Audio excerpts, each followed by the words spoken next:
15 months. Reactionary time easy.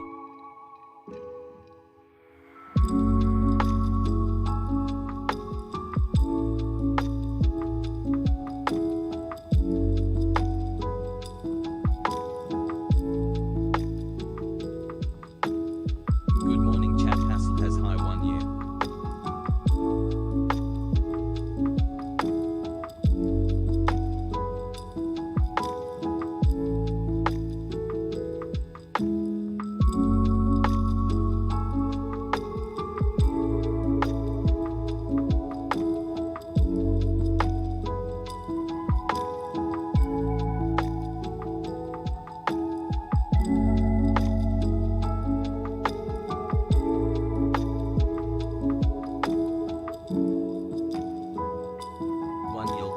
Since January 6th last year. Thank you, Hasan and chat. Hassle.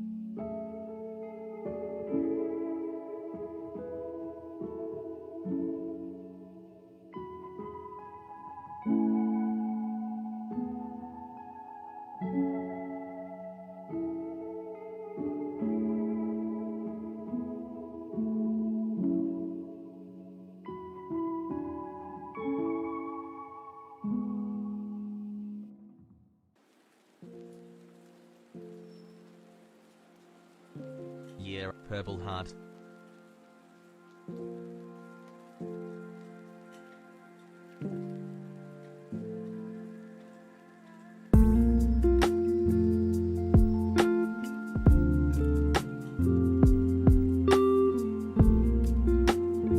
Almost 2 years, zero brain rot, chat Marxism.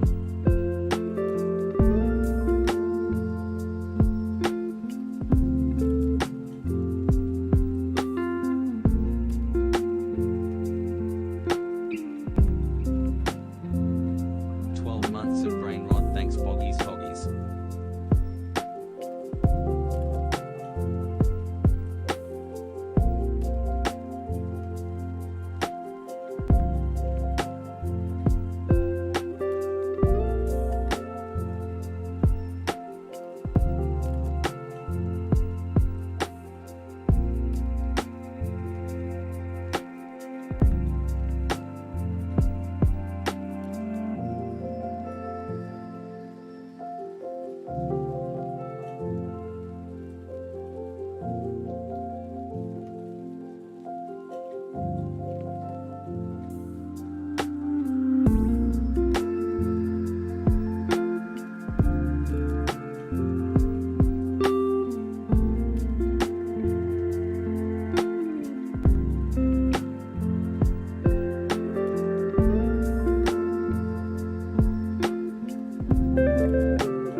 Months on time for the insurrection.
21 year Hasan has.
"16 months wouldn't want to be anywhere else."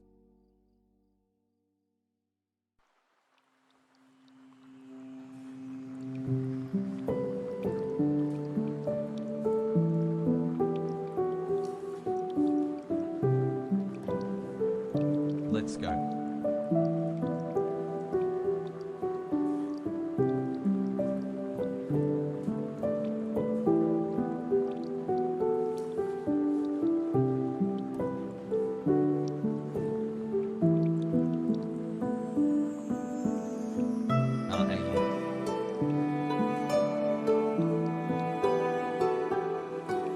What a fucking liar, dude. What a fucking Weasley little liar, dude. What a fucking Weasley little liar, dude. Holy shit, dude. Fuck it. I'm saying it.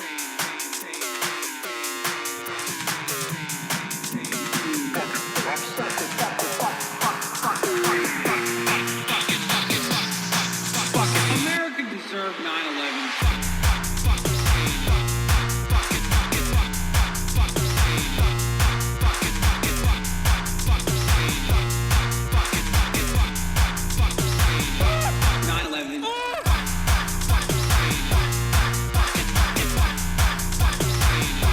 Only thing I know about the song is I think it's really funny.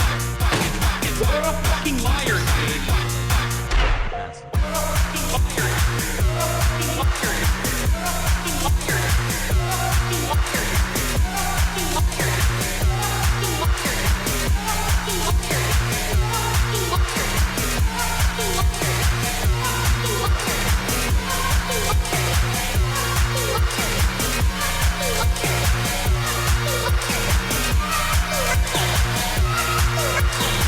What a fucking liar, dude. What a fucking Weasley little liar, dude. What a fucking Weasley little liar, dude. Holy shit, dude. Holy fucking shit, dude. Literally lying. What a fucking liar, dude. What a fucking Weasley liar, dude. What a fucking... Holy fucking... What the fuck?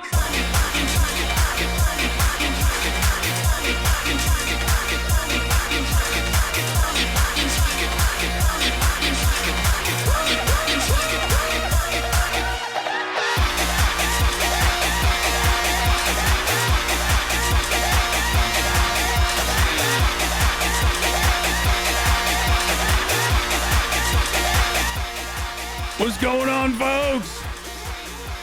Woo!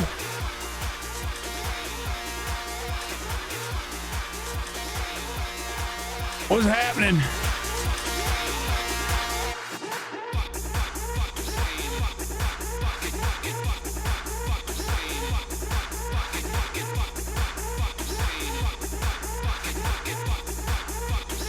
You said America. What's going on, everybody? I hope everyone's having a fantastic evening, a fantastic afternoon, a fantastic pre-noon, no matter where you are in the world, because I'm Hasan Piker, and this is the Hasan broadcast coming to you live from sunny but very cold California, Los Angeles, folks. And my God, I hope all the boys, I hope all the girls And I hope all of the NBs are having a fantastic day because it's a special day today.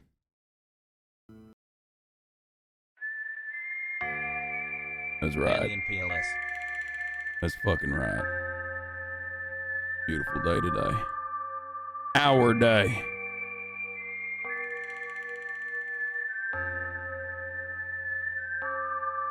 No matter where you are from, no matter what your background is, bunch of God-fearing, diabetes-having, America-loving patriots that happen to be small business owners, HVAC specialists, real estate realtors got together on this day and assembled on the lawn on the steps of the Capitol Hill. And we got together and we rose the fuck up. Brother to brother, mano y mano, hog to fucking hog. That's right. My name is Hank Baker, folks, and today's a very special day, a very glorious day, where we honor our fallen brother and sister hogs. Not to the insurrection that happened according to the fake news liberal media, but the China virus, which is simultaneously strong enough to kill all of my friends and family, but also not real and fake, and you shouldn't get vaccinated because that's the scary part. Vaccinations, brother. That's right. They're trying to make us gay. They're trying to control us. I chat ass. And I'm sick and tired of it. And I was sick and tired of it last year on this exact day, and that's precisely why I rose up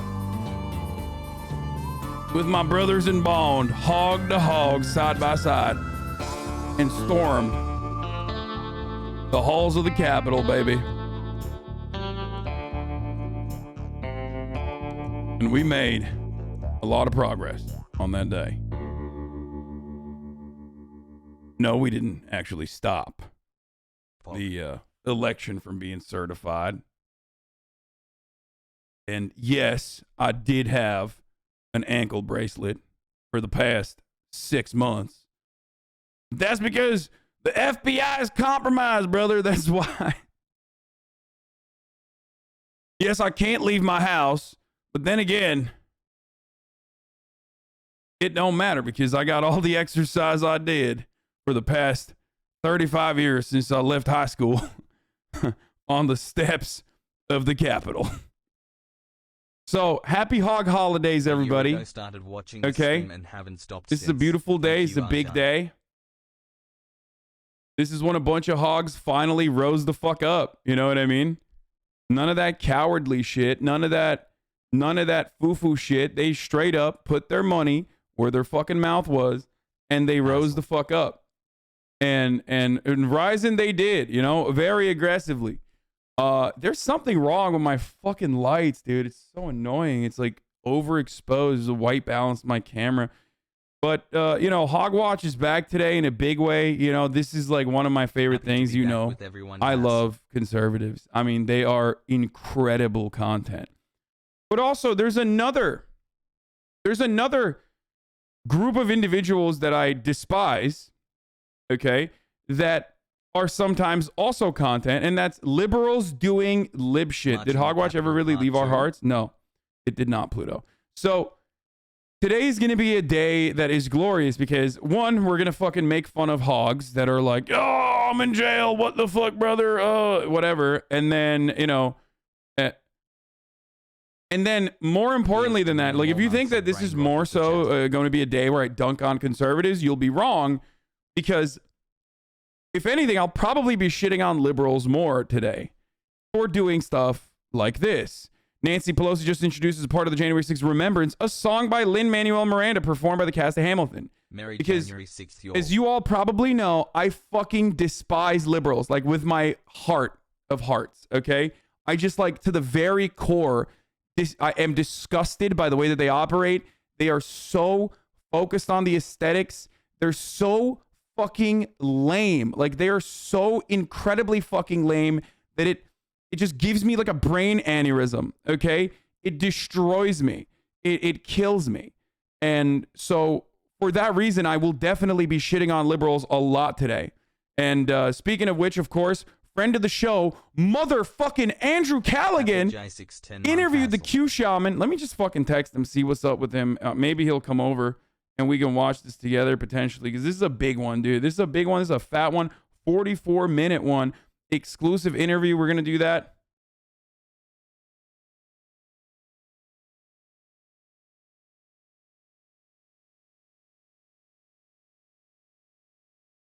Oh no, he's in San Francisco.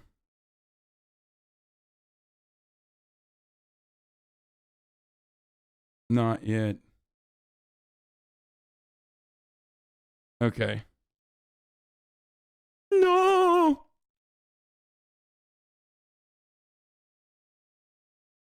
So, Biden made a statement. Liberals are fucking making statements because this is all they're good for. Honestly, there is no reason to fucking delay this. It doesn't matter. This is a part of the broadcast where I tell you about my personal news. But honestly, there is like this is so much more important than that. I'm just gonna fucking blast off, okay? I'm gonna fucking tweet out that it's a day of celebration. It's a day of hog celebration, folks. A glorious day where patriots exercised and touched grass. Happy 6th. At the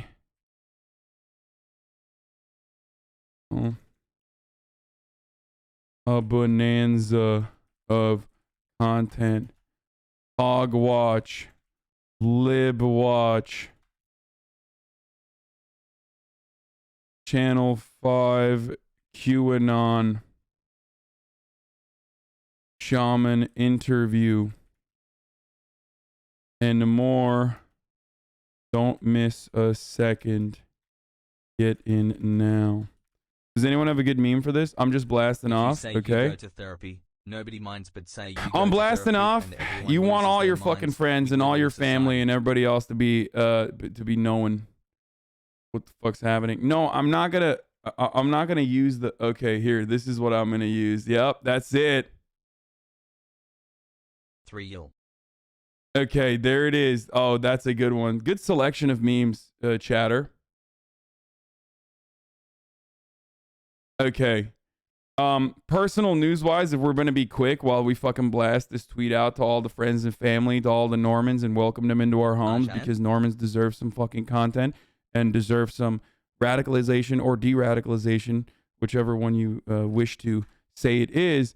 You know, last night, end of the broadcast, I've been making my mom watch all the Wes Anderson movies because, like, she's a nerd and, like, you know, loves architecture and art and stuff. So I don't know why the fuck she wasn't into Wes Anderson at all. Happy birthday, Big J. Happy birthday, Big J.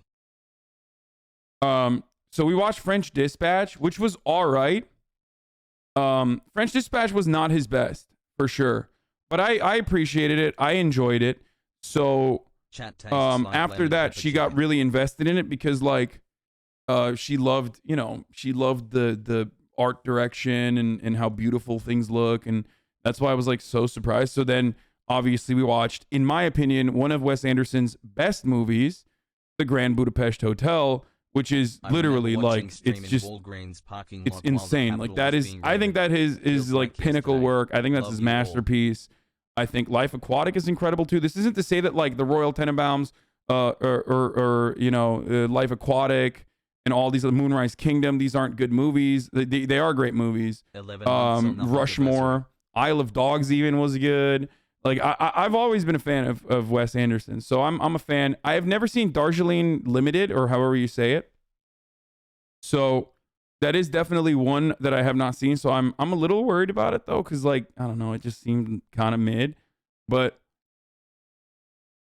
greetings from Budapest. Kudos for pronouncing Budapest like a pro.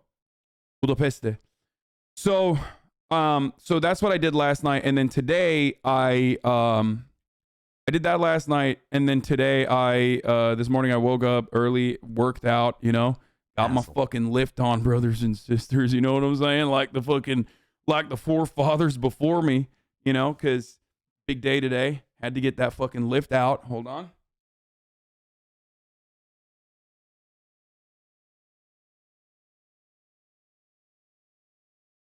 Hi. Fantastic, Mr. Fox. I don't know if I've seen that, but yeah, it was. But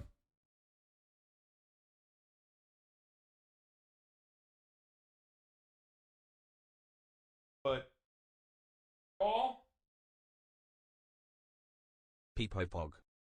good day to be alive, folks. My neck is fucked up today, so there's that. So that's cool. My neck is like a little tweaked from constantly looking in this direction in front of me. But you know, it'll be all right. Jan 6 Sabani Pop 2 Advils, you know what I'm saying? Pop 2 motherfucking Advils, dude. I'm getting zooted.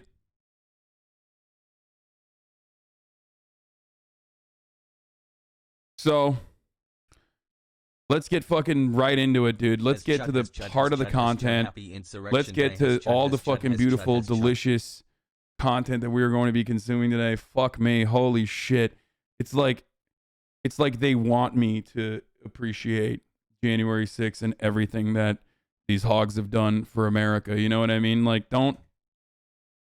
Just is fucking wild. Okay, the forbidden perk. Yeah, the Advil, aka the forbidden perk. Here it is. This is the meme, by the way. Blast off. Tell your friends. Tell your family. Tell your mom. Tell your dad. Get your hog parents in here. I'm gonna be shitting on the libs a lot. Maybe they'll appreciate it. That's me. This is a Photoshop photo. I was not at January 6th insurrection, although, you know, people say hindsight is 2020.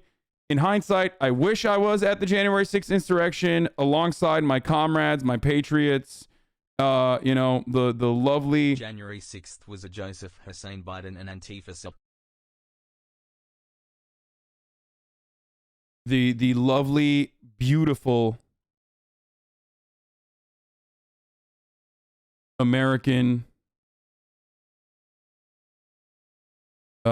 patriots that stormed the halls of the Capitol, knowing that their cause was righteous.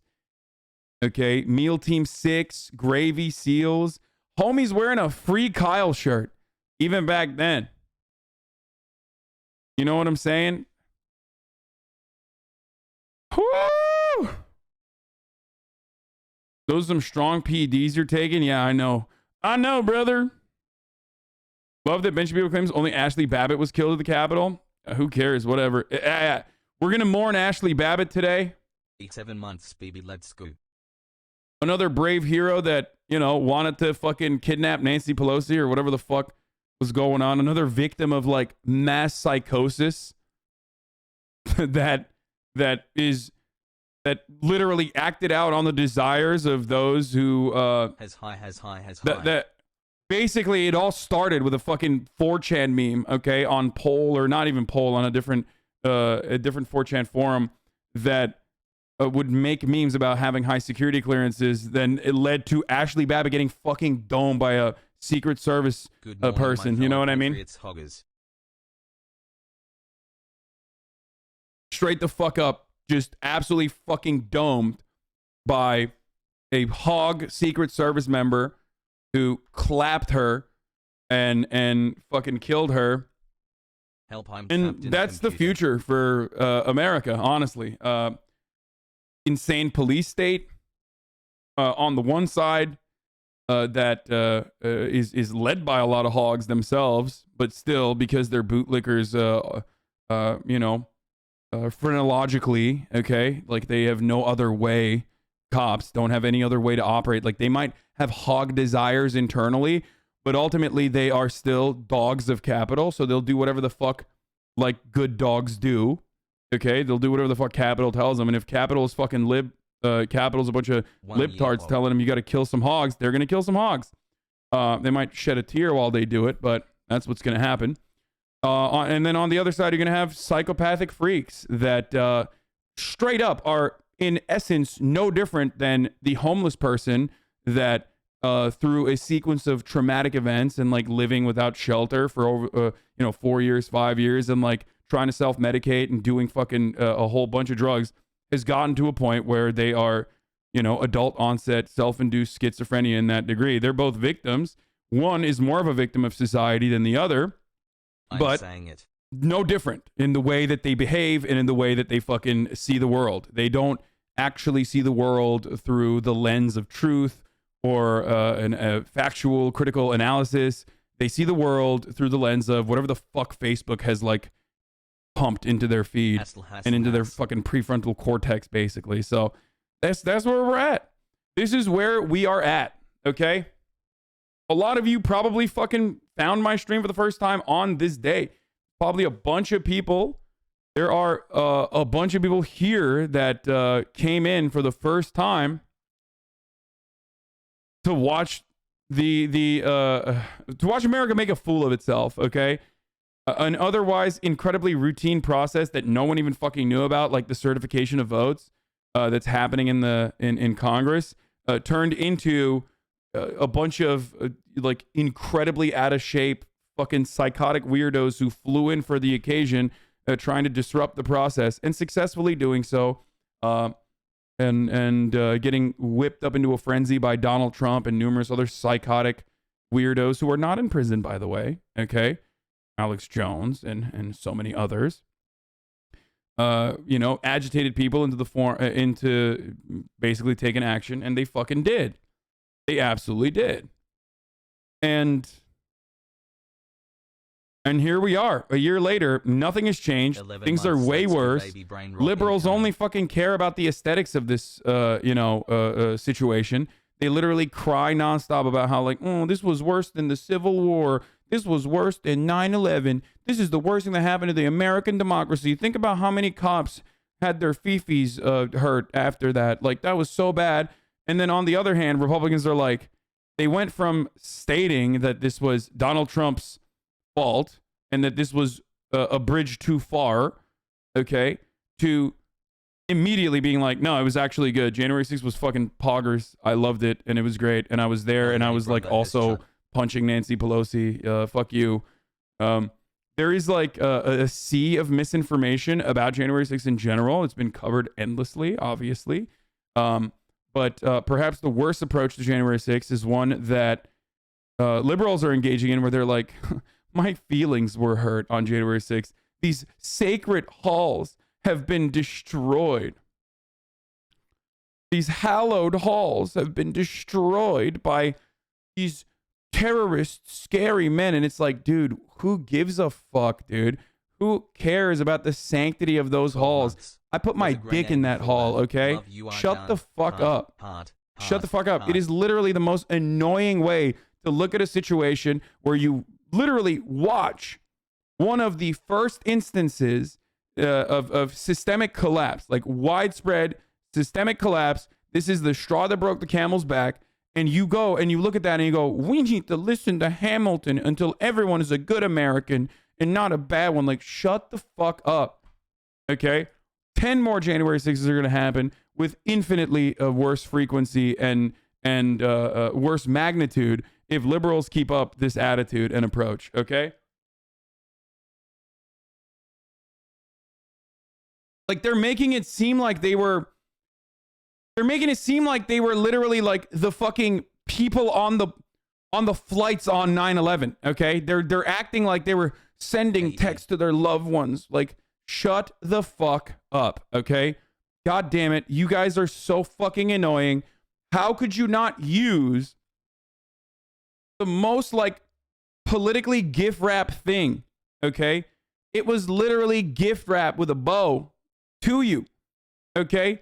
This is a feeding frenzy. It should have been a feeding frenzy, okay, for the Democratic Party. But then, of course, it just turned into procedural bullshit and a lot of fucking posturing in the most liberal way possible. Okay? I remember. It's literally this tweet of last year. A liberal insurrection would have looked very different. We would have escorted the original Broadway cast of Hamilton into the galleries. They would have softly sing, "History has its eyes on you," as members of the GOP spewed their lies. Yeah, that mentality is so fucking stupid. Anyway, and so lame. But it's content. So let's start. Obviously, we're gonna also make fun of the hogs. Don't get me wrong. This is a hog day. Okay, this is a hog holiday. So first, I'm gonna give a little bit to the libs, and then I'm gonna give a lot of bit to the hogs. To begin the conversation, we're privileged to have a contribution from one of the great creative talents of our time, Lin-Manuel Miranda.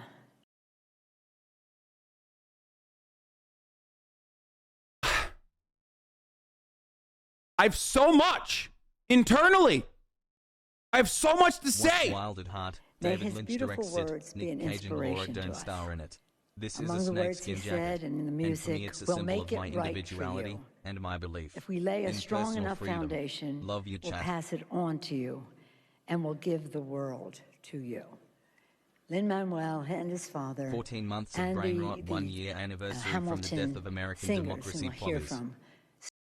Bro, if you grew up in a white supremacist society, okay, and your entire life your dad's told you, like, you know, be an individual, be an American, be self-reliant, whatever. And then you grow up and you realize that, like, maybe the world that your father, your pappy, lived in is a lot different than the world now, and you're seeing some of those changes directly in front of your eyes, you know. Obviously the economic shifts are impossible for you to comprehend because it's not happening in front of your eyes, but the social shifts that are changing are happening in front of your eyes. So the only thing you see is like, well, okay, now black people get to fucking coexist, you know, or gay people get to coexist.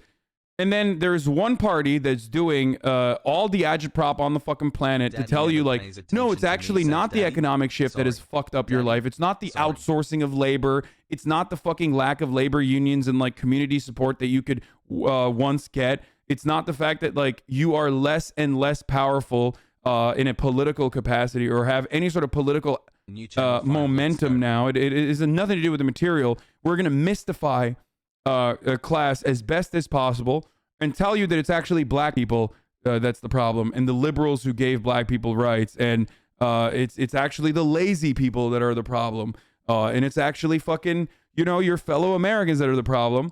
And then you see all that and you get fucking riled up your whole goddamn life. You have no access to, like, a diverse learning environment in any meaningful capacity. And then you go on television and this is the first thing you see. This is like, your options are one guy telling you a false narrative that corresponds to your worldview and what you have seen in front of you. And then the other guy is literally doing this. Said that they were all very honored to be asked to participate today. I call your attention to... A new year brings hope for the future, new energy to face the tasks ahead of us, and a renewed... How? There is 0% chance you're a Democrat after this. Cool. There's 0% chance. I'm sorry. $3 for towards like, I get it. If you grew up in fucking Missouri, okay, and you're taking over your father's, like, HVAC business, okay, and, you know, they're watching Fox News non-fucking stop, and on Fox News every night they're saying, like, they're showing this. They're showing this nonstop, and they're saying, this is the problem. Look, they don't give a fuck about you. They're making fun of you. They don't even care about the January 6th bullshit. You were a patriot. You were a patriotic person. You were doing your fucking duty. You were doing your due diligence, and you were out there. And then now, you know, the FBI's coming after you, and the liberals hate you, and also they're fucking, you know, pedophiles. Look at the Clintons. Look at Jeffrey Epstein. They're pedophiles. Like, they add a little bit of truth to it as well. You know what I mean? And give you a little bit of a seasoning of a fucking truth, a crumb of truth, while simultaneously fucking feeding you all of these racial agitated propaganda points and these lies. And then the alternative on the other side is basically like, here, let's watch Lin-Manuel Miranda after the January to really unpack our feelings about January 6th. If that happens, yeah, you're 100% a Republican for the rest of your life. No shot. No shot. Why the fuck would you ever, growing up in, like, middle America, ever look at these dudes and not think that they are elitist, out of touch shitheads? Because they fucking are, dude. They are. Okay? They are elitist. They are out of touch. At least the Republicans, who are also elitist, out of touch shitheads that went to the exact same institutions, by the way. Okay, they are classmates. These motherfuckers went to Stanford, Yale, Harvard. They're all classmates with one another. But at least one side makes it seem like they say they do that yee shit, okay? They do that like, yeah, I wear snakeskin boots, brother. I'm just as stupid as you. I'd fuck my cousin too, brother. Come on, vote for me, not the brown lady. Like, they do that after getting a fucking liberal arts institution education from like Wesleyan, okay? And then they fucking turn around and act like they're just as yee as you are. Of course you're gonna go for the yee boy.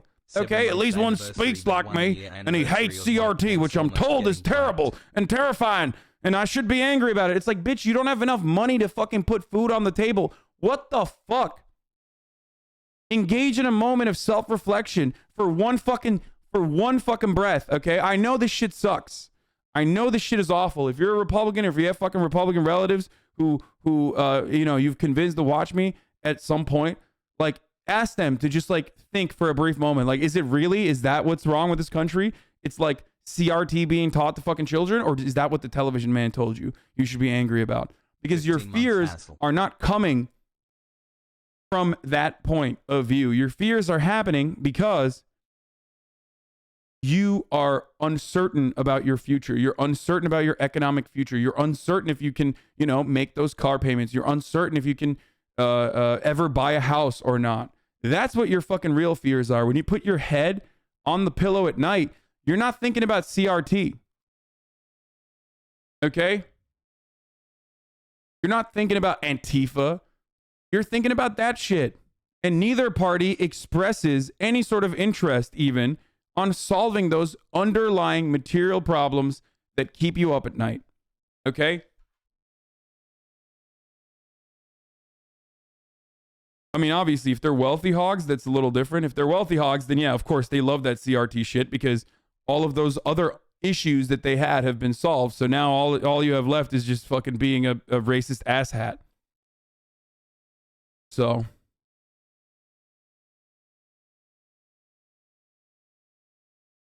QAnon Shaman, watching the cast of Hamilton sing Dear Theodosia as a tear rolls down his cheek. He takes his Viking helmet off and throws it into a fire. I believe in democracy now, he says to himself.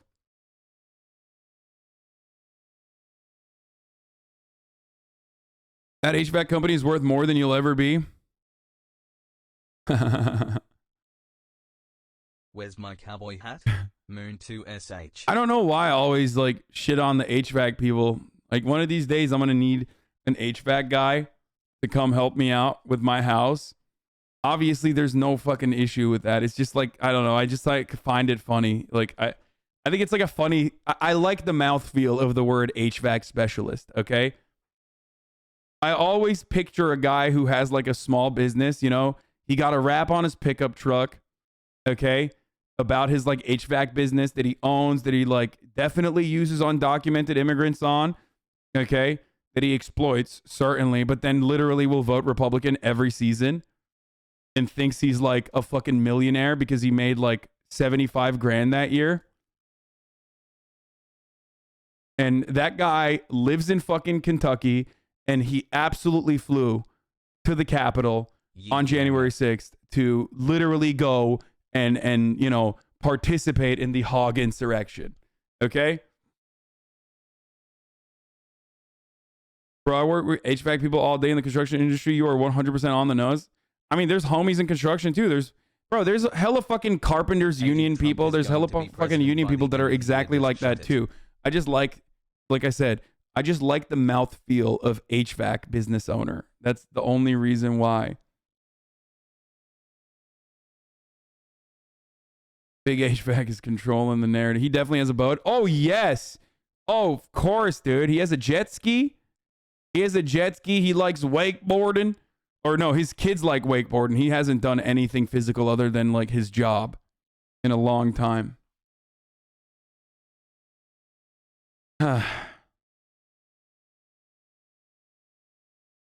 Painting, lawn care, straight up. Yeah. Anyway, I'm an HVAC leftist, Hasan. When I own my business, I'll never be that guy. Hopefully. I live in Kentucky and you just described every HVAC person I know. Left for Okay. a bit has Sag.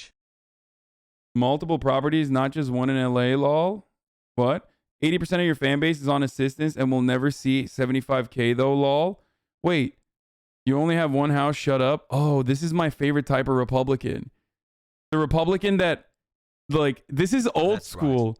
Like, there is a degree of honesty to this. You know what I mean? Old school Republicans used to say, like, you know, poor people are leftist because of their desire and their like base primal jealousy that they feel towards rich people who deserve more, right? Like, rich people deserve their wealth, poor people don't, and poor people are just jealous. That's why they're lefties, and like they don't actually get, you know, that's the reason. Like, get a job, hippie. Like that's what he's doing right now. He's saying that, like, I love that. I love that. On the HVAC company's worth more than you'll ever be. On the fleet of trucks, 4 million. 80% of your fan base is on assistance and will never see 75K though. Multiple properties, not just one in LA, lol. You have only one house, shut up. Like, this guy's trying to flex on me, dude, by saying I'm broke. I love that. That's great. You're right. For the record. Happy Hog Independence Day. Reading a teleprompter, lol. So is Biden though, lol. And you lick their boots. I love that. Thank you. Thank you for doing something that I've missed. Okay. It's January 6th. I've missed. Time for part 2. Yee.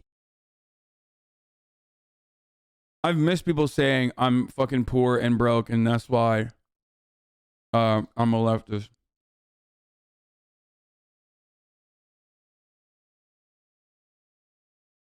Official old head. So,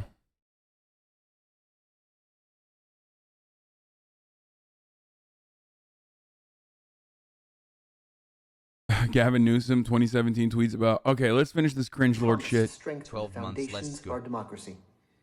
We are all stewards of the American experiment, working to pass down to our children and our grandchildren a more perfect union that treats all its citizens with fairness and equity. We should never take our rights and liberties for granted, and we must remain committed to finding a way forward together. That's what I wrote about in the song Dear Theodosia from Hamilton. I believe no challenge is worth abandoning our efforts to unite as Americans. We'll keep working, generation after generation, until we reach that someday. I think this country sucks, and it's just fun now, okay? Just, you know, protect your own. I sound so like reactionary when I say this, but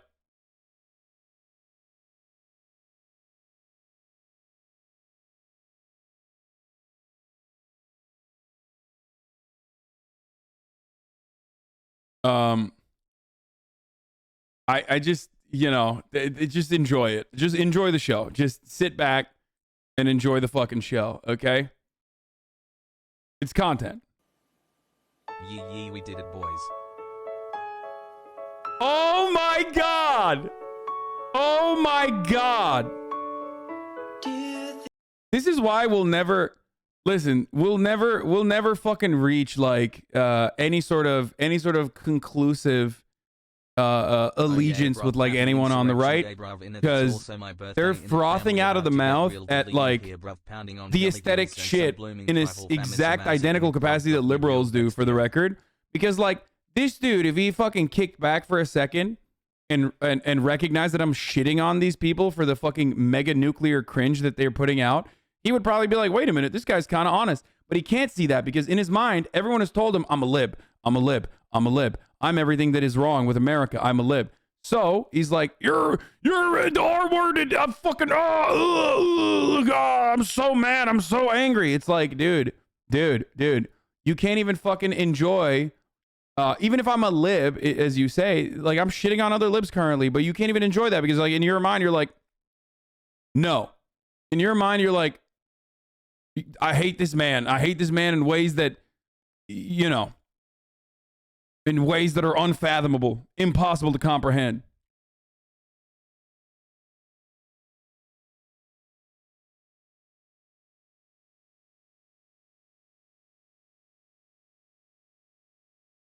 Also, we banned him, but I'm gonna unban him. I think C-Mac. C-Mac banned him. Said R.I.P. Bozo, but I think we're gonna unban him and we're gonna keep him as a pet. Anyway, yes, we are gonna watch the new Channel 5 in a little bit, dude. There's so much content to go over before we get to the fucking. I think he was saying just enjoy it was bad because the consequence of inevitable right-wing authoritarianism is gonna suck for a lot of marginalized people. You think that was what that guy was saying? The guy that called me R-worded was actually like, how dare you? You are speaking from your throne, your ivory tower, about enjoying America's inevitable demise. Damn, that's... Why can't you have that level of, like, I don't know, understanding and charitability whenever I say shit, chat?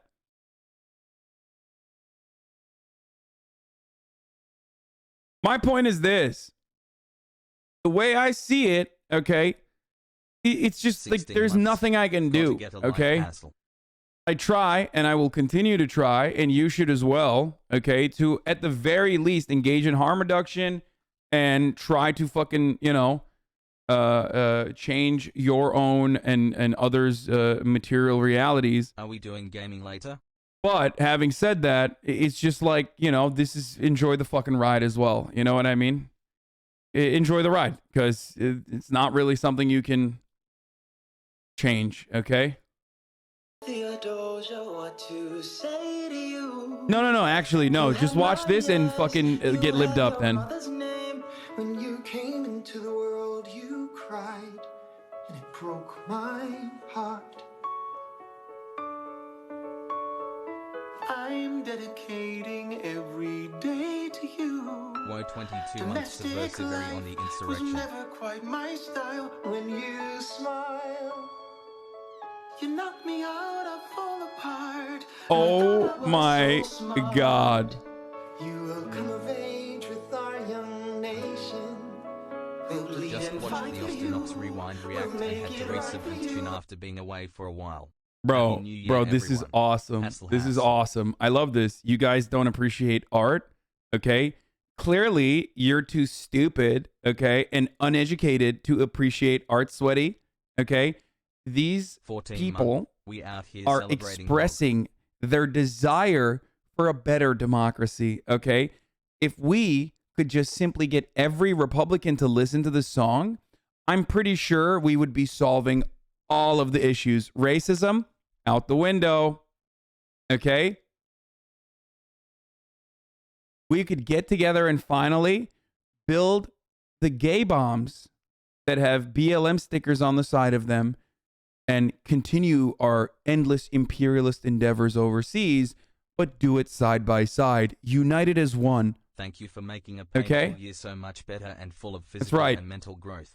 Nobody thinks about the gay drone operators, and that's really fucked up. Thank you, Hasan. Smile. Betty White did not die for this. Yo, I'm gonna be honest. I'm glad Betty White dead. She didn't have to see this. Okay.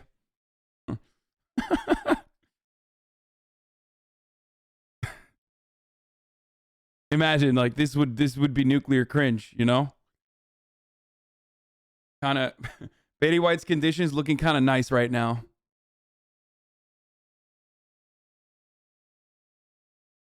"14 months, let's go." My parents think the Hamilton performance is part of the country healing. How do I convince them hogs wish we were dead and it's not healing at all?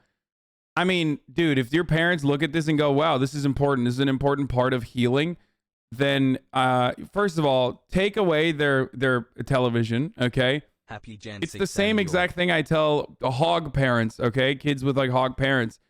Do a parental lock on the TV so they stop watching MSNBC, okay? I don't even know how you fucking solve liberalism in your parents, to be honest. Like, it's just, there's nothing you can do.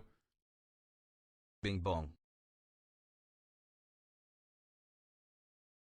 You misplaced critique, in my opinion. These guys are cringe, but probably sincere, and there's nothing wrong with that. Pelosi, on the other hand, using this just plays well, rather than improving material conditions. I mean, this is still cringe as fuck, okay? And this is not like a solution to the underlying problems of January 6th. And in and of itself is a perfect. This video, this 2-minute and 14-second video, perfectly captures the essence of what is wrong with the Democratic Party. Okay?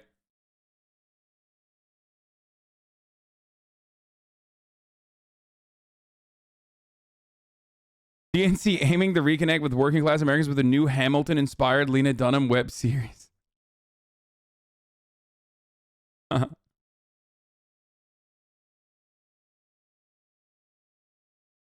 I chat less Anyway. than 3 happy 6th. Yo, if this is what CRT is, then I agree with the hogs. Ban it. No, it's if your parents are liberal, just be happy, okay? Honestly, it could have been way worse. They could have been conservative. So, trust. Like, you are in a good situation, I promise. You missed the ending? Okay, we'll skip the last parts of it then. I don't want to fucking watch this entire thing.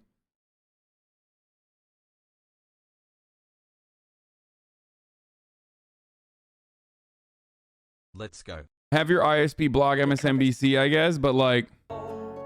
There is so much more inside me now. Oh, Philip, you outshine the morning sun. My son. Are they gonna cry? I really hope someone cries. I fall apart, and I thought I was so smart. My father wasn't around. I swear that I'll be around for you. I'll do whatever it 18 months. takes. Longest hike the planet. Let's go. I'll make the world safe and sound for you. Come of age with our young nation. We'll bleed and fight for you. We'll make it right for you. If we Celebrated by having that seasoned steak and a glass of milk today. we'll pass it on to you. We'll give the world to you, and you'll blow us all away. Hasan, watch this Rad Fem take. Where are the women singing? Let's go. Yeah, this is not a certified girl boss moment at all. Chat, Where let's are the go. women? Get some ladies up in here to also spice it up a little bit. Thank you for that one. That was really good. That was really fucking good. Someday,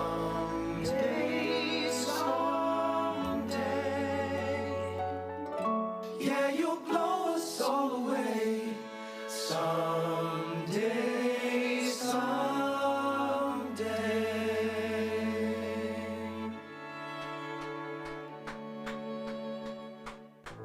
I love it.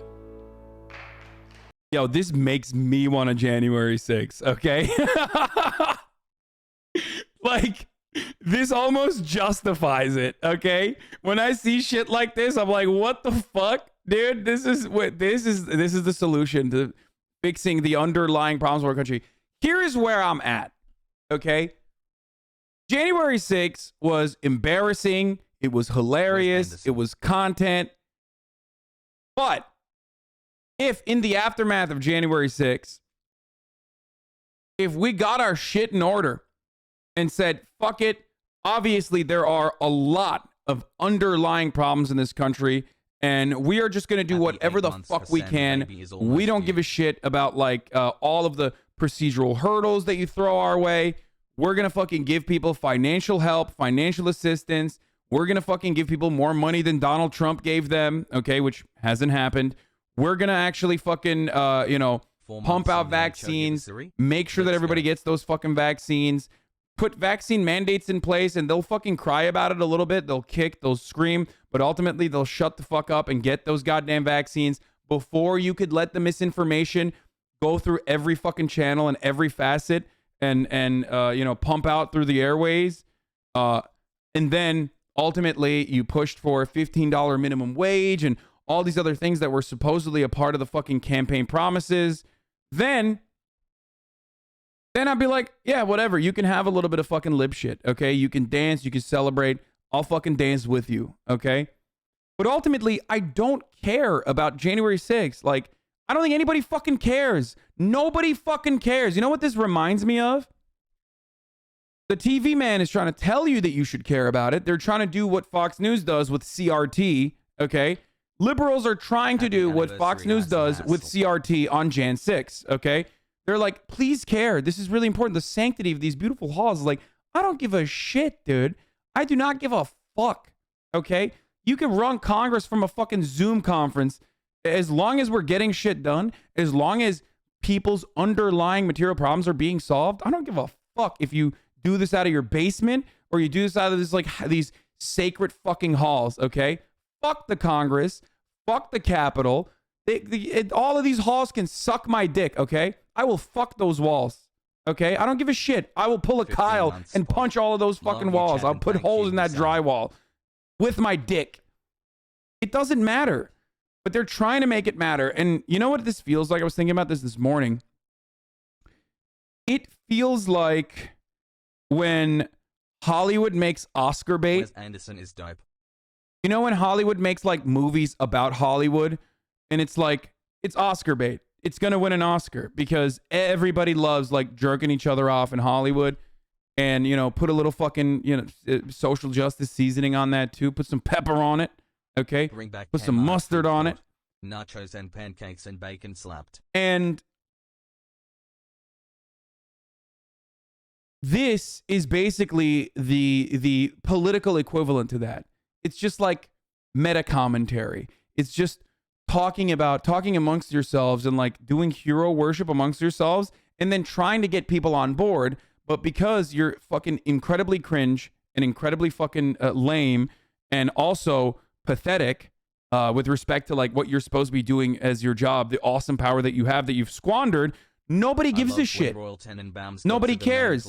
And nobody's supposed to care. I don't give a fuck how you feel about January 6th. Suck my dick, dude.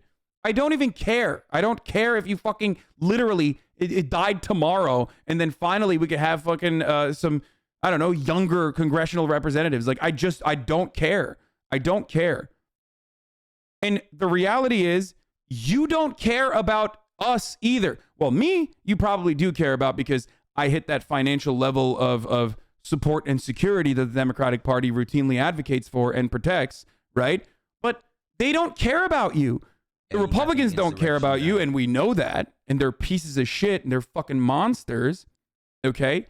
But the Democrats don't care either. So why the fuck are we supposed to play this song and dance like, oh, your feelings were hurt during the insurrection? You were scared? Oh my God. Oh, please, where was Liz Cheney? Let's do a 2-hour New York Times Mike Barbaro conversation with Liz Cheney. Let's do a synopsis where Liz Cheney talks about how she called her pappy, okay? She called her daddy, who is one of the worst criminal monsters on this fucking planet, okay? That is currently alive. She's like up there with motherfucking Henry Kissinger, okay? I don't give a fuck. Fuck Liz Cheney. And definitely motherfuck Dick Cheney and fuck any Democrat that is like, oh, we love Liz Cheney. She's so brave for saying that the election was not stolen and that Trump is wrong. Like, shut the fuck up.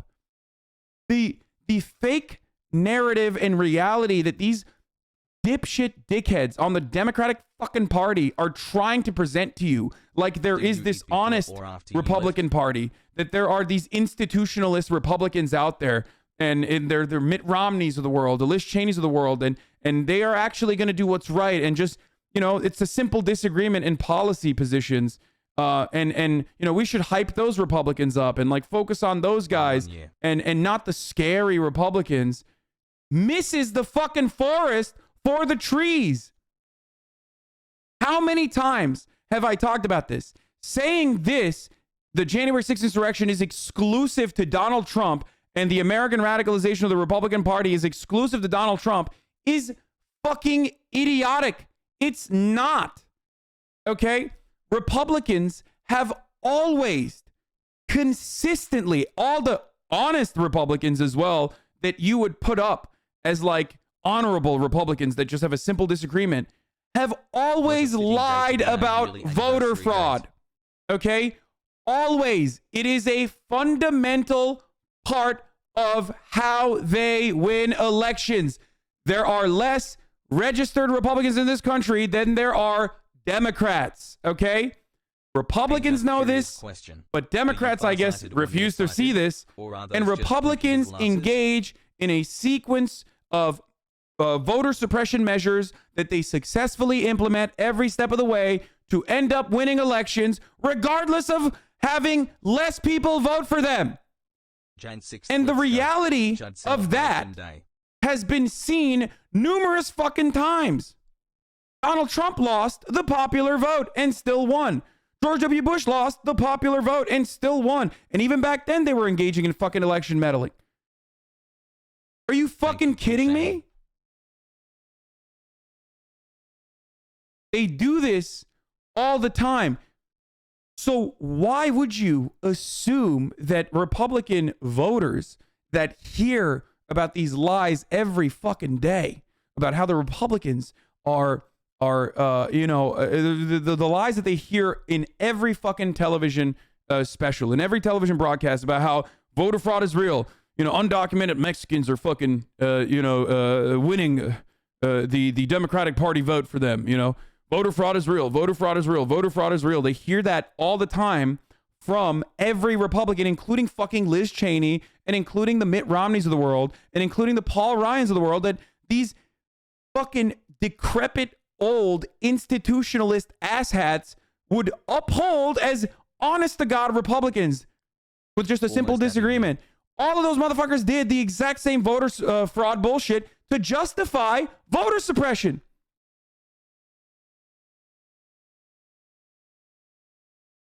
So why would you ever think that there are honest Republicans out there? And worse, why would you ever make it seem like to your fucking stands, okay, the MSNBC watcher libtard audiences out there, some of your parents are these people, why would you ever fucking lie to them and be like, Republicans, there's honest Republicans out there? It's actually just Donald Trump. It's not just Donald Trump, dumbass.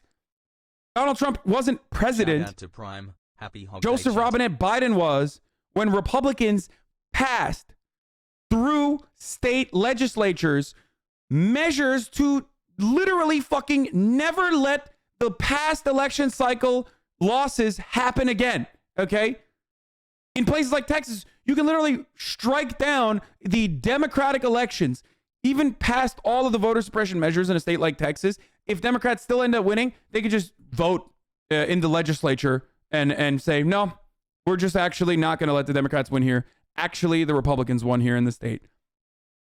Hell yeah, so when you have this situation happening, or one side is like creating this fucking narrative for many, many years, and then the other side is like, watch some Hamilton. Let's fucking, let's get together and vibe. Then of course this country is going to fucking fall apart. And of course we are going to have more January 6th insurrections. Okay? Or more events like that. It's so fucking stupid. Democrats are absolutely allowing the acceleration towards fascism to occur. Okay? They are. Because they rely on corporate benefactors in the exact same way that the Republicans do as well. They themselves are capital owners in the exact same way that Republicans are. Just because they make it seem like they're nice people, just because they say, oh, I care about gay people, oh, I care about trans people, oh, I care about black people, when the Republican side is like, no, fuck that, fuck all that shit, we should fucking, jail them all, okay, for the crimes against American patriots. Does not change the reality that, Democrats aren't doing shit to protect your people. Okay? Hey, communist dirtbag, go take a bath, hippie. You and your aunt. Okay, stop, dude. Okay, come on.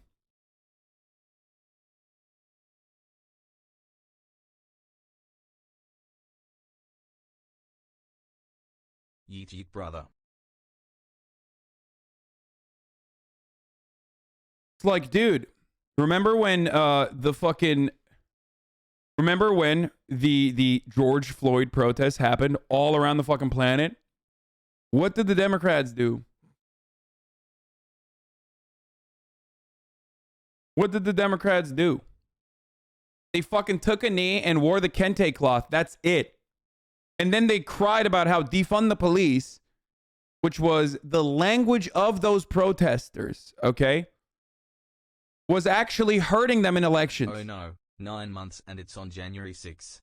Our hyper hog baby will rule the conservative world. That's all they did.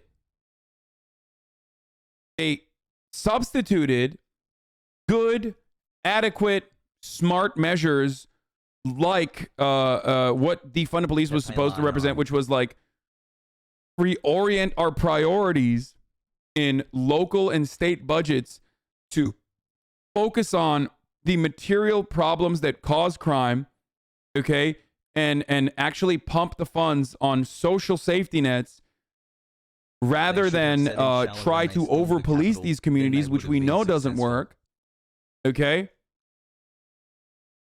Instead of that, they fucking yelled at that, said that that's never going to happen, shut the fuck up, know your place. They turned around, they created 8 Can't Wait, which was literally just nonsensical, okay? It was like a ban on chokeholds. 8 Can't Wait had a ban on chokeholds in it. Did it pass? Did it fucking pass? Did 8 Can't Wait, which was supposed to be the tamer version, did it pass? No, it fucking didn't. It didn't. Many of you didn't even realize that it never passed. So even their own counter solution that is supposed to be like more tame and timid, okay? That solution didn't pass either. Holy shit, how has it been 19 months, Kekwai? All you got was, this is the best part. You know what you got? You got a couple characters in like fucking animated TV shows that were voiced by like white people to be voiced by a black person, okay? You got like, I don't know, Aunt Jemima to no longer be a Aunt Jemima, a black woman. You got shit like that. You didn't get anything, okay? You didn't. And some dumbasses literally look at that and go, okay, that's pretty good, actually. That's it. You got nothing. You got nothing. Nothing. 15 months, BB. And that is the future. That is literally the fucking future. It's just like a little bit of cultural stuff changing here and there, okay? Yeah, you got an episode of the Golden Girls taken down. That's what you got. 8 months hassle. Speaker Pelosi, 1622, to quote a great statesman, Wakanda will no longer watch from the shadows. We will work to be an example of how to be as brothers and sisters on this earth. No shot. This isn't real. No. She did not fucking say Wakanda. She did not mention Black Panther. I am going to fucking literally headbutt this bottle that I placed on the fucking desk until it penetrates my skull.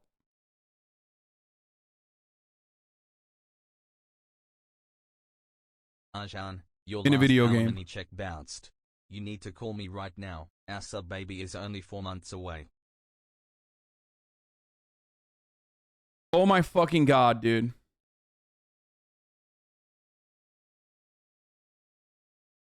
Thoughts on radicalizing my teacher? The insurrection started during my history class, and I gave him the class live updates. He kept asking how it was so quick, so we stayed after class, and I showed him what I was watching. Easily my favorite school memory. Oh, fuck yeah. He called Hasan insane for the fact that he could read everything in the chat. I think he might be a casual Hasan enjoyer now. Hell yeah. Cussy is the primary consequence of the Industrial Revolution, says Jack. Failed insurrection and 12 months of being subscribed to the Hasanabai broadcast channel.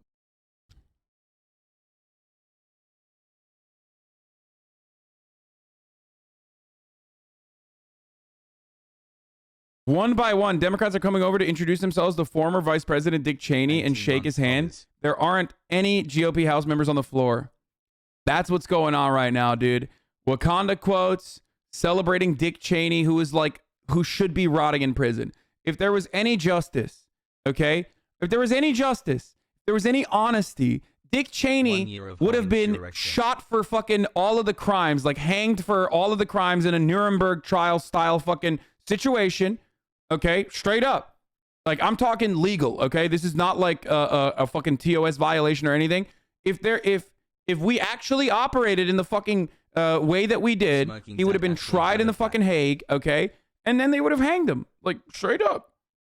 Are you fucking kidding me? Are you kidding me? Millions of fucking dead babies, dude. Great. Let's see. But what are the Democrats doing? They're fucking hugging and kissing Dick Cheney. Till 6:30 p.m. on Monday, January 10th, 2022.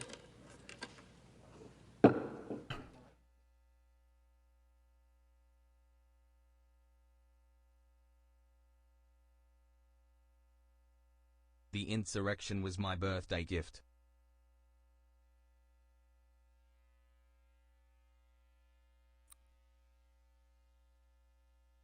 Where is Dick Cheney? Oh, there he is. There he is with Liz. Liz and Dick. I kept forgetting to resub.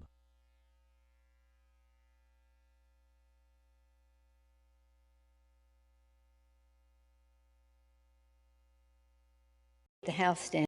Oh my God, bro. Oh my fucking God, dude. Oh my fucking Lord. Oh, Jesus Christ. 19 months. That is unironically Unbelievable triggering. how fast Holy time goes shit. by. Thanks for doing what you're doing, smile.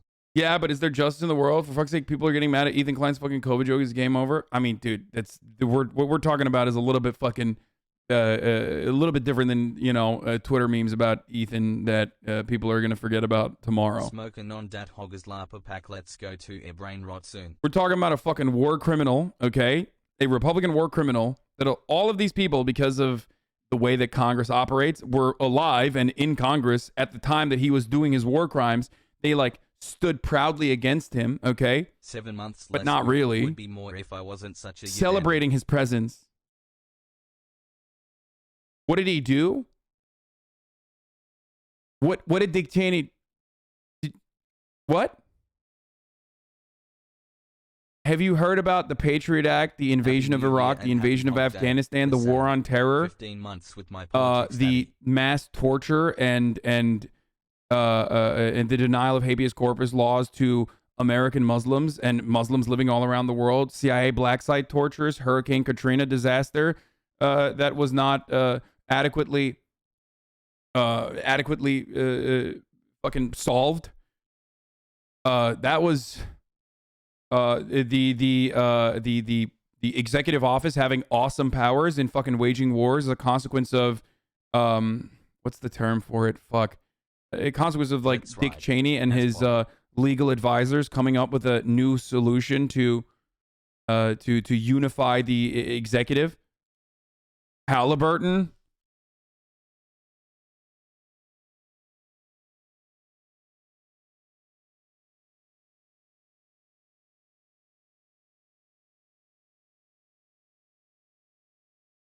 The unitary executive, yes. Why don't people just say he was George Bush's fucking vice president? I mean, he was worse than George Bush. George Bush was a fucking puppet, okay? George W. Bush was a fucking idiot, okay? He was a fucking idiot.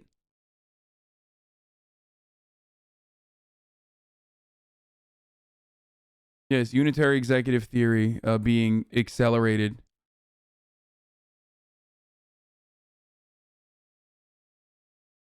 Rotted hog brain. Dick Cheney is one of those people that's like as bad as Henry Kissinger. And there's very few people as bad as Henry fucking Kissinger, okay?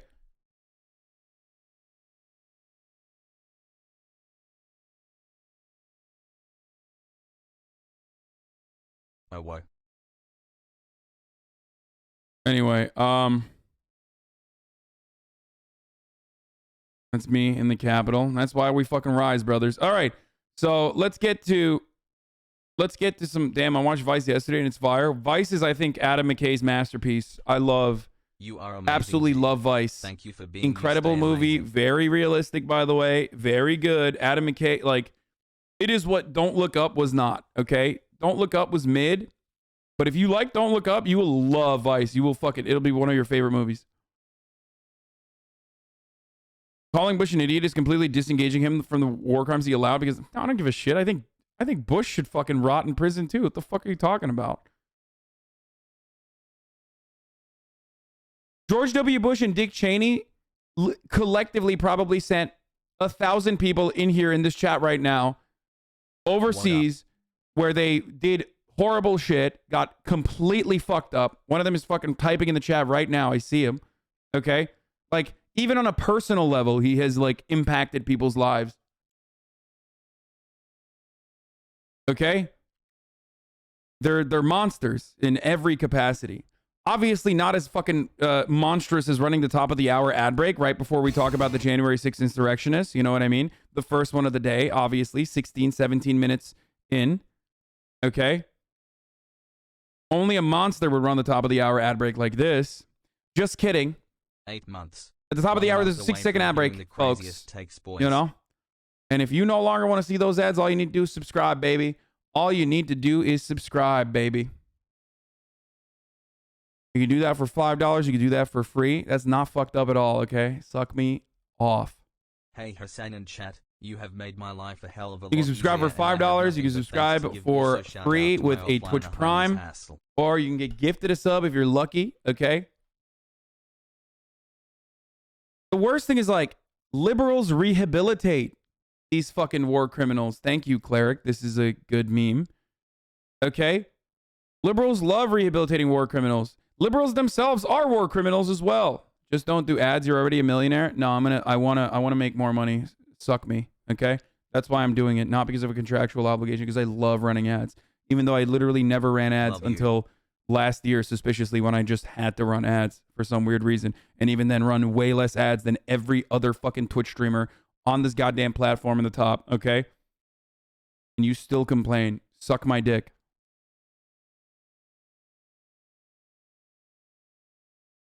One year sub tier. Here's the 1 minute ad break now. Didn't you choose to sign the contract though? Of course I chose to sign the contract, dude. What are you gonna fucking tell someone to be like, oh, I can't believe you chose to sign a contract? Yeah, guess what? I make decisions like this on a daily basis, just like you all do. We're not having this conversation. Shut the fuck up. This is old memes, okay?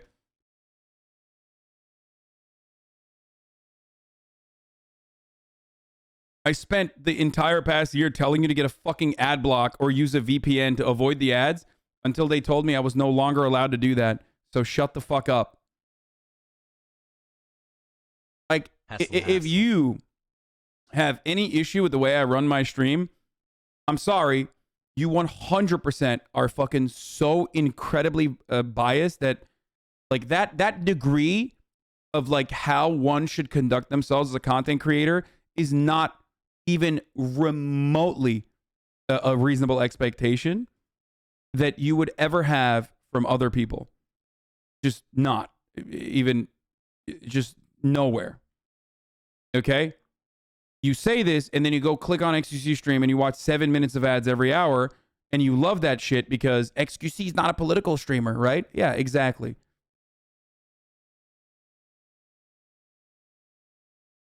And even then, it's like his ad density is still incredibly low in comparison to other places on the internet. And also definitely regular broadcasts on TV. Okay.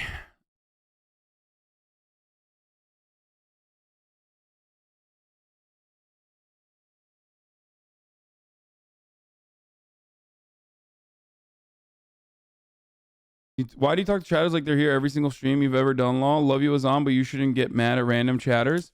No, I get mad at random chatters because I think it's disrespectful and fucking silly that that people, yeah, Misgift story is real, by the way. Ad density, haha, dude's a hack. Like, dude, just say the words, but doesn't actually make any sense. Like, what do you want me to do? You want me to have a conversation with this guy? You want me to be like, this guy is unfortunately, and this is an unfortunate reality, too fucking stupid. So 1 month away from brain rot. Like, what are you supposed to do with that dude? You know what I mean? What are you supposed to do with that dude? I ran the ad already. The ad's over. Okay.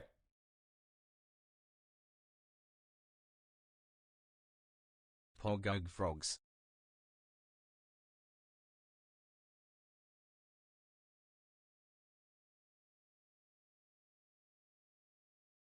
Tim Pool racism strikes on this holy day. Come on, Tim. Tim. Just literally keep it in your pants for one fucking day, bro. Reaction? We're trying to celebrate January 6th and the honorable patriots. And he was like, today's Freedom Day where we mourn the lives lost during the violent and deadly George Floyd riots. Never forget. Homie couldn't have like one fucking moment, dude. He couldn't like, he couldn't just like sit back and just be like, yeah, these guys are patriots and we should celebrate them. He had to fucking take it to an incredibly racist place. Why can't you? Why can't you just be fucking normal, dude, for one day of your goddamn life? Holy fuck.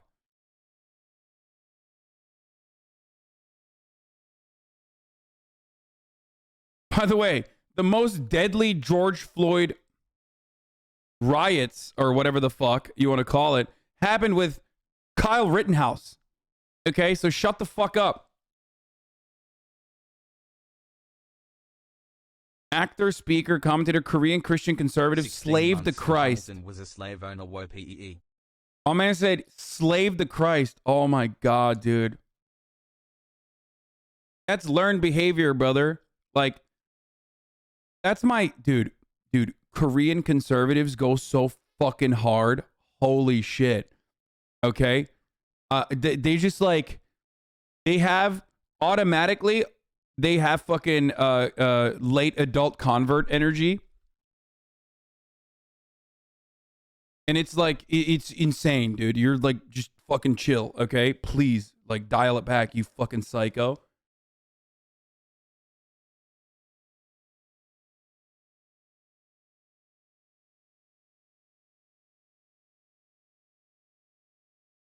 Hasan always getting mad and irrationally aggressive towards anyone that slightly disagrees with him, always having a meltdown and barking at some random people.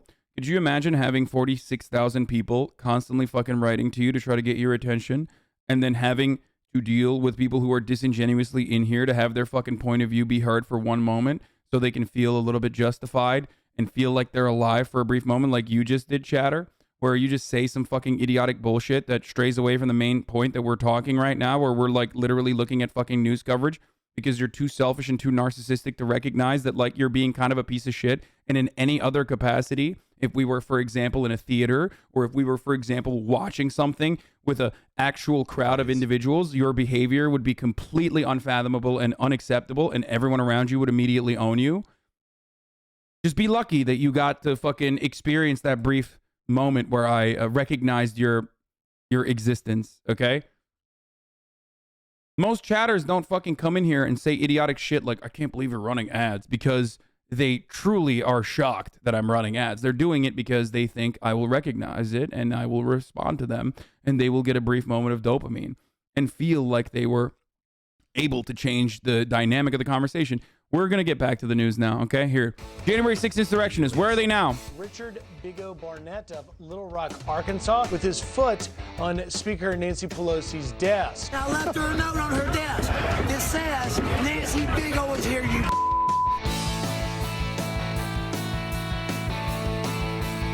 Florida authorities announced today they arrested Adam Johnson, who removed House Speaker Nancy Pelosi's lectern and was photographed walking away with it.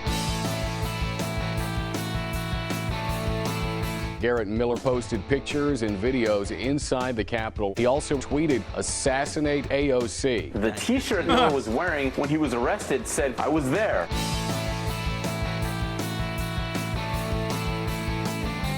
Okay, that dude may be good that he's in behind bars, if we're being honest. Like,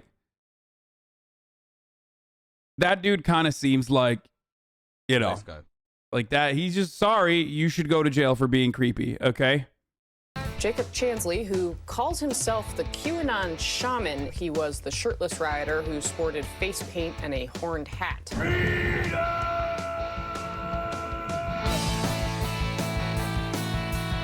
Bro, he also said he wanted to fucking kill AOC. Like, okay, guys, it's not like a lot of these aren't unwarranted, okay? Like, yeah, there is like, I'm no fucking, psychotic reactionary who's like, oh yeah, everyone should go to jail, blah, blah, blah. But like, yeah, if you do a fucking crime, like what? There's supposed to be some kind of punishment. You can't just like fucking do a crime and be like, oh, I guess it's all right because I'm a Republican. That's insane. 24-year-old Andrew Like, I'm not one of those people that thinks like these motherfuckers should be rotting in jail, okay? I don't think so. I think they have short sentences for the most part, and that's good. That's understandable, but like some form of punishment does have to happen. allegedly stole a beer from a mini fridge in House Speaker Nancy Pelosi's conference room. In a statement, pleaded guilty because he, quote, is guilty and faced up to 6 months in prison. Like, I don't know about that guy. You know what I mean? Like, that guy stole a fucking beer. Like, that's ridiculous. He probably won't go to jail for 6 months. Asking, are you nearsighted or farsighted? Like, that's crazy. You know what I mean? Chase Allen allegedly destroyed a news crew's equipment. I'm a documentarian. As like you guys, when you guys hear of something, you guys show up. That's what I was doing there. So there are photos of you stomping on camera equipment. Is that you? I would not like to comment on that at this time. Arrested and facing federal charges, the most serious, carrying a 5-year prison term. Like, that dude should, that dude should go to jail for a little bit. Like, that's crazy. You know what I mean? Can I pay more money to turn the dog voice off? Documentarian, bro. Rudy Giuliani inciting an insurrection against the United States government. Let's have trial by combat. That's awesome. Thank you for the 8, give the subs. Welsie is female only. You unfortunate 100% Rudy Giuliani. Before the riot, went outside the Capitol and raised his fist in an effort to show solidarity with the Trump supporters. I waved to him, gave him the thumbs up, pumped my fist to him, and thanked him for being there. Still a senator with a best-selling book despite complaints he's being silent. Senator Ted Cruz is leading an effort to challenge President-elect Joe Biden's victory. I think the worst part of the system is that, like, all the dumbass, like, poor people that got whipped up into a frenzy and, like, engaged in these idiotic actions, like, they all went to jail. But, like, the main people that have been agitating them can just walk freely with absolutely zero. Okay, trigger warning, Ted Cruz. But yeah, the main people that like whip them up into a fucking frenzy just get away with it and then continue to do the same shit that they did because there is no consequence or punishment for these people because they're powerful. They're not really poor. Dude, come on. The homie who was fucking lactating without a shirt on, like, the dude's living in a fucking trailer park. What the fuck are you talking about? They're not really poor. Some of those people are absolutely fucking poor. A lot of those people are not. Statistically speaking, yes, of course, more rich people vote for the Republican Party than vote, like a higher percentage of rich people vote for the Republican Party than they do for the Democratic Party, okay? It's just facts. But that doesn't change the reality that there are plenty of fucking poor people who are like, West Virginia is a plus 35 state, dude. What do you think? Those motherfuckers are rich? Huh? You think they're they're bussing, dude? They got some, their underlying material problems have been solved. No. They're poor as fuck, okay? And they are, again, they are the victims of the shit that I talk about. What's a plus 35 state? Plus 35 Republican state. We will not go quietly into the night. Mounting evidence showing Donald Trump inciting his supporters to storm the Capitol. We're going to the Capitol, and if you don't fight like hell, you're not going to have a country anymore.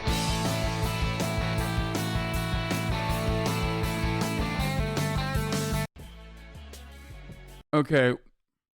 4 months, Pog.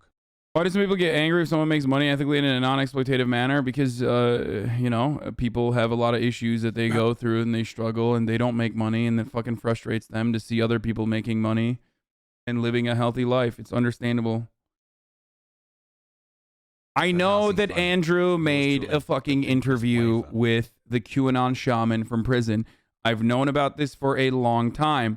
Obviously, you are not the first person to post this in the chat today.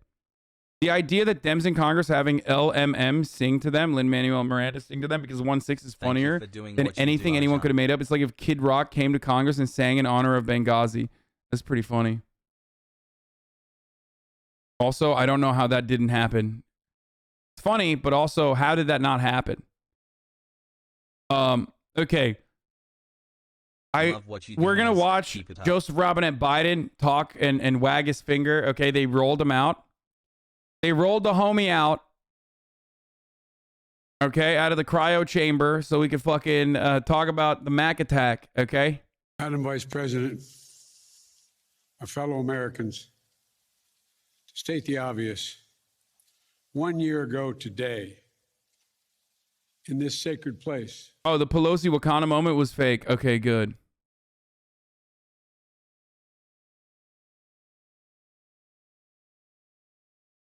Love me, Hussein Hass. Democracy fucked up. Was attacked. Simply attacked. The will of the people was under assault. The Constitution, our Constitution, faced the gravest of threats. Outnumbered in the face of a brutal attack, the Capitol Police, the D.C. Metropolitan Police Department, the National Guard, and other brave law enforcement officials saved the rule of law. Our democracy held. We, the people, endured.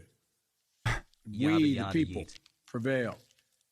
For the first time in our history, yeah, bro, a president had not just lost an election, he tried to prevent the peaceful transfer of power as a violent mob breached the Capitol. But they failed. They failed. And on this day of remembrance, we must make sure that such attack never happens again. I'm speaking it's to you gonna today happen from again. Statuary Hall. Dude. Okay, let me just explain something to you. Okay? You HVAC some bitches. Let me explain something to you all here on this beautiful, glorious day where we celebrate our fallen patriot comrades who, you know, did the hog insurrection. Okay? None of them really died, but, you know, they all died of COVID later. But hey, that's besides the point. Less than 3.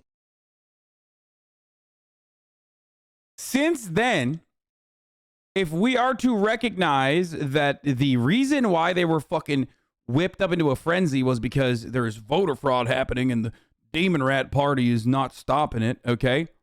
Because that's the lie, right? The Democrats also call that the big lie, right?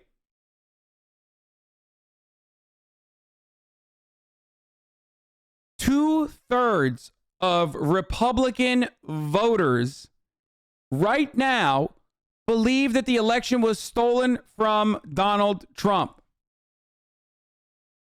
Two-thirds of Republican voters believe that the election was stolen from Donald Trump, who is the righteous president of the United States of America at the moment. So just understand that the reason why they did this is because they thought that this was what was going on. Like, what are you supposed to do if you think this like insane fucking thing is happening and everyone is telling you on TV, all the people that you love to watch, okay, to unwind after a long day at the HVAC business that you own, okay? Tucker Carlson, Laura Ingraham, all of your favorite congressional representatives that you would basically purchase Funko Pops for if they made Funko Pops for those representatives, okay? Because like that's the Republican version of fucking soy facing for the Marvel Cinematic Universe, okay? Like cracking a beer, unwinding, and soy facing at fucking Tucker Carlson, okay? Like everyone told them over and over again that the election was stolen, and those guys still believe it. You didn't address shit.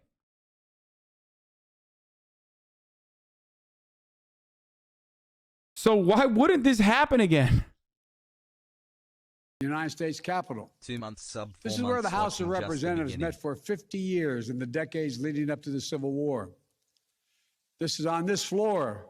It's where young Congressman of Illinois, Abraham Lincoln, sat at desk 191. Above him, above us, over that door leading into the rotunda, is a sculpture depicting Cleo, the muse of history. In her hands, an open book in which she records the events taking place in this chamber below. Nothing better Cleo than stood watch over Hogwarts this with hall Daddy Hasan. 1 year Here's ago to a year today. full of many Stunlocks Bro, and Hogwarts wow, as how one dare has you guys comrade as disrespect Cleo that was watching over the floor, dude? Like, you think, who cares, bro? Who cares, old man? Shut the fuck up. Abolish student loan debt, dickhead. Okay? I don't care. Why should anybody care about this? Oh, Cleo's watching? No shit, dude. That's crazy. Bro, that's wild. I can't believe these sacred, hallowed halls were fucking disrupted by the filthy, disgusting hogs that walk through those doors, dude. Hey, today Who is my cares? birthday and last Who year cares? sucked, especially because when I told Motherfuckers are everyone to being show up forced to, the White to House, go I back didn't to mean the work White House. while they're still sick with COVID. And the Biden administration yesterday, when asked the question, like, can you give more financial assistance to people?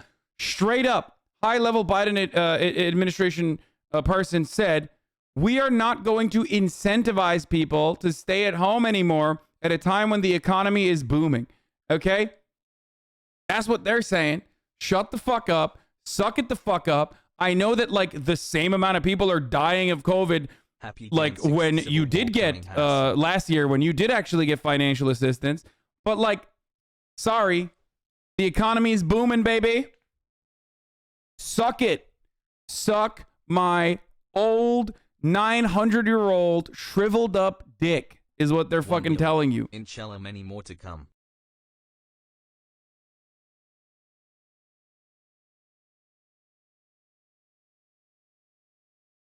But hey, you got Hamilton and you got Cleo looking over these sacred halls and being disrespected. Okay? Hold up 1 second. I want to show you the what I'm talking about. I want to read the exact quote.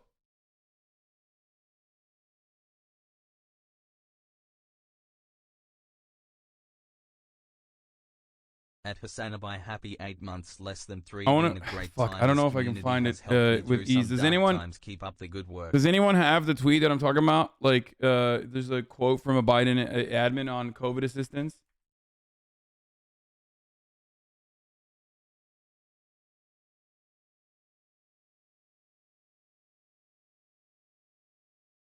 It was yesterday.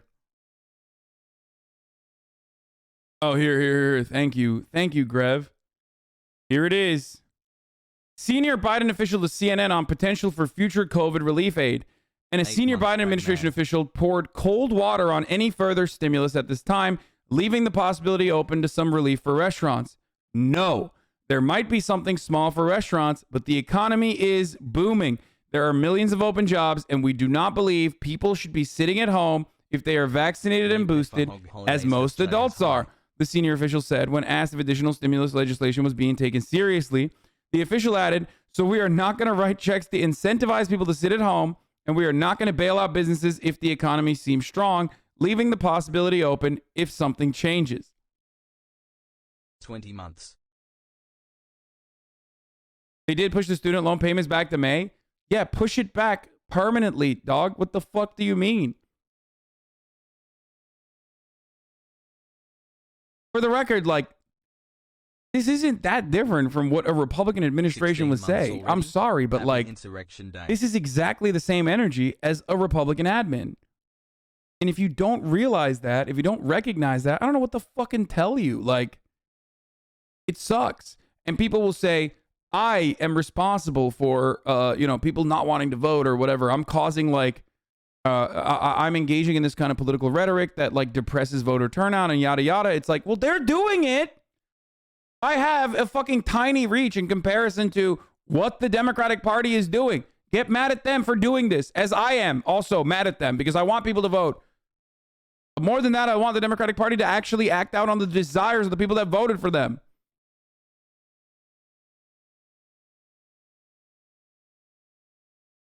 I'm proposing $2,000 monthly payments throughout the pandemic and for 3 months after because rent and bills are still due during this crisis and people are going hungry. It's that basic.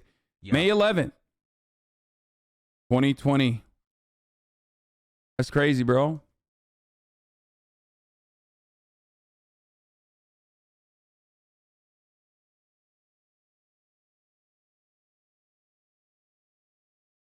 How much fiscal support do you want, dude? Do you see inflation at the moment and need to relax for a bit? No, you're right. People should shut the fuck up and get back to work. Look at the inflation, brother. You're right.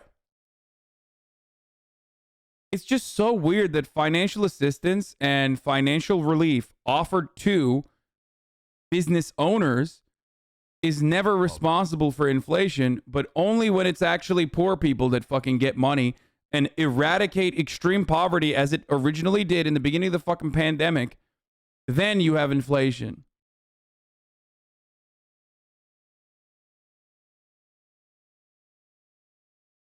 Love you, Hasan.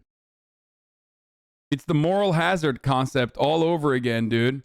Moral hazard is only applicable to the fucking working class. Okay? If you're a business owner, there is no moral hazard. It's an expectation for you. The expectation is that you absolutely are going to fucking get money from the government to help you.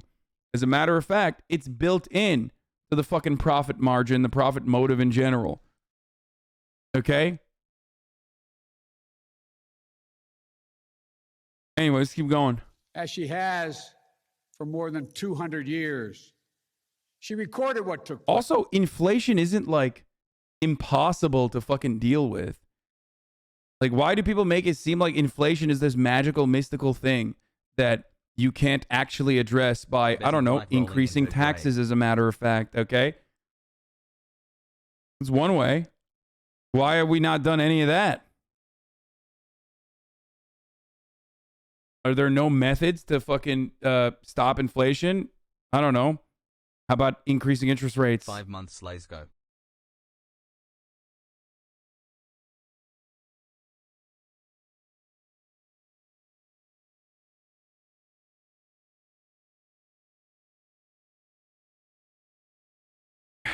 Jesus. Place. Nice. The real history, the real facts, the real truth. The facts and the truth that Vice President Harris just shared, and that you and I and the whole world saw with our own eyes.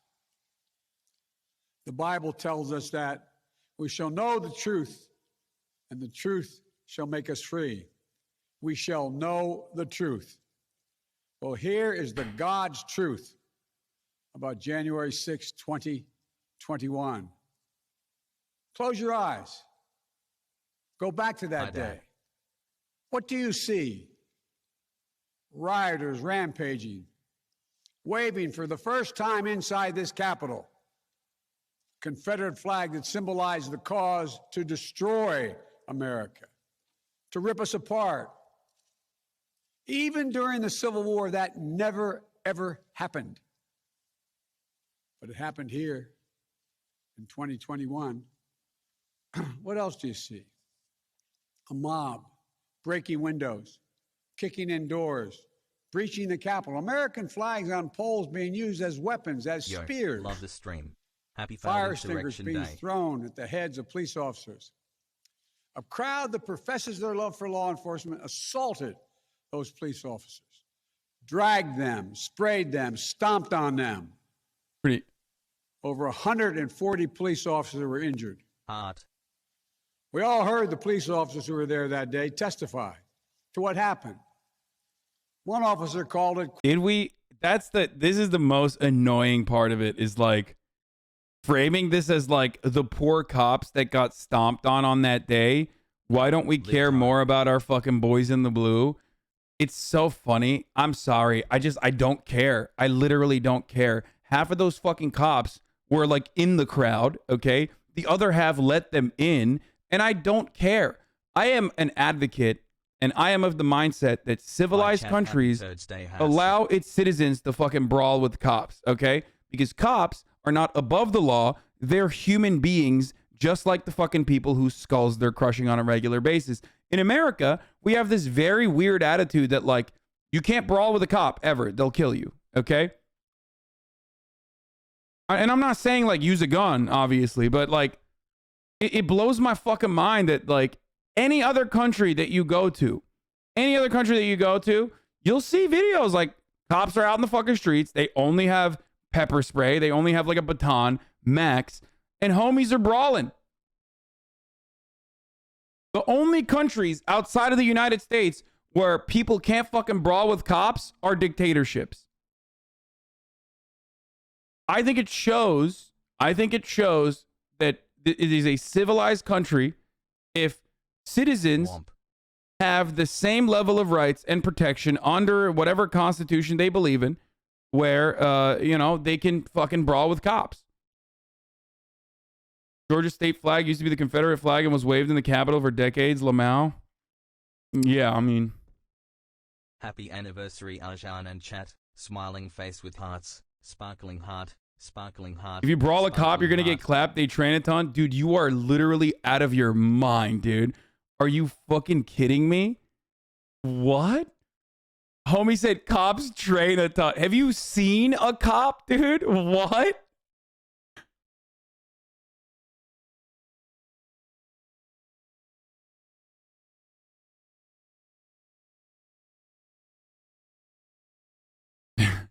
The only workout cops are getting is when they're running up a fucking escalator that's out of commission to get some donuts, okay, at the Krispy Kreme donut factory, okay?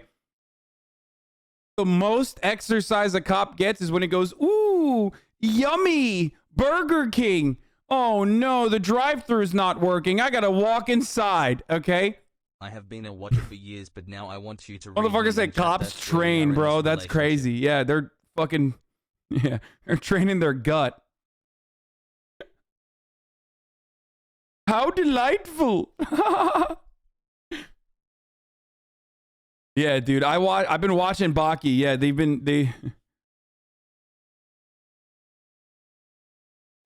I've been watching Baki as well. You know, some of those cops they're all fucking judo specialists.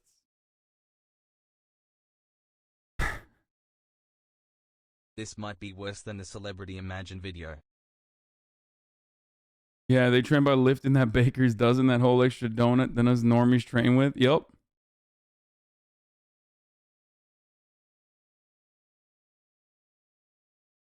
Dennis Prager, say something of value challenge. New Channel 5 dropped this morning.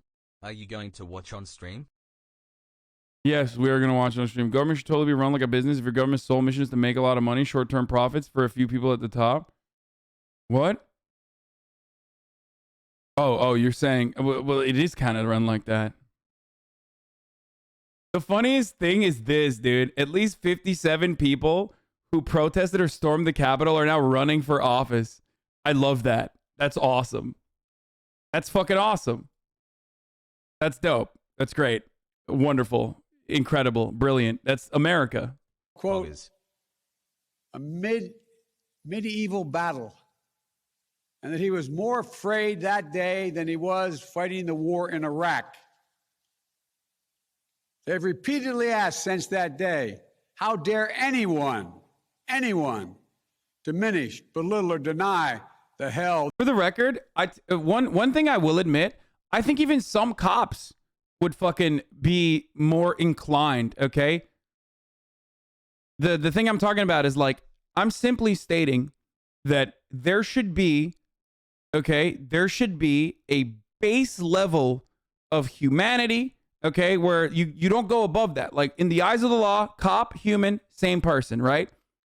And in any other circumstance, if a person treated you like a fucking cop does, you would never stand for that. You would never, ever, ever stand for that, right? I was trying to get... And that's what I'm simply stating. I think it would literally fucking make policing better. Some cops would actually train for the first time ever so they can, like, you know, engage in hand-to-hand combat. It would make policing better overall, I think. No arms. No guns. Just straight fucking bare arms, baby. You know what I'm saying?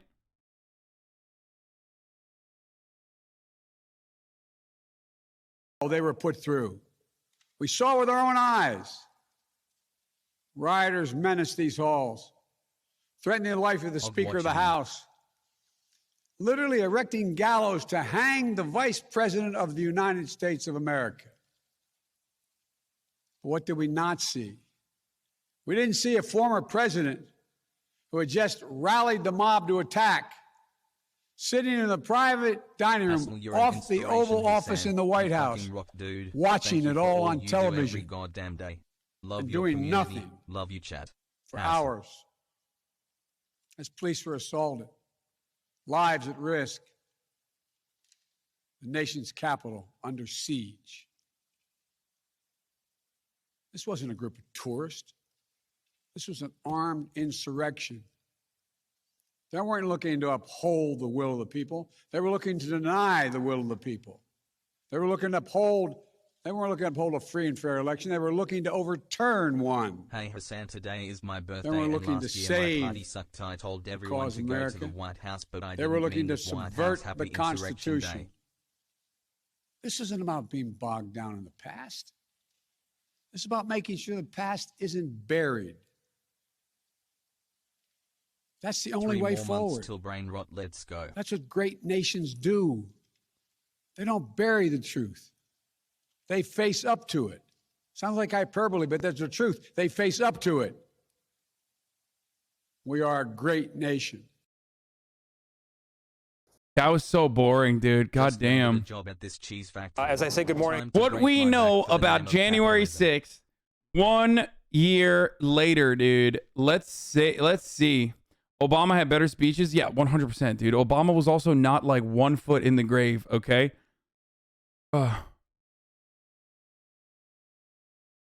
Wait, my AP governor teacher showed this to us in class and she started crying? That's awesome. So, you know what great nations actually do? I mean, I don't even know if there is like a great example of a great nation. There's nations that are closer to it, though. And even then, there's a litany of problems in all nations, okay? Great nations don't let hundreds of thousands of people live on the fucking streets and die, okay?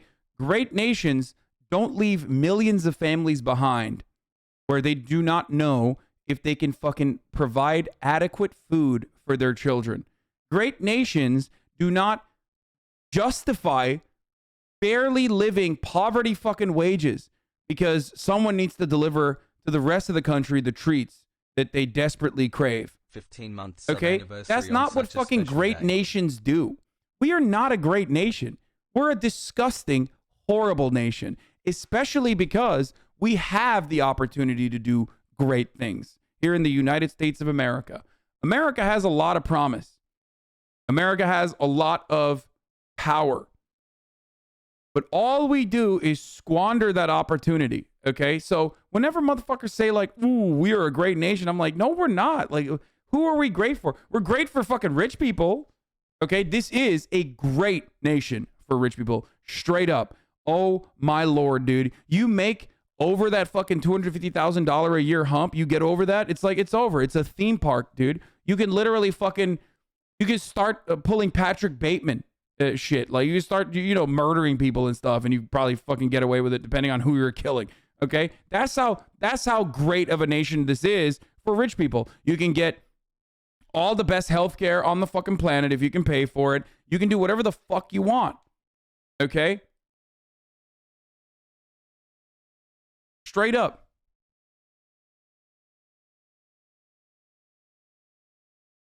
But it's not a great nation for the overwhelming majority of people that are suffering financial hardships. Okay?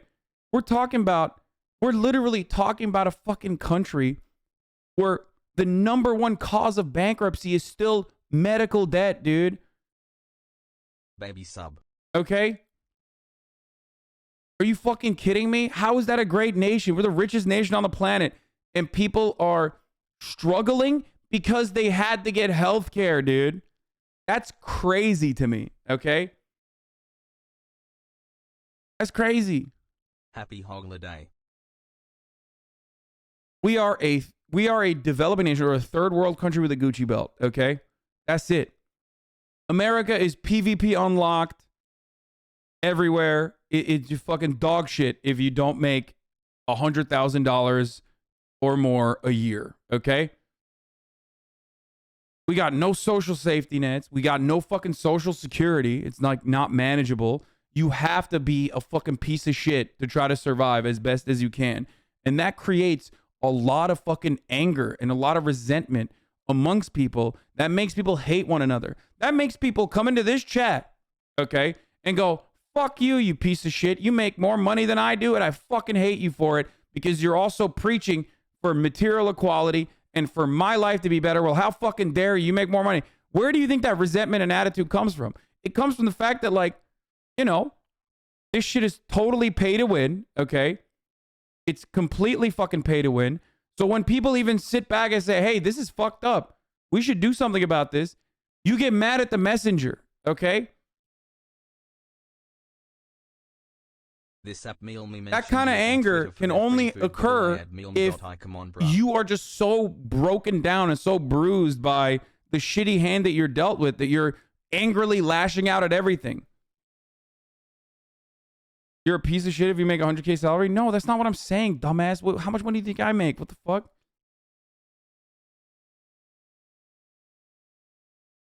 Sounds like you getting mad at Joe Rogan. No, I get mad at Joe Rogan because he also has a lot of opportunity to be just like a normal himbo and squanders it and becomes like a boomer an angry, resentful boomer with an ape brain who thinks he is smarter than everybody else and is spreading a lot of misinformation that is causing people to fucking die that shouldn't die.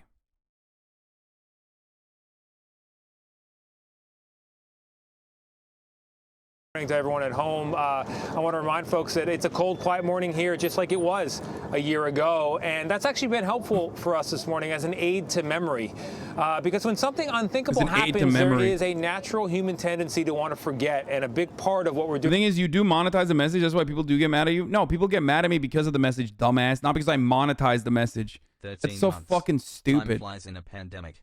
Especially considering the reality that I could fucking monetize any other thing. I could monetize way harder if I didn't do this message. And also, I wouldn't be under constant fucking threat with like death threats and people fucking with my family, okay?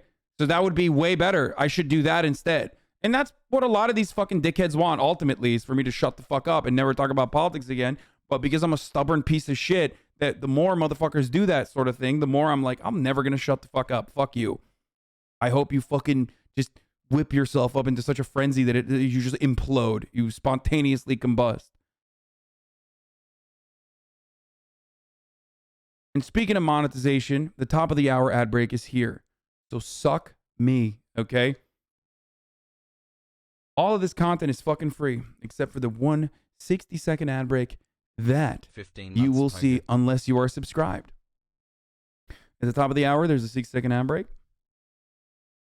Direct your anger at capitalism and read theory. It's so useless to get mad at people with money. I agree.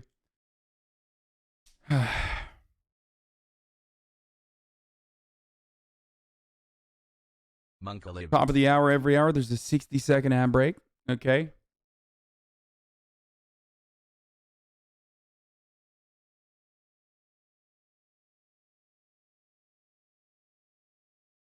You no longer want to see those ads. All you need to do is subscribe, baby. Hassle. You can do that for $5. You can do that for free. Yeah, get mad at capitalism, post, eat the rich, and then do nothing like the rest of us. Heli Coffin. These fuckers trying to make this 9/11. I mean, I agree with you on that part. They are trying to make this into 9/11, which is fucking laughable and silly. Get mad at capitalism, post, eat the rich, and then do nothing like the rest of us is also great. Okay. What are you doing then? Fucking, tweeting that I'm a hypocrite or some shit? Is that your goal for the day? You really got a lot done today. Thank you. Thank you for uplifting the working class today. I am an IATSE member. That's it. Okay, great.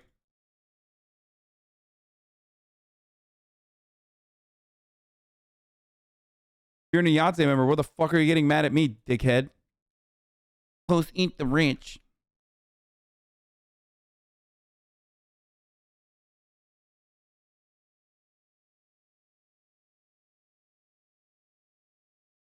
Like, he's saying he doesn't have the money and resources that you actually have to make a change and you're not doing anything. That is stupid. You are wrong.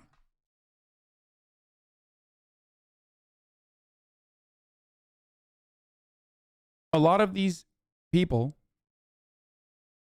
assume that, like, the money I have will cause me to lobby the government or some shit, okay? This is what I'm doing.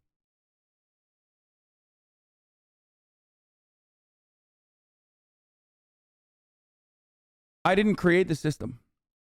I live in it like you do. That's it. Okay, Hasan, I'm going to union bust them now. Moment known as peak liberalism. You come in here and you get mad at me while I'm doing the thing I do to help. Everyone has a different way of helping. I think this is a pretty good way, especially with respect to the material conditions that we exist under. Is there any sort of momentum? Is there any sort of labor militancy? Is there any sort of organizing?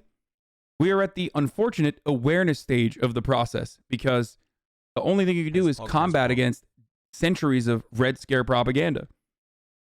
And even then, you come in here and you fucking yell at me. I mean, go off. Yell at me all you want. But you can do that through the ad break. That's right. Here it is.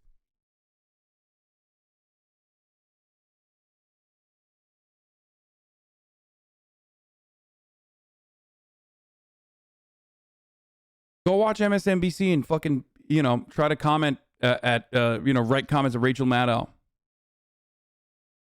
They have a profound amount of influence and power in comparison to someone like myself. Poggers.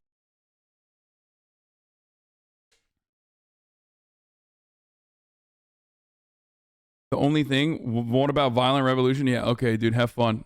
Dumbass.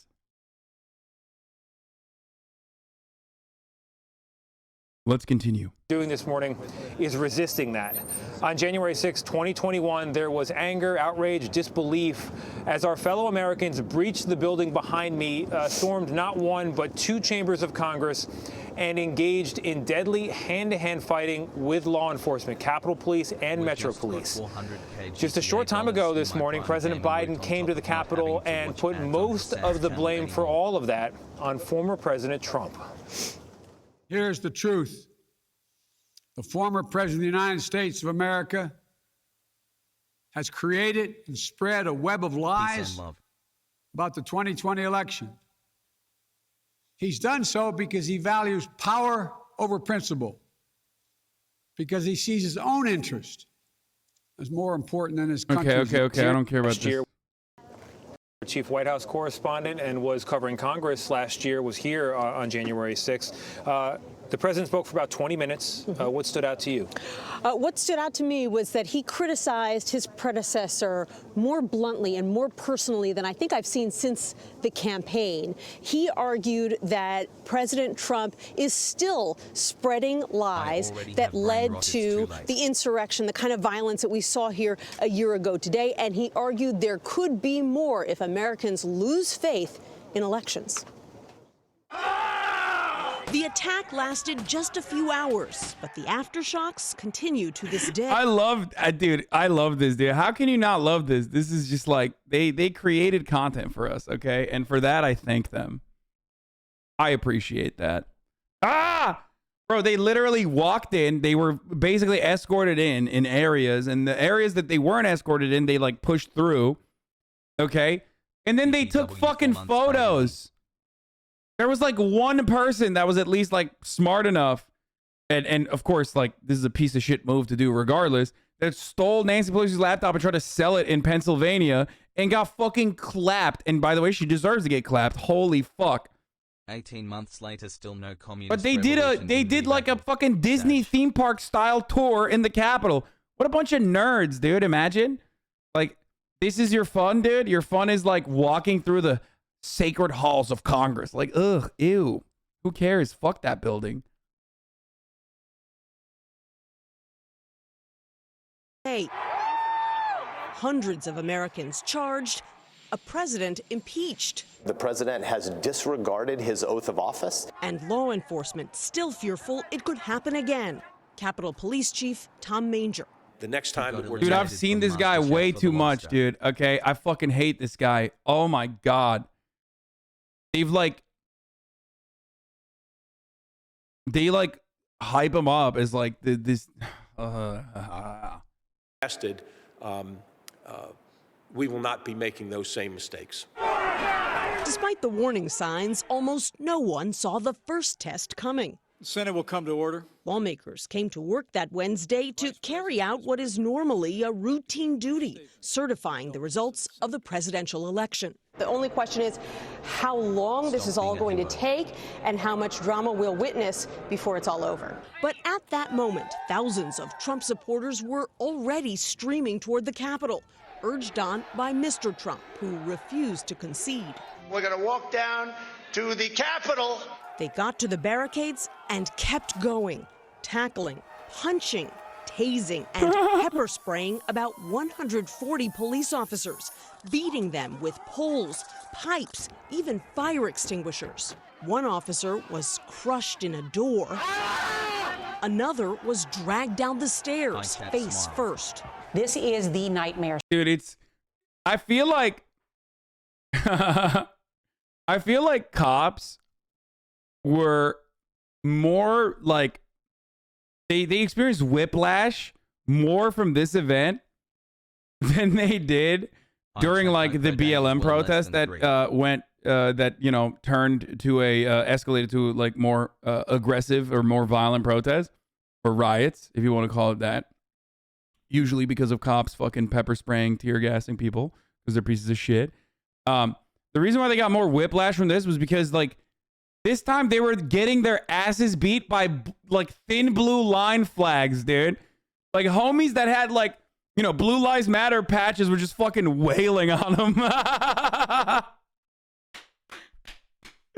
Oh, it's funny. It's pretty funny. 1 month closer to brain rot. Please buy an It's just hog on hog violence. Like it hurts. When my 9 months They experienced what I deal with on a daily basis within leftist infighting. Okay, they got friendly fire. And friendly fire will fuck you up. When someone comes in here and is like, I'm a fucking leftist, I've been following you, I've been supporting you for so long, but I fucking hate you because, you know, I found out that you're a grifter or some shit. Like, that hurts me. That hurts my feelings. I'm like, what the fuck? Like, I care about you and I think we're allies. Why are you yelling at me? And they saw that. They experienced that. So they're, you know, that's the reason why they got like 83 cops fucking quit their jobs after January 6th. Awesome.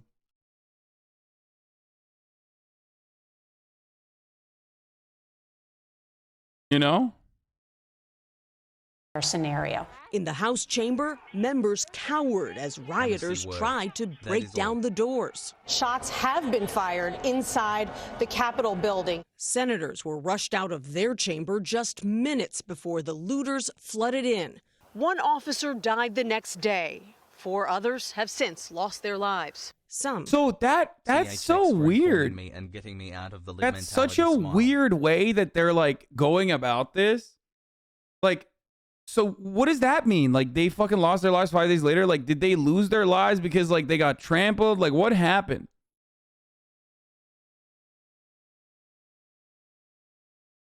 Like,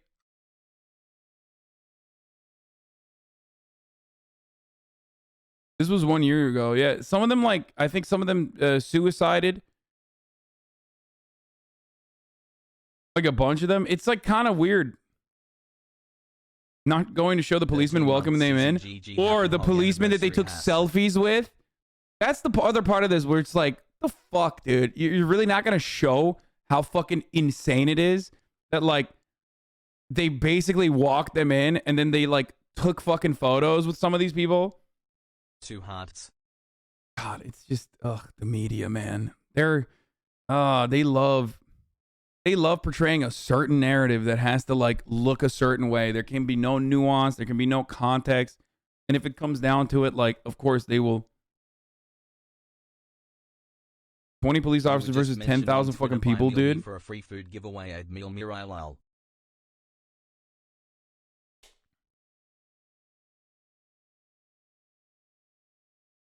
Are still recovering.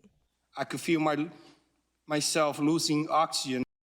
6 days into 2021, we seem to be off to a great start.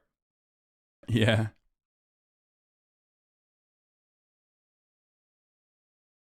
Yeah, it was a great start.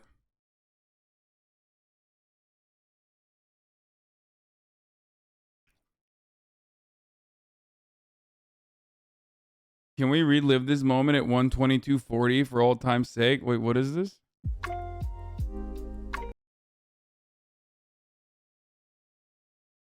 $1:22:40.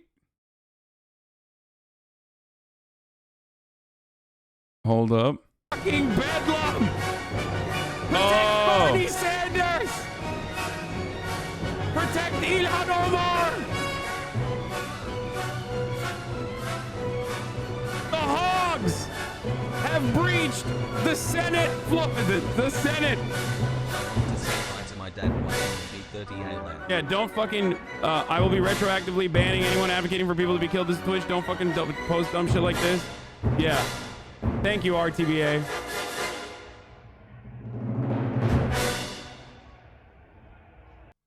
This is some real fucking. Yeah. Real nazi shit, dude. Straight up.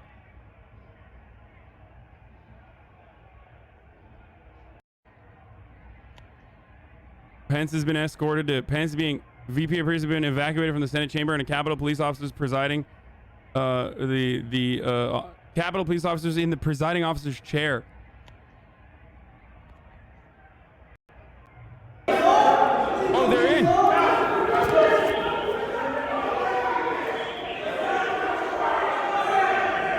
Okay, that's crazy. That's crazy, dude. Happy Hogs That with is the same literally chat.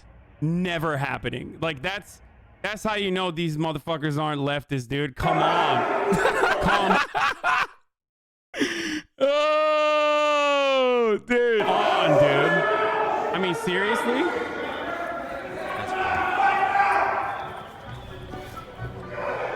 I mean, look at this shit.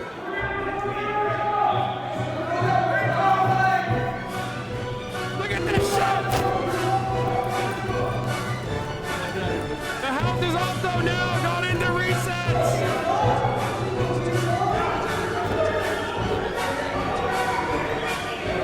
The entire building is in chaos.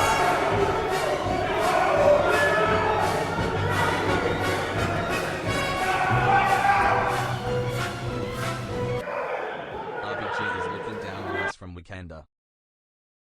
Bro, this shit is madness, dude. This is absolutely fucking bananas. I don't know how else to describe what I'm seeing, dude. And BLM is supposed to be so bad when these racist fucks are doing this? Yeah, dude. Sigh. Oh, man. Can you believe 250K people were watching this? Nuts? Yeah, I can believe it. But also remember that, like, right now, there's nothing, like, significant happening, and there's 50,000 people watching me. So, that's, like...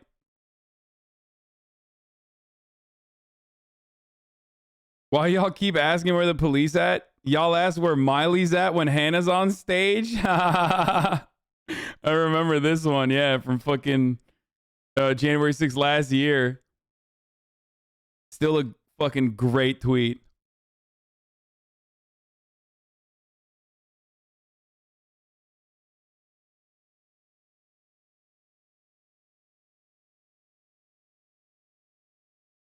Everyone in chat copying to being there. I'm an FBI agent. I'm writing these down, but Hasan, please enable slow chat so I can get them all. You got it, baby. Don't worry about it. Get all of these motherfuckers, dude. Get them! Get them all! That's right. FBI, open up. I was fucking CIA and FBI at the same time, dude. Yeah. This whole time.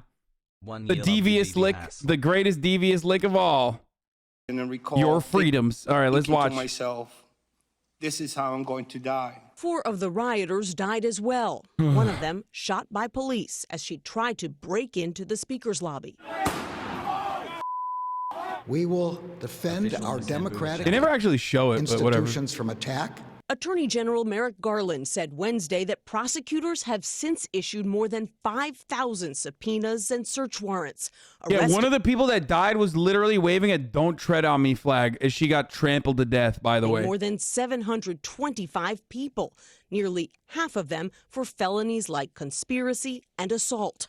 He suggested that some ringleaders could still be charged, even if they weren't physically at the Capitol that day.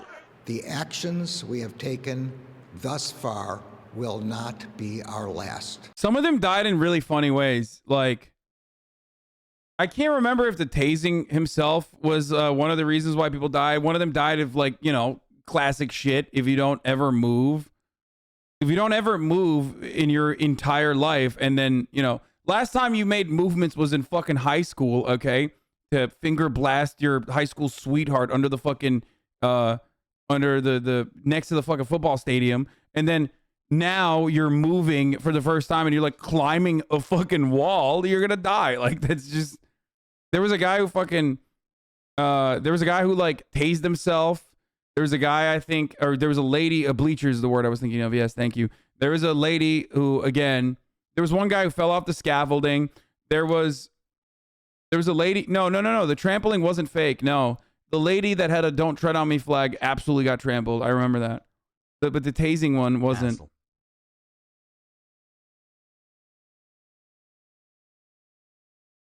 The fences that turned Washington into a fortress for months have now mostly come down.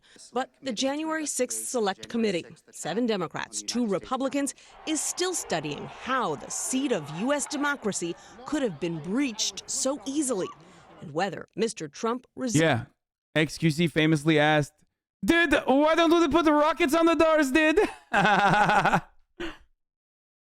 resisted calls to send in the National Guard to help. For 187 minutes, President Trump refused to act. When action... Oh, this was great. Oh, fuck Liz Cheney. This was awesome. Delegate got caught speaking in the third person while storming the Capitol.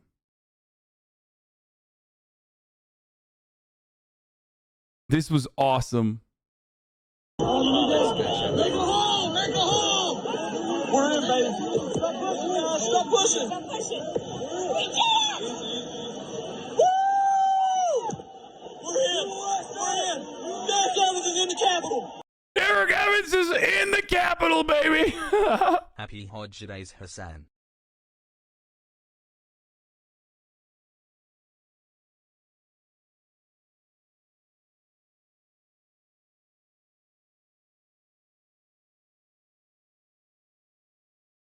It's so good. 6 months, 3 more till the baby is born.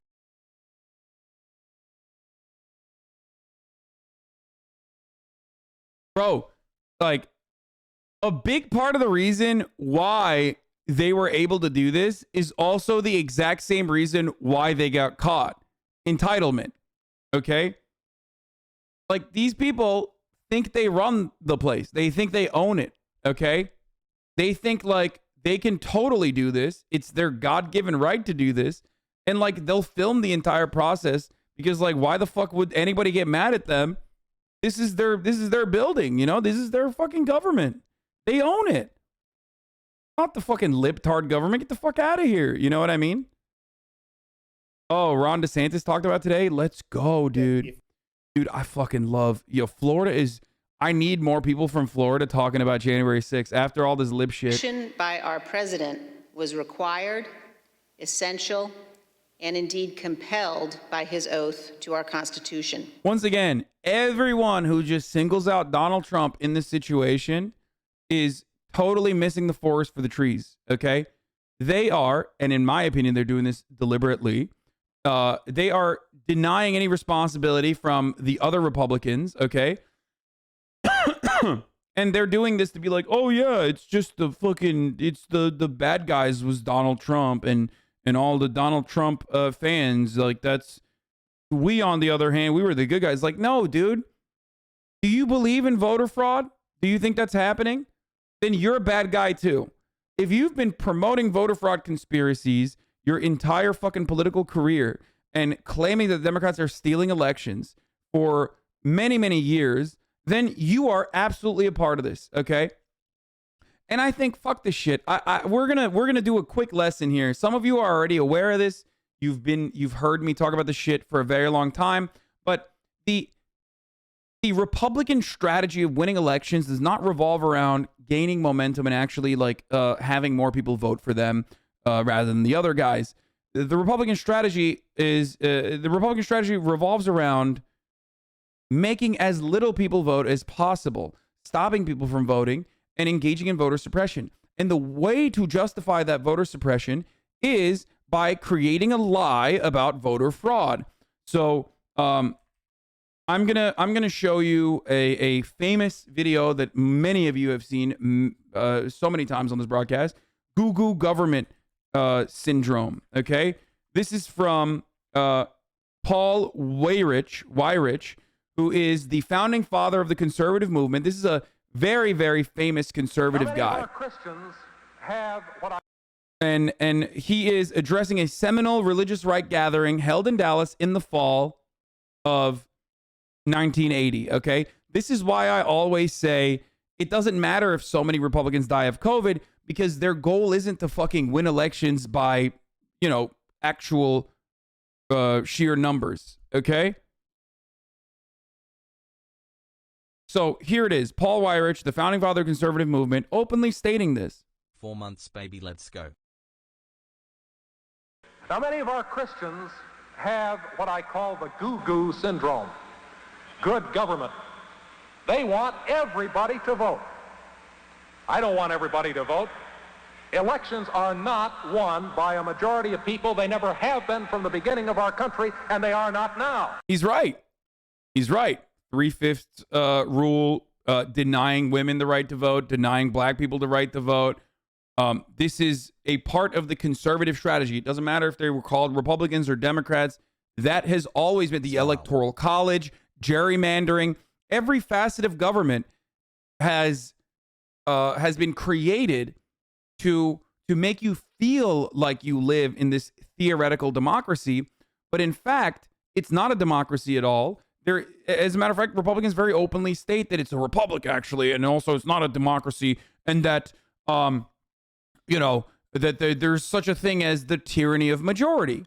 Okay, the alternative to the tyranny of majority is the tyranny of minority, which is what we live in. It is an oligarchy where a very small fraction of people at the tippy top that have all the power and all the wealth and all of the assets basically control what the bourgeois government does, okay? And that's what we currently exist in, and the two-party system absolutely creates that or justifies that reality, right? But if you are to reduce it to like either party having a different point of view, here's a Republican absolutely openly stating that it's not about fucking winning elections with the majority at all. It's never been about that, and he's right. As a matter of fact, our leverage in the elections, quite candidly, goes up as the voting populace goes down. And he was talking about this in front of Jerry Falwell, okay, who is, again, famous evangelical, and Ronald Reagan.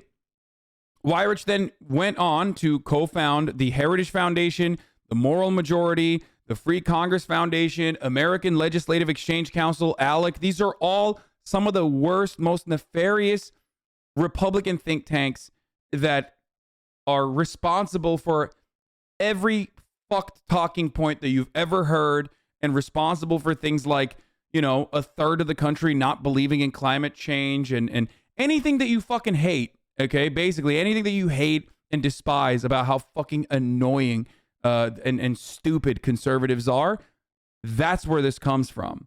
That's where these think tanks have worked their magic. Okay, and continues to host weekly strategy sessions for right-wing leaders. So there is this very obvious momentum towards this idea that like elections are not supposed to be won by the majority of people. It's supposed to be won by a minority of people. That's like what we do. And here's Donald Trump also admitting that reality as well. Trump, remember when he said Republicans would never be elected again if it was easier to vote, where he openly stated that where was it? It was on Fox and Friends, right? Here. Oh shit, what the fuck? Why did it go to that? Does anyone have that video of Donald Trump openly stating it? Because, like, remember, people always, like...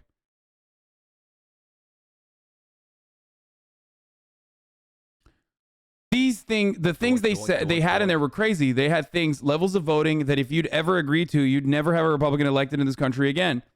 They had things in there about election days and what you do and all sorts of clawbacks. They had things that were just totally crazy and had nothing to do with workers that lost their jobs and companies that we had to save.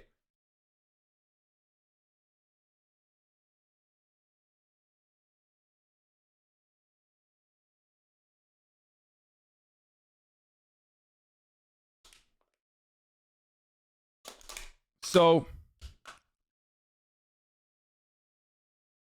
and this doesn't go back after 2 months just before you ran the ad easy clap. So for people that at least now that we've established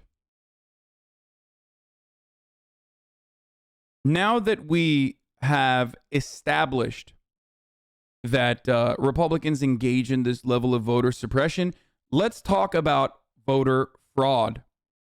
Okay, or rather, not voter fraud, but like how they justify voter suppression measures. Okay, the Rand Paul tweet is exactly what you're talking about. I'll show it to me again, and I'll look at it. So,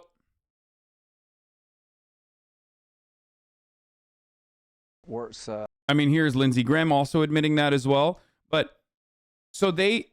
Oh, here, this is the clip. Okay, here's Donald Trump saying it. Kevin, for you, Mr. President, if there is another relief bill, how can we stop lawmakers from dipping into it again for special interest projects? Man, we were just talking about this.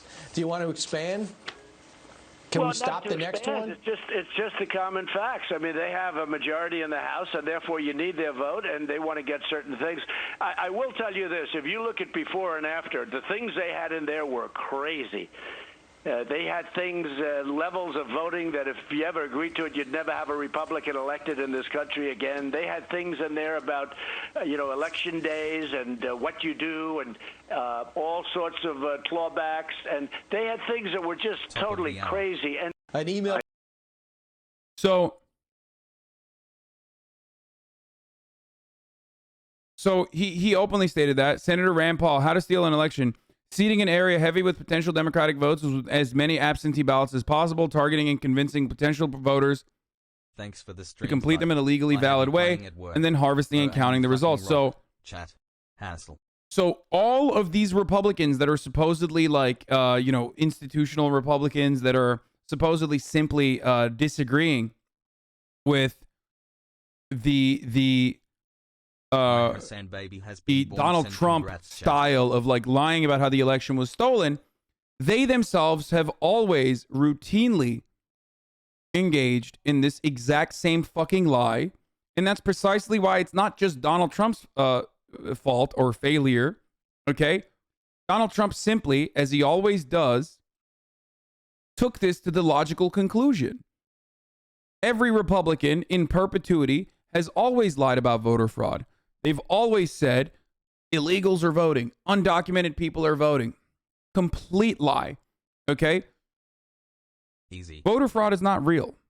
Election fraud, on the other hand, in some instances is real. Election fraud meaning like, people engaging in like ballot harvesting in a way where they throw out like fucking votes of a certain group of individuals. That shit happens every now and then, but it's super rare. And when that does happen, guess which party is doing that? Take a guess. Where some of the most famous, election fraud instances have occurred, and it's not the Democrats. Okay? But what they do is they push for this lie that voter fraud is real so that they can justify as many voter suppression tactics as they possibly can that range from, signature matching, ID laws, closing polling stations in poor areas, all the way to something as simple as not letting people vote on a holiday, not making it so that it is a federal holiday where people can just go out and fucking vote, making it so difficult to fucking vote, as difficult as possible. If you live in a poor neighborhood and it takes you 2.5 fucking hours to sit in a line to go out and vote for a Democrat that doesn't even give a shit about you, okay, and is not going to really change your material realities in a meaningful capacity, that is by design. That is done on purpose. Okay? Literally 19. Not allowing voting to occur on a national holiday is absolutely voter suppression. Straight up. That was in H.R. 1. That was absolutely a measure that the Democrats wanted to pass that Republicans were like, no, fuck no, we're not doing. And Democrats didn't fight hard enough for it either. Yeah, Okay?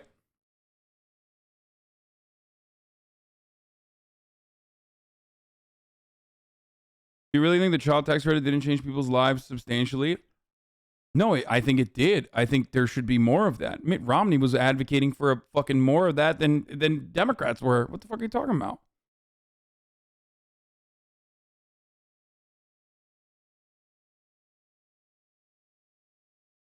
Here, Liz Cheney talking about Liz Cheney, who's hailed as a fucking hero, by the way. Liz Cheney, who is hailed as a hero by liberal media. Here's what her opinions are on voter suppression, okay? You don't see any linkage between Donald Trump saying the election's stolen and then Republicans in all of these state legislatures rushing to put in place these restrictive voter laws? Well, I think you have to look at the specifics of each one of those efforts. I think if you look at the Georgia laws, for example, there's been a lot that's been said nationally about the Georgia voter laws that turns out not to be true. But even the Republican Lieutenant Governor of Georgia, Jeff Duncan, said that when this bill started to pick up momentum was when Rudy Giuliani was testifying that the Georgia election was a sham. I don't think anyone doubts that the reason 400 some... Axios, by the way, is a right-wing outlet. Remember that. A right-wing outlet is asking, don't you think that if Donald Trump is responsible for January 6th, that the entirety of the Republican Party is kind of responsible for following on that exact same narrative? Voter fraud and voter suppression are married to one another, okay? One cannot exist without the other. Because you can't just be like, we need to protect our elections even harder than before without creating this fucking narrative that like the elections are under attack regularly. Yes, Axios is a center-right publication. Absolutely. Okay?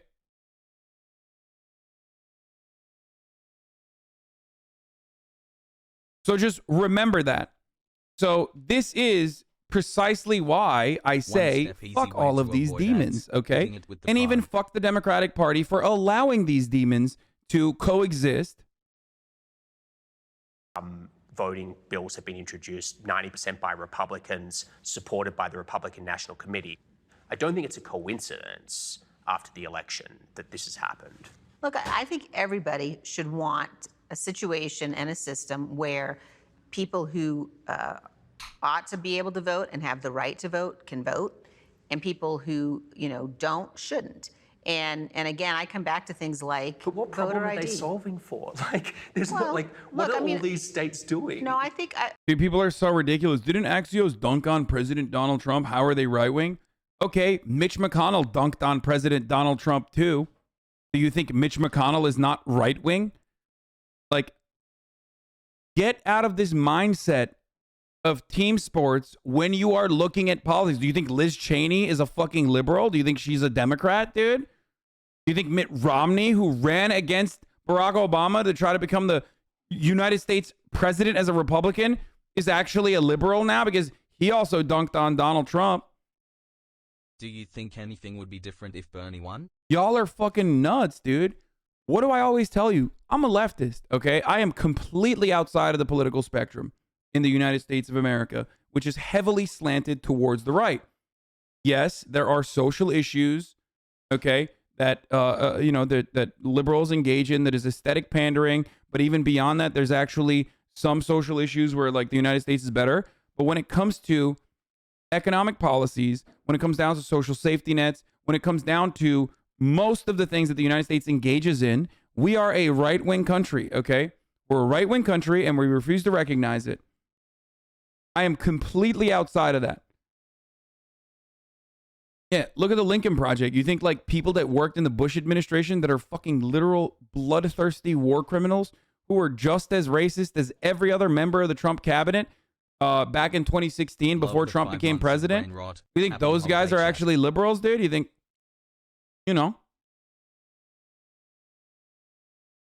get the fuck out of this like team sports mindset, okay? These guys are absolutely center right to far right. Well, each state is different. What was the big problem in Georgia that needed to be solved by a new law? What was the big problem in Texas? What was the big problem in Florida? What was these laws are coming all around the states, and like, what are they solving for? I think you've got to look at each individual state law.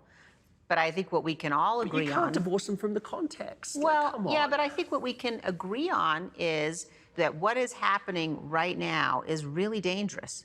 And I can agree with that. When I think about 2000, think about sitting on the inaugural platform in January of 2001, watching Al Gore. Of course, we had won. I'm sure. Yeah, the rest of this is deflection and bullshit, okay? So she successfully parried, okay? That's what she did. She pulled a fucking Sekiro parry right there. So, like you've said before, liberals are pro-LGBTQ conservatives, 100%. 100%. Saw my monthly ad. Like, that's why there are so many similarities with what the Biden administration does in comparison to the Trump administration. More fucking immigrants have been jailed under the Biden administration than the Trump administration. Barack Obama deported more immigrants than Donald Trump ever did, okay?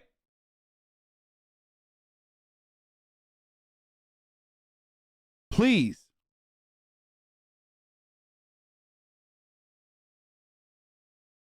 A person who literally ran.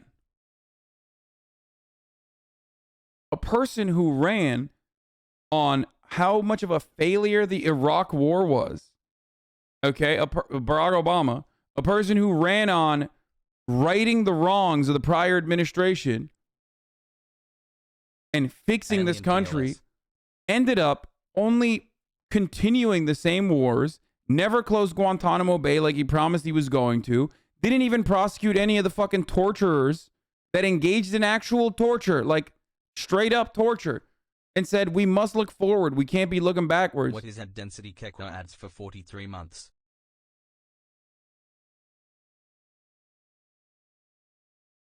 It's crazy to me that people don't see this reality. It's crazy when the Biden administration uses the exact same Trump administration measures to do the exact same shit that the Trump administration did, but because the media is not reporting on it in the same fucking aggressive way that they did under Donald Trump, you just don't care. You never care about it. Well, not you guys in here, because I talk about the shit all the goddamn time. But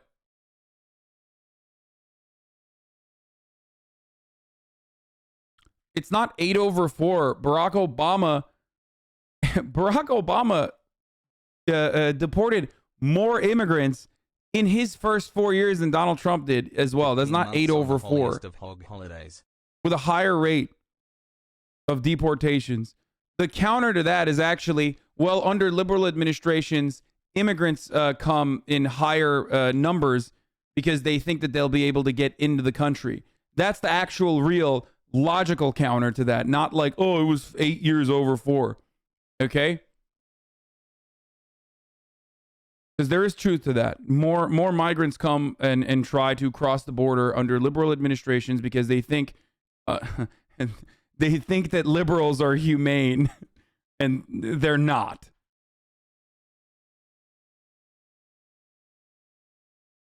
And they learn that the hard way, that that's not the case.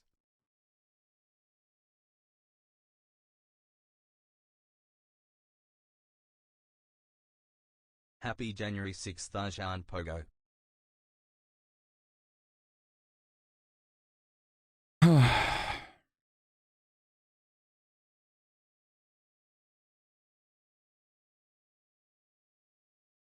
Anti-vaxxers take on reality?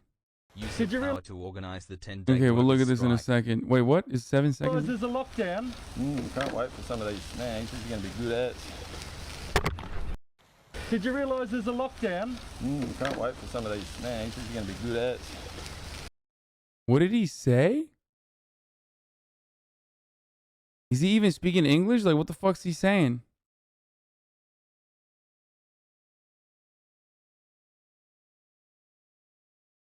Fuck's he saying?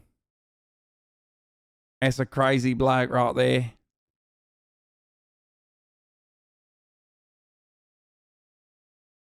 No shot. Kamala Harris did not say. VP Harris on January 6th anniversary dates to Occupy. No, oh God, breaking 9/11 is like such a fucking annoying reactionary site, but like, God damn, she did not say this is like 9/11. Please stop. No, I don't want to believe this, dude. Come on. Certain dates echo throughout history, including dates that instantly remind all who have lived through them where they were and what they were doing when our democracy came under assault. Dates that occupy not only a place on our calendars, but a place in our collective memory. December 7th, 1941, September 11th, 2001, and January 6th, 2021. Certain dates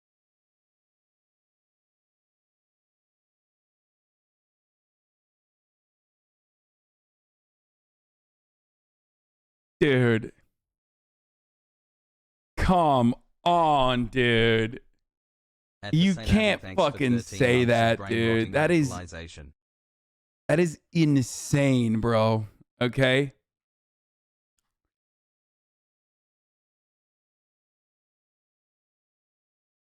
I think they're trying to make it happen. Like, they are so desperately trying to make it happen. Meanwhile, on the other side, let's hear what the fuck's going on with the true patriots. How are they covering America's new 9/11? Dagger at the heart, at the throat of democracy. Yeah. But none of them had daggers. Christian, you either get out at 18 none of them or had become a guns. Conservative psycho, no in between. It was essentially, for the vast majority of them, it was a cathartic experience. If somebody had invited me to go in, I wouldn't have gone in. I wouldn't enter a federal or state building without permission. Yeah, because you're a pussy, dude. That's why. Bitch. I wouldn't go in. Yeah. Listen, conservatives, I'm your man, okay? Fuck this fake ass Dennis Prager bullshit, okay? What does he do? All he does is fucking write articles about how you should rape your spouse, okay? And then fucking cry that he can't say the N-word anymore. Both of those things are true, by the way, okay? Hank Pecker is your man, okay? He wrote not one, but 2 articles on spousal rape. A man that has been divorced 7 times. The 7-time divorce court champion, Dennis Prager. That's why he's the best conservative. The more divorced you are, like, the more conservative you are. He is the most divorced man in America.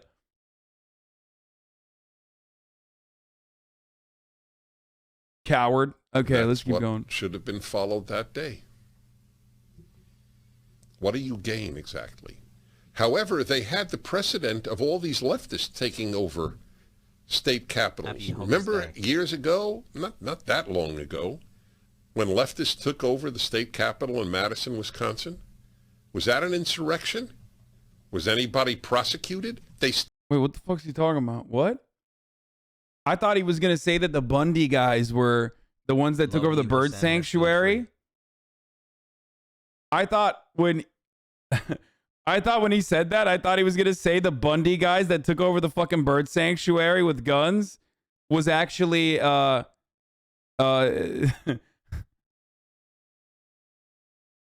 Love you has. Oh, he's talking about the teachers union strike. Oh my God, bro. That's bananas. Stayed there for weeks, if I'm not mistaken.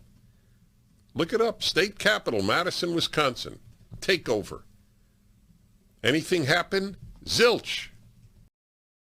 Who died, motherfucker? What do you mean? I remember this, dude. This was like...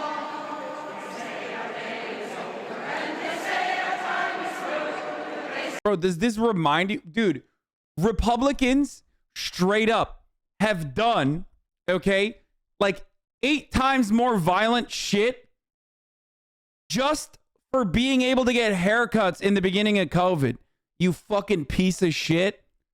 A bunch of like old teachers singing Solidarity Forever in the Wisconsin state capitol is not comparable to even like the armed protesters that broke through and literally did a show of force in like Michigan and numerous other fucking state capitals around the country because they wanted to get jalapeno poppers at Applebee's. Are you fucking kidding me?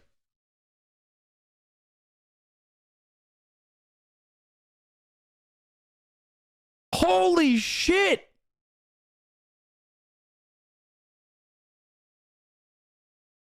Yeah. Dude, this is just so psychotic, dude. I swear to God, conservatism is just like...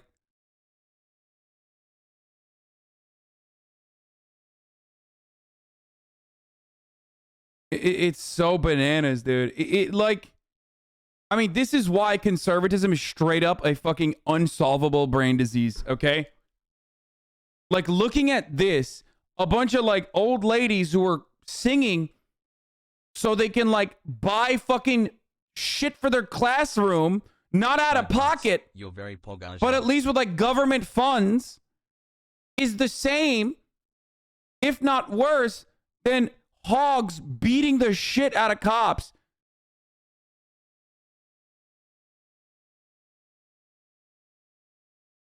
Or even if they're talking about fucking the 2011 Wisconsin protests.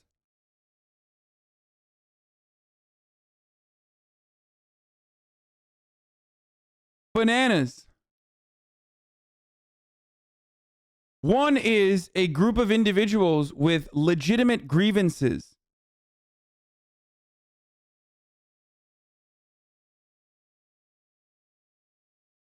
The other is people that fucking violently broke through, okay? Peepo Pogo. Even ended up killing fucking people, okay? All because they wanted to take selfies, dude. There was no goal there. There was no momentum. Or even if there was an actual overarching goal, that goal was to literally stop a normal function that is, for the most part, symbolic that the government is engaging in authorizing the vote count, okay? That's it.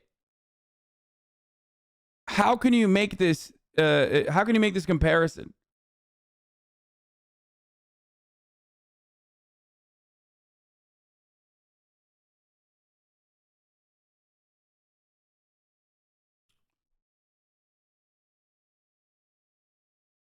Did we ever watch the last part of the Patriot Purge, by the way? That was peak content, but I only saw parts 1 and 2. I think we saw it. Hi. Oh my God. That's great. Michael, that is a fucking incredible find.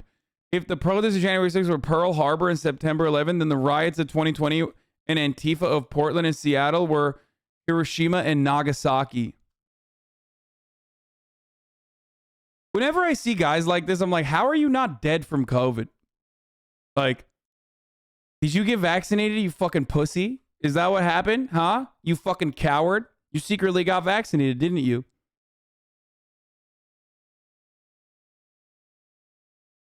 That's right. That's exactly what happened.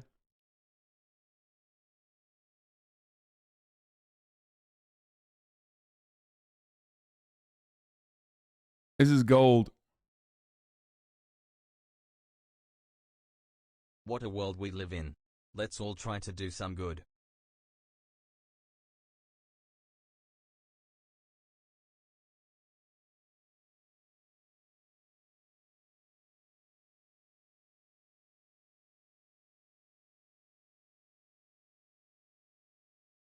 Is this when Andrew interviewed the shaman?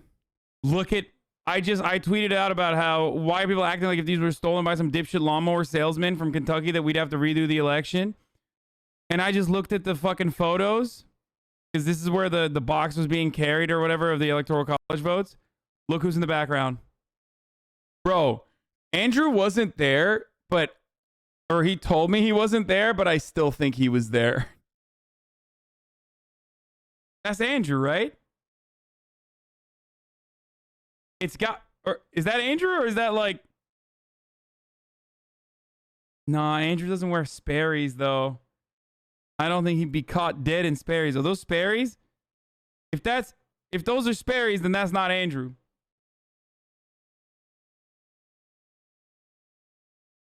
It does look like him though.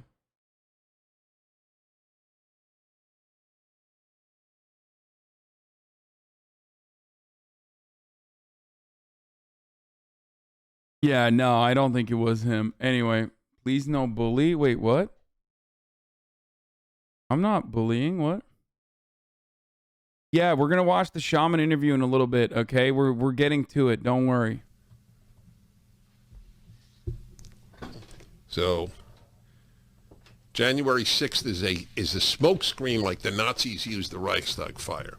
That's all it is. Happy anniversary to the craziest Wait, what? political Half event this to country happen knows in my that, lifetime. half this country doesn't. And as the French say, c'est la vie, that is life.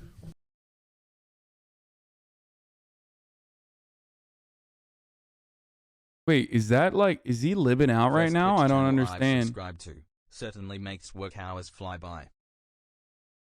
And Coulter is a lib. I've been quiet on this holiest of days, spending it entirely in church, praying feverishly and cater walling endlessly in an attempt to expiate our collective guilt for the stain of last January 6th, a date that shall live in infamy when our democracy was plunged into darkness. No, she's fucking joking, dude. Are you stupid? This is Ann Coulter we're talking about. Ann Coulter would literally fucking... The only time Ann Coulter can come now is if she watches people like fucking murder like Democratic voters or something, okay? Hogs disrespect Claire. That's a joke. Ann Coulter would literally catch on fire, okay? She would immolate if she stepped foot inside of a church. That's an actual demon we're talking about.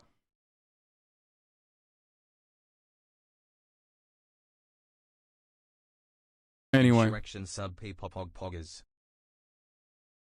Okay.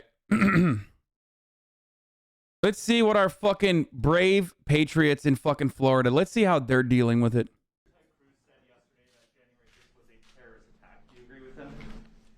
Absolutely not. I think Senator Cruz is smart enough to know, since he's an attorney, that no one's been charged with terrorism, just like no one has been charged with insurrection. I think that was very irresponsible of him to call them terrorists, and I completely disagree.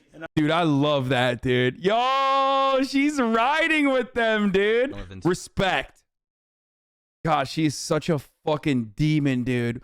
What a fucking demon. Dude, she is disgusting in every way. And I love it, okay? She's like a piglet, okay? That loves to just roll around in the shit, okay? And you know that piglet's having a fucking great time. The establishment will never love you, Ted. You know, you can bend over at bended knee for them, but they're just not going to love you. I think that was maybe an effort by the good senator, who we agree with on many things, to recast himself in the eyes of... She's just like so disgusting internally. And then like when someone is so disgusting internally and it like seeps out of her, I love that. Like she's just like both inside, outside, like every part of her is just fucking disgusting. Love you, Hasan. You're Respect. my C word. Of some of the folks in your profession, but we didn't find it particularly factual or sincere. John? Ooh, so good. Both of them look like demons, by the way. It's like very strange that some of these like zealots always just look like actual fucking demons. Where is the bussy? Nasty women? No, I mean, Matt Gaetz is fucking disgusting too. Okay, let's see what let's see what our brave governor said on the anniversary of January 6th. What you said it was, why are you not charging people? So I think it's going to end up being just a politicized Charlie Foxtrot today. I don't expect anything. Charlie Foxtrot, clusterfuck. Oh, I love when he gets tactical. Get tactical with me. Oh, God. It's the most tactical thing you can do is say stuff like Charlie Foxtrot. Okay? That's so tactical. Good to come out of anything that Pelosi and the gang are doing. I don't expect anything from the corporate press to be enlightening. I think it's going to be nauseating, quite frankly, and I'm not going to do it. But I do think that if you have this January 6th committee, why do we not know some of the people who we know were really involved in orchestrating this? They got pulled off the most wanted list. Christopher. Yo, he's right. Bro, what is happening, dude? What the fuck? He's right. I forgot to talk about that part of the fucking conversation.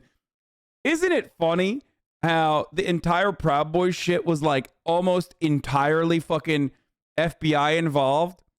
And then the main guy that was, you know, the leader of the Proud Boys was an FBI informant who was pulled out. Enrique Tarrio was fucking pulled out of the January 6th insurrection the night before for some other fucking unrelated like gun possession charge. That was crazy, right?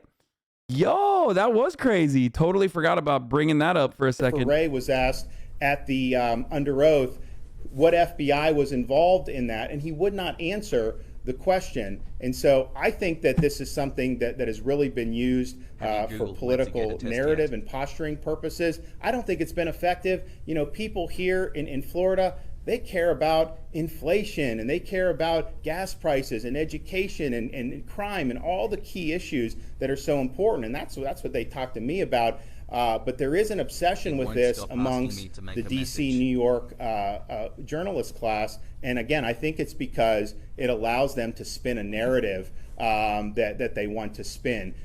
Yeah, totally. Listen, motherfucker. The reality there is that, like, was there fucking informants and shit like that, especially within the Proud Boys? Clearly, yes. Okay.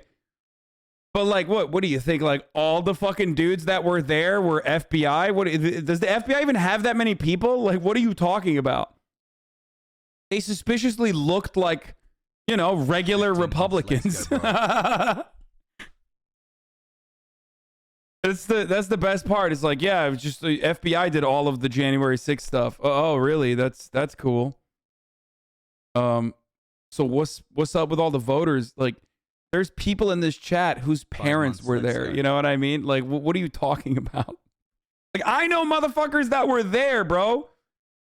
I am like 2 degrees separated from people that literally flew out there. They say they never actually entered, but, you know, they went there. So what's up?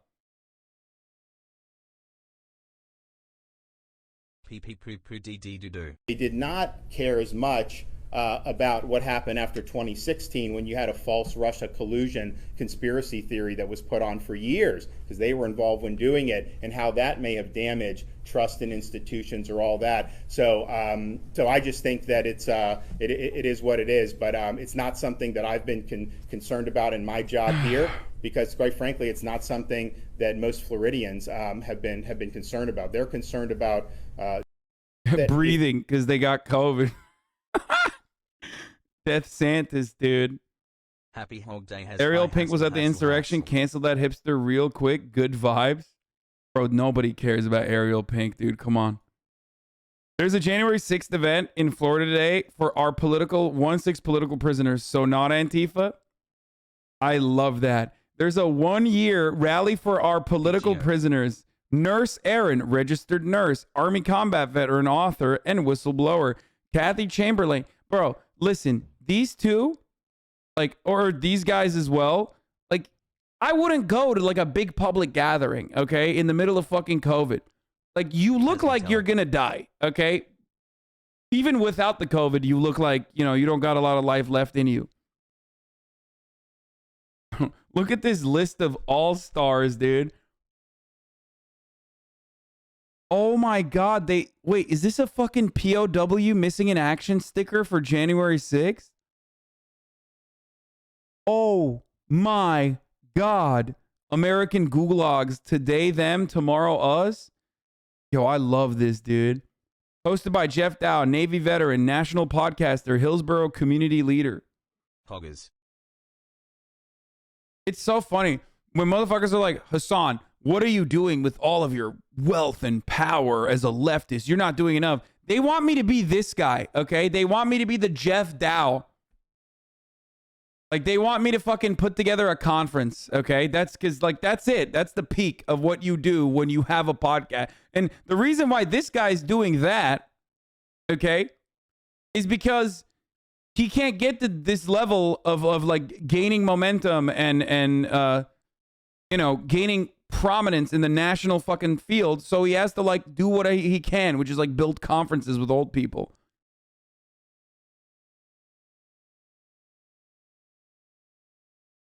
Wait, one of the guys is speaking via phone because he's in jail? Oh, that's awesome.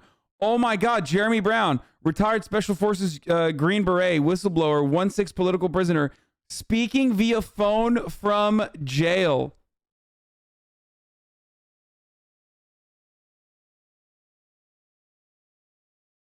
Love that. I just wanted to teach people theory and how to organize instead of doing React content, bro.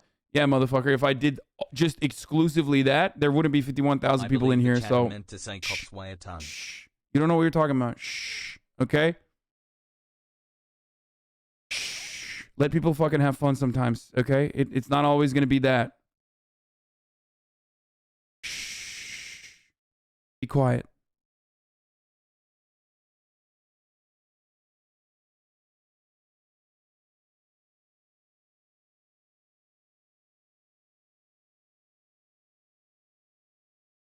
Anyway, rumor is DeSantis got COVID. Yeah, I saw that. But I think Felix is right. Felix Biederman of Chavo Trap House. He said he got a swag surgery, and I agree with him. I think he did, but the body is not. The body is rejecting his swag surgery. Look. DEO secretary by Dane Eagle, who's our Florida DEO secretary. We also have Chancellor Henry Mack from the Florida Department of Education. Wait, I got to pee. I'll be back. Brad Ferguson, Senior VP and General Manager, Skywater, Florida, and Dale Miller. And you say you're not a lib, Lamau, bussy poppin'?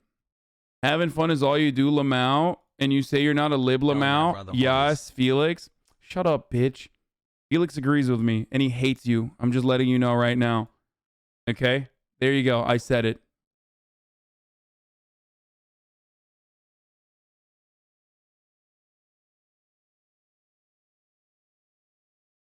At Hasababi, thank you for your streams.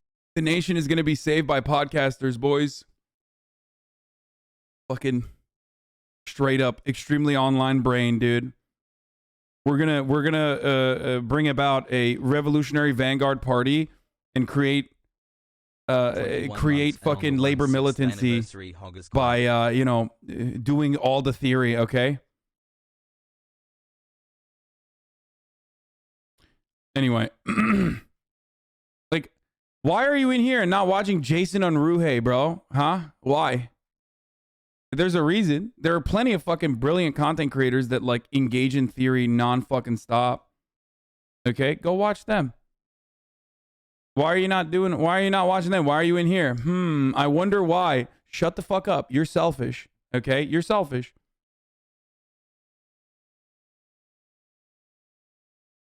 Anyway. You're here because you love watching the ads at the top of the hour. That's the real reason why you're here, okay? Because at the top of the hour, there's a 60-second ad break, and you wait for it, and you say to yourself, God damn, it's going to be a good one. But not always, okay? Not always a good one. But it comes regardless. At the top of the hour, there's a 60-second ad break, and you can avoid those ads by subscribing for $5 or for free with a Twitch Prime. That's why you're here. Okay? At Hussein Abbey, thanks for the content. I remember you did a theory segment one time explaining the Marxist value of labor. What happened? As in literally what happened, because I didn't watch that snooze fest. Yeah, I did that. And guess what happened? Every other fucking annoying little shitbird nerd that is like, I am the real leftist, looked at that video and was like, this guy's so stupid, he doesn't understand theory. Come watch me, please, instead. I constantly talk about theory. None of you motherfuckers ended up watching those motherfuckers, though. That's what happened. Shut up. Shut up. Go watch theory on your own. Suck my dick. Anyway, here's the 1 minute ad break now. Insatiable D, thank you for the 5 gifted subs.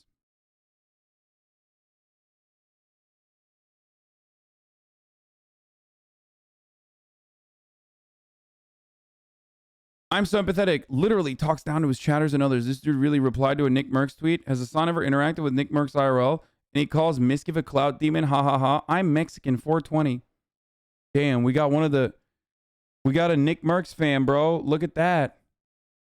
Suspicious user, ban evasion, monitoring. I think we should just ban you instead. Says the guy who was in Vegas with Sykkuno during peak quarantine when they had a whole festival going on. Shut the fuck up, Joseph Fraudlin. Most people are here to hate on you. Feels bad, man. Don't go to public events. Goes to Vegas peak quarantine. I'm so empathetic. Literally talks down to his chatters and others. God damn, bro. You fucking got me, dude. You got me good. Wait, did he say no accent?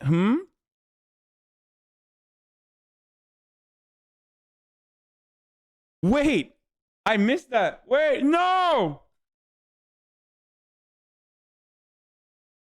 Wait, this guy thinks I'm faking being from Turkey?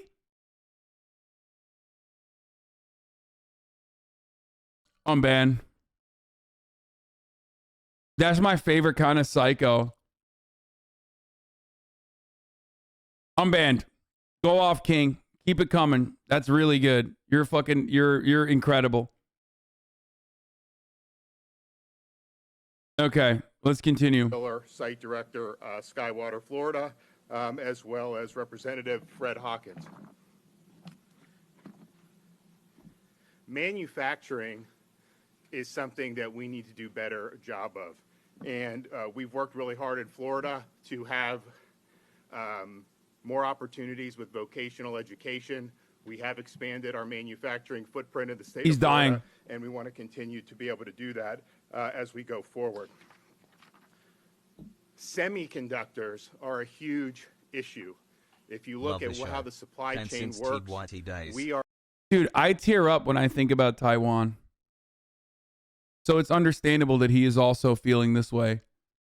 I also tear up when I think about semiconductors not being built in the United States of America. So it's normal. Overly dependent. You guys are just not as passionate as Ron DeSantis is. Including Taiwan, which is a good ally of ours, but which is one that, which is one that is under really serious pressure. He sounds like one of those like deep fried memes that Zoomers share. You know what I mean? It's like you sound like that. It's like super distorted. From the Communist Party of China. And so we have an opportunity to do more here in the United States. And Wait, were you serious when you said he had surgery and not COVID? What surgery though? Swag surgery. He got a swag transplant to compete with Trump, but his body is rejecting it. Duh. What do you mean?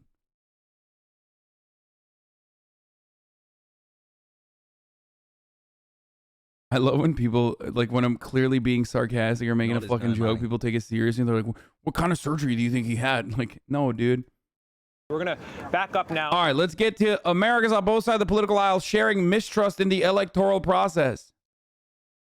Okay? Yeah, Ron DeSantis is an empath. That's why he's crying, because he's thinking about Taiwan and what, you know, the Chinese Communist Party is doing to Taiwan. And take a big picture look, reminding I gotta people pee. I'll be that back in the a second. 2020 election was, in the words of President Trump's own Department of Homeland Security, quote, the most secure in American history. But ahead of that vote, before the 2020 election, nearly 60% of all Americans said that they already lacked confidence in the honesty of American elections. Here we are a year later, and 2/3 of all Americans believe our democracy is threatened. That's according to a CBS News poll. And the reality is that is a crisis of trust that is bigger than just one party.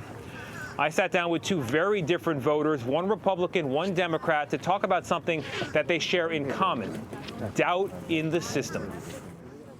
What was it like in Washington on January 6th? Well, it's a little chilly out here, but it was freezing there.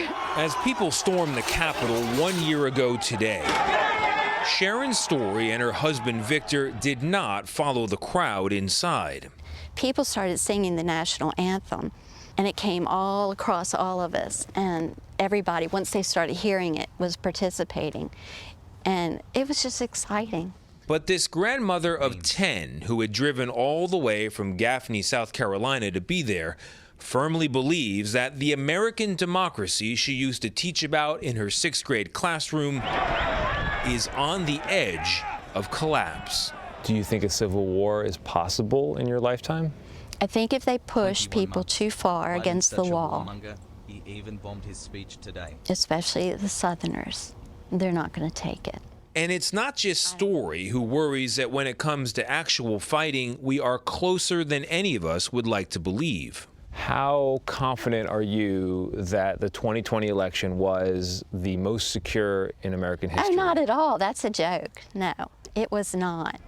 That feeling of fraud, if only a feeling, is what led so many to Washington on January 6th to, in their minds, defend democracy. The words that come to mind for you to describe the feeling and the atmosphere there, what are they? Patriotic, unity, hope. When you hear other people describe it as Right. a riot or an insurrection, how do you feel? I feel upset. Her belief that the election was stolen is shared by millions. Bro, where do you think this came from? Where do you think this came from? Every moment that Republicans and Democrats are not fighting, okay, politicians, I mean, are not fighting on actual issues. Every moment that the Democratic Party isn't making genuine steps towards like material restitution, helping fucking workers organize, helping fucking unions build up again in this country. and Republicans being forced to like counter that, okay, is a moment where Republicans could just have this argument over and over again and just fucking lie about like elections are stolen. Oh no, like Republicans would never have time to come up with new ways of polarizing people on nonsensical cultural issues if Democrats were actually doing anything, okay? Came through. Dodge. Anything at all. Like, we have no options. Like, we just, if you don't do shit as the Democratic Party and you just sit by and wait to get reelected because, you know, Republicans are fucking demons. I actually believe Hasan gets death threats. My inbox is popping just because I typed in a chat. Y'all make fun of troll accounts like me, but most of you chatters IRL are pieces of shit. Going out of your way to tell me to kill myself is such a Jesus Christ. Oh, now you believe it, motherfucker? There you go. I'm a pet, yay. I actually believe Hasan gets death threats in my inbox popping as I typed in chat. Bro, stop making fucking stupid fucking new accounts just to get like negative attention. And also, guys, don't fucking, I mean, I can't control every single person, but that's like psychotic. I tell you guys all the time not to fucking pile on. Streamers on at furnation.com. Pile on people or like send people fucking psychotic shit.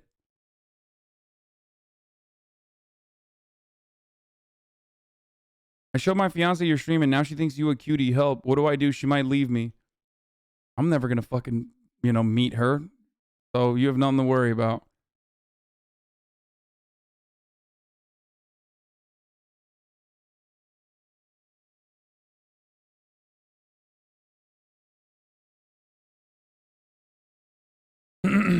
Anyway.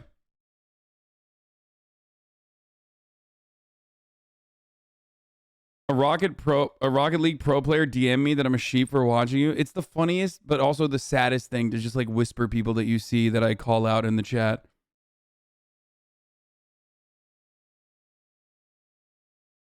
$14 months and about anyway, to go on strike. Solidarity forever. As I was saying,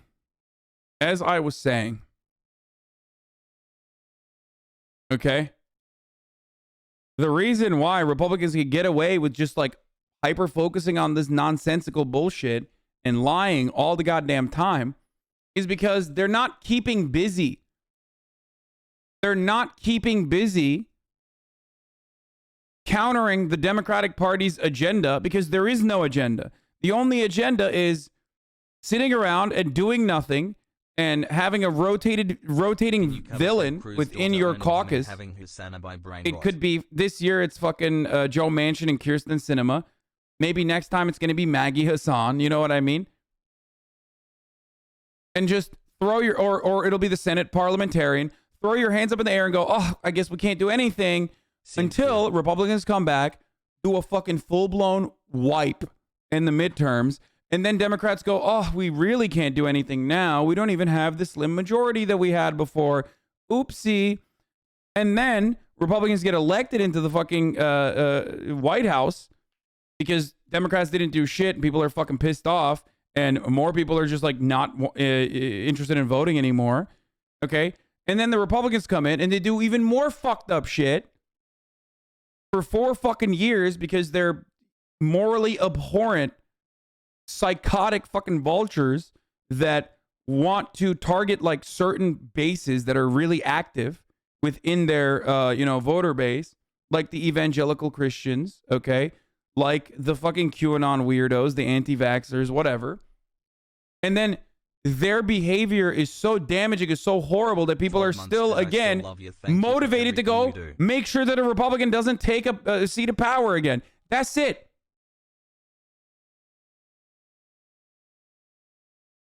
For all the shit you talk about the Democrats, are you sure you're not a Republican? I'd like to see you try to do all the hard work that people like Nancy Pelosi or Joe Manchin are doing. What the fuck does Nancy Pelosi or Joe Manchin do? Bitch, I could do Nancy Pelosi's job right now, motherfucker. What? Oh, yeah, go have expensive dinners with people that you've known for like 60 fucking years because you're an incredible fundraiser, right? The fuck you mean hard work? I've never... Okay, that's definitely troll. No one is stupid enough, okay? We got conservatives, we got liberals, we got leftists, We got alt-right motherfuckers, but absolutely zero people, 0% of the people in this chat are dumb enough to ever say that a politician does hard work. That kind of idiocy is relegated to the neoliberals, okay? Those who declare themselves to be neoliberals openly on the internet. Only those fucking baboons are the ones who say politician work is really hard, actually. Okay?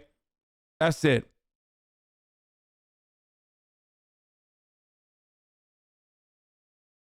And it doesn't seem like anything or anybody can restore their faith. Do you trust Congress? Not now. Not even Republicans. Do you trust journalists, the media? Well, even Fox News, who we used to have respect for, you know, seems to have let us down and called the election early. Do you trust the courts? Oh, my. What's particularly dangerous about this moment, though, according to people who have studied democratic decline, is that these feelings of mistrust exist across party lines, albeit for very different reasons. How did you feel watching Bernie Sanders? This is always so funny, dude. This is like, they literally go and they fucking ask people, like on the Democratic side, like, why do you mistrust the elections, like, or the upcoming elections? They'll be like, well, there's a lot of voter suppression. So it seems like people that would, neoliberals nowadays, I'm a social democrat. Yeah, that's true. Neoliberals do be saying they're social democrats now. They realize that like neoliberalism is a fucking annoying tag that not a single person should be associated with. And they finally found out that it's actually right libertarians that are real neoliberals like Ronald Reagan and Margaret Thatcher. So now they say they're fucking social democrats again. They're social democrats, but they love in free markets. The freer the markets, the freer the people. That's just neoliberalism. You're not a social democrat. Shut the fuck up. Anyway, God. Imagine not even fucking being an honest social democrat. Like, that's crazy to me. If you're not a social democrat, you're a piece of shit, okay?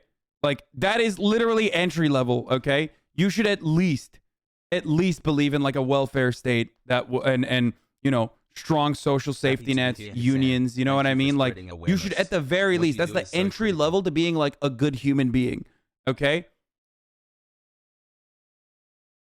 Jesus Christ.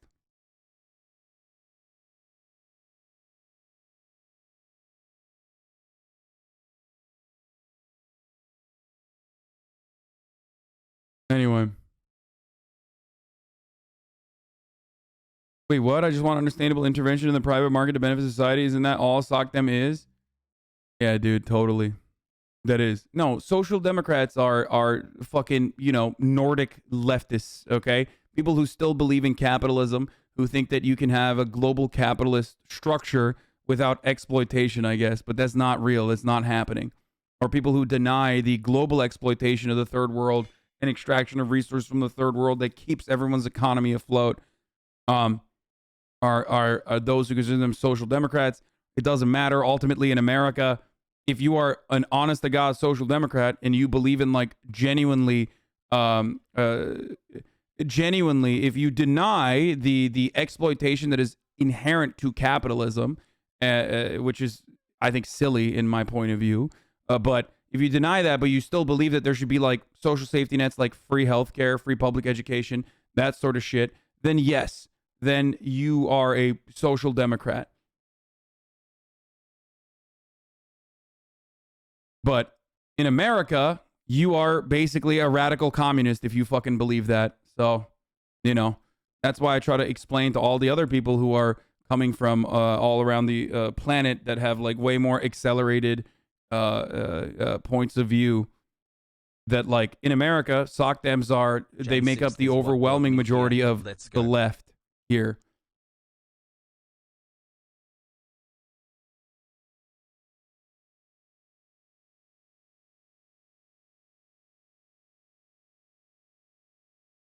Anyway, let's keep going.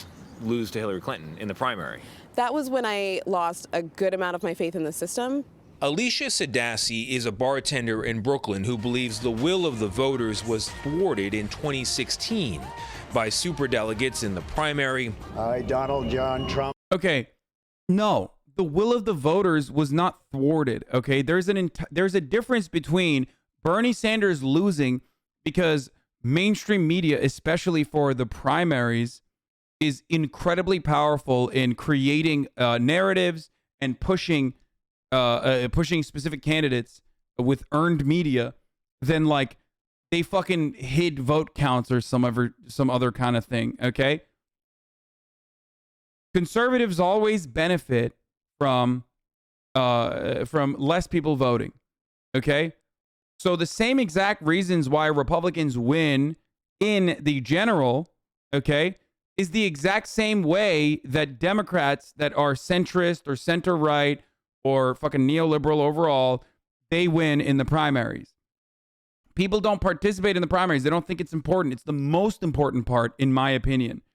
And when you do actually get people to pay attention to the primaries or actually get them to try to fucking vote for someone, then the media rises up. Guys, Bernie Sanders was compared to Nazis, okay? They kept saying he was unelectable. The people that ended up voting for Joe Biden, even though Joe Biden never stepped foot in their fucking states, okay? They voted for him, and in the exit poll said they were in support of every single Bernie Sanders policy. There's got to be a reason for that, right? Please explain how that works. It only works if everyone's telling you the number one thing you should care about is getting Trump out of office, which understandably a lot of people were agitated and motivated for that reason. That's the only reason why people vote for Democrats in general. Defensive voting, defensive posturing. And the media keeps telling you the only person who can fucking defeat Donald Trump is Joe Biden. Electability politics. Well, it's the perfect fucking, it's the perfect closed loop. Dad's birthday, who's left-leaning. I don't want to fucking go over this again, but like saying that there's media collusion and saying that the media was manufacturing consent, that's correct. Okay, that's absolutely correct. Saying that like, you know, people are fucking hiding votes or whatever, or some other kind of fucking weirdo shit. No, that's not correct. People genuinely and stupidly thought Joe Biden would be a better person to defeat Donald Trump than Bernie Sanders. That's it.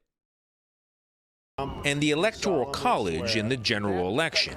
I don't think that any part of the election had democracy fulfilled. I mean, Trump didn't get the majority of votes, so how is that democracy, right? So, while Sadassi's doubts... Yeah, there were hella liberals that said they were going to vote for Trump if Bernie won the nomination. And of course, remember when everyone blamed Bernie Sanders for the 2016 election loss instead of actually fucking accurately assessing how unlikable Hillary Clinton was? That was fucking idiotic, but that shit went off in the fucking news media. I wonder why, despite the fact that a larger percentage of Clinton voters actually ended up voting for John McCain than Bernie voters that ended up voting for Donald Trump. At Hasan Abai. It's all media narratives, and the media is still an incredibly powerful tool to fucking whip votes, okay? It's just the reality. And it's not like ads that you're purchasing. I'm talking about earned media, okay? Earned media. At Hasan Abai, when are you watching the Q Shaman interview with Andrew Callahan? It's Kill a Cop month. Oh, good one, dude. Here you go. Have fun being permanently banned. I love when like 4chan Andes come in here with sock accounts and like write something so they can clip it and then be like, look what Hasan watchers are saying right now. Yeah, you did a good job, dude. Yeah, totally. That reflects the values of this community. Fucking dumbass. In the system are different from those expressed at the Capitol last year. The effect is very much the same. So you don't trust Congress? It's hard to trust Congress, yeah. You don't trust the Supreme Court? Uh-huh. Narrowing it down, right? Despite their differences, both women see themselves as defenders of the same underlying principles. You consider yourself to be a patriot? Yes. Are you proud to be an American? Yes. I think that I am a patriot because I'm fighting for what our constitutional rights are supposed to be and what this country says it is. And both say they'll continue to vote and even organize for their side. I still participate in it because I have faith that there is the possibility for change. Are you going to trust the results? Well, I'll vote because I always vote, but I don't know that I'll trust them. So regardless of who wins in 2024, many voters, and maybe even most, could once again doubt the results, raising the question of how our republic can withstand such a crisis. How concerned are you about the future of the country? I'm very concerned. I think we're at a pivotal point. I think that good people can't stand by and do nothing anymore. America is, as a matter of record, the longest continuously operating democracy on the planet. Are we going to keep it? Bro, imagine saying that to a black woman. That's kind of funny. Like, just think about the historical context of a statement like that you are saying, okay? Like, I'm sorry, but you're literally saying that to a black woman, okay? Like, that's not one, but two different metrics for her not to be eligible to vote in this longest operating democracy, okay? For like a very long time. That's crazy. Yeah, what do you have to say to that?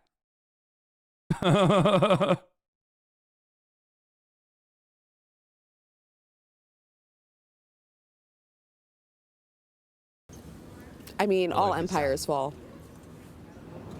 Yeah, and that's a scary thought there. Alicia does leave us with a note of hope. I can tell you that she is interested in politics, may even run herself. Both of those. But democracy got her there, right?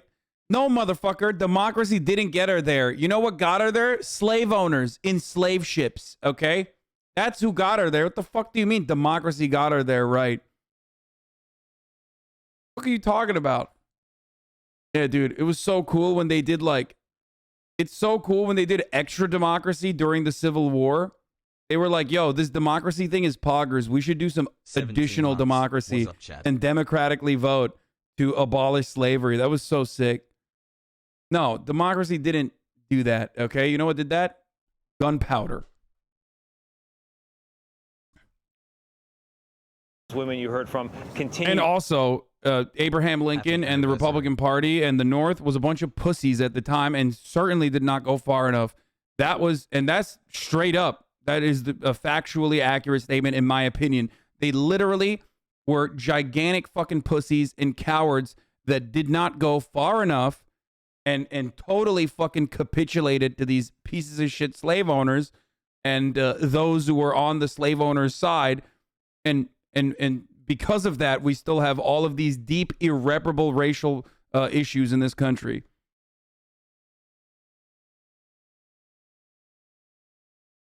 To vote, so they have some hope that the system can recover.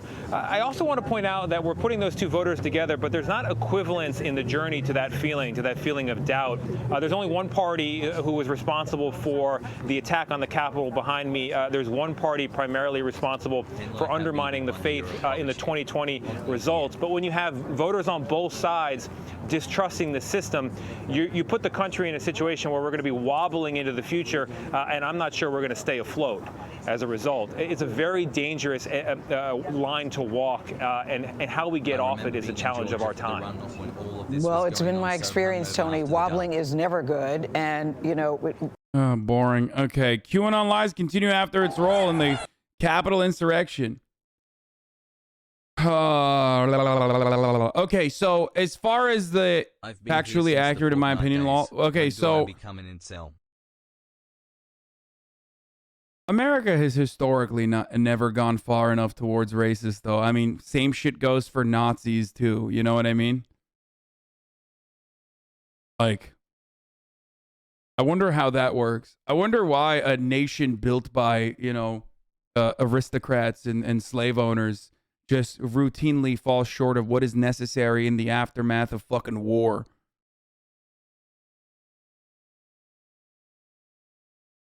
And then, all of those, all of that only continues to fucking flame the fires.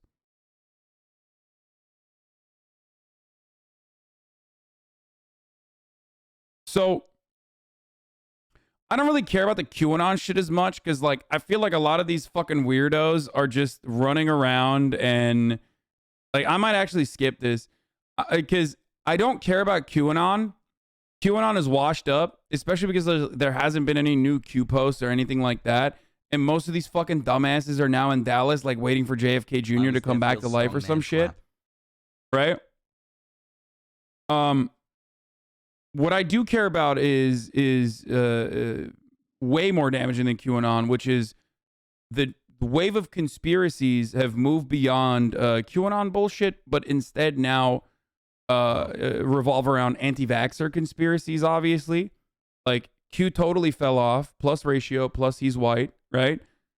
Washed up. What is way worse than QAnon now is, one, obviously the stuff that we talked about with respect to like people thinking that the elections are stolen, blah, blah, blah.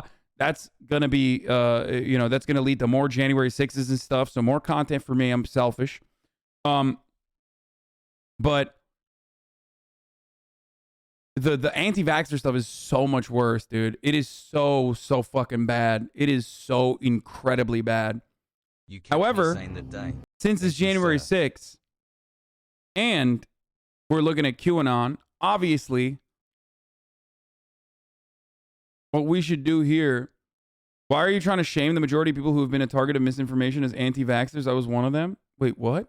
Shame? New badge 9-month rot. Let's go. What? Listen, motherfucker.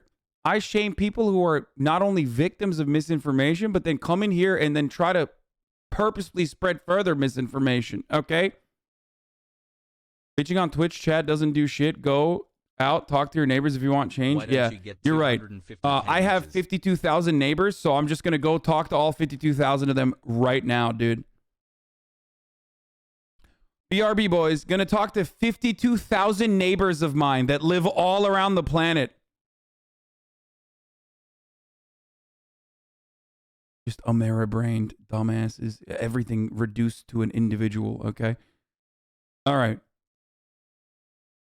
Bro, you don't know anything about RNA, let's be honest? Yeah, I'm not a fucking scientist, dumbass. I'm an idiot, okay? I'm a stupid himbo. But at least I'm smart enough to recognize my limitations, which many of you that believe in these like weird fucking anti-vaxxer shit don't. You don't recognize your limitations. This is a free call from Jacob Chansley, an incarcerated individual. Dude, this is fucking cool. This is like a rap video, dude. Yo! Okay, hold on. I'm gonna post. I'm gonna tweet that I'm watching this. 15 months. I was there, feels strong, man. Exclusive convo with the QAnon shaman from prison. At Alexandria Detention Center. This call is not private. It will be recorded and may be monitored.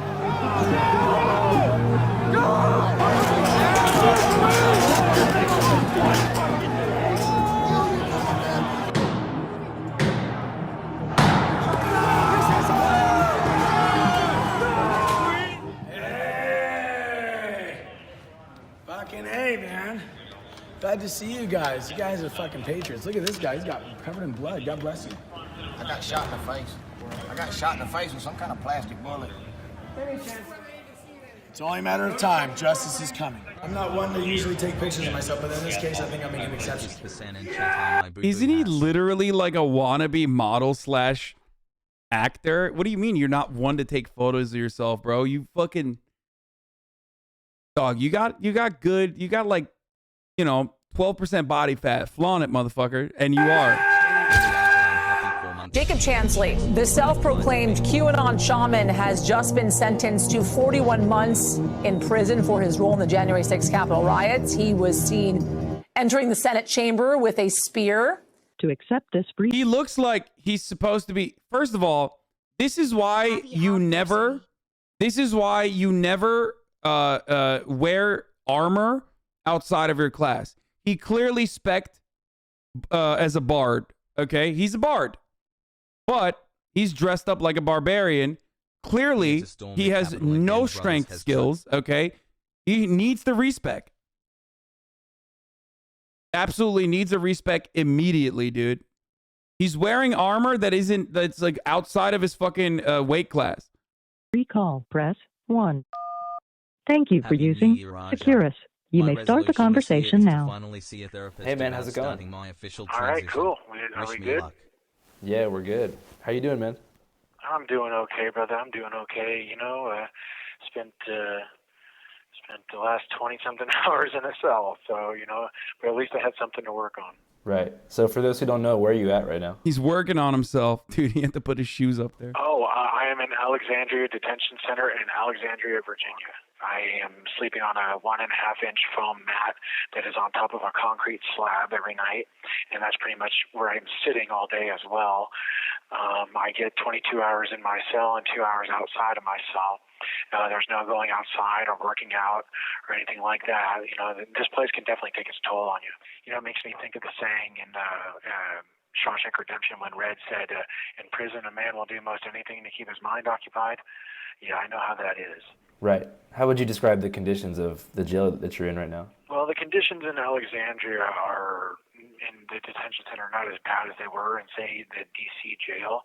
I've never experienced, real racism and prejudice in my life until I went to the D.C. jail. There was a black woman from Nigeria that was like their nurse or their doctor that was examining me while I was... Oh my God. Is he going to say there was anti-white racism in the DC prison? Oh, wow. The QAnon Shaman and Twitch have the exact same point of view. That's special. That's a really special thing that we have arrived at. Fasting for 11 days because they weren't feeding me organic. She thought I was a racist and a white supremacist and all this crap because she believed what was on the mainstream Mockingbird media.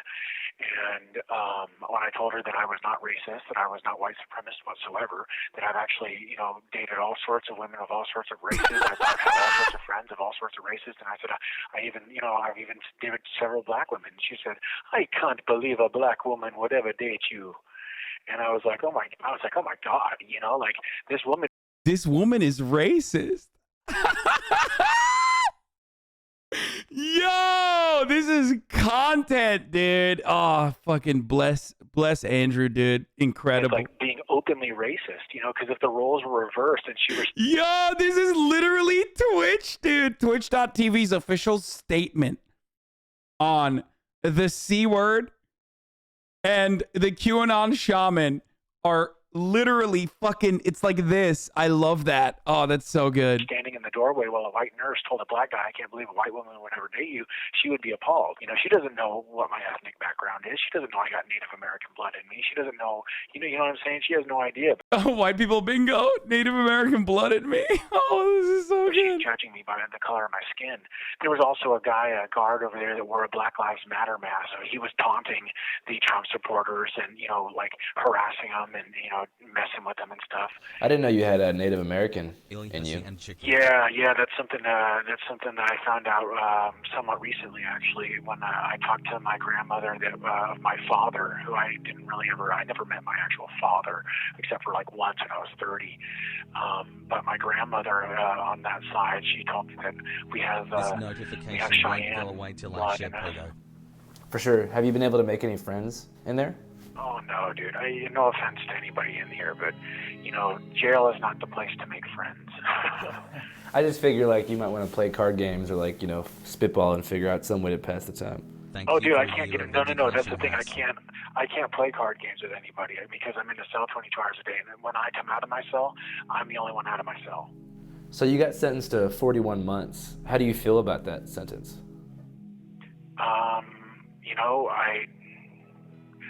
I don't think it's fair, if that's what you mean. I think that they thought an example had to be made, and I don't think they anticipated that example being a double-edged sword. That is really fucked up, for the record. God damn, dude. American prisons are so fucking brutal and so incredibly fucked that, homie's just in 22-hour, solitary confinement for months on end. That's torture, by the way. There's a reason why Norway refuses to extradite prisoners to the United States of America, because they declare it inhumane and unlawful to extradite prisoners to America because of the conditions here. It's fucking awful. That's worse than the UK prison, by the way. Yeah, no shit. And he is most likely, I don't know what the prison he's in, but it's probably better considering he can do a fucking 44-minute collect call, that's probably a little bit better than most other fucking prisons and the most of the conditions in other prisons too. So like, it's even worse than that. Where, you know, they tried to make an example out of me, but in the process they made it clear to the American people that the justice system is not fair or balanced. What do you mean by that?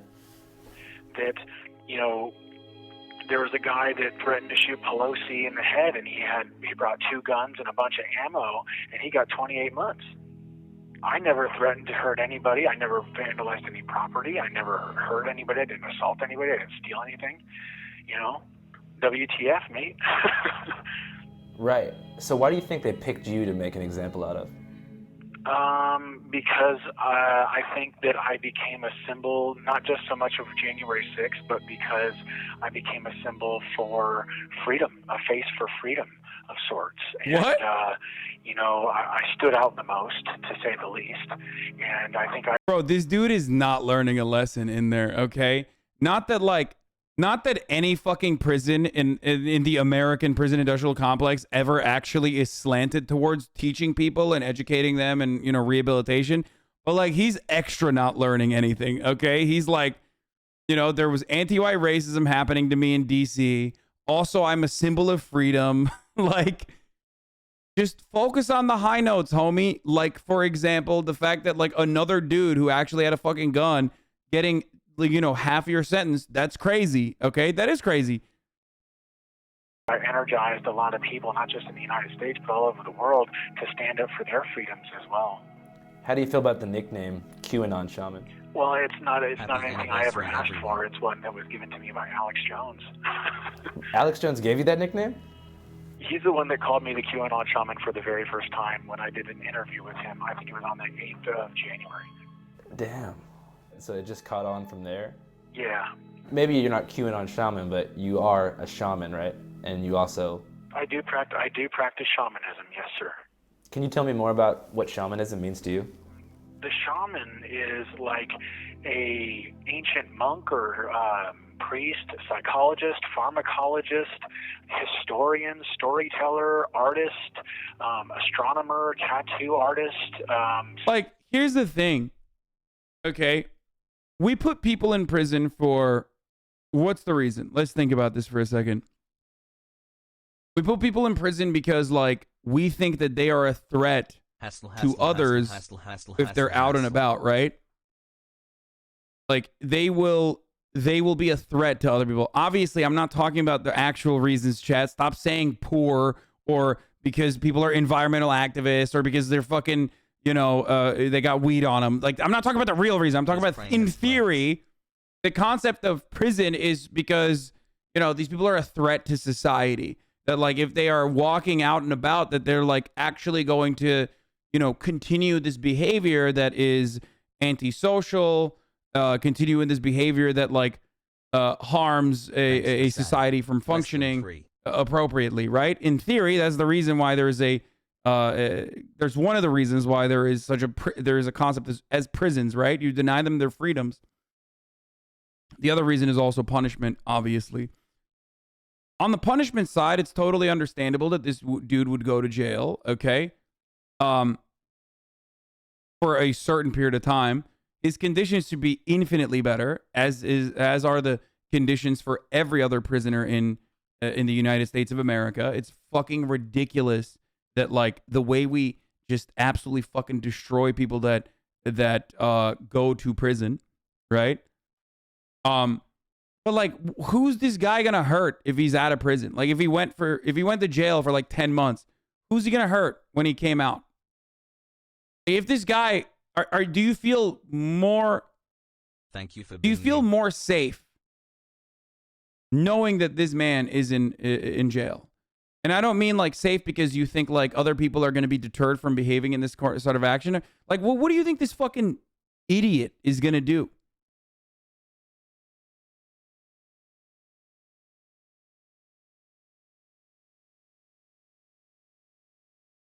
You will change your mind about him being in danger in about 20 minutes? Okay, maybe. Psychic, all of these things wrapped into one person. And so for me, I was always interested and intrigued by Native American culture. And like I told you, my grandmother said that I have Cheyenne in my blood. And she actually said that one of our ancestors was one of the few survivors on the Trail of Tears. So I always knew that the medicine man or the shaman knew something special. And I always wanted to know what that was. He would hurt less living creatures than you non-vegans. Oh my God. Get this guy out of prison and put every vegan in my chat in prison, okay? Myself. For that take. And so something very deep 4%. in me called me to the shamanic path. And so I searched for the truth of my existence and of enlightenment on the shamanic path. And I always knew I was destined to find it one day. Right. When did you first get introduced to shamanic practice? So I officially started and deliberately started my shamanic path on November 2nd, 2012, when I got my first tattoos. And those were on my feet. And now I have over... Bro, every part of this story is like just straight up like from saying he's got like native native lineage that he found out later in life, all the way to like I got tattoos and decided I was a shaman. Like this is just like a dumb white bro, okay? It's just like dumb jock things so far. For 100 hours worth of tattoos, and all of them were earned. I hope we arrive at like what the fucking turning point was. Like, what was the thing that fucking broke his brain? Like through personal growth or some sort of like a symbol for an accomplishment, or all have some sort of a deep meaning, or were used for like to like symbolize the overcoming of pain or an obstacle in my life. Like for example, the bricks on my arm, the sleeves, I got those after my dad committed suicide. It took like 36 hours to complete, and the whole time I was using the physical pain to deal with the mental and emotional pain I was in. Yeah, the top of the foot is supposed to be like one of the most painful places to get tattooed because of all the nerve endings. Yeah, right? that's why I chose it, was because the whole idea with shamanism is you go through ordeals, and after you go through the ordeal, you like you have this like out of body experience, whether it be by overcoming pain or going through some sort of like long ordeal process, like some people know about the Sundance ceremony and stuff like that. That's an ordeal, and a lot of these things end up causing out of body experiences or spiritual experiences of reality. 3 months of using. I guess I mean, psychologically and emotionally, what prompted you to get those first tattoos on your feet? Well, I wanted to know. Like I always ask myself, why are these tribal people all over the world? Why are they tattooing themselves? Why are they undergoing hours and hours and hours of excruciating pain? What's the point? Like why? So, at what age did you kind of become interested in Native American culture? Oh, I've always been interested. Yeah. I grew up in Arizona, so I've always been interested in it. It's always been a part of my life, But was there a particular moment, like maybe in your youth, where you were like, oh, this is something that I think is super cool and like I want to learn more about? Kind of. I just like whenever I saw the native dudes with the big feather headdresses, when I heard about peyote and hallucinogens. Have you ever experimented with peyote or anything like that before? Oh yeah, for sure. All shamans use these tools as a way of transcending the physical body and gaining a larger view of reality. And so the shaman is like an expert of these spiritual or these mental tools that allow people to gain a broader view of the world, of their spiritual connection to all things. And bro, there are so many. Okay, here's my question. There are so many people like him. If you've ever been to the desert in California, or if you've ever been to Arizona, there are so many people like him. Remember the girl that we watched on MasterChef the last season? Like, that girl is this guy, okay? But she didn't take a turn where she's now like a fucking, weirdo QAnon person. Dude, this is like the most average Arizona person, okay? Like Yucca Valley, full of people like this, straight up, or in California. He's like, whoa, wait, what the fuck? You guys I thought y'all were Mexican. You're telling me you're Native American and you got drugs? I'm on board. Like, fucking sign me up, bro. Let me get some tattoos. That's it. God and life itself. When did you first experiment with the medicine? That was, I think, in like 2014, 2015, something like that. That was the first time I ever tried peyote. But I had tried other, things like sacred mushrooms and, things like that beforehand. What insights do you feel like you gained from peyote? Well, I can honestly tell you, after saying the C word, I'll put it this way. The only way that I can really explain the things that I understand or the insights that I've gained, it wasn't just through peyote. It was through things like cannabis, through mushroom experiences, through all sorts of other, transcendental experiences, including things like meditation and trance states, breathing rhythms, even things like fasting, tattoos, all of that stuff. And the ultimate conclusion I came to is that the body is a tool for the soul of God, almost like the body is like a microscope and a telescope, and the soul of God is the observer, able to examine the infinitely large or the infinitely small. And so in a way, the body is like an instrument that can be tuned in a number of different ways to tune the mind and the body. Bro, this is why you got to do drugs responsibly, okay? Because like, there's a turning point. Like when you experiment with like psychedelics and hallucinogenic drugs, it usually makes you more progressive in like 90% of circumstances. But then when you go beyond a certain point, you fry something in your mind and then you become like the anti-vaxxer crystal QAnon mommy. Okay. This man went beyond that point. Okay. That's just it. There's nothing up there. It's just fucking things swirling around. No more brain. To the frequencies of God's omnipresent consciousness. 9 months. Every culture has a different name for it. Nirvana to the Buddhist, Brahma to the Hindus, collective unconscious to the materialists. Ultimately, though, I came to discover that the light is one and the paths are many.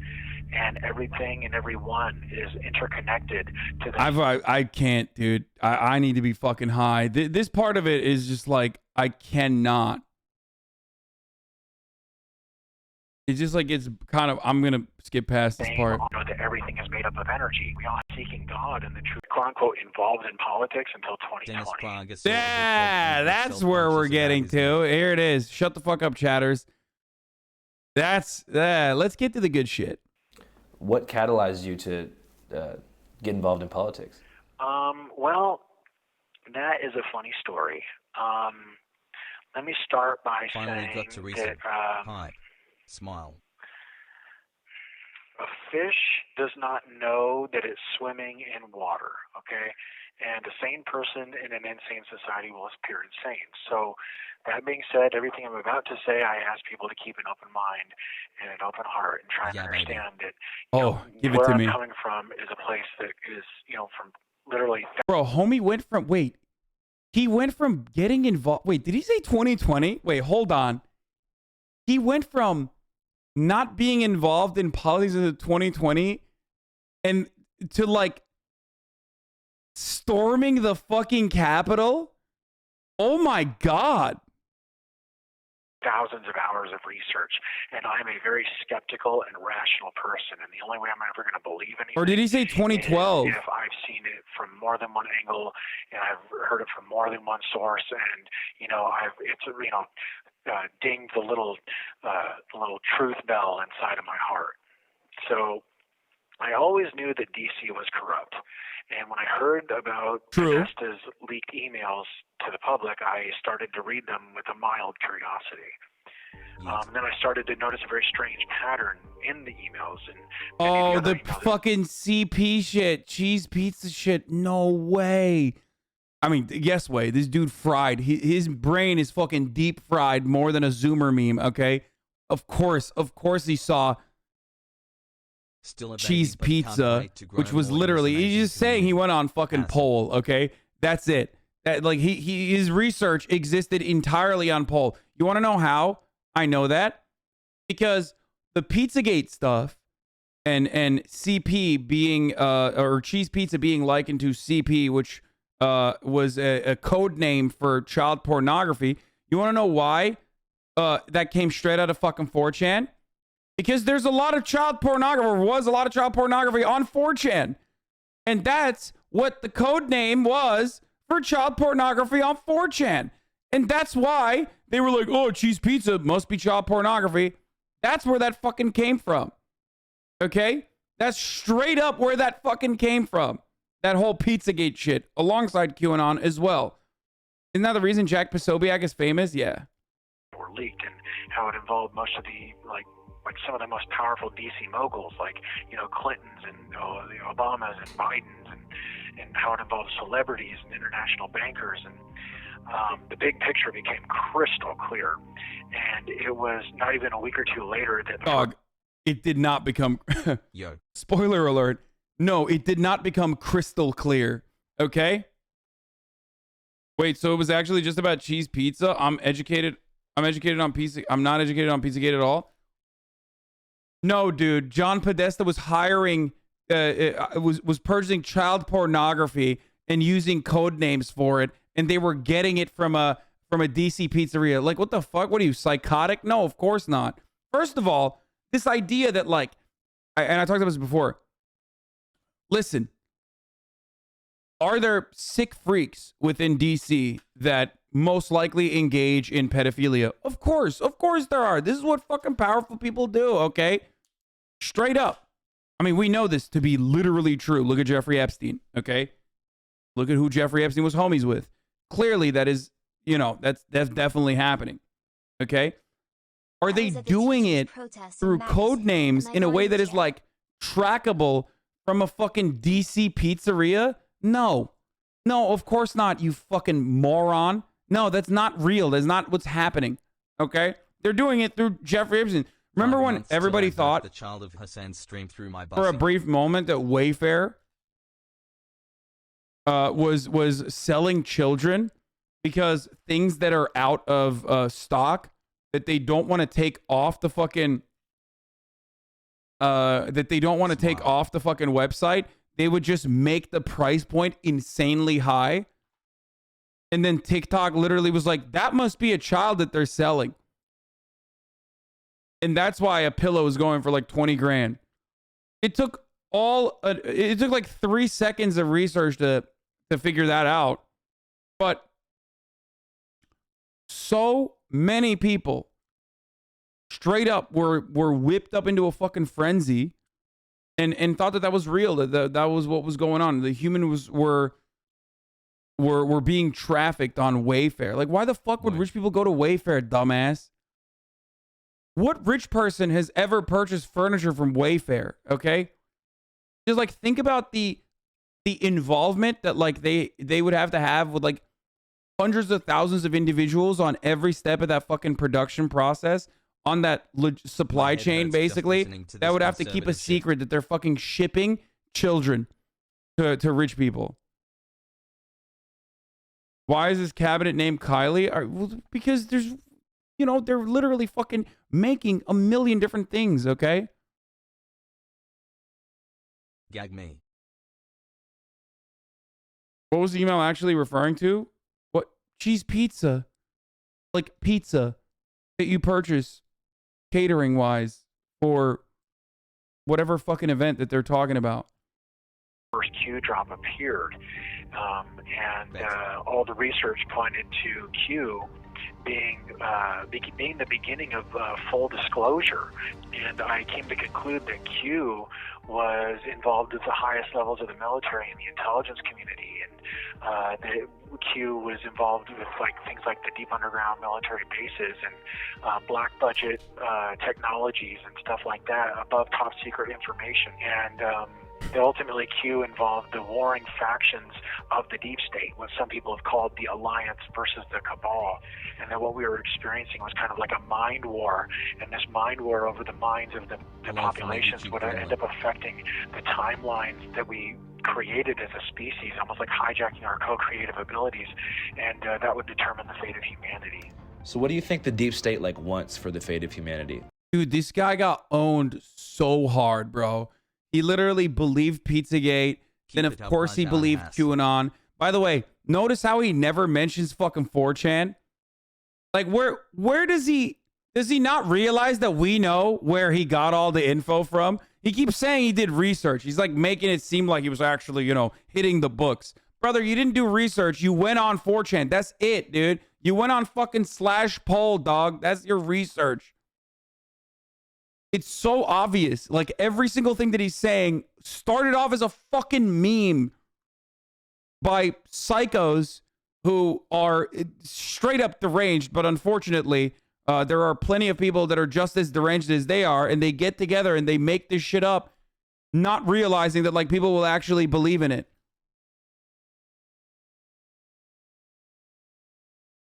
Like a bunch of some of you that have frequented those fucking forums know exactly what I'm talking about. It's like it's wild.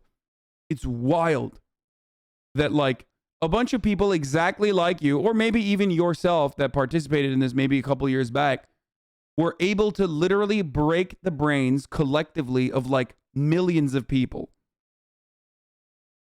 Insane.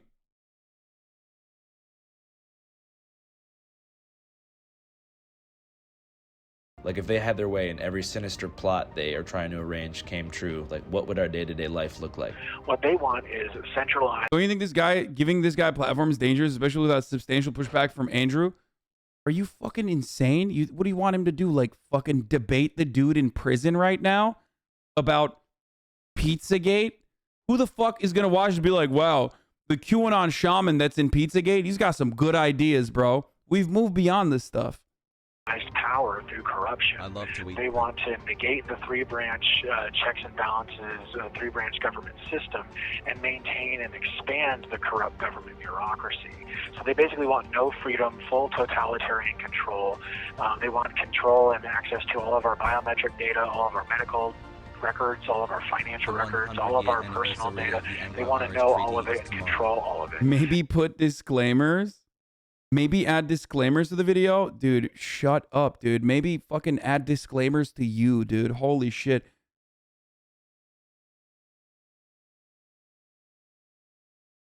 Bro, I saw a fan TikTok of you today on my For You page, and people literally straight up lying with their full chest in the comments about that dumb brothel shit. It was deranged. Dude, swerfs, dude. Swerfs are fucking bananas. They just like straight up fucking lie.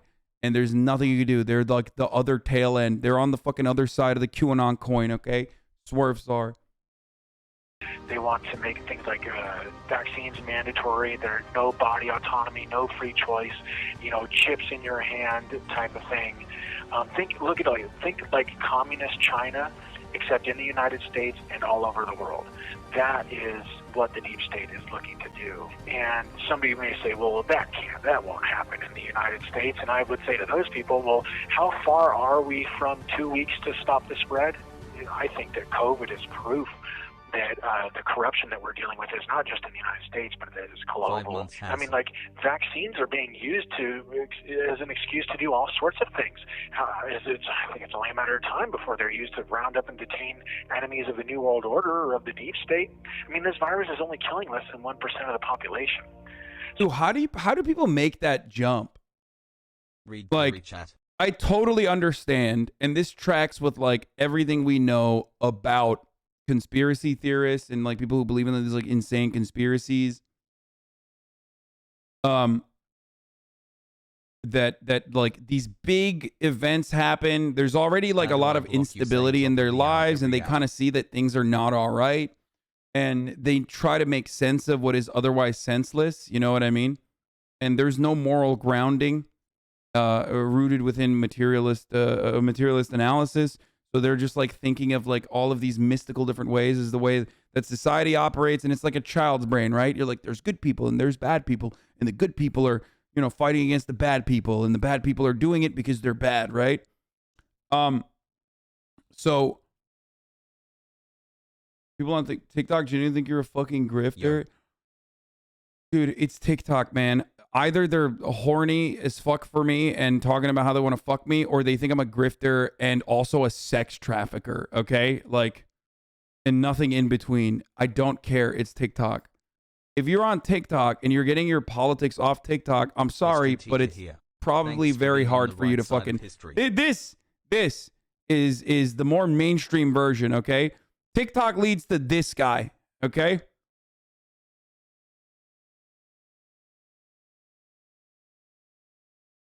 Also, places like Float Universe shit my pushes pants. conspiracy shit for the what?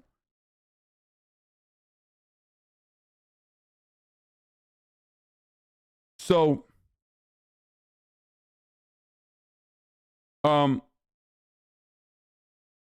horny about wanting to K-word you? Oh yeah, dude. That's the wild shit. Getting your politics on Twitch is fine. Got it. I mean, it depends on where you're getting your politics from, but yeah, I think you can get your political fucking knowledge from a 12-hour broadcast. If you're getting it from a 13-second TikTok of some kid who learned about politics by, frequenting Tumblr when they were like 12 years old, then yeah, it's a little bit different. Just saying. My mom came into my apartment yesterday and told me all this, plus that I'm going to go to hell if I take the vaccine and turn into a locust and eat my family, and she started crying. I can't believe people think like her. No shot.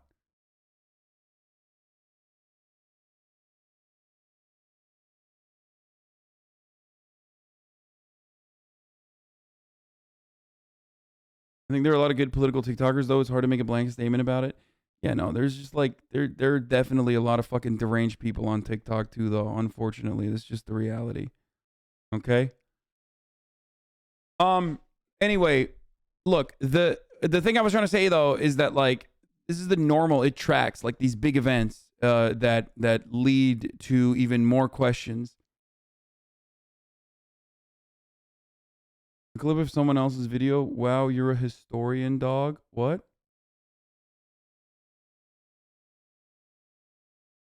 TikTok, and he's called MLK a capitalist scumbag. Yeah, they also said he was like, I've seen people on fucking TikTok literally canceling Martin Luther King Zoomers because of actual fucking FBI conspiracies about him, because they believe it years and years later.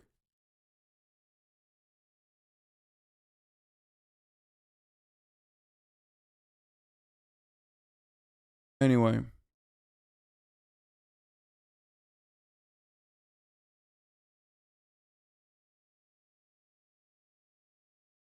Love the content. So I think that the ultimate end goal is to have a two-tiered slavery system where you have free-range slaves that are in the cities and they're being used as like workhorses to create a large generation of tax revenue for these black budget operations.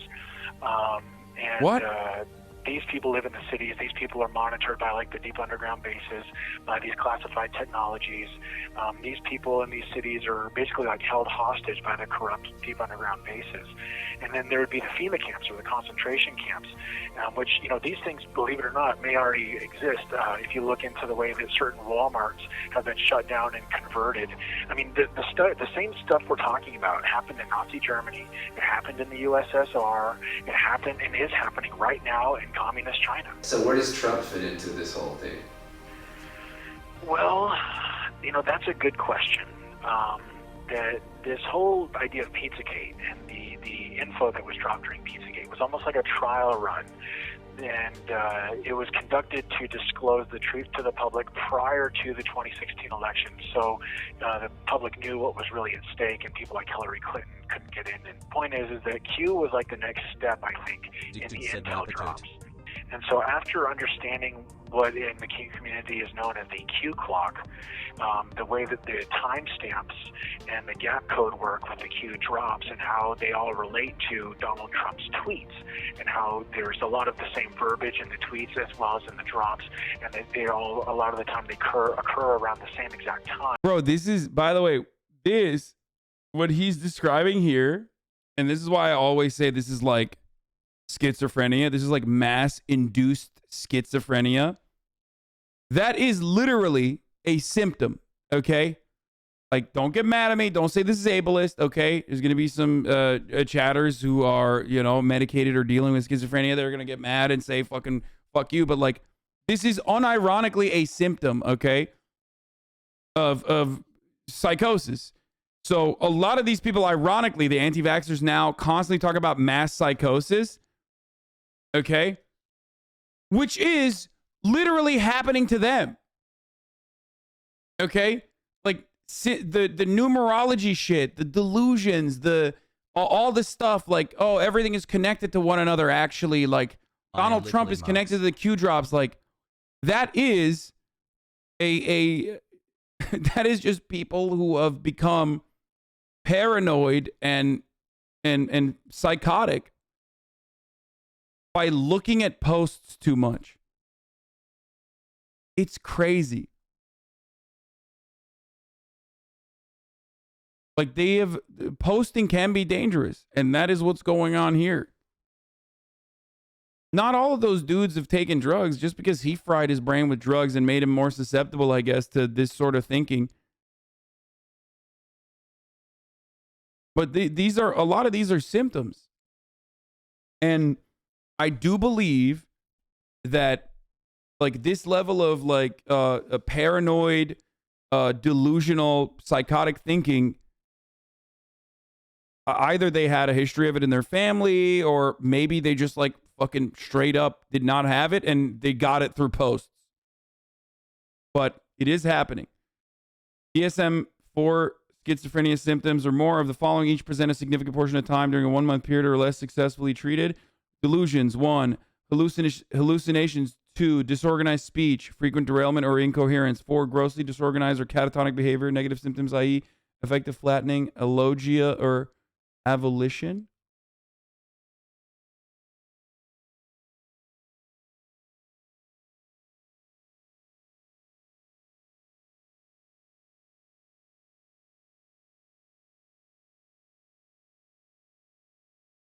Hogs said COVID is a Chinese bioweapon, then immediately jumped to say that the U.S. it's a government plot. And the way that certain messages are put out, you know, in time or in lockstep with his tweets and all that stuff, they were using numbers to communicate a much larger and broader message that if you put the puzzle pieces together, it made perfect sense. It seemed to me that Trump was a part of something a lot bigger. That Trump being at the helm and in the presidency, he was a part of this faction within the military-industrial complex, within the quote-unquote deep state, the good guys that were trying to free humanity, and they were trying to get rid of this cabal that is essentially full of Marxists, fascists. Like straight up, this is what happens when you cannot comprehend the way that society is organized. Like you understand it. Okay, there's a level of understanding that like shit is fucked up. Okay, I'm gonna use really basic terms. You're like, why the fuck are there? Like, think about it this way. Think about if everything that you've ever experienced hadn't worked to normalize everything that you're currently experiencing. Okay, and like you're a good person. You grew up in like a commune or something. Let's say you're a good person. You come out of the commune, and all of a sudden you got massive fucking luxury high rises. Okay, you got wealthy people getting fat inside of those fucking luxury high rises. And then at the bottom, you have people on the street fucking dying. You're like, well, this shit is fucked up. There's something severely and deeply wrong with this, okay? Even if you yourself aren't personally impacted by that, that breaks your brain a little bit, okay? It's kind of like, you know how your brain normally works to push out certain sounds? Or your brain is actively, whether you recognize it or not, working to, you know, not remind you that you're on a fucking ball somewhere in deep space. Like the white noise that you don't hear. These are things that you're doing without realizing that you're doing. And you need to do that so you don't have to fucking, so you don't constantly hear this shit or constantly think about it. Because if that was what you were thinking about constantly, then you wouldn't be able to recognize at the top of the hour ad break is here, right? And then go about her daily life. Hog is hyperclap DAS right, baby. And then realize that, you know, you're going to need to go about your daily life. And if you want an ad-free broadcasting experience, all you need to do is subscribe for $5 or for free with a Twitch Prime. Or if you are lucky, you get gifted a sub. You know, these are the things that you would be able to get to avoid the top of the hour ad break. Like, it's normal. It just happens. Okay? The point I was trying to make is this. A lot of people through social conditioning, every single person through social conditioning, especially in a capitalist society, trains themselves inadvertently to not recognize the deep inequalities that are happening in front of their fucking eyes. Okay? in front of their eyes. And then some people actually see that, okay? And some people actually recognize it, and then they want to make sense of it. It's my wife's And there birthday are today, and ways she's to real make sad sense that of her it, D-Day is okay? forever Hog Day now. Some people make sense of it by saying, you know, everything is predetermined. God put us on this planet for a purpose, yada, yada. I'm going to go to heaven, blah, blah, blah. Some people recognize that it's the relationship that people have with the means of production and how commodities are produced and how society has to function as a consequence of that. And then other people look for mysterious, or rather mystical reasons. Okay? But it's a deep wanting to rationalize why certain things are happening. And if you don't believe in it, if you don't believe in like religion or whatever the fuck, or if you don't believe in like a materialist grounding, then you're gonna have to believe that there are good people and bad people, especially if you do believe that. If you think that there are actually good people and then there are actually bad people, and that bad people are doing bad things because they're bad and good people are doing good things because they're good, right? Well, then you have to, you realize that there are like all these people at the top Happy 1/6 that are pulling the puppet strings, okay? And that those people are doing bad things because they're just pure evil and they want to control everything, okay? Which is, again, not that far off from the reality. It's just that that kind of thinking opens you up to really nefarious conspiracies, like really horrible conspiracies, okay? If you think to yourself, like, yeah, there is a form of control within society that is capital owners that are operating at the behest of their own profit, okay, and society is organized around that, then that's understandable. That's your socialist. That's a socialist way of thinking, okay? It's a Marxist way of thinking. But that's not really sexy. It's not really, you know, I would say that it's boring almost. What's more interesting is if these guys are fucking evil and they're like, you know, they love sucking people's blood or whatever the fuck. There's vampires and they're doing it for fun and because they're just evil, right? And that and Nazis, for example, or other conspiracists that always somehow, if you go you know, enough tiers into the conspiracy, they always revolve around blood libel and anti-Semitism, obviously. Right? Nazis believe that those are the people that are Jewish, okay? And that they are they're here to control and yada yada, which I'm sure he will get to eventually as well. Because he's so far into the conspiracy spectrum that there's no shot he's not fucking anti-Semitic, okay? So, Marx never considered people becoming mentally ill from memes. Yeah, I mean, that's true.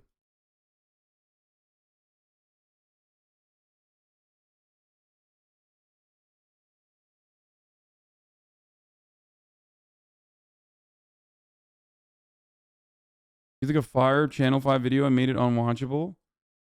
Dude, why are you in here? You're so fucking annoying, dude. Here, actually, fuck you. You, like, annoy me every day, dumbass. Like, go watch it on your own, you fucking dingus. You're here because I'm going to add additional commentary and try to make sense of the fucking senseless shit that this guy is saying. And New World Order types that are trying to enslave the population. So Trump, you know, he was tough on China, he was tough on Russia, he was tough on Iran. He was trying to create peace in the Middle East. You know, he released the JFK file. He, you know, he created the Space Force. That was also during the Trump administration. There was a declassification of zero-point energy engine and inertial propulsion or anti-gravity craft that the Navy put out there. Okay, I'll put it this way. Q is the only major movement in history, as far as I can tell, that is working to disclose the full truth about, say, government special access programs, top secret information and technologies, the truth about things like aliens or interdimensional beings and their role here on the planet. They're the only ones that this movement was the only portion of any sort of campaign that I've seen in history that is talking about like the breakaway civilization that has been created in these deep underground military bases.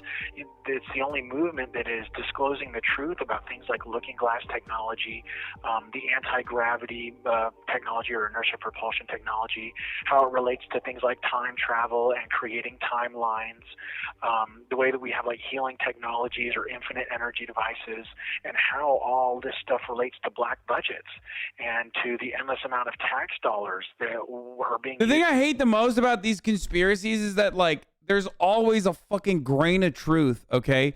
In every conspiracy theory, there's just a layer. There's just a little bit of a layer. Like, black budgets are real, okay? There's $35 trillion unaccounted for in the Pentagon budget, according, like, I think, as of last year. $35 trillion, okay? That's real news. That's not fake news. It's not fucking conspiracy theories. You also have JSOC that funds its operations that normally you would not be able to fund by, I don't know, protecting some poppy fields in Afghanistan and, you know, selling heroin to everywhere but America, because the American heroin is actually coming from Mexico. I'm talking about street heroin, not like fucking illegal shit, which is done in New Zealand and I think, like, what is it, like, and in Australia. Anyway, and you know, examples of this throughout history that we know of that's well documented is, for example, the Iran-Contra deal, right? At Tanzania. So that sort of stuff, or that sort of, or Tasmania, not Tanzania. Okay, shut up. That sort of stuff is definitely real. So they take a crumb of truth, like special operations that you normally wouldn't be able to fund with government funding, so you have to fund it otherwise through illegal methods. Okay. Joe from MasterChef being openly and aggressively racist. That's real. That's a real thing that happens, and you know, we find out about it because they fucking then turn around and declassify some of this stuff or prosecute some of this stuff later down the line with a, you know, but obviously no one actually gets like any sort of serious repercussions for it. So conspiracy theorists will then take shit like that, and it almost feels like a fucking psyop where conspiracy theorists will take shit like that that's real, you know, MK Ultra, stuff like that. January 6th, and turn it into completely psychotic bullshit that stretches all the way to, one, anti-Semitic conspiracies, and two, to like even interdimensional pedophile vampires, okay? Which is why I always say Alex Jones is a fucking psyop, to like discredit the actual fucked up shit that the government does, so that you think, oh, wait a minute, what do you mean? You believe in MK Ultra, which is fucking real, literally real. That means you must be a person who also believes in interdimensional psychic vampires.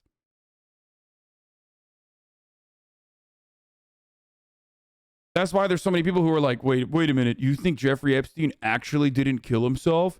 Well, you must be a conspiracy theorist that believes in all this shit too. It's like, no, motherfucker. One of that one is a very realistic likelihood with a cover-up that wasn't even that good. The other is just completely bananas, okay? Outside of the realm of comprehension.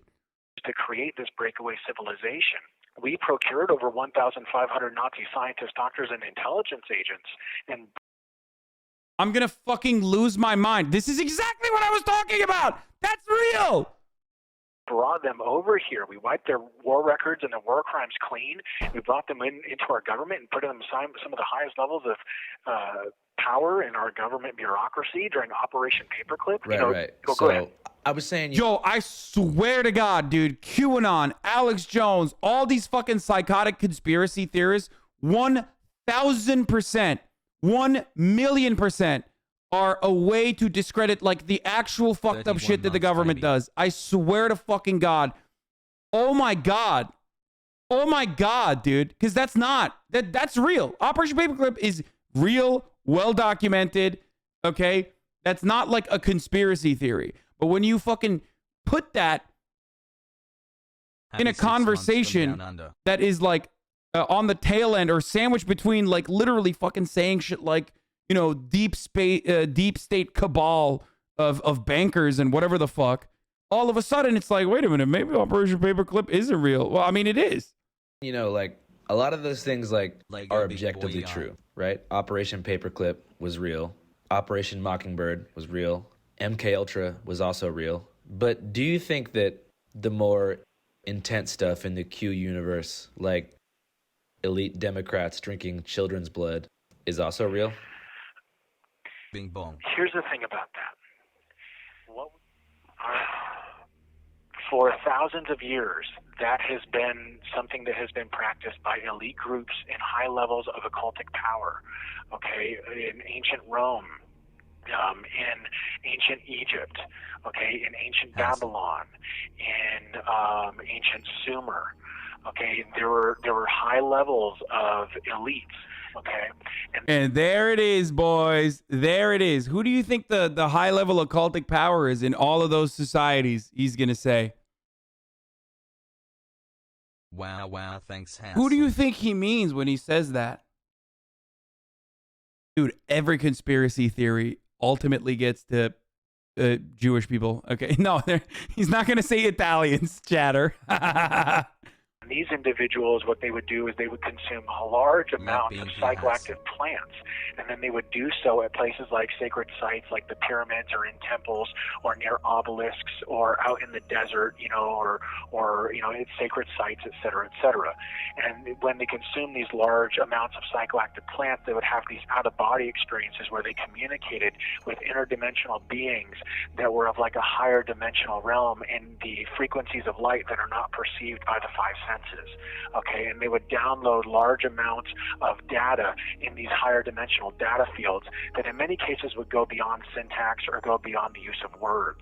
And these individuals basically expanded their consciousness field to like cosmic levels of proportion and were able to digest these massive amounts of knowledge that most people don't even perceive because they're so busy being stuck in their bodies. Now, with all of that said, there's another faction within the ancient Egyptian doing a great hierarchy, service to and that this would be country. like the people that worship Set. And Set is like the ancient Egyptian form of Satan.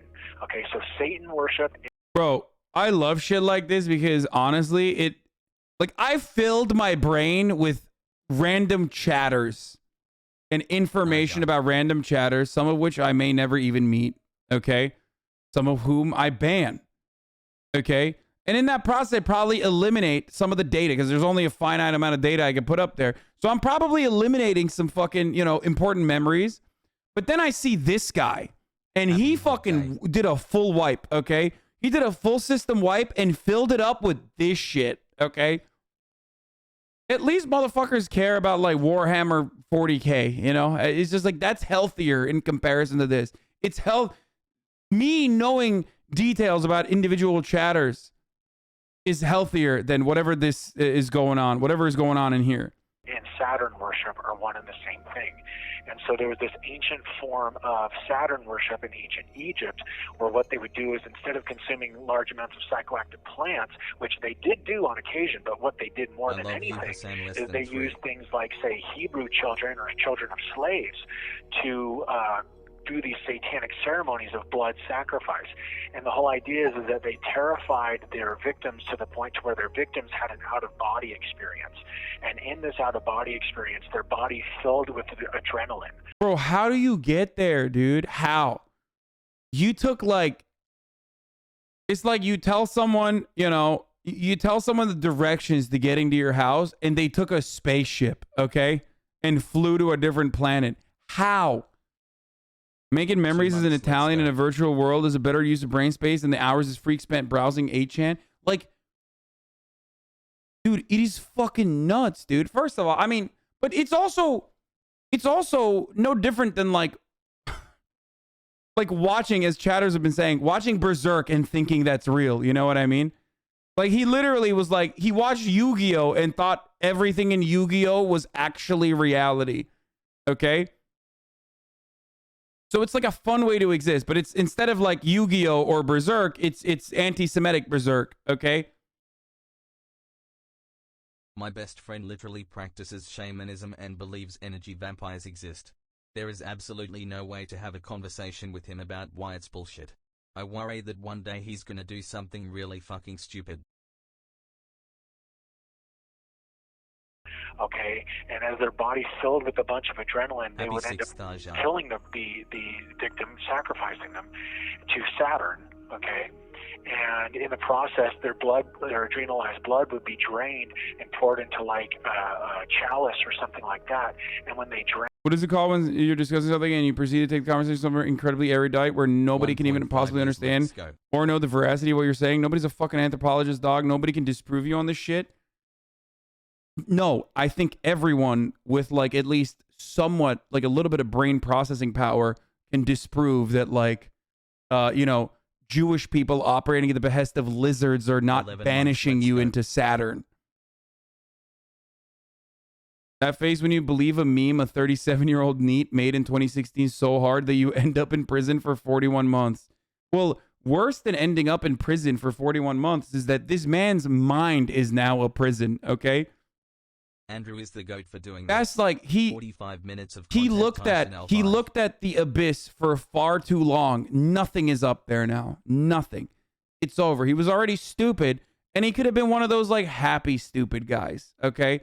There are so many dudes in Arizona living in the desert that are content, okay? But no, this guy had to literally go the extra mile, and now he's brain broken. How do you fucking pull him out of that? How? It is done.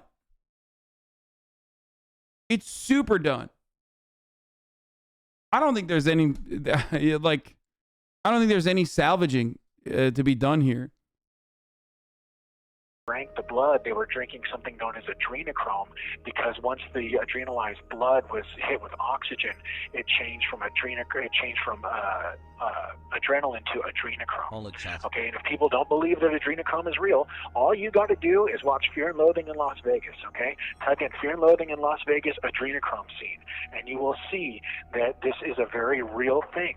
That you are able to harvest this chemical, this adrenalized blood, and drink it or ingest it. 15 months. Bro, that is straight up no different than being like, dude, if you want to know about muggles, obviously watch Harry Potter. It's real. I saw it in Harry Potter.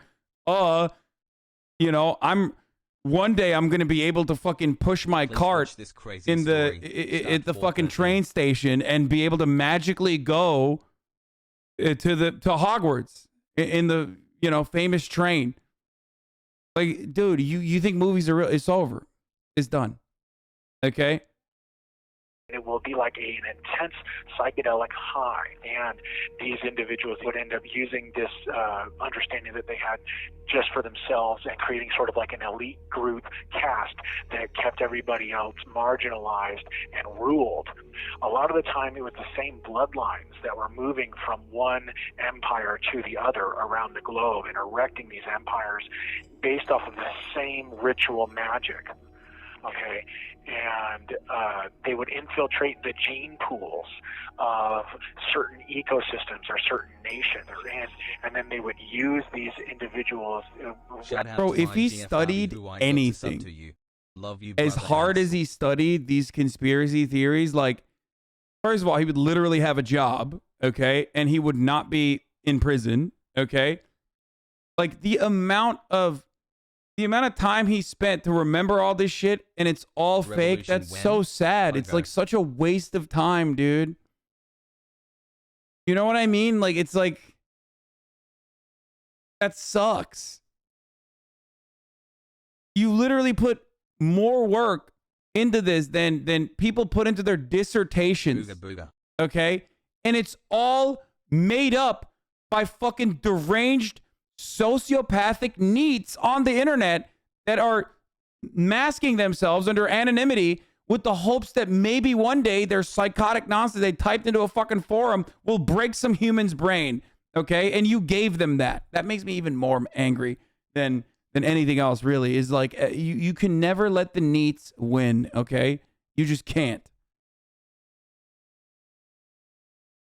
As they infiltrated the gene pool, they would use their children as like higher level people in power, whether it be making them king or making them a prince or a duke or a sultan or whatever. So this is something that has been going on for quite some time. I mean, if you look into,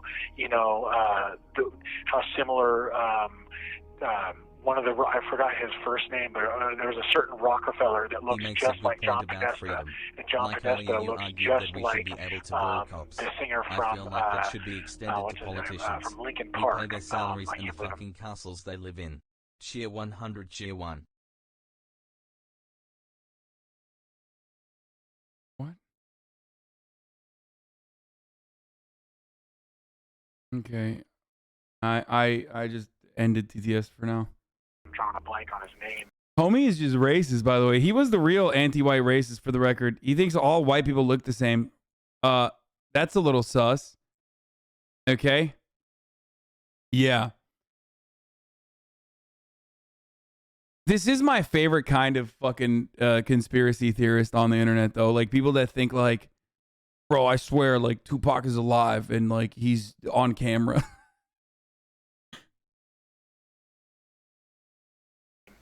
Chester Bennington. Chester Bennington, thank you.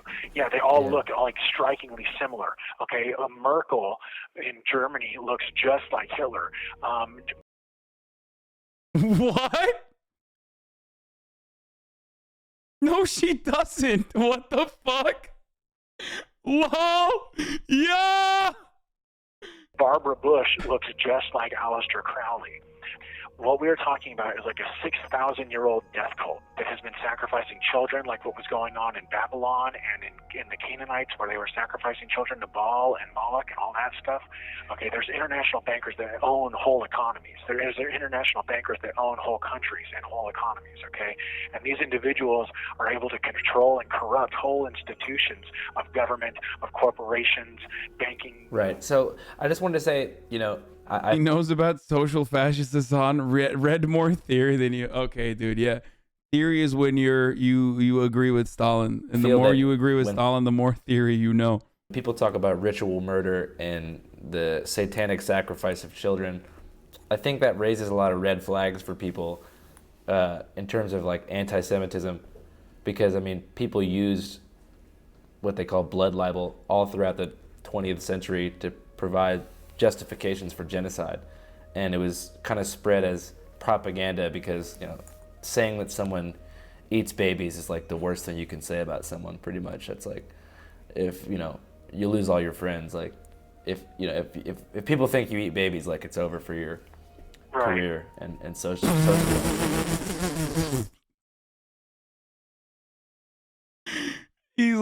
He's like, that's kind of not the move, dude. Eating babies, like, we kind of intrinsically understand that, like, that's a bad thing. I gotta run that back. Like, if you lose all your friends, like, if people think you eat babies, like it's over for your career and social life. Well, and I think it's important to note here, though, that. First of all, you're absolutely right, and there have been many people that have been maligned and been demonized as dark occultists, and it turns out that they're not. Oh, he's saying like, sometimes we do get it wrong. He's like, he's not letting go of the baby eating thing, but he's like, sometimes we like call someone out for eating a baby, and maybe they weren't eating a baby. It's fucked up. Dude, that's awesome. But the baby eating part is real, obviously. But, not everybody's eating babies. There have been a lot of people that have taken the rap when, they weren't doing any of these things. Like you said, it was just, negative problems. Ooh, by the way, I don't think anyone At least in like contemporary society. I don't think anyone has like been punished, even if they were actually eating babies like he thinks they were. Who's been unjustifiably called into question for eating children? Like, I want to, that's really interesting. I want to know more about that. Propaganda campaigns. But I also think it's important to note here that there's people that say, oh, you know, it's the Hebrews that are doing it, or it's the Satanists that are doing it, or whatever. What you got to keep in mind is that, first of all, real Hebrews would never do anything like that. When you say they worship Saturn, are you talking about the planet? Yes. Satan worship and Saturn worship are one and the same. Is it just because they sound similar, or is there a connection? No. We're talking. What does he mean by real Hebrews, yo? Is he a fucking black Israelite too? Dude, come on. Give me that part too. He like literally collected every fucking conspiracy theory like a Pokemon, dude.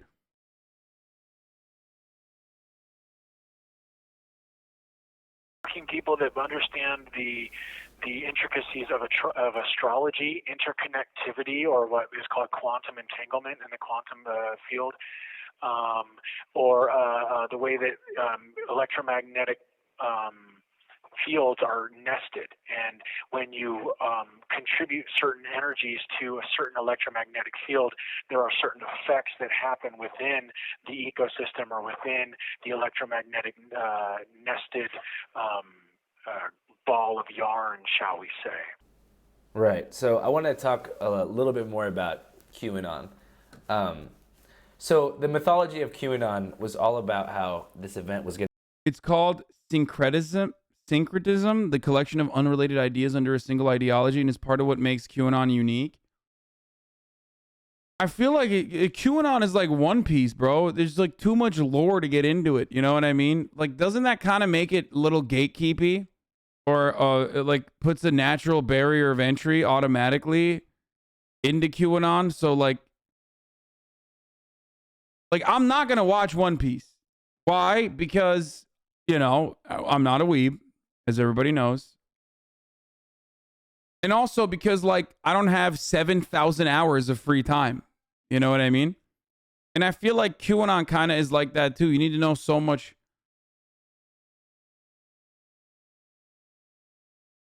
There's, like, so much lore that you need to be invested in. Like, people be like, and then people are like, read the fucking QAnon manga. Like, it's so much better than fucking anime QAnon. You know what I mean? Are you fucking watching QAnon with subs or dubs? Like, if you're watching it with dubs, then you're not a real one. And it was going to be called the Storm, which is basically when they stopped the steal, you know, they put Trump rightfully back in the White House, and then patriots take control of the country and disempower the deep state.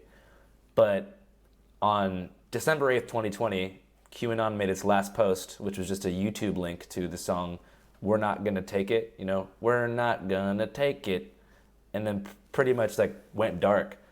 And so it's like, I think it leaves a lot of people wondering, like, did the storm happen? Like, what's up with the storm? Is it still coming? Like, what's next?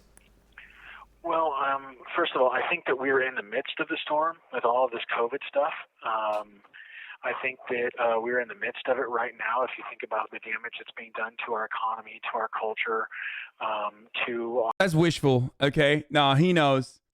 I think deep down inside, straight up, deep down inside, I think he knows. He's just like, oh, no, the storm is still happening. Like, it's really fucking hard for you to think the storm is still happening, bro. Come on. Come the fuck on.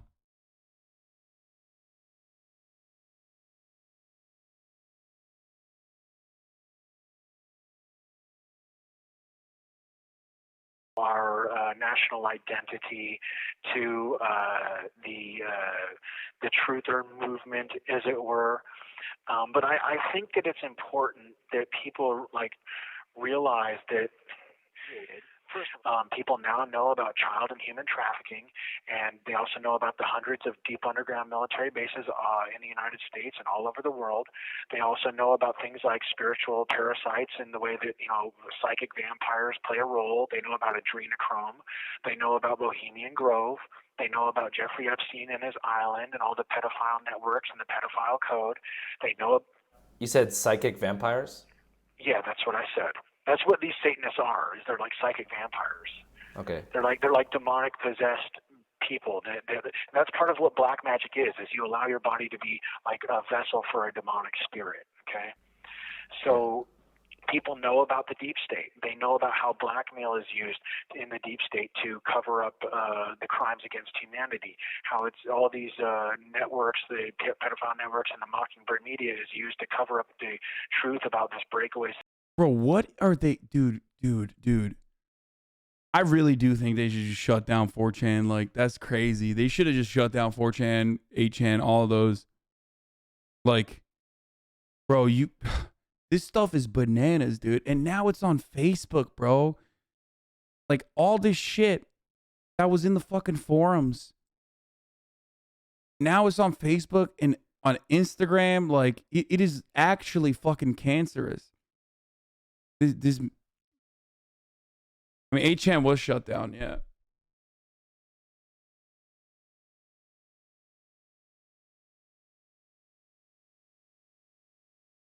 Like, if there is anything that you could symbolically consider to be a fucking psychic pedophile vampire, it's literally this, dude. Okay? It's this thing. Cancer.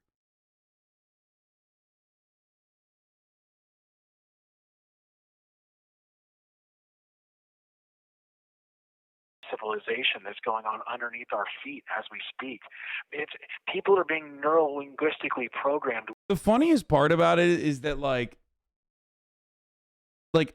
all this high level, like super conceptual stuff somehow always magically ties in to like some of the most basic boomer ass conservative ideas, bro. It's like, yeah, there are high level vampires. Like, they're sucking people's energy. They're eating babies. They're banishing people to Saturn. And who's going to save us? A TV-obsessed, narcissistic, son of multimillionaire real estate guy who has failed upwards his entire life, okay, and is just obsessed with television. That's the guy. And also, we need to defend the police as well, by the way, because they are also a line of defense against the psychotic, interdimensional vampire bloodsuckers.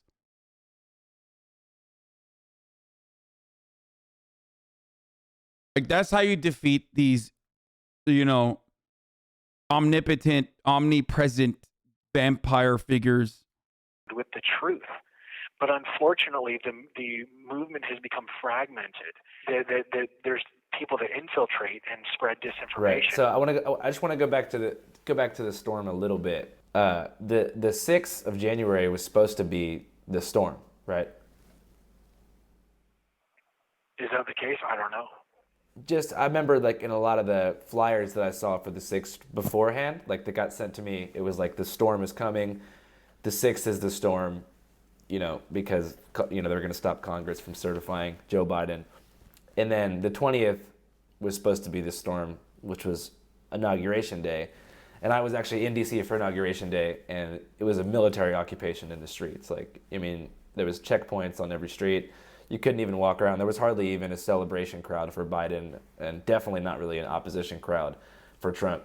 I think a lot of people just got turned off from Q because they saw the goalposts just being moved what felt like over and over again. And I was wondering if you felt like it's possible that QAnon may have been a psyop to delegitimize the truth about things like Operation Mockingbird and Operation Paperclip. I think that there is going to be, in any sort of a truth movement, there's going to be infiltrators and disinformation agents. People have to understand that what we're dealing with is a new type of warfare. Okay, it's a new type of warfare. It's information and economic warfare, and I think that a lot of people are looking. They're missing the forest. They're missing the forest for the trees. Is that the saying? And the final battlefield for this global war that we're in is the mind. And I do not believe that Q is a tabloid straw man, because the movement was not in the tabloids until it began to supersede and threaten the Mockingbird media. And the truth is always rejected, resisted, despised, and demonized before it's accepted. So with that said, I think that we have to look at the wins. There's been lots of recognition.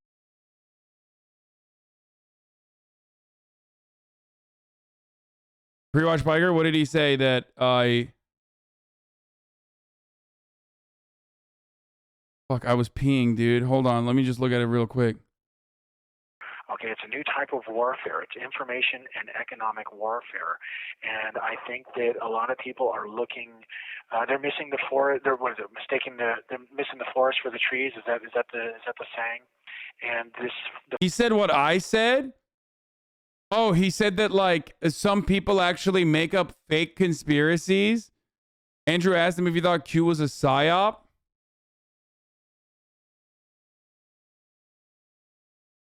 Which I think it is, by the way. Just like Alex Jones. My coworker is so brainwashed by anti-vax TikTok, he said that Callie's about to pull all the unvax people in FEMA camps. Dude, the part about that really fucking annoys me is that like that never happens, dude. And then what? Information and Operation Mockingbird legitimize the truth about things like Operation Mockingbird and Operation Paperclip. I think that there is going to be, in any sort of a truth movement, there's going to be infiltrators and disinformation agents. People have to understand that what we're dealing with is a new type of warfare. Okay, it's a new type of warfare. It's information and economic warfare, and I think that a lot of people are looking. They're missing the forest. They're missing the forest for the trees. Is that the saying? And the final battlefield for this global war. Oh my God. Oh, dude, what the fuck? That we're in is the mind. And I do not believe that Q is a tabloid straw man, because the movement was not in the tabloids until it began to supersede and threaten the Mockingbird media. And the truth is always rejected, resisted, despised, and demonized before it's accepted. So with that said, I think that there's at least one person in the chat getting red pill right now. 0% chance. 0% chance. But now that you said that, there's going to be hella people being like, no, I'm actually learning a lot. Like, oh, I'm getting, yeah, no shot, dude. No fucking shot. Okay. Again, for most people, this stuff, especially when you see it in its entirety, especially when it's being delivered by a party that is like kind of showing you, guiding you that it's fucking silly, will very easily help you recognize that this shit is silly. Okay? The way they get you is not by someone listening to the fucking QAnon shaman. The way they get you is by something that you are actually fearful of. Okay? Like, for example, COVID, where the institutions have fucking failed and you're looking for answers and someone gives you like a little baby drip feed of answers, and they unlock a part of your trust in your mind by telling you something you didn't know. I do this on a daily basis as well, but the difference is I'm giving you truthful and accurate information. Like if you, for example, never knew about, I don't know, the fucking bombing of Tulsa, and you hear about it for the first time when you're listening to it here, or the MOVE bombing, you know what I mean? And you hear about it for the first time here, you're like, whoa, what the fuck? I didn't know. Maybe this guy knows some other shit that's also that I also did not learn about. So what ends up happening for a lot of these people is like they're looking for answers, okay? Or Fred Hampton's assassination, shit like that. Yes. The difference, of course, is that I'm like actually giving you, I'm actually giving you factually correct shit, and I show you the sources as well. Whereas on the internet, on Facebook and on fucking 4chan and shit, they just like make this stuff up, right?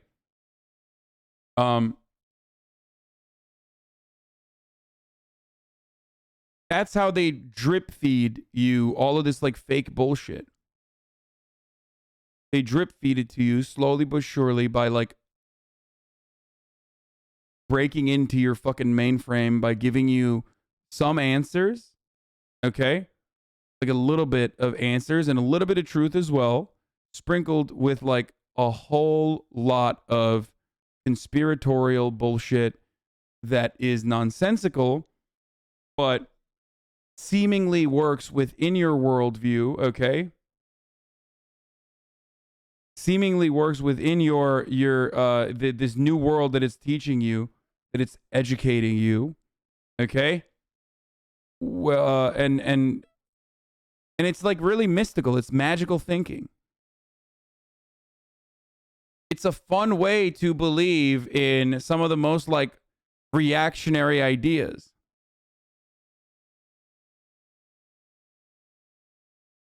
Okay? It's like Blue Lives Matter in and of its own is not fun. Well, oh yeah, let's fucking defend cops. But Blue Lives Matter sprinkled in with like all these other fucking magical, mystical ways of thinking. All of a sudden you're like, well, all these other guys are, Blue Lives Andes. All these other guys believe in the other things that I believe in. Okay? So maybe there's some truth to that. And then that's how you get into the fucking team sport mentality. I think that we have to look at the wins. There's Thank been you, lots Mr. of Atari. resignations like Cuomo, the Cuomo brothers. All sorts of CNN producers are being proven to be pedos. The child trafficking is being exposed. The vax mandates are dead in the water. Omicron is probably going to create a massive global herd immunity without too much adverse side effects. Let's Go Brandon is taking over the entire nation. I mean, Like, look at how fucking corny it is. Like, when you bring all of that magical, mystical thinking back into like what this guy truly believes, right? At its core, when it comes to like American politics, think about how fucking corny that shit is. He went from international, intergalactic, space vampire pedophilia to Let's Go Brandon. Like, how the fuck? How? How do you go from, people being banished to Saturn to Let's Go Brandon, dog? It's so fucking whack. And fucking gas prices, you know what I mean? Like, holy shit, dude. He sounds so happy and giddy. Yeah, he's just like, yeah, let's go Brandon. Like, everybody's waking up to the reality of the top of the hour ad break. Like, let's go Brandon. That's why they're subscribing. Because they know that the ad break is coming. That's why Mr. Atari gifted 10 gifted subs. Is that a coincidence? Right on the fucking dime? Right at 4 p.m.? He gifted 10 subs? No, he doesn't want 10 people to see the ad. He wants an ad-free broadcasting experience for other people. And if you want it for yourself, if you're not lucky enough to be able to be a gift sub recipient, okay, like the one that Dennis Prager's Bussy just gifted out, 5 of them, then you need to gift yourself a sub for $5. But if you don't have $5, then you need to gift yourself a sub for free by subscribing with a Twitch Prime. Corinna Koff, what the fuck? Yo! Thank you, Corinna Koff, for the 20 gifted subs. Thank you, Kathleenis, for the 5. Seamus for the 10 gifted subs. And Summer Crepe and Fuzz Can't Aim and B-Boy Void. Damn, what's up, Corinna? How you doing? I did get excited.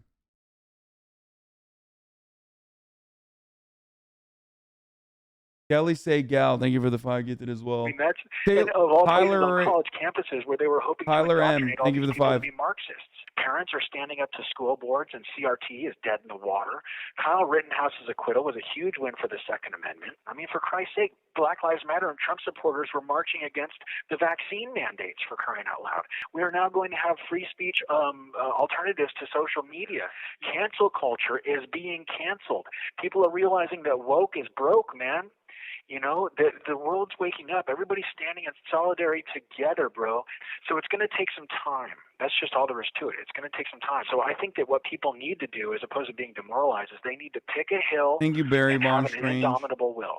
They need to stop putting all their hopes in one person or in one group, because then their hope is so easily. Bro, it is kind of fucking funny that, like, just like any number of conservative moms that sit around and watch Fox News ultimately believe in the same shit that this guy does, okay? Like, this guy went on a trip to outer space and came back to arrive at the same fucking house that, like, any number, millions of Americans agree with, okay?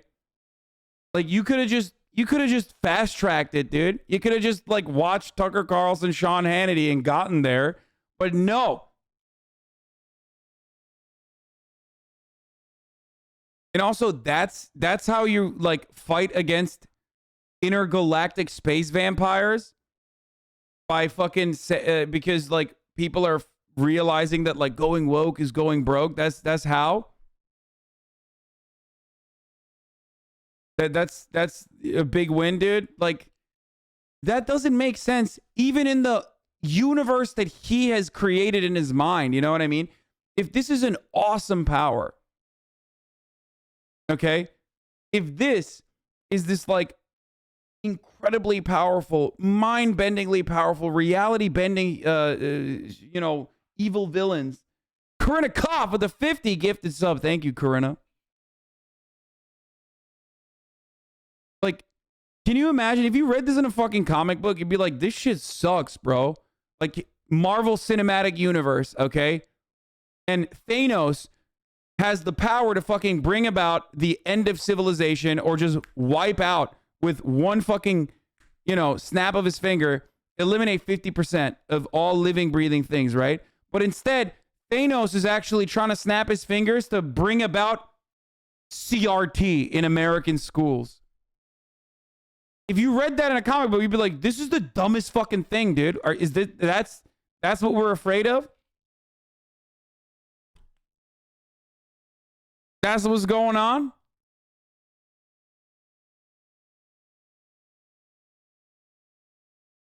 Like, that sucks, dude. How do you not realize that, like, there's something that just does not make sense?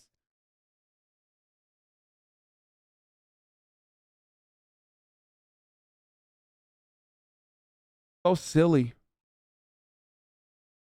Lost. You know, they need to be the change that they want to see in the world. You have to be the change you want to see.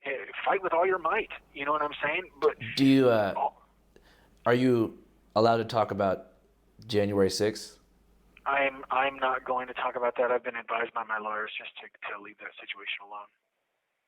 Okay. Well, I guess, do you feel like Trump should have done more to help you?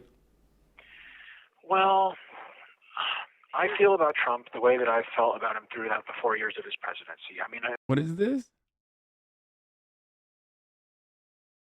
Please fix me, daddy. Okay, you need to stop. I'm trying to focus on psycho conspiracy theories over here, okay? Jesus Christ.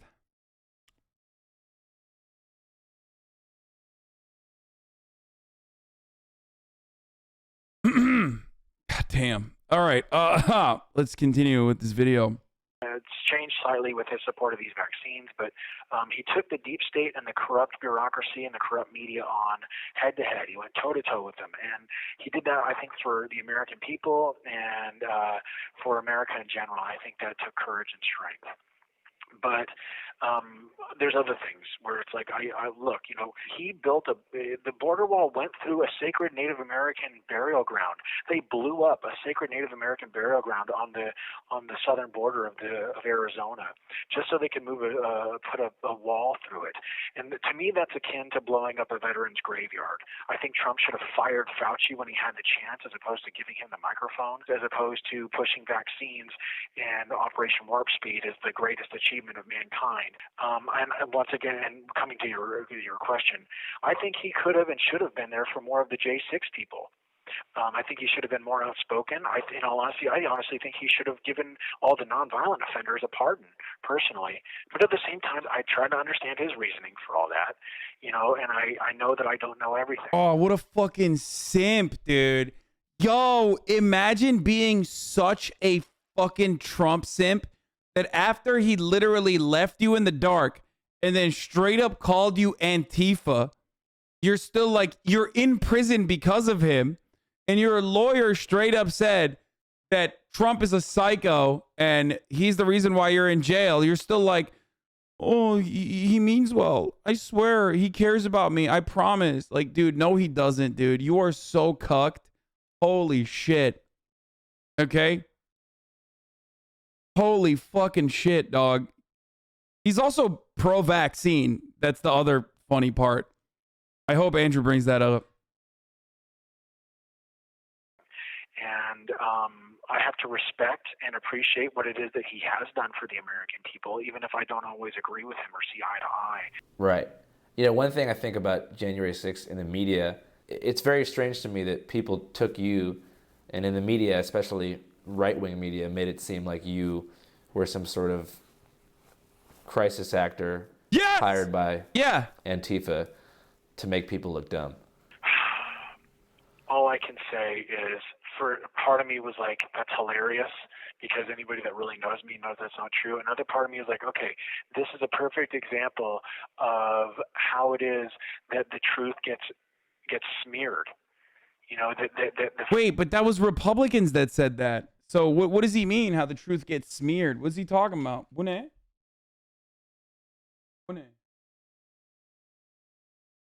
him. Damn. Fact of the matter is, I'm not Antifa. I'm not Black Lives Matter. And the fact of the matter is, when I was marching at the Black Lives Matter and the Antifa protests in Phoenix, I wasn't marching with them. I was marching with the police. I'm a perfect example of how they neurolinguistically program people through the use of images, through the use of trigger words, and through the use of trigger images. And as far as I'm concerned, you need to be the change that you want to see in the world. You need to be the one that's the leader. I think that imagine this, for example. Here's what happened when you wanted to be the change you want to see in the world. 41 months prison sentence, okay? So that's one. And two, how the fuck does he not understand that, like, Andrew wasn't talking about fucking CNN. CNN didn't call him a crisis actor. Fox News did. Donald Trump did. Like, it's the homies that were there with him that were like, yeah, that man right there, he's a crisis actor. You're right. It's like, okay, so they are doing the fucking neurolinguistic programming, I guess. We have a capital in every city, in every state, and in every country all over the world. Imagine if every single person that was dedicated to the truth and to getting the truth out to the people met at their capital every single Saturday at noon. So this is our historical window of opportunity where we can all gather together, nonviolently at our local capitals, where we can organize by default. We can change the dialogue. We can, moralize by default. We can change our collective thought patterns by default. This idea of every Saturday at noon at your local capital, it organizes people by default. It changes. Not only that, but it would. Dude, how the fuck does the sheer awesome power that you foresee these like evil beings having in the manga style universe that you envision the planet, like, how does that not fucking destroy you, okay, automatically when you comprehend how fucking crazy powerful they are?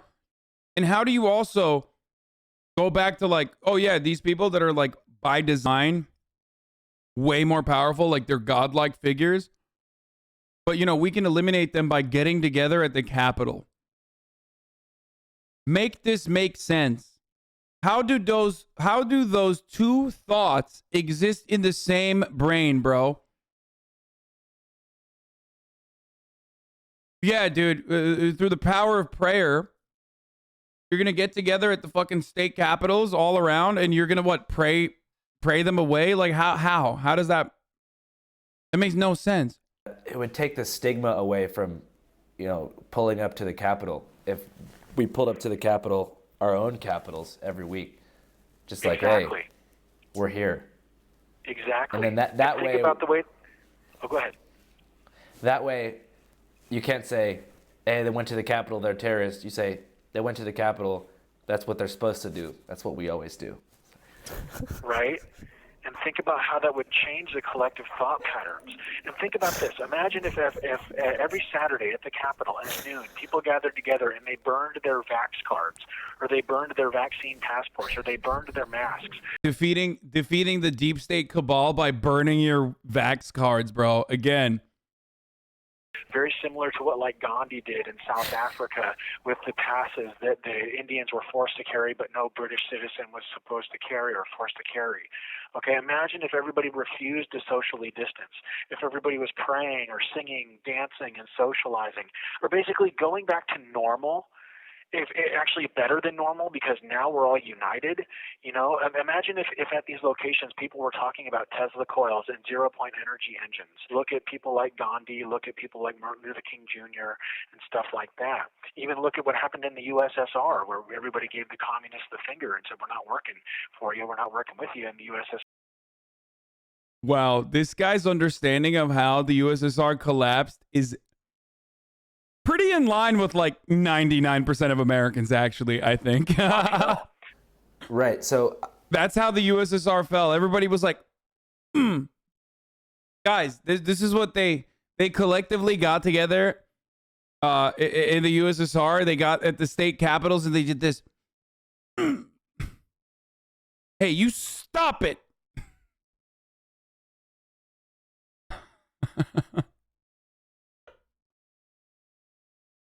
I want to go back to something you talked about, and it's the idea of nonviolent rebellion. And I'm of the belief that you are a truly nonviolent person. But with a lot of these, with a lot of these large events, like large protests, large rallies, I think that there's going to be a lot of bad seeds that are in the mix, and that isn't referring to a specific event. Just in general, and I think that it becomes harder to police and expel violent people from your movement as tensions are high and numbers grow. Like if you go to a Trump rally, right, anywhere, there is people there who are nonviolent, but there's also people who are just there to, beat the shit out of the opposition and just go there and use these movements as an outlet for their hatred. How do you feel about that? Well, this is something I think that is really important because we can use a certain event, I'll just say that, we can use a certain event that happened to learn, okay? If there's some sort of violence happening, do not contribute to it. Back away from the violent person and allow authorities to handle it. Then you're not associated with the violence at all. I also think that things like prayer are very, very important at these places. I don't know if you Wait, what event is this guy talking about? I wonder. What significant event could he be referencing here?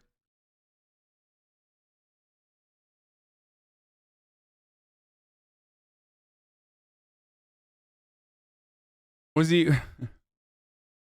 I wonder how he found himself backing away into literally the floor of the house. That was. Remember when he backed away? He was just like walking backwards and found himself in the on the floor. Shocking that he maybe he backed away too much. I think. No, but there was this group that did like an experiment where in Washington, D.C., they gathered together, I think it was like once a week for an hour, and they meditated and focused on the idea of nonviolence and peace and love. And the crime rates in Washington, D.C. dropped by like 25 to 35%. Nonviolent rebellion is the only thing that has ever created some sort of long-lasting change. Like what Gandhi said, dude, you know, a victory attained by violence is tantamount to a defeat. For sure. Do you have any regrets? Dude, when you're sitting in a cell for 22 hours a day, you have all sorts of regrets, far beyond the ones that landed you in that cell. Okay, you think about everything you've ever done in your life that you're like, man, I screwed up there, I screwed up there, I screwed up there, I messed up here, I wish I would have said that, I wish I would have done that, I wish I would have kissed her, I wish I would have shown up, I wish I would have done this, I wish, you know what I'm saying? You pick yourself apart like no other. And yet, through that sequence of regret, not a single one of those regrets revolve around QAnon conspiracies, as evidenced by the past 40 fucking minutes of psychotic rambling. Holy shit, dude. Oh my lord, that is bananas. Actually. Like, he went so far back. He's like, oh man, in 7th grade, I should have held her hand. And is like, but not a single part of that was like, maybe I shouldn't believe the fucking QAnon stuff. Like, I don't know. But the thing is that after all this time in solitary, you know, they did it to break me. But what it did is it made me. All this pressure, the FBI breathing down my neck, the DOJ prosecuting me, the media spewing their lies, my previous counsel totally abhorrently misrepresenting me, saying I'm retarded and, you know, delusional and schizophrenic and all this stuff. All the while I'm in solitary confinement. I can't do anything about it. I can't express myself. I can't talk to the press. You know, the Chat be like, cancel this man. Yo, he said the R word. Cancel this man. First of all, I think he can say it. Okay? Anyway, let's keep going. Pressure was unbelievable, but it turned me into what David Goggins calls anti-fragile, or almost like a spiritual diamond of sorts, where all that pressure didn't break. If there's a man who you know,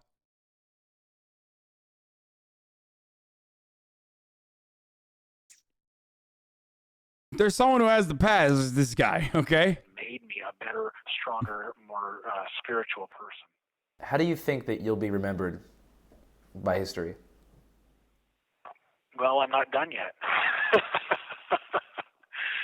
Right. So what's the plan? What comes next? Uh-oh. What does that mean?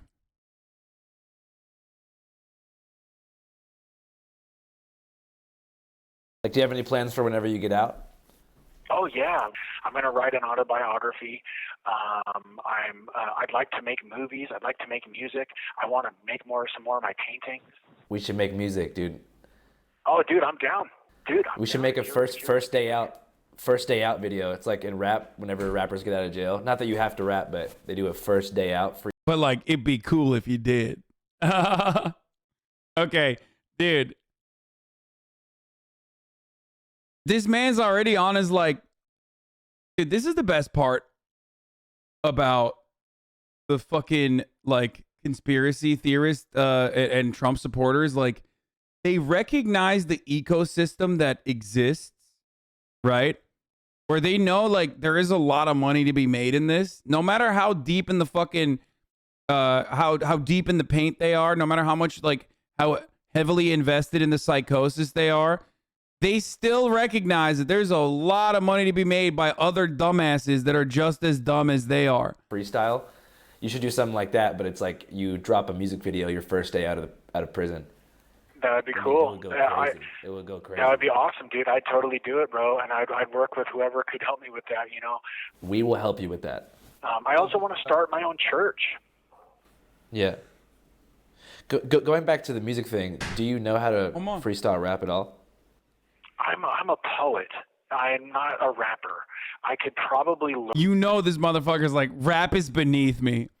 It's like, bro. Dude, I love white people so much. Okay? Straight up. How dare people tell me I am a hater of white people, okay? You know this is, again, this is as white people shit as the fucking I have native heritage, like saying you have native heritage, to say like I'm above rap music, okay? I don't do that sort of thing.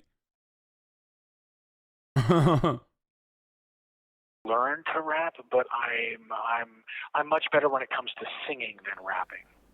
Do you think you could sing something for us? What the fuck? Cash App, thank you for the 69 tier 1 subs. Holy fuck, they've given me 4,000 subs. Insane, dude. 4,000 subs so far. Yeah, his rap is gonna look like Bruno's. Yeah, that was insane. What? Wait. Than rapping. Do you think you could sing something for us? Yeah, that was insane. Yeah, dude, I can get so freaking loud, bro. I can get so loud, you have no idea. Did you just freak anybody out in your pod? I don't know, probably. Dude, I can go for miles. If I'm in the right spot, you can hear me for miles. I can't believe your lawyer said you were retarded. That's so whack. Yeah, it's to say the least. He abhorrently misrepresented me and was extremely inaccurate. But I think as people listen to me speak, they begin to see the truth is quite the opposite. So that's why I encourage people, to do their own research, because that's really the only way. I mean, like, seriously, if all people would.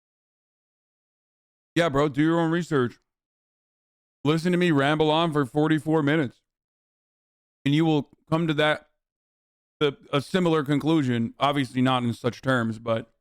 I've had to do to know the truth about me and who I really am, that I'm not a deep state actor, that I'm, not mentally ill, that, that I had nothing to do with BLM or Antifa. All they would have to do is would have had to go to my Rumble, go to my BitChute, and read my book. Right. So what media outlets do you trust?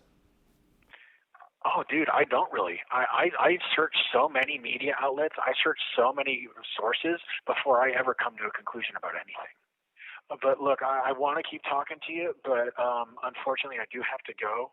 I got to give my family a call because of the holiday and such. But if you want, we can do. That's fucking sad, dude. That's the saddest fucking part of this combo. Is that this man has like 3 hours of fucking free time a day when he's not in solitary confinement. And he spent 44 minutes of that with Andrew. And like, I don't know how much time he has to spend with his family. But it's not like the full 3 probably. Another interview, bro. I can always call you back. Yeah, I'm down. So I was wondering, like, I have this friend named Kelly who I was telling you about, who we're making a documentary on. And yeah, I kind of want you to meet him. Okay, cool. Then we'll definitely work it out. We'll definitely do something, man. Thanks, Channel 5, for having me on, man. And I hope to be on once again. It's been a pleasure, like beyond what it's been before. The questions you asked were fan-frickin-tastic, and I hope to do this again. Thank you so much, Andrew. And, God bless you, and God bless America, and God bless the world. Yeah, God bless you too, man. Let's keep in touch. Anytime you call, I'll answer. Yes, sir. God bless, man. I'll talk to you in a little bit.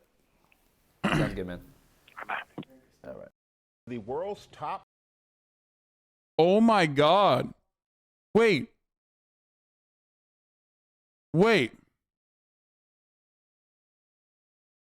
There's a fucking like network of QAnon people that like they all know each other.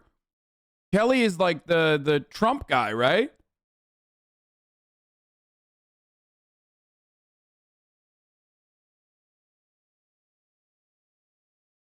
Like, I met him. He's the flag guy. Dude, that was so fucking sad. That was the last part was like actually hurt my soul. Yeah, I met him. Yeah, Kelly's the Kobe Bryant was killed by the Clintons guy.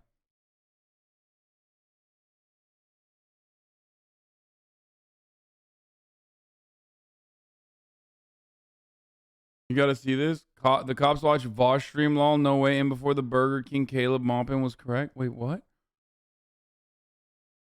What? I don't care about this stuff at all. I will never click that, and it makes me want to banish you into the fucking shadow realm when you link shit like that. All right. Novak Djokovic was refused entry into Australia over the vaccine controversy. Moving on to that. Tennis player who denied entry into Australia after a battle with visa and COVID vaccination status. Novak Djokovic had his medical exemption revoked after arriving in the country to defend his title. Will Reeve is here with the details. Good morning, Will. Michael, good morning. To watch Novak Djokovic play tennis is to witness the sublime, even something approaching the divine. But the defending Australian Open champ is just a human, and according to the Australian government, is no better than any other. They said he did not meet the requirements to enter their country. Now they're requiring him to leave. This morning, history on pause for tennis superstar Novak Djokovic, as his bid for a record-breaking Australian Open title may be over before it begins. Overnight, fellow tennis great Rafael Nadal, who is currently tied with Djokovic and Roger Federer for the most Grand Slam single titles with 20, he made his own decisions, and everybody is free to take their own decisions, but then there are some consequences. Adding that, the world, in my opinion, has been suffering enough to not follow the rules. Djokovic was denied entry into the country after an hours-long detainment at the... Bro, how the fuck do you, like, at that level, how do you just do that? Like, how? You're just, like, cucking your own self. It does not make sense to me at all, bro. You are, like...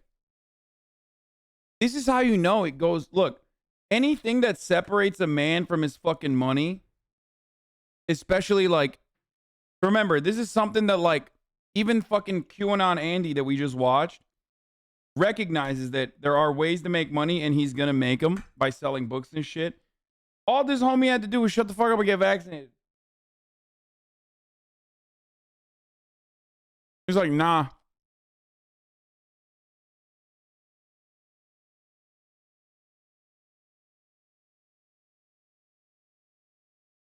Crazy. The Melbourne airport. Australian border forces canceling the world #1's visa after they deemed he failed to provide appropriate evidence to meet the entry requirements to Australia. That's what's really mind-boggling about the situation, that he was able to get a medical exemption. He got on a plane to leave Europe and come to Australia. He lands at the airport in Melbourne 20 to 24 hours later, and then the Border Patrol says, hold on a second, we're not letting you in the country. Overnight, Australian Prime Minister Scott Morrison defending the decision. Rules are rules, and there are no special cases. This guy's such a dumbass. One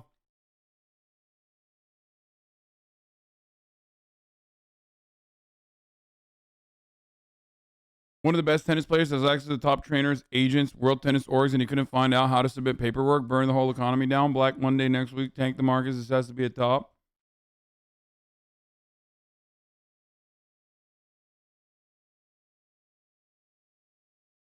Ultimately, this is the responsibility of the traveller. Djokovic staying at this Melbourne hotel as his attorneys vow to appeal. This dramatic visa turnaround comes just days after the 9-time Australian Open winner, who has repeatedly refused to confirm his vaccination status, posted this photo announcing he was granted exemption permission by the tournament. One of tennis's 4 Grand Slams, the Australian Open this year requires all players to be vaccinated or have a medical exemption. Organizers insist their approval was impartial. I think it's incumbent upon Novak Djokovic to make a public statement, to explain his position. If he doesn't do that, it's going to be rain and booze when he takes that court. Djokovic is currently at the Park Hotel quarantine facility in Melbourne.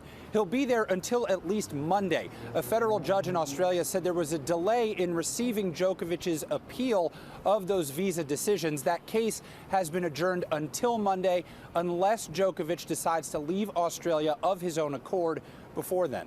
Guys? Well, that reaction was fierce. Yes. And quick. Okay, well. They'll exempt it for sure. I think, like, no shot, dude. I think they'll let him in. The hotel has horrible, awful conditions too. I do the IT work for that place. Wait, really? Can you please explain this photo? Come on, brother. What do you mean? Graham Elliott attacked by radical vegan? Wait, no, I don't want to watch that. But I do want to watch some more fucking, Is it time for MasterChef, you guys think? Do we chef it up? Someone said, is that pic real? Yeah, dude, it is.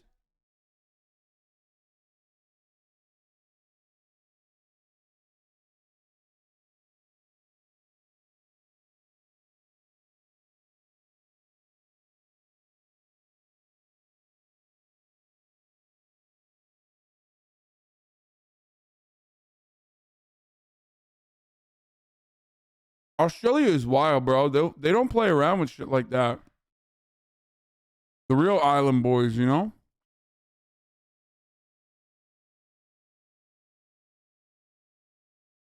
They'll fucking kick you out no matter how, like... Not meant to be zombie. They'll fucking kick you out no matter how famous or how much of a celeb you are. If you got, like, dogs or some shit, you know? If you got, like, a pet monkey. Isn't that what they did to Justin Bieber?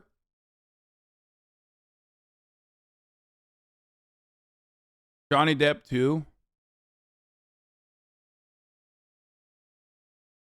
Men are not meant to be dominant. Men are meant to be submissive.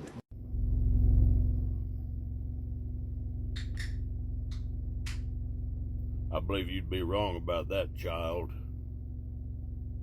Men are not meant to be dominant. Men are meant to be submissive.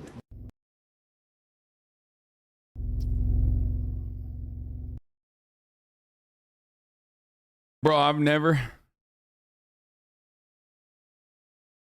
never seen somebody just say a slur without even opening his mouth before. Okay? And not one, but numerous. Okay?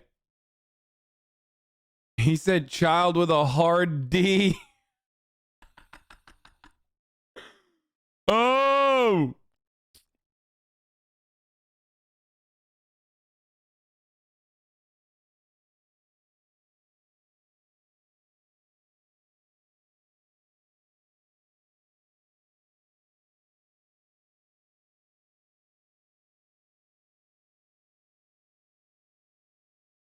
Anyway, old guys power bottom for sure. Okay. What? Rare Graham?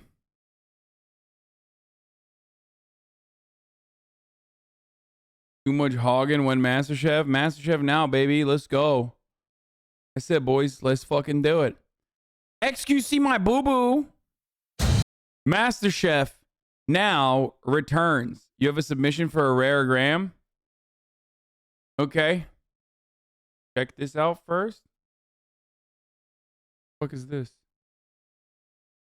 Yo, you just linked the... I'm not even clicking on that. What the fuck am I doing? I'm like clicking on a livestreamfailed.com link. How far down we've gone. Okay. Shouts out to XQC my boo-boo.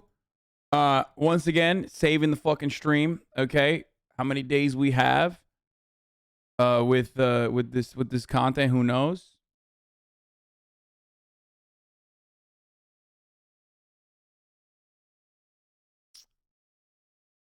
Okay.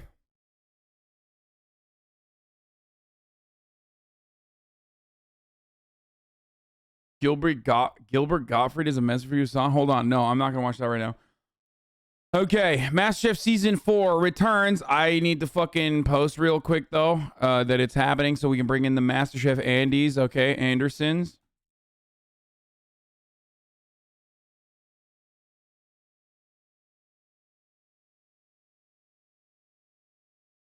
On this holy day.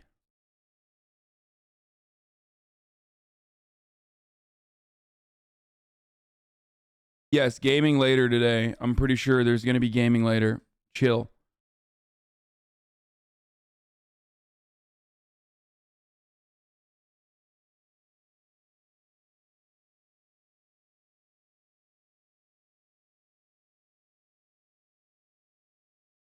Not one, but 2 rare grams on this one, dude.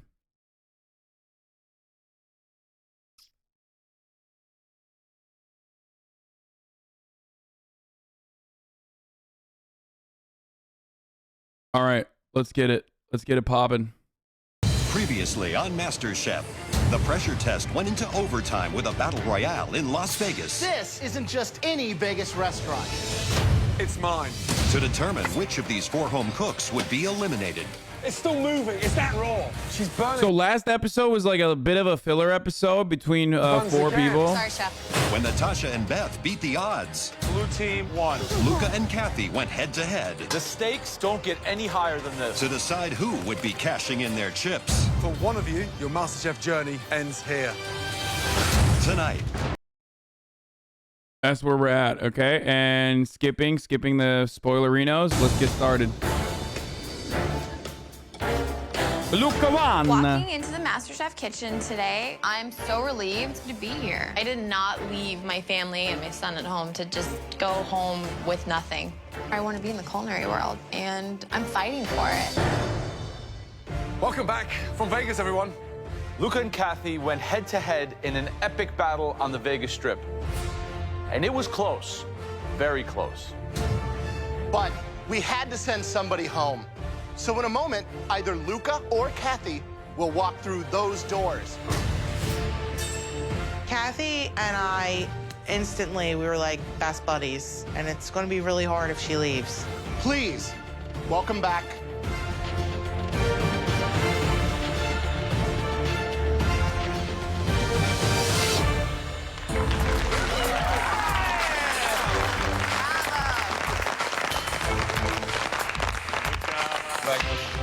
Allora, alla grande!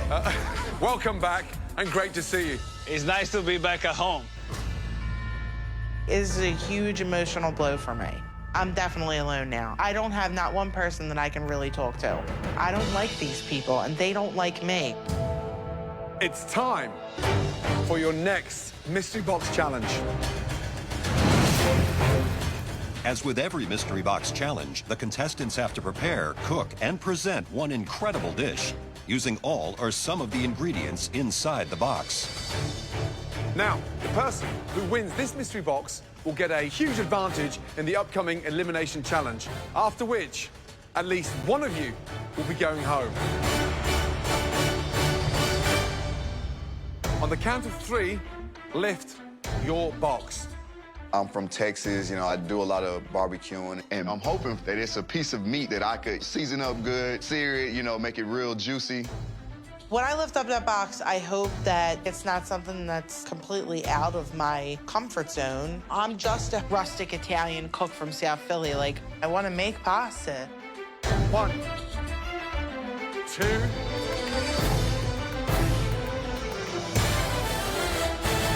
3, lift. It's never that simple. Which language is that? Is this Russian? Oh, what the? Oh, come on. What is Turkish? that? Is there Turkish shit? What did you give us? You guys all look a bit puzzled. And that's the idea. Bro, if they have no Turkish shit in there, the show, cancel it, okay? This is a bounty of ethnic ingredients from Russia, Spain, China, all around the globe. Usually we tell you exactly what you have under your mystery box. Today, however, you'll have to work it out for yourselves. Bro, ethnic is so funny. It's like such a funny term to describe Russian food as ethnic food, bro. Yeah, we got some Russian food. It's real ethnic. The secret of a great chef is the ability to discover and conquer any available ingredient anywhere in the world and have the skill to make it taste delicious. So take these exotic foreign ingredients and make us one delicious dish in 60 minutes. Your time starts now.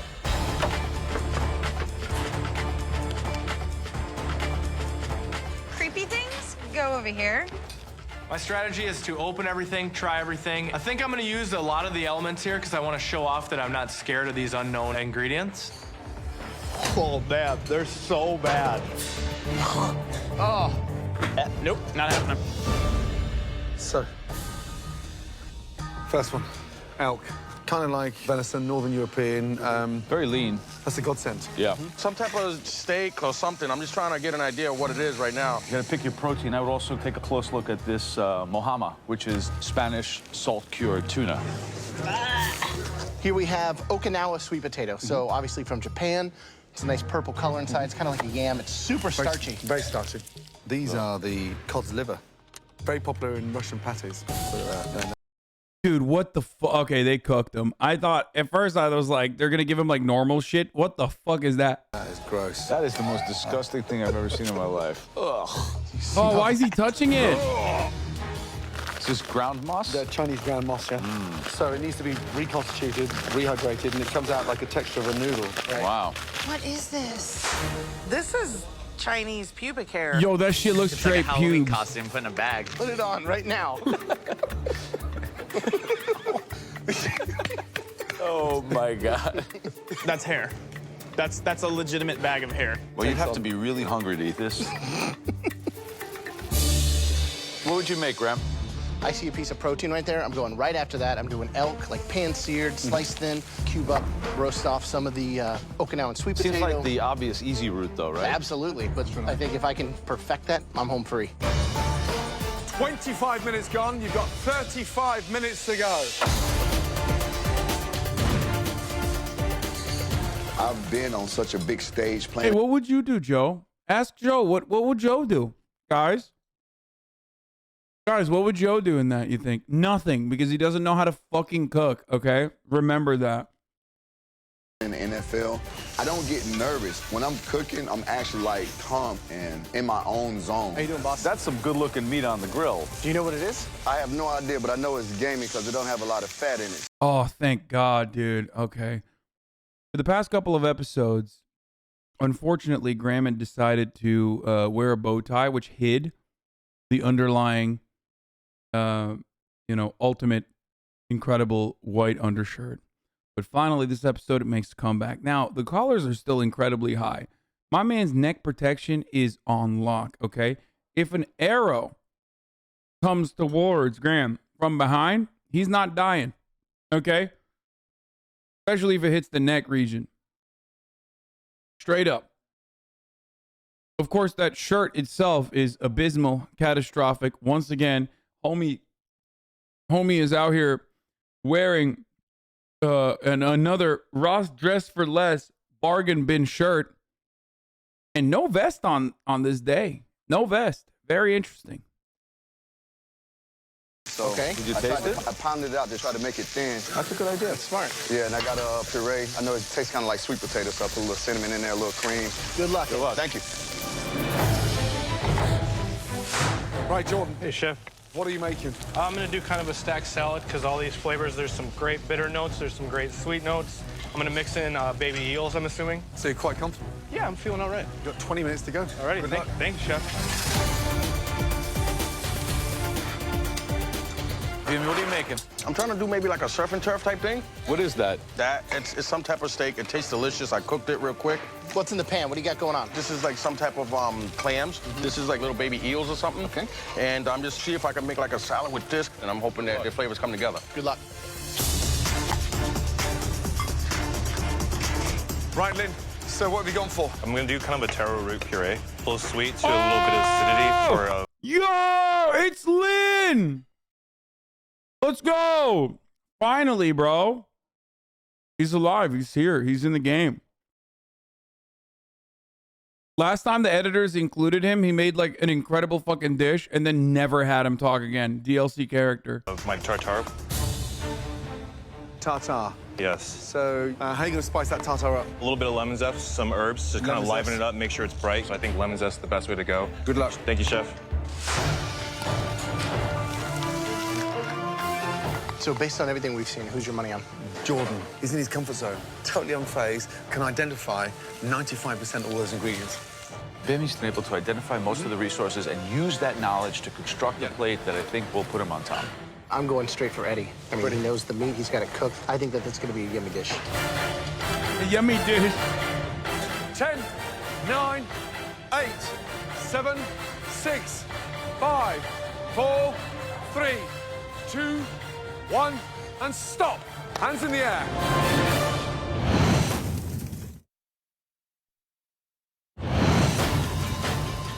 Five, 4, 3, 2, 1, and stop. Hands in the air. Well done. Wow. Throughout the Mystery Box Challenge, the judges taste elements of all the home cook's dishes as they come together. They now take one last look to choose the top 3 standouts, and the winner of this challenge will receive a major advantage in the next round. I look at my dish, and it looks awesome. It's probably the best looking dish I've plated so far. This is me on a plate, and this is what I do. Great job. There were 3 stunning, outstanding dishes that were beautifully conceptualized. Let's go, popped off. The first dish we want to bring forward, all the components were well seasoned, beautifully put together, and just the overall balance, absolutely. Grandbad to be like, that's portion control, too much, too little portions. Spot on. That dish belongs to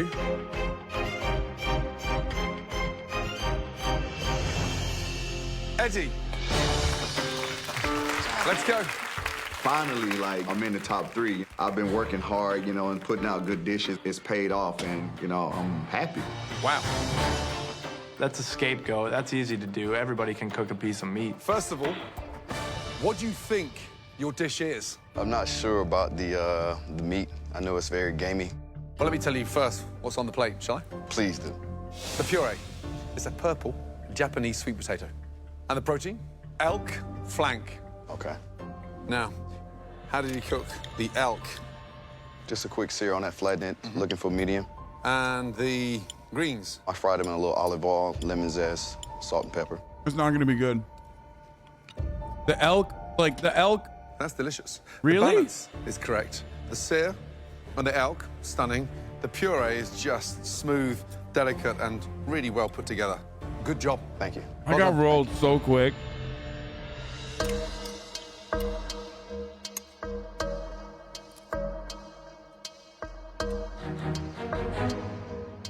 Smartest I never would have thought, especially because it's flank and it's like so thin.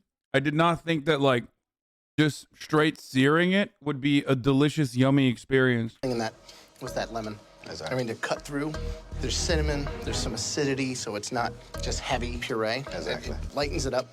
The greens are delicious. Great strategic choices, and pulled it off. Thank you very much. Thank you.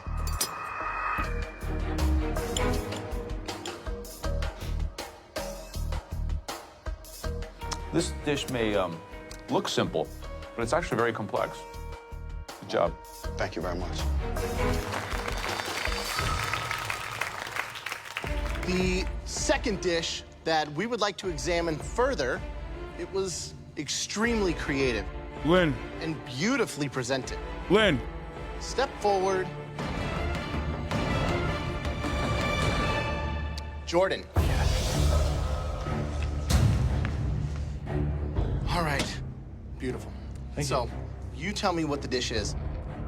It's a cold salad with like a black vermicelli base of noodles with sea grapes in it for the saltiness, and then I've never seen that. I'm guessing I've never seen like that Japanese sweet potato or whatever, but that shit looks so dank.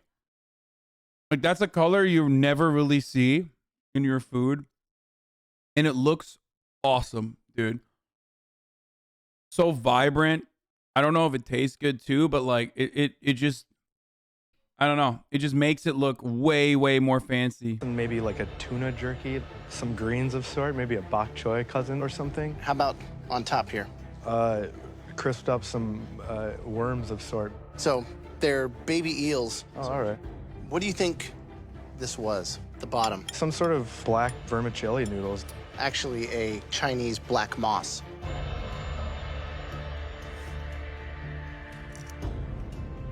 Wild if that actually worked. Tastes great. Really smart. Being able to utilize these things and put it together. Thank you. Good job. Thank you, chef.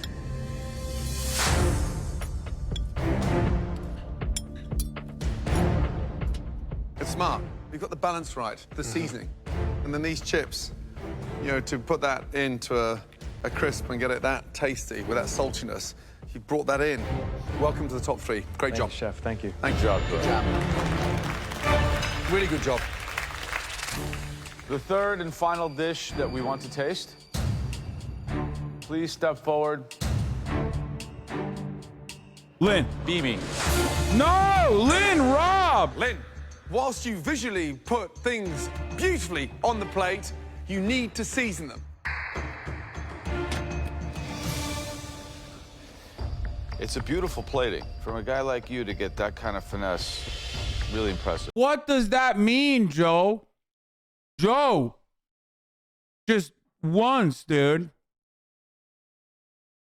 What the fuck does that mean, a guy like you, bro? Holy shit. He is straight up, bro. He is like, Joe is, he can't hold himself back. Tell me about the dish. I was tasting everything, and I was trying to see what could work together. So when I seen steak, I seen... Bro, that's not even casual racism at that point, okay? That's like, you know, that's just racism. Seafood, I started tasting that, and I could have ate that just by itself because, you know, in Puerto Rico, we get the cans like that. We just eat them just like that. You know, surf and turf, courageous, beautiful plating. You were able to kind of hit on all the notes. Sweet, salty, tangy. It's like an orchestra playing a symphony all at the same time. This is a tour de force. Congratulations. Thank you. Thank you.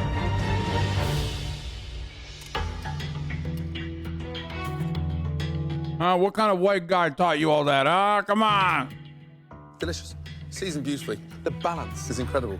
And especially with that note of the acidity at the end, it's got that sort of gastric finish, which is tough to pull off. I don't think this is a fluke. I think you've nailed it. Thank you.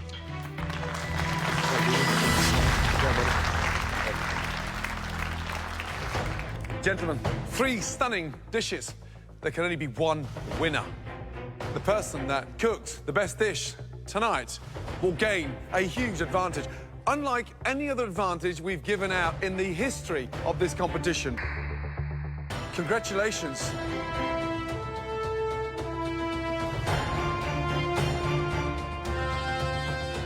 Steady Eddie. Well done. Amazing. Bullshit. Yes. Now I get a chance to pick and choose the next Bullshit. move in the competition. Eddie, you ready? Yes, sir. Let's go. Well done. Go. Incredible. It's delicious. Eddie is now in control of the elimination test, where at least one person will leave the competition. Welcome, Eddie, to the Marcia Pantry. I like Eddie. He won with a fucking seared steak. Come on, bro. That's crazy. It's bullshit. But the one thing he can't control is the theme of the challenge. As always, that is in the hands of the judges. Today's elimination challenge focuses on a type of food that's very near and dear to my heart. Pasta with a filling. The first pasta you have to choose from comes from the region of northwestern Italy, Piedmont. Agnolotti. There's a lot that could go wrong with this pasta. You have to be extremely careful to get the amount of filling and thickness of the pasta just right. And this, I promise you, is very, very difficult. Your next choice is a pasta that's actually a favorite of mine. It has a really memorable shape and an abundance of filling. Mezzaluna. Mezzaluna. The trick is getting that filling just right. It needs to be properly seasoned and perfectly cooked. Your final choice is a very special pasta, something that's served at festivals and very special occasions. It's known across Italy as the bonbon because of the shape and the texture. caramelli pasta.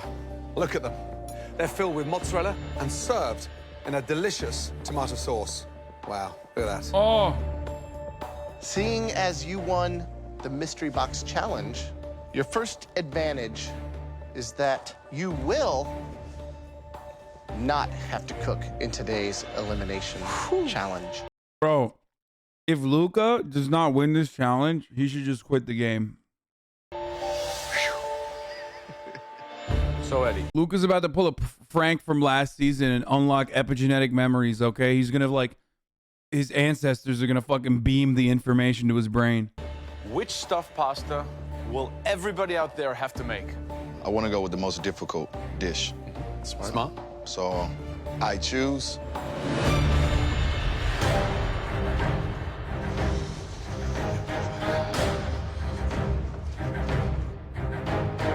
Because Eddie won this Mystery Box Challenge, he is safe from elimination. The theme of today's elimination challenge is stuffed or filled pasta. In the pantry, we gave Eddie 3 different kinds of stuffed pasta to choose from. Eddie chose agnolotti. To help you out, we're gonna give you a demonstration on So how to good, make dude. the perfect agnolotti. But rather than me show you, I've invited somebody else to show you how it's done. Someone who could still teach me a thing or two about pasta. In fact, it's someone who taught me everything I already know about pasta. His mom. Oh, my God. Please, turn around His mom. and welcome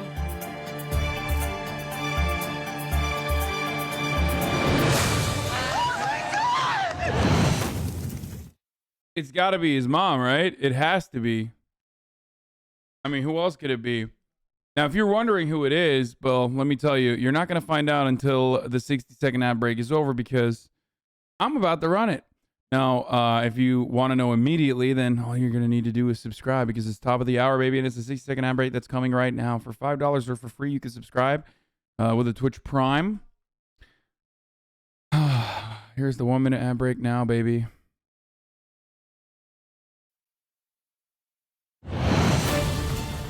To help you out, we're going to give you a demonstration on how to make the perfect Tommy agnolotti. Mana, thank you for the 5 Please, gifted. turn around and welcome best-selling cookbook author and restaurateur,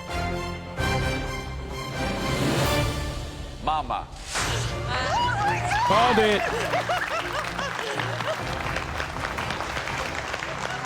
It's Lydia Bastianich, like my culinary idol. Like, I worship her.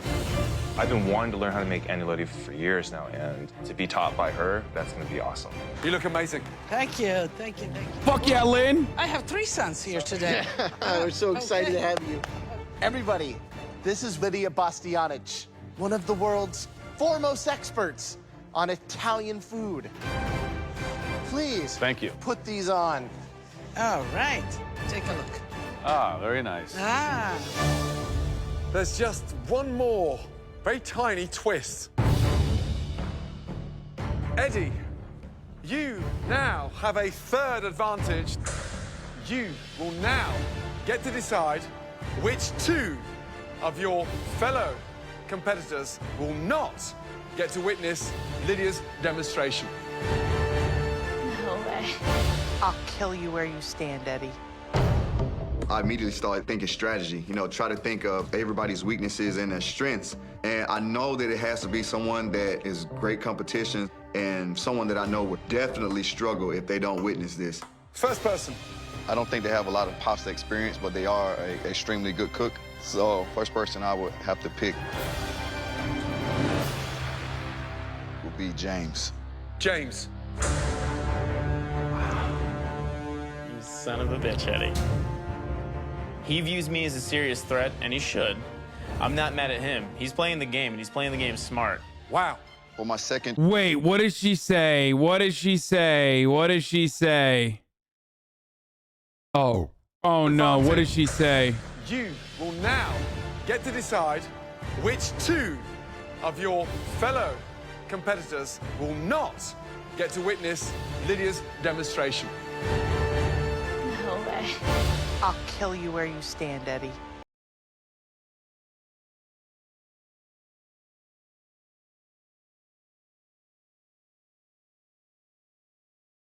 Oh my.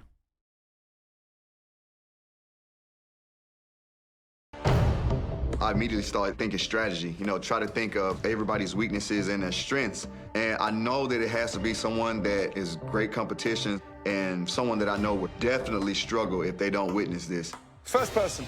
I don't think they have a lot of pasta experience, but they are an extremely good cook. So first person I would have to pick would be James. James.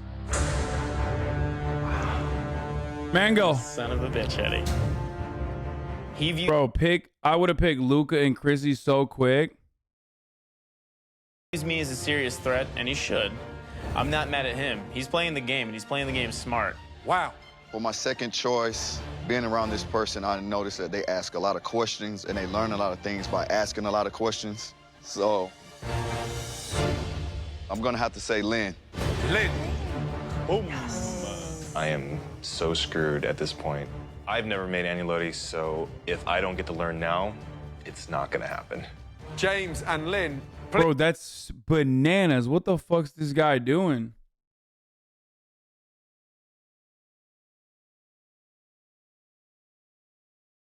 Why would you do that to our boy Lynn, dude?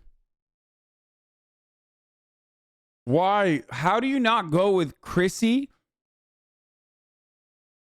Just because she's racist. And Luca because he's Italian. Please, both of you, leave the kitchen and wait until this demonstration is over. As for the rest of you, make your way down. How excited are you? I'm like shaking. Let's do All it. right, guys. So, where do we begin? We're gonna make just simple egg pasta. This is about a pound of flour. You make a well here. There's 4 whole eggs and 5 egg yolks. Put it in here, a little bit at a time. So the ratio of liquid is very important. You want the pasta to be smooth and buttery and soft. You continue the kneading. So we do it by hand because that's the best way to do it. So from here, we let it rest. 20 minutes. I'm gonna kill Eddie. One chance to actually see that in your life, and it is taken from you. It's man. If I survive this, he is target #1 from here on out. Okay, so we Mango, start with chill. the hand cranker on the lowest setting. You want to get it to this kind of consistency. It should be translucent. It has the right feel.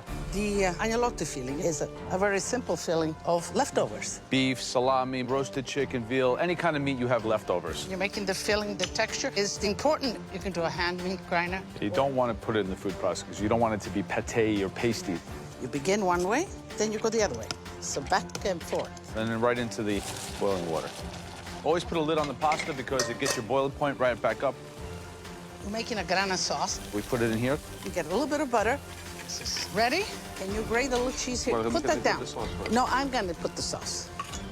Just enough sauce all around. And then the last, some grano padano. Agnolotti. Dude, how did this Croatian family become Italian? Like, I just don't understand that. A traditional, simple dish, but is not so easy to execute.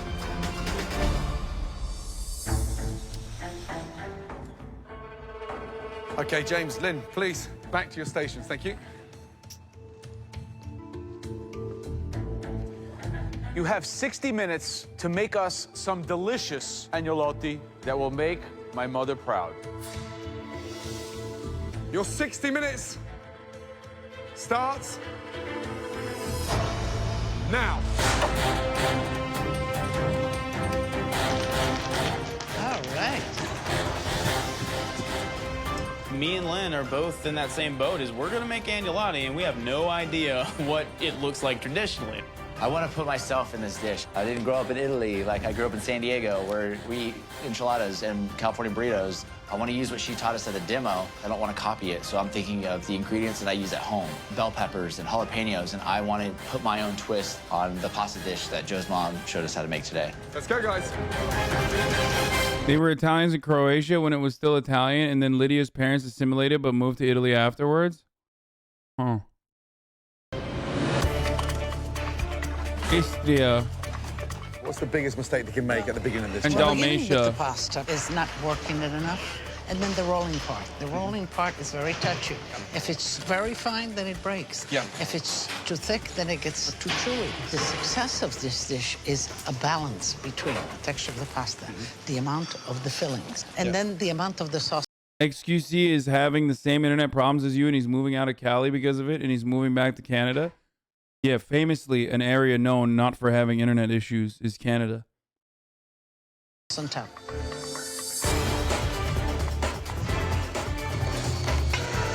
I loved watching the demo, so I'm just gonna try to imitate that, but incorporate different meats. I'm gonna do some oxtail and some braised short rib. They're both really. It's still better than, yo, it's still better than American internet, though, especially LA internet. LA internet is so fucking bad.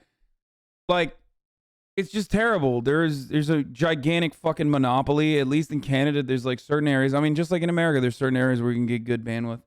Rich, so it should make a great filling. All right, Johnny, what's the plan? What do you got? I'm gonna try and make a smoked maple syrup Alfredo sauce. A what?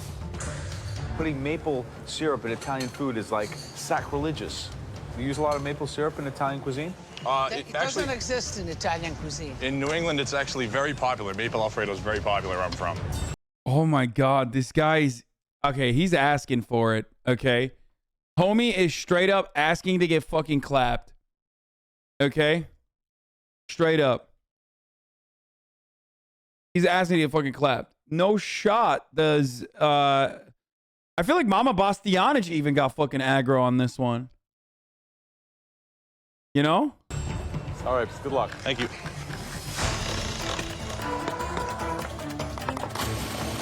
Lynn, what's the filling? Fillings of charred, leek, and short rib. 90% of the fillings inside a andalotti are grind. When you blend and blitz, it goes pasty, sort of like baby food, and you destroy the textures. Look down here. 1, 2, 3, 4, 5, 6, 7, 8 meat grinders, 1 blender, puree, and that's you. Are you going home tonight? All the flavors, I know I can win this competition. But if I screw this up, I could be going home. And my heart is sinking to the floor, and I'm thinking, oh gosh.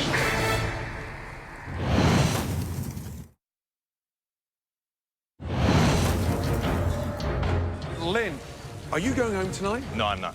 Because you seem upside down right now.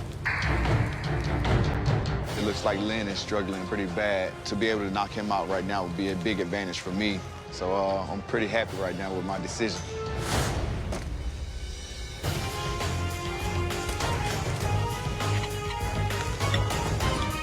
Howard. Joe, how you doing? You make a lot of pasta? I do not make a lot of pasta at all, actually. And, San Diego's not really known for They're gonna shit on him, dude. Yeah, guess what? It shows. their Italian foods. So what's the filling? Shredded braised chicken, bell peppers, and a little bit of seasoning. What do you think about putting bell peppers in the stuffing? It's really unusual, yeah. I would taste that. Pay attention, you know, we talked a lot about textures and all of that. I will do so. What are you doing with the asparagus? I'm not sure yet. Wow. All right, good luck, Howard. Thank you. Right, James, what are you cooking? I'm doing a ricotta Parmesan agnolotti that I am tossing in a alla vodka sauce. The tomato alla vodka sauce was miles away from Piedmont. Lydia didn't go anywhere near that. You think this tomato vodka sauce is going to blow her away? I think it's going to be unexpected, and I think given the fact that I didn't watch any type of instruction, it's going to be delicious and taste great. Good luck. Thank you. Chrissy, I bought you my mother. Your hero. Hi. Hi, Chrissy. How you doing? I would shake your hand, but I have flour. Oh, it's okay. If Jesus came down and stood next to Lydia, I'd be like, yo, what's up, dude? Lydia, how are you? Where are these agnolotti? They're right here. That is a Swiss chard and pancetta. It's good. It tastes very good. It really does. Thank you. There's just under 5 minutes to go.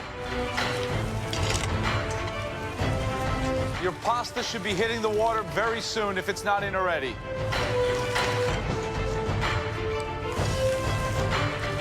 Chris is looking very competent. James is looking very composed. Howard's looking very shaky. And Lynn is looking out of his depth. I think that Eddie might have dealt Lynn an ace that will take him out of the competition.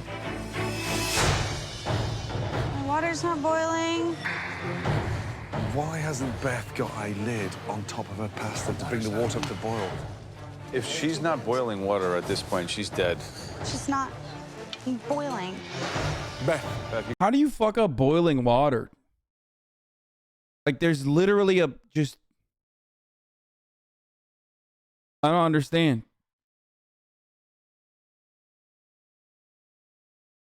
That's like some soda pop and shit, right? Isn't that a meme? You have to put your lid on.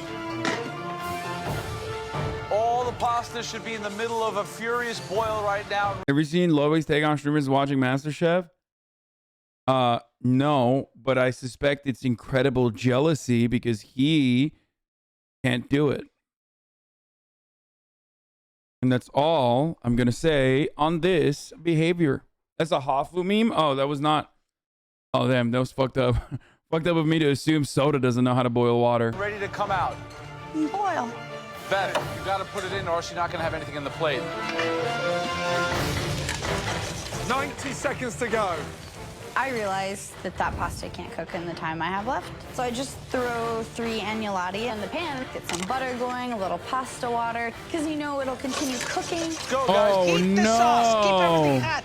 Come on, Beth. Let's Oh, Beth is fucking out, dude. 9, 8, 7, 6, 5, 4, 3, 2, 1, and stop. What is this chat on screen shit? Yo, I'm sorry that, like, you know, you're used to the way XQC does things, but this is how I do it, okay? Hands up. Right. Eddie, Little make your bitch. way down from the balcony. We're now going to taste each and every one of your dishes, and on the back of that, at least one of you will be leaving tonight. XQC my Lydia, boo-boo. who should we taste first, please? James. James, let's go, please. Thank you. There's no way around it. That sucked, not being able to see that demonstration. What's in here? I did a agnolotti alla vodka. I had no idea what to do with the agnolottis. If you were not here, notwithstanding that, the shape is fair. The ratio of stuffing to the pasta is good. The taste is good. I know you're at a disadvantage, James. So is she racist too, like Joe, or what? Well, I guess we're about to find out, but... Flavor is good. Thank you. Doesn't seem like it. I think it's a good dish. I like the flavor She of is the sauce. older, though. The filling is really yummy. This tastes like you've made it a lot. Good job. Thank you. I don't think I'm going to be the top 1 or top 2 in this, but I'm not going home. Who would you like up next? Lynn. I look at my dish, and I think this could be it. This could be your ticket home. Right. I mean, first of all, you're up against it. A, you didn't see the demo, and B, you're using a blender to puree the mix. I saw that pureed cat food in that mixer, and it was like, first thing I looked at was Eddie on the balcony thinking, smart move, because you were out your depth. What's in there? It's a short rib and ricotta filling, and the sauce is a charred leek brown butter with a little bit of the braise. Under seasoned again. Oh, are you fucking kidding me? Oh my God, do not look up Lydia Bastianich controversy section on Wikipedia. In 2011, Bastianich was accused of keeping an indentured servant. The subsequent lawsuit was tossed out in 2012 by a lower court that held that the plaintiff was not a slave because she received health insurance, room and board, and other perks in lieu of getting paid. What the fuck, dude? First of all, American court system is so fucking psychotic. They're like, yeah, you mean to tell me in the antebellum South there was slavery? After all, they got room and board. And when they couldn't plow the field because they had cuts, the doctor checked in on them. So clearly, slavery did not happen, okay? Like, that's literally slavery. You just described slavery in the subsequent lawsuit that you threw out, saying that that wasn't slavery.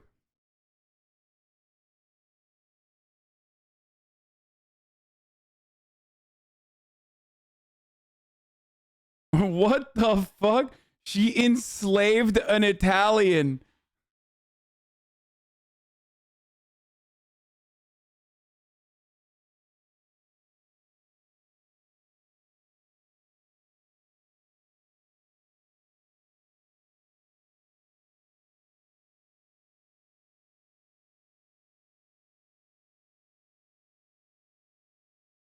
Dude, what is going on in this country, bro? This is an insane.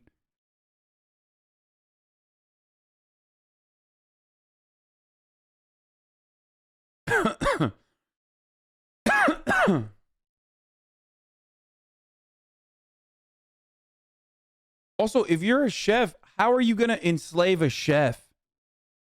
That's also crazy. Like a true Mamma Mia moment. Like, you would expect someone to be like, I don't know, if you're a chef, you would try to at least, like, you know, throw the scent off, right? And, like, I don't know, enslave someone who's like a housekeeper or something. Like, she's a chef who enslaved another chef. Literal pasta gulag. What the fuck? The grandmotherly restaurateur promised culinary fame and fortune to plaintiff Maria Carmela Farina, charged in a new lawsuit, but delivered nothing except the zero-pay job as a 24-hour-a-day home attendant, for which she had to hoist the chef's 100-year-old obese neighbor on and off a toilet in College Point, Queens.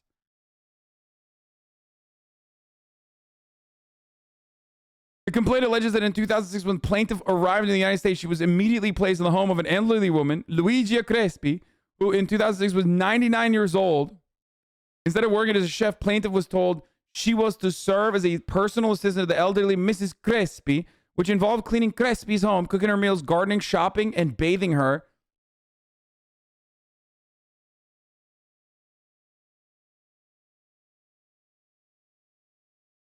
Bro, no wonder Chrissy stands her, bro. Holy shit.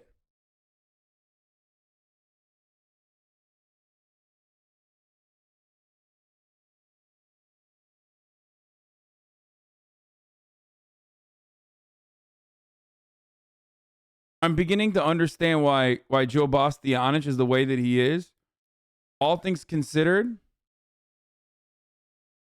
Luigia died in December at age 105. Bastianich initiated an eviction proceeding to force Farina out of the house and back to Italy and put the house on the market for $549,000. Yo, this family is fucked, dude.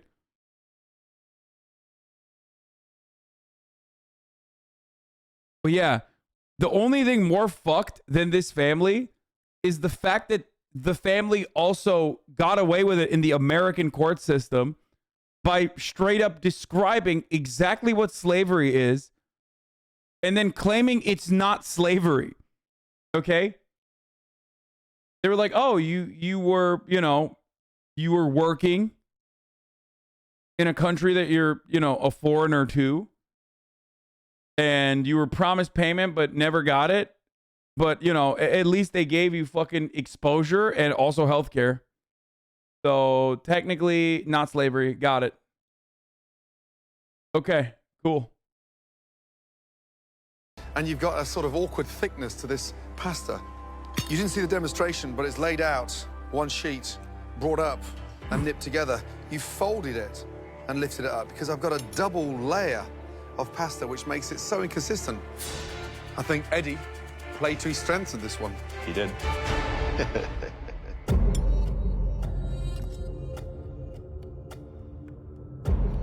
So you consider yourself a front runner in this competition? Not after this, no. You know, sometimes an advantage puts someone in a trouble spot, but it's very rarely someone can use an advantage for such an accurate and precise strike at a very vulnerable target. as Eddie did with you today. Oh my God, dude. He Shut the hit you in fuck the up. bullseye. Eddie could have picked any of the 14 people, and I don't think it could have been as effective as picking me. I could be going home. Fucking bullshit, dude. The judges are continuing to taste the dishes prepared by the home cooks in the stuffed pasta elimination test. Very rarely someone can use an advantage for such an accurate and precise strike. Eddie hit you in the bullseye. Lydia, whose dish would you like to taste next? Johnny. I know they're gonna give me a hard time for using maple syrup in Italian food, but I think they're gonna like it. It's a butternut squash and ricotta agnolotti with a smoked maple Alfredo sauce. So the butternut squash has its sweetness with ricotta, and then the sauce is with the maple. And Alfredo, it's a bechamel with Gran Padano cheese. Maple syrup is not Italian at all. We don't have it in Italy. We don't make it. I'm going to taste and see how they work together. In my mind, they don't work together.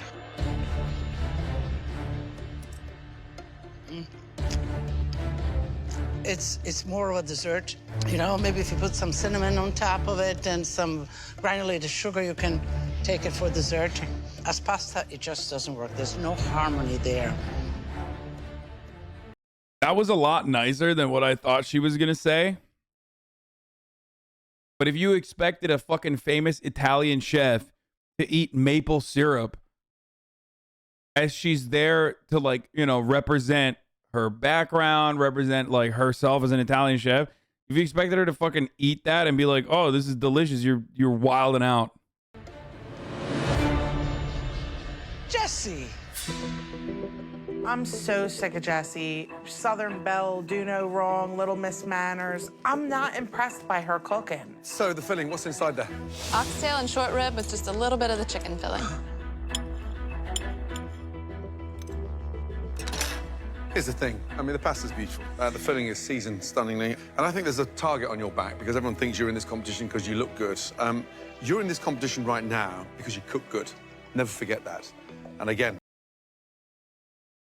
Wait, hold up. Do people think that? I feel like that's like, it's like, wait a minute, that's what people think? I feel like you didn't have to say that, dude. You know, I just like... That has proved it. Great job. Thank you so Good much. job. Let's go to Chrissy. I made a Swiss chard and pancetta stuffed agnolotti. The sauce here that you made?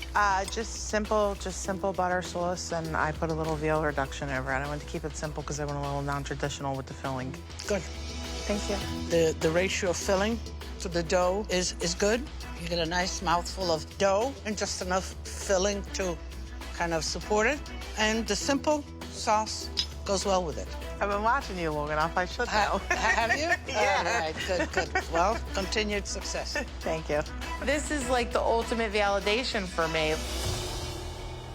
Lydia, whose dish would you like to taste next, please? Like, you can really taste the racism in every bite. It's very good. What other... You know. Oh my God, look at Graham's pants, bro. Stop. This is a perfect pause. What is happening right now? He went with the bootiest of boot cuts. My man is, he's the most cuffed up. Okay, cuff jeans is bi energy.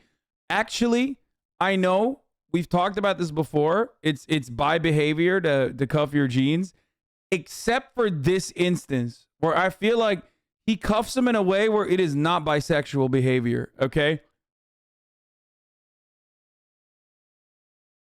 I mean, he got like Jinko jeans and cuffed them.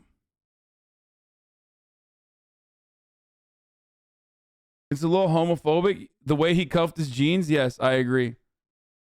Lol, how is it bi? New chatters. Don't know the community memes. You're telling me a boot cut those jeans? Yes. Why does he get pants like 4 sizes too long? Aw. Oh, you poor thing. You have no idea what it's like for big boys out there, okay? Why do you think he gets pants that are 4 sizes too large?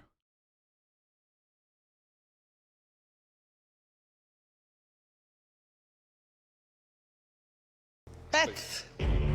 Beth, let's go. Thank you. I'm dreading having to present my dish because there are He's two purchasing scenarios. shit up big and tall, bro. Worst case and worser case. It's ricotta and herbs and watercress and goat cheese. Ooh.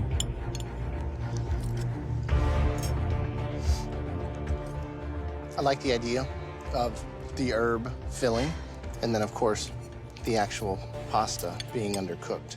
That was sad to watch.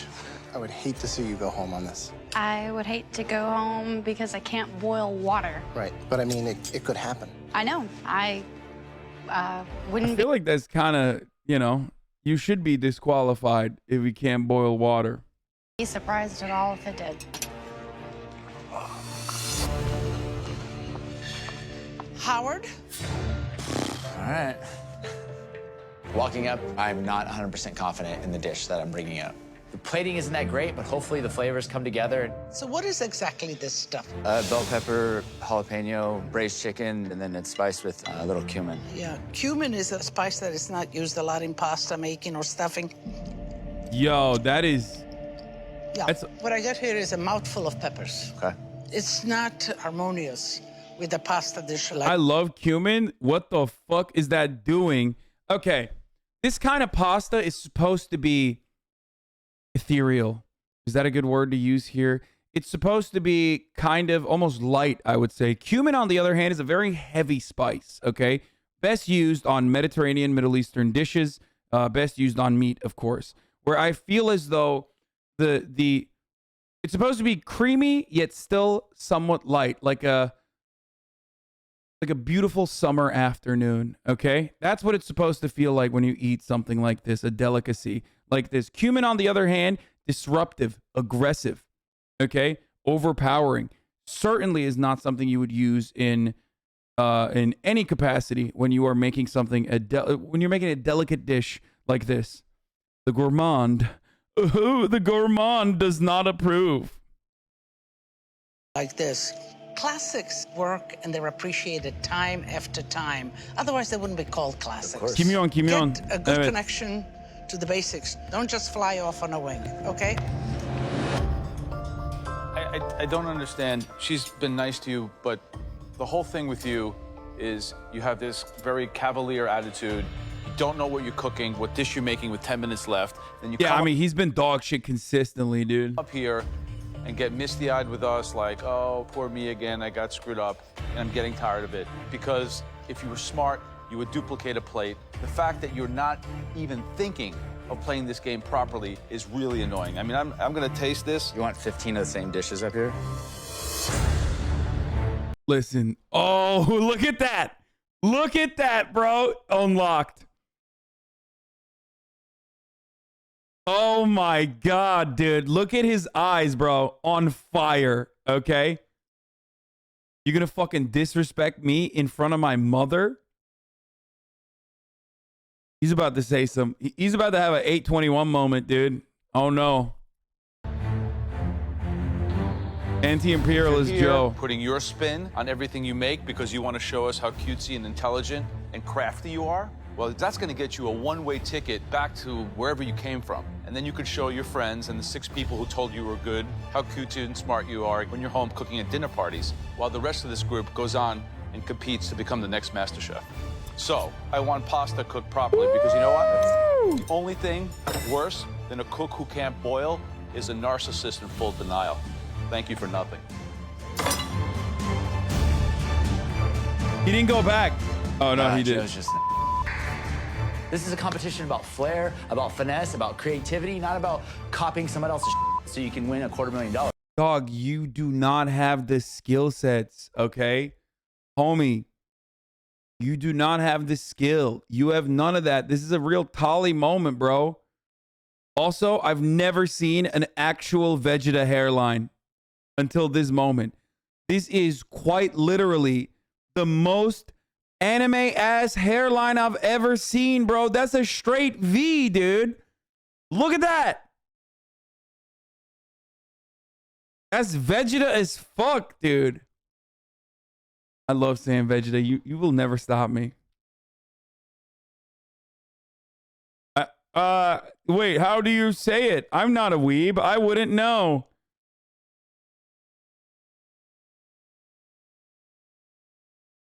See, if I was a weeb, I would be saying it right.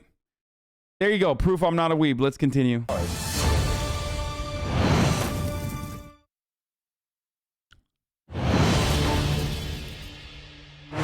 If you're here putting your spin on everything you make because you want to show us how cutesy and intelligent and crafty you are, well, that's going to get you a one-way ticket back to wherever you came from. Because you know what?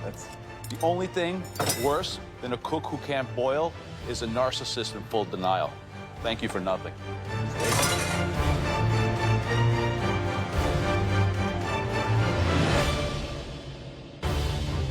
Tonight, there are two standout agnolotti dishes that really impressed Lydia. The first dish, we actually expected perfection from that person, and they delivered. It had a perfect ratio of filling to dough, worked beautifully, seasoned perfectly. This person is becoming a front runner. Congratulations. Chrissy.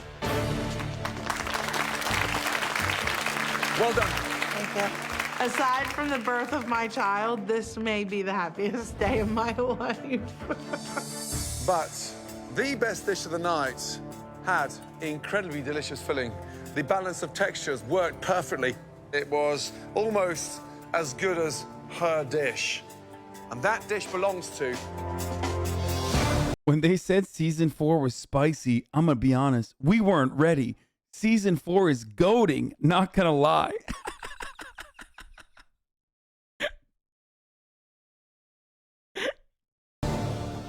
Jesse.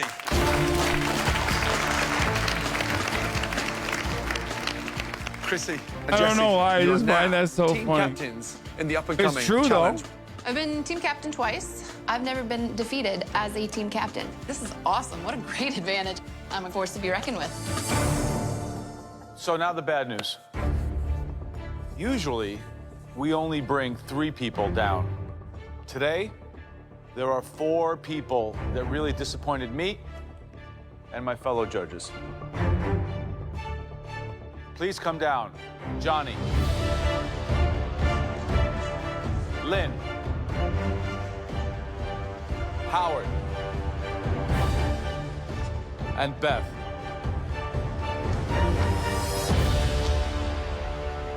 Johnny and Beth, please step forward. 2 dreadful dishes, underwhelming, badly thought out, and on the verge of an insult. On any other night in this competition, you both could be going home. But luckily for both of you, 2 other people were even worse. Both of you. Back on your Oh station. no, it's a double LM because they had to fucking save Luca for an entire episode. So this is gonna be a double elimination, dude. Hey, this is XQC channel. Yes, this is XQC. Yes, dude. Oh, dude! Pugger's dead! Whoa! They're gonna do a double elimination, dude! If Howard stays and I go home, then I must have really screwed up my dish to make that happen. I'm like nervous. Me My hands dead. are sweating. I love I grew facial hair and got really fucking buff, dude! cooking. This is my passion. I'm just praying that I'm not going to be the one that goes home. I slammed the fart Lynn, too hard, your dish dude! was a total mess. The balance was incorrect. The texture was all wrong. The pasta was badly utilized. Bro. Quite frankly, your worst dish so far in this competition. Veteran Andy has to go. Howard, It's not even comparable. You've got this ignorance that you wouldn't absorb the kind of magic this lady has spent nearly 6 decades creating. One of you has reached the end of the road. I would like that individual to leave this competition in a dignified manner by removing his apron, placing on his station, and leaving the MasterChef kitchen. Veteran Andy will not do this. Lynn is too honorable. Don't do it, Lynn. Don't do it, Lynn. Don't do it, Lynn. That individual knows who he is. It's Veteran Andy. He's been do the honorable thing. He has sucked the entire time. He has sucked the entire time, dude. He is not going to do that, though.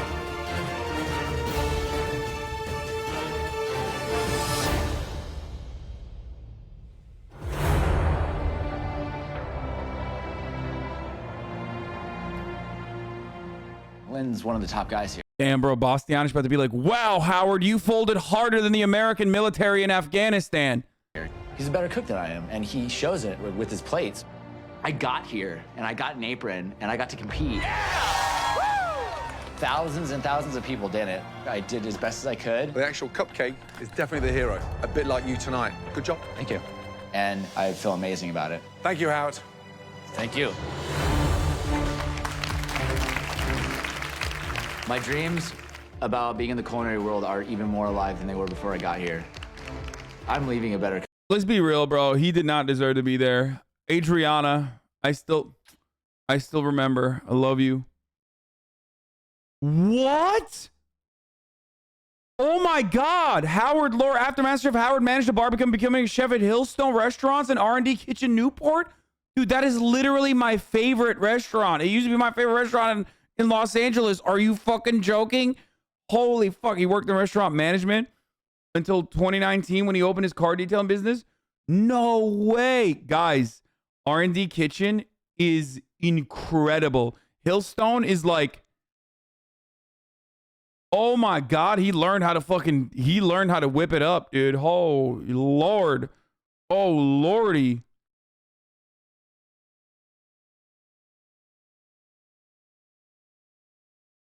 I've had his food, by the way. I've literally had his food. That's cool. That actually is cool. Can we pause for a sec so I can discuss with vegan chat how they spice their tempeh? No, we can't do that. Chat can't eat there because we ain't Hasan rich. Motherfucker, we're talking about 2019, okay? I wasn't popping off in 2019. 1.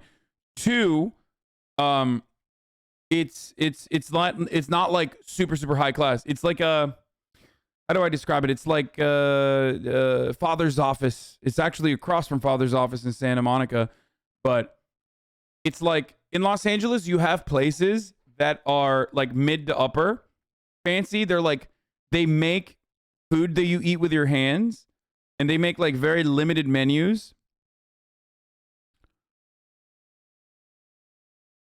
And it's still fancy, but it's not like omega fancy. Oh yes, as a Milwaukee citizen, I understand all these references. So, how do I describe it? It's like a, I can't use a chain restaurant.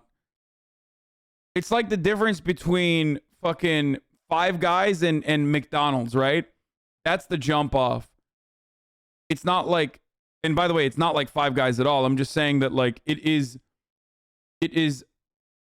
high level fast food, kind of. Is a meal over $100 per person? No, it's not.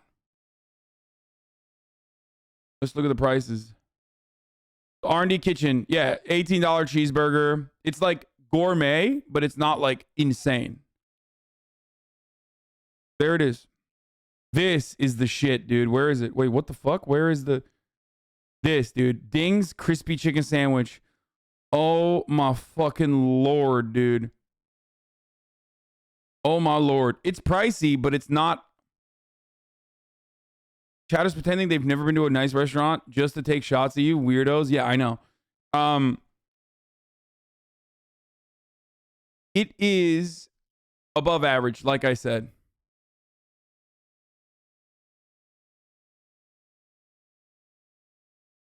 That sandwich, though, this is it. The crispy chicken sandwich is fucking incredible. I've never had any of the other shit. And then with the sides, the dip duo. Ooh. Oh, the deviled eggs are pretty good too. You got to get the deviled eggs, the dip duo, and then the motherfucking crispy chicken sandwich, and it's just What the fuck? The cheeseburger is $1 cheaper in Santa Monica compared to Dallas. Fucking bullshit.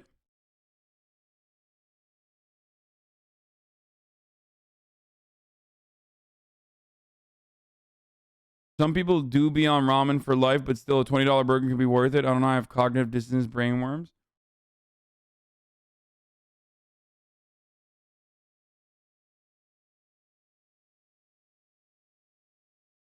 Is this a sandwich? Yes. It doesn't look that good here, but guys, when I tell you this is one of the greatest chicken sandwiches of all time, believe me, okay? Oh, it's so fucking good, dude. It is so fucking sexy, dude. It is so fucking delicious. My mouth is actually fucking watering right now. It's so damn tall. It is, but oh.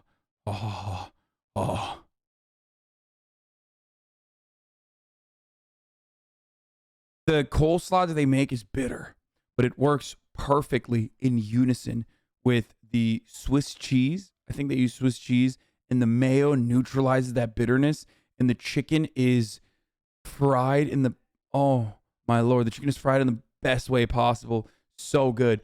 One might think the greens are too much, but I promise you, the balance is harmonious. It is yummy. It's very yummy.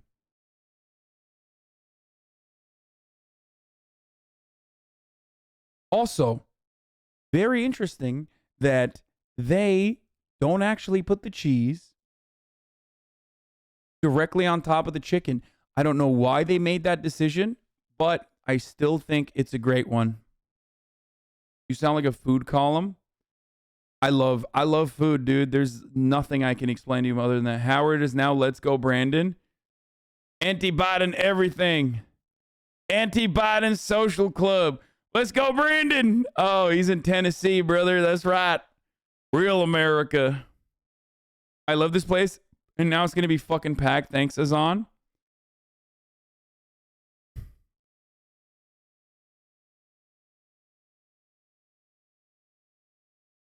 First of all, you love this place, then you already know it's already fucking packed all the time. Back when I used to go there and like,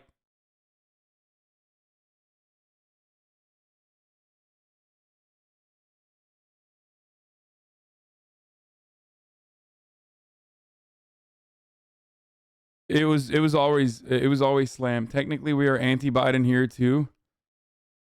Yeah, I don't think Howard is like fucking based anti-Biden. I think he's more of a Let's Go Brandon kind of anti-Biden. Okay, let's go. Okay, for sure. Okay, let's get to it. Wait, should we watch another? Should we watch another chat?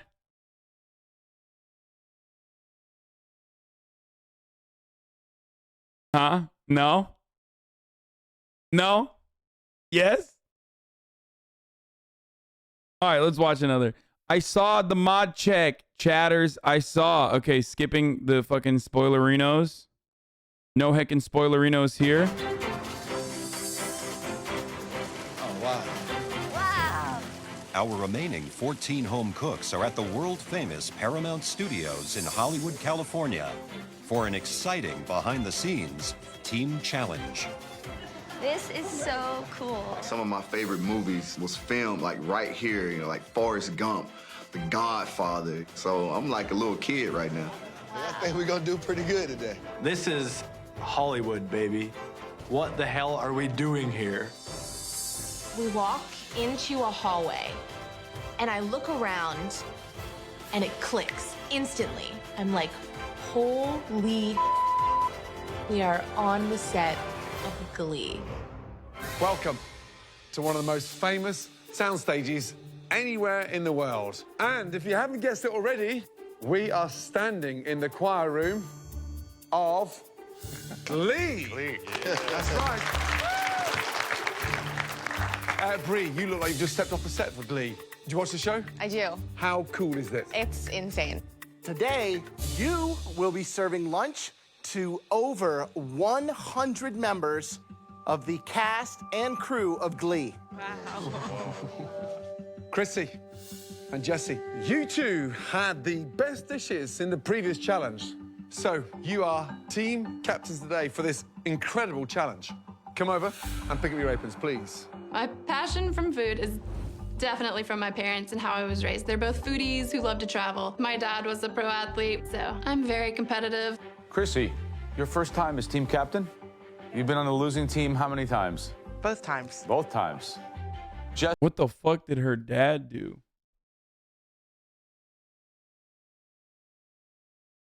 See, this is your second time as team captain. Yes. Have you ever lost a challenge? I have not lost a team challenge yet. I'm a single mom. I'm doing this for one reason and one reason only.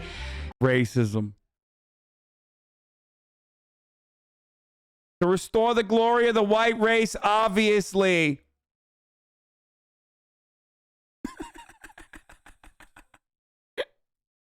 To win and to get a better life for myself and my son. Well, I got some news for you. Today, you will not be picking your teams.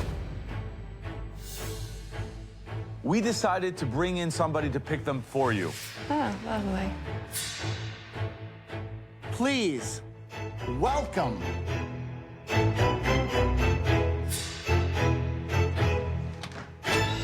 Shut up.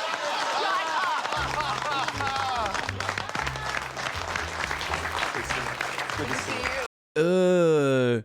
This is I've never actually seen.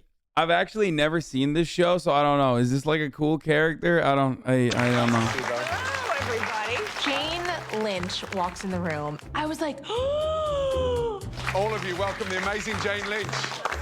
Yes. So red team member captain is Jesse, and blue team captain is Chrissy. Chrissy, all right. A little bit of attitude here. A little sweetness here. So I'm gonna call you Beauty and the Beast. Oh my gosh, he called it though. And I'm going to separate you into two groups based on my perception of your beauty or your beastiness.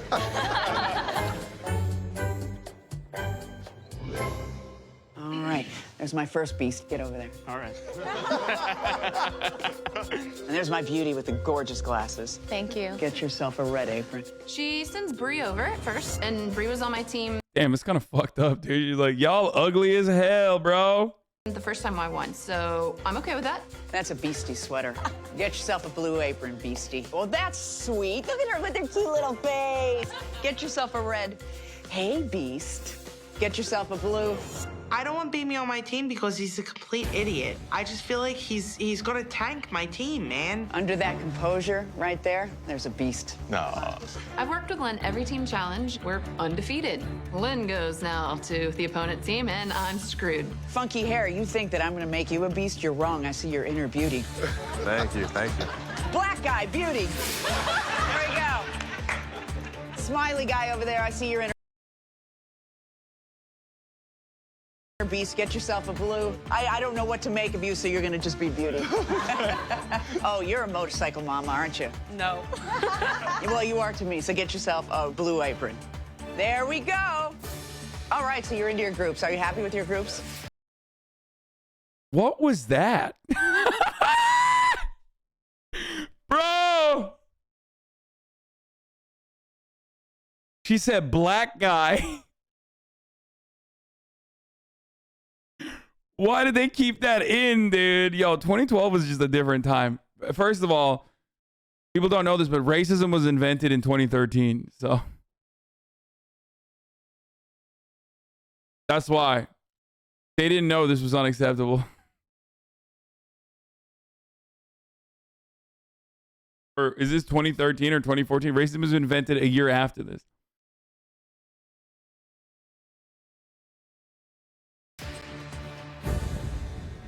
I'm not happy with our groups. I'm not happy with them at all.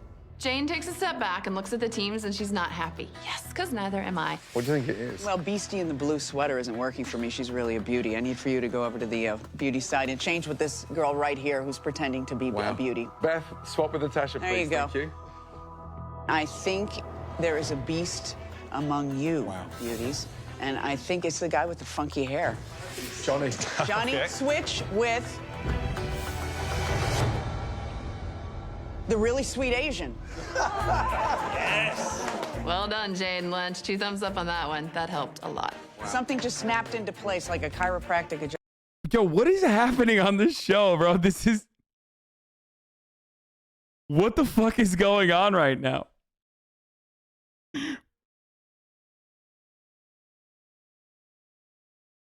Who is this person? Is she like... Is this what she's known for? Like what? Bro, this episode is wild. Adjustment, and these are my 2 teams. Thank you. You're welcome. We're excited. I look forward to seeing you for lunch. I can't wait.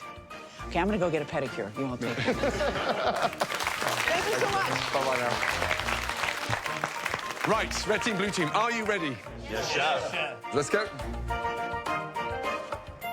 The teams now head out to the Paramount Studios backlot to find out what they will be cooking for over 100 cast and crew members of the hit show, Glee. Today, you'll have to make 3 of their regular lunch dishes. You have fried chicken with fries and slaw. After that, you've got a grilled... Bro, season 4 really popped off with the racism, dude. It's like... That's the seasoning that this show needed was... She's anti-Bernie, bro. I've got news for the Republican establishment. I got news for the Democratic establishment. They can't stop us. Oh, Bernie, for fuck's sake.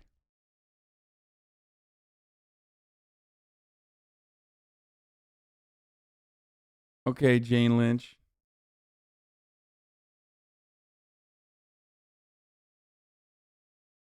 This is what CRT does. No shot. This is a real person, right? This is a bait account. No shot. Oh, yeah. He says VIP Gymnona. Okay, shut the fuck up, dude.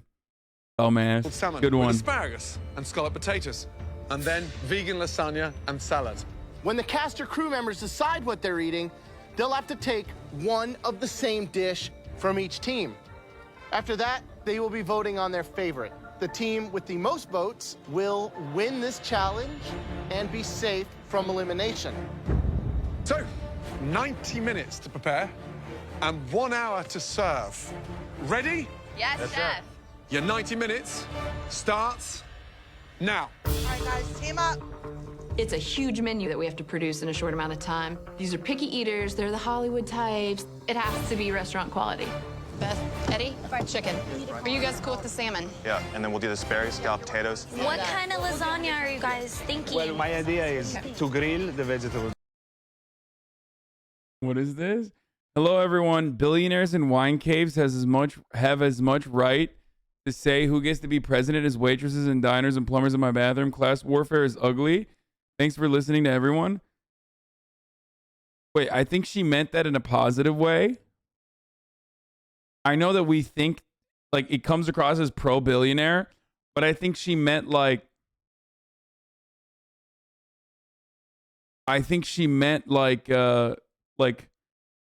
the plumbers and diners actually have a right to choose who the next.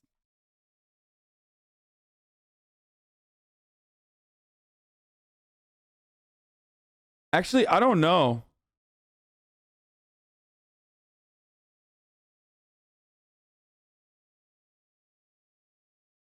How do you stop a trending? Racism destroyed in 1 minute? But then she also said class warfare is ugly. But again, I don't know. Is this like when she says class warfare is ugly, does she mean like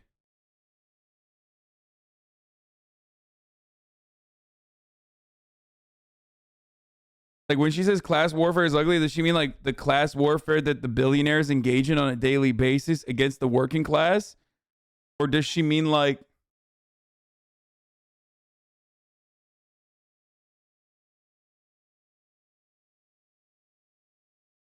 Warren was attacking Buttigieg for the wine cave? It's a pro-billionaire tweet. Oh no! No! That's so bad, dude. What the fuck?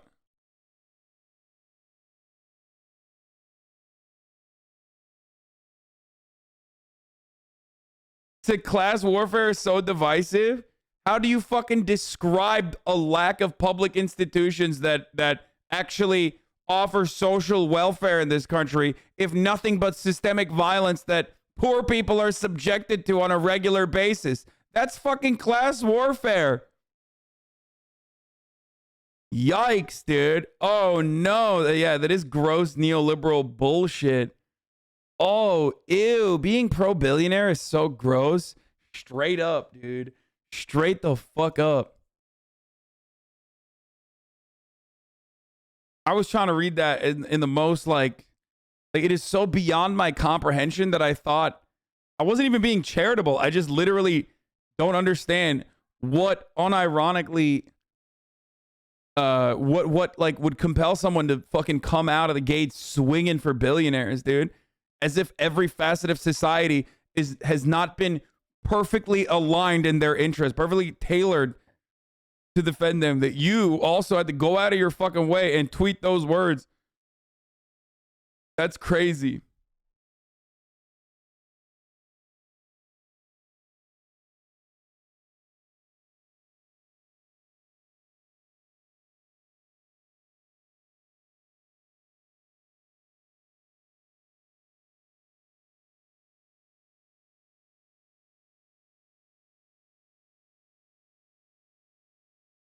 Wait, she said this after the pedo on Glee killed himself to avoid... Wait, there was a pedo on Glee?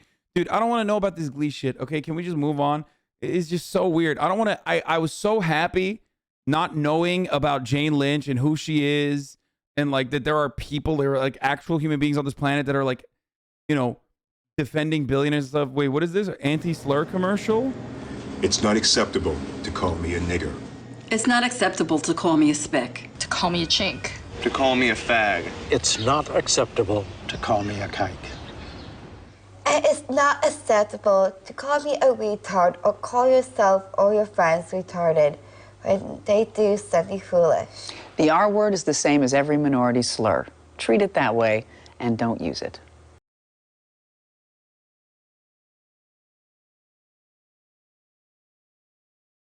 Perhaps the first time in my life I was, you know, maybe let me know ahead of time what I'm clicking on, chatter. What the fuck did I just... What was that?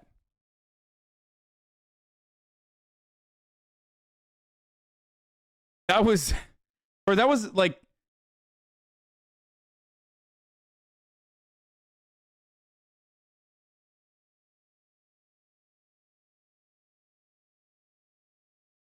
White dude, they used the F word and not the C word. LMFAO, everyone else's race was used. Yeah, I wonder why. I wonder why they didn't put, you know, saltine substitute there. You were alive in 2013 and you don't remember this commercial? No shot? Bro, I was in fucking college, dude. I don't remember any of this shit. That was 2011.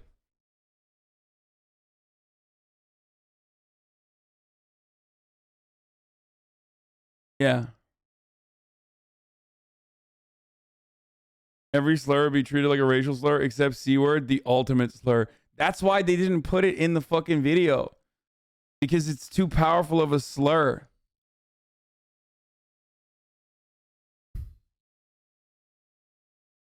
There's a school shooting episode in Glee? Stop. Let's look at the comments.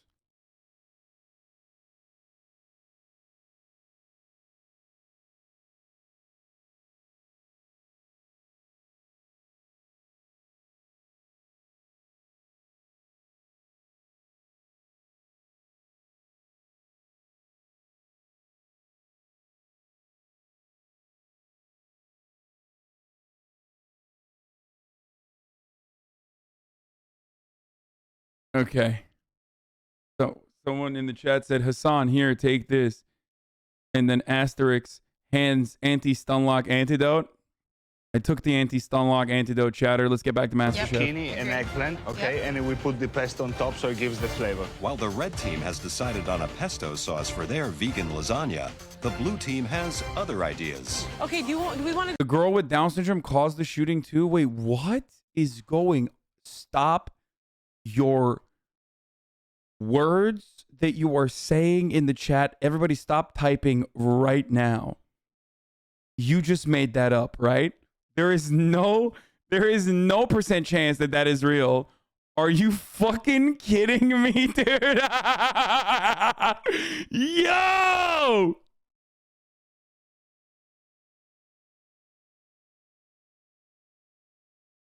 I need so much more antidote for this. It's not working, dude. Okay, let's just go. Let's just keep going. Not a creamy sauce because we don't. It's vegan, so making a creamy sauce is going to be incredibly difficult. Okay, so tomato sauce. Tomato sauce is going to be easy. John, you're good on the coleslaw? Yeah. All right, I trust you. These good size for you? Perfect. Under Chrissy's strong leadership, the blue team moves quickly into action. There's cornmeal over there. You want to put a little cornmeal in the flour? Give it some extra crunch? All right. I've got Beanie on the fried chicken. Not rocket science. I think Beanie can handle this. There's no brown mustard, right? No. Johnny is making coleslaw. Jordan's on the salmon. Bethy and James are on the vegan lasagna. And Natasha is with me working on the scalloped potatoes. Everybody okay? Yes. I mean, honest to God, this is such smooth sailing right now. It's unbelievable. In this challenge, time is of the essence. While Chrissy's blue team are cool, calm, and collected, Jessie and her red team are feeling the pressure to catch up. We're gonna need to go a lot faster. I start off doing the scalloped potatoes, going as fast as I can, and I turn around to talk to someone, and I came back. I just forgot to put the guard on. All right, so. Oh, this is where, okay, this is where it is, huh?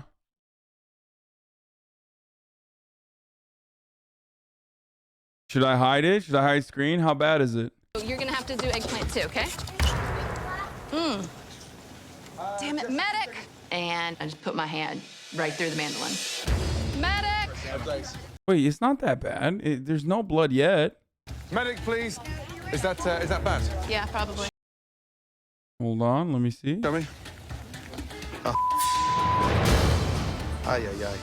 That's not bad. You guys are fucking babies, bro. There's a lot of blood. It's like, I mean, dude, I fucking bite my fingernails and I have like more blood on a daily basis than that. Her entire hand is gone. No, it's not true, dude. Need a stitch? Oh, jeez. They do show a bunch of... You okay, darling? Ooh, I'm getting dizzy. Here we go. This is going to sting, okay? Okay. Count to 10. Holy cow. Oh. I look down and I just see the blood coming out. It's just puddling of blood coming out everywhere. Medic is still bleeding like mad here. Okay. Darling. Holy cow. Yeah, I'm about to hit the floor. Go ahead. I got you. Put a dust on it. It's fine, Chad. Chill out. Medic is still bleeding like mad here. Look, the blood's coming through. He showed it like 8 times. Bro, that's literally the same amount of fucking blood she died due to this injury. Guys, calm down. It's fine. Does it? You're being ridiculous. So that's going to be really tender there. It's just a little gross. You've cut into the nerve. Yeah, I'm about to hit the floor. I'm not gonna lie. I got you. There's a check coming. You okay? Sit down.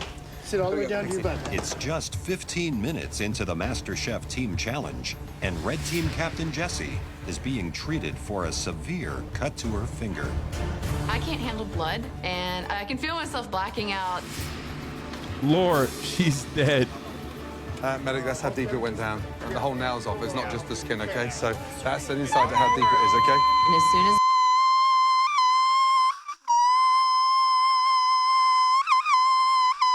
I see my missing finger part, I just lose it. Red team, red team, red team. Yes, chef. Just be careful for 2 seconds, okay? You on the mandolin. Yes, chef. Okay, one's down already. Just slow down. Yes, chef. Okay? And use the guard. Yes, chef. Were you using the guard? I was, and then I quit for 1 second to talk, and no good. While Red Team Captain Jesse remains on the bench, both teams... Bro, my man used the knife to carry the piece of her fingy back to her. He's like, oh, very good. It's the whole finger. Look, I found it. Yo, that was teams weird. Forge ahead, prepping lunch for over 100 cast and crew members of the hit show Glee. Guys, we got to move. We got the chicken already marinated, and we need to get that salmon going. And while the red team is still struggling with their prep, the blue team, led by Captain Chrissy, is already cooking a number of their lunch items. Chrissy. Yes? Is the lasagna in the oven? Yeah, we've got 2 in. Great. Lasagna's in the oven, What chef. about the potatoes? Potatoes are in the oven, chef. For about Brilliant. 20 minutes. Everything is in the oven. The lasagna's getting done. Our chicken's ready to go. Bro, MasterChef producers are like, they do not leave any part of the animal, okay? They use all parts of the animal. That's content. They're gonna use that part of the content, okay? Someone says, why do they keep that part in the fucking edit? It's like, because that's content. You understand? When I was a young boy, you can kind of tell, maybe with the camera's dog shit, but a piece of my fucking finger came off, and they had to literally put I think it was in a machine where they like had to sew it back. Go in. I mean, we're on a roll. What kind of seasoning you got in there? I got a lot of the spices. I got the seasoned salt. I got It's got a nice little heat to it. Joe comes over. He's telling me the chicken tastes good. I feel that I'm earning my team's respect. There's going to be a winner. People are going to love this chicken. All right, y'all, catch me up to speed. Where do you need me? With just 20 minutes to go before lunch service, Red Team Captain Jesse is back in action. But the troubles continue as Gordon spots a serious problem with their soy-marinated salmon. Just turn that piece of salmon for me, please. That's not burnt underneath there, is it? What is? Yeah, the skin is coming off, huh? The salmon is sticking to the barbecue like to a blanket. Who oiled the salmon? I did. That was my fault, chef. I said, please test one. No, myself. Yeah, no, that's what I said. Just test one. The salmon at this point has a lot of marinade on it, and it just sticks to the grill just like that. What's in the glaze? Soy ginger. Soy ginger. That's what's causing the salmon skin to stick. What a disaster. Oh, it's shocking. Guys, think about putting them on the flat top. Forget about the grill. Jesse. Yes, sir. Just to think a little bit. Nobody's thinking. We have to cook with our brain as well. Wow. Unbelievable. I mean, red team are so fragmented. I mean, it's almost on the verge of collapse. It's so Lynn fragmented. and Luca have just screwed 30 portions of salmon.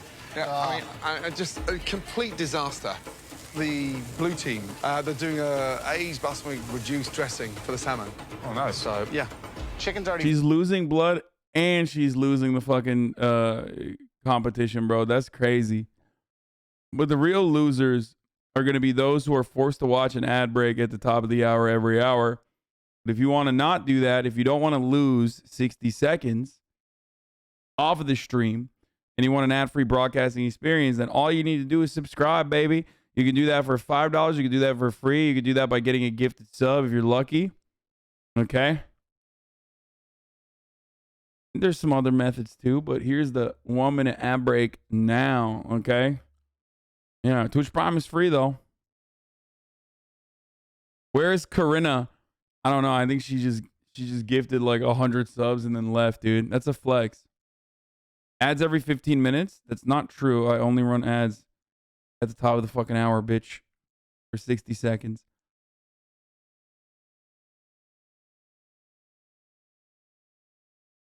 Marzio and Patagonia Vest Andy. Thank you for the 5 gifted. Human Mind. Thank you for the 5 fried. gifted. They're getting it put in the oven to finish it off. Potatoes have been going for a long time. At this point, the blue team really looks like they're firmly in control. The flavors are delicious. Chrissy's doing a great job. I think the red team was dealt a big blow when Jesse cut herself and stepped out. Do you think red team can turn it around, though? No. I mean, time is not their friend right now. Only flavors could help out the red team if they pull out some incredible flavors. Red team, blue team, 5 minutes to go. 5 minutes, y'all. This sounds good. Should it go down? Stay away from Corinna. Sweat, smile. Why? Exomech. Thank you for the 5 gifted subs. What the fuck does that mean? That's like such a creepy emote to use there. Unbinding Adam, thank you for the value. This Salad should go down with the lasagna. I definitely don't want to run out of food, you know? And I don't think we're going to run out. I'm gonna glaze them one more time before I put them on. Okay, perfect. When we put the salmon on the flat top, they look great. They look beautiful. Red team, blue team, the cast and crew of Glee have just finished the last scene, and they're on their way for lunch, guys. Let's go, guys. We good? We good? Thank you. Guys, they're coming, come on. 10, 9, 8, 7, 6, 5, 4, 3, 2, 1. Time up, guys. Welcome, welcome, welcome, everybody. All right, helping your You guys holding up? You guys holding together? Oh, we're trying here. Should I just like throw this red plate away? Yeah. Yeah. The Glee cast and crew lunch has begun. Once someone chooses a lunch item from the blue team, Vote for blue. they will get the same item from the red team and then vote for their favorite. It's a red team. It's obviously going to be better. Yes. Absolutely. No doubt about it. Hope you love it. Go red team. Yay. For today's lunch, the blue team is serving a spicy Latin fried chicken with a jalapeno ranch sauce. Wait, they're While all the red dead? team is What happened? They died? Why did they die? They're like not that old. What the fuck?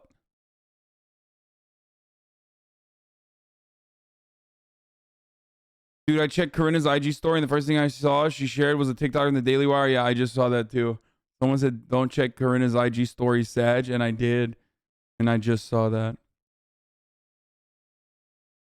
Glee cast lore is insane. Look it up. betting on a traditional southern buttermilk coating. Hello. Gotta get me some of that chicken. Yeah.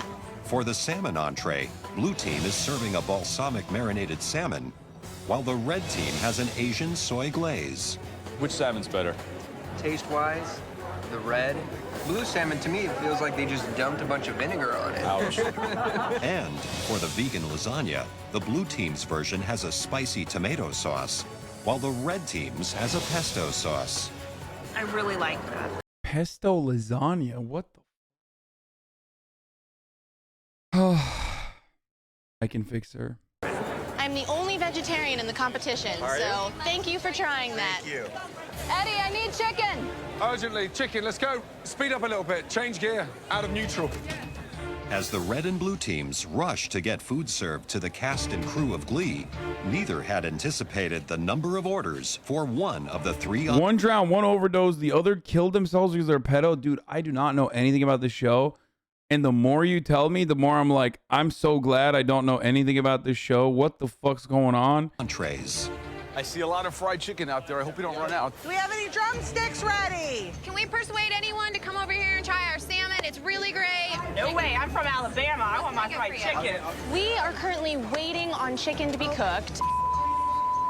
We just assumed it'd be like a chicken, a salmon, a lasagna, a couple more chickens. Like, it'd be more spread out. But everyone seemed to want chicken. Why didn't you get any red chicken? They ran out or something. They ran out. Oh, my God. So, if you didn't get a dish from the red, you can't vote for the red. You have to vote for the blue. No choice. No choice. I have no choice. I have to vote for the blue. As both teams race to get more chicken cooked, things are about to go from bad to worse for the blue team, as Joe discovers a serious problem with their fried chicken. Hey, guys. All fried chicken. How is it? A little raw. Raw? A little bit. Where? It's like a blood in it. Oh, my God. I got to take it back. Oh, no. Guys, raw chicken. Raw chicken. Get this chicken cooked because you're going to get That didn't even go in the trash, by the way. The fucking chicken flew out of the someone plate. sick out there if we serve them raw chicken. The thigh is raw.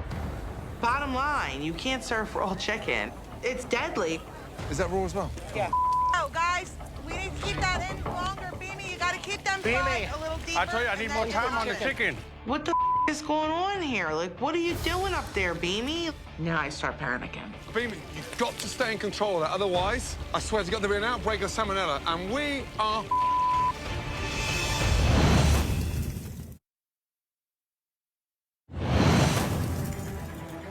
It's more than halfway through the Glee Lunch Challenge, and already cast and crew members have started voting for their favorite teams.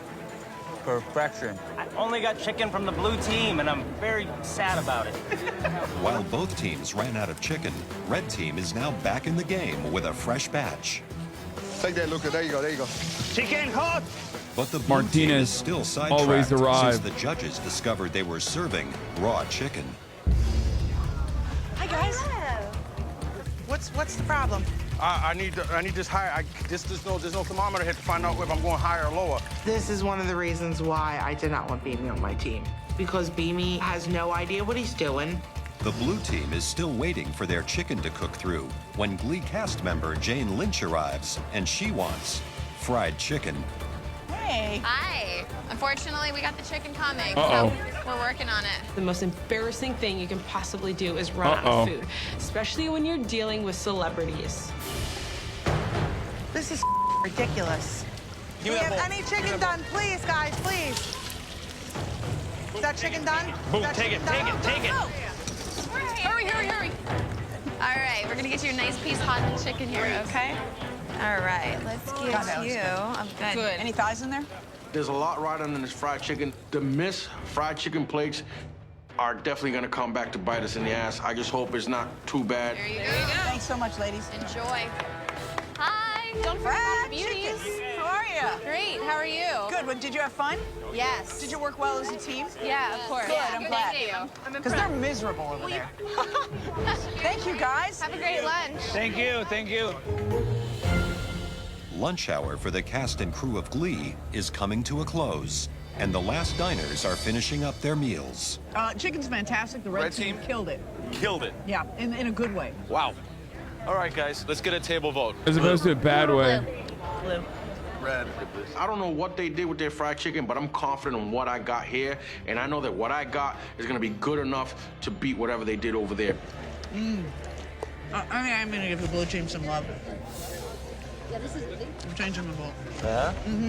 I'm so enjoying this, I can't stop eating it. The only thing we can hope for now is that they screwed up more than we did. Yeah. No, we should have started our chicken 20 minutes earlier. With the final vote about to be cast, the question is, which team missed the most fried chicken plates? And how will the other two entrees affect the final tally?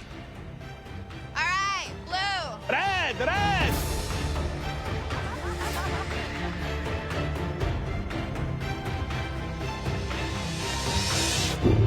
Chrissy arrested for homophobic assault. Hacker man 1337 Fortnite God.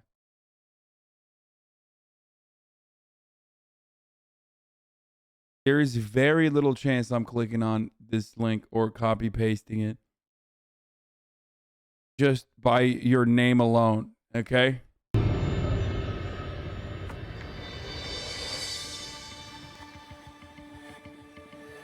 Today, we asked you to cook an amazing lunch for the cast and crew of Fox's huge hit Glee. One team definitely won the Glee popularity vote today. The winning team was...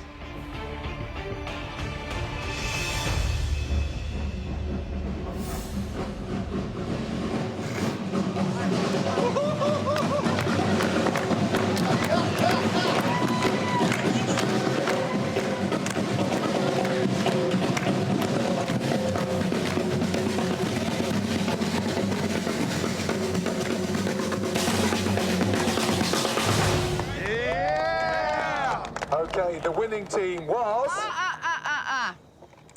This is my set, not yours. I'm in charge. Ladies and gentlemen, of the 127 souls fed, one team received 90 votes, and the other team received 37. And the winning team is... the red team! I'm ecstatic because, for one, it's been the coolest challenge ever, being on the set of Glee, and She deserves it. we won by a huge margin. Thank you for picking a good team. Hey, red team! Come on, give me a pen. Oh, perfect. Perfect. Absolute fucking perfect.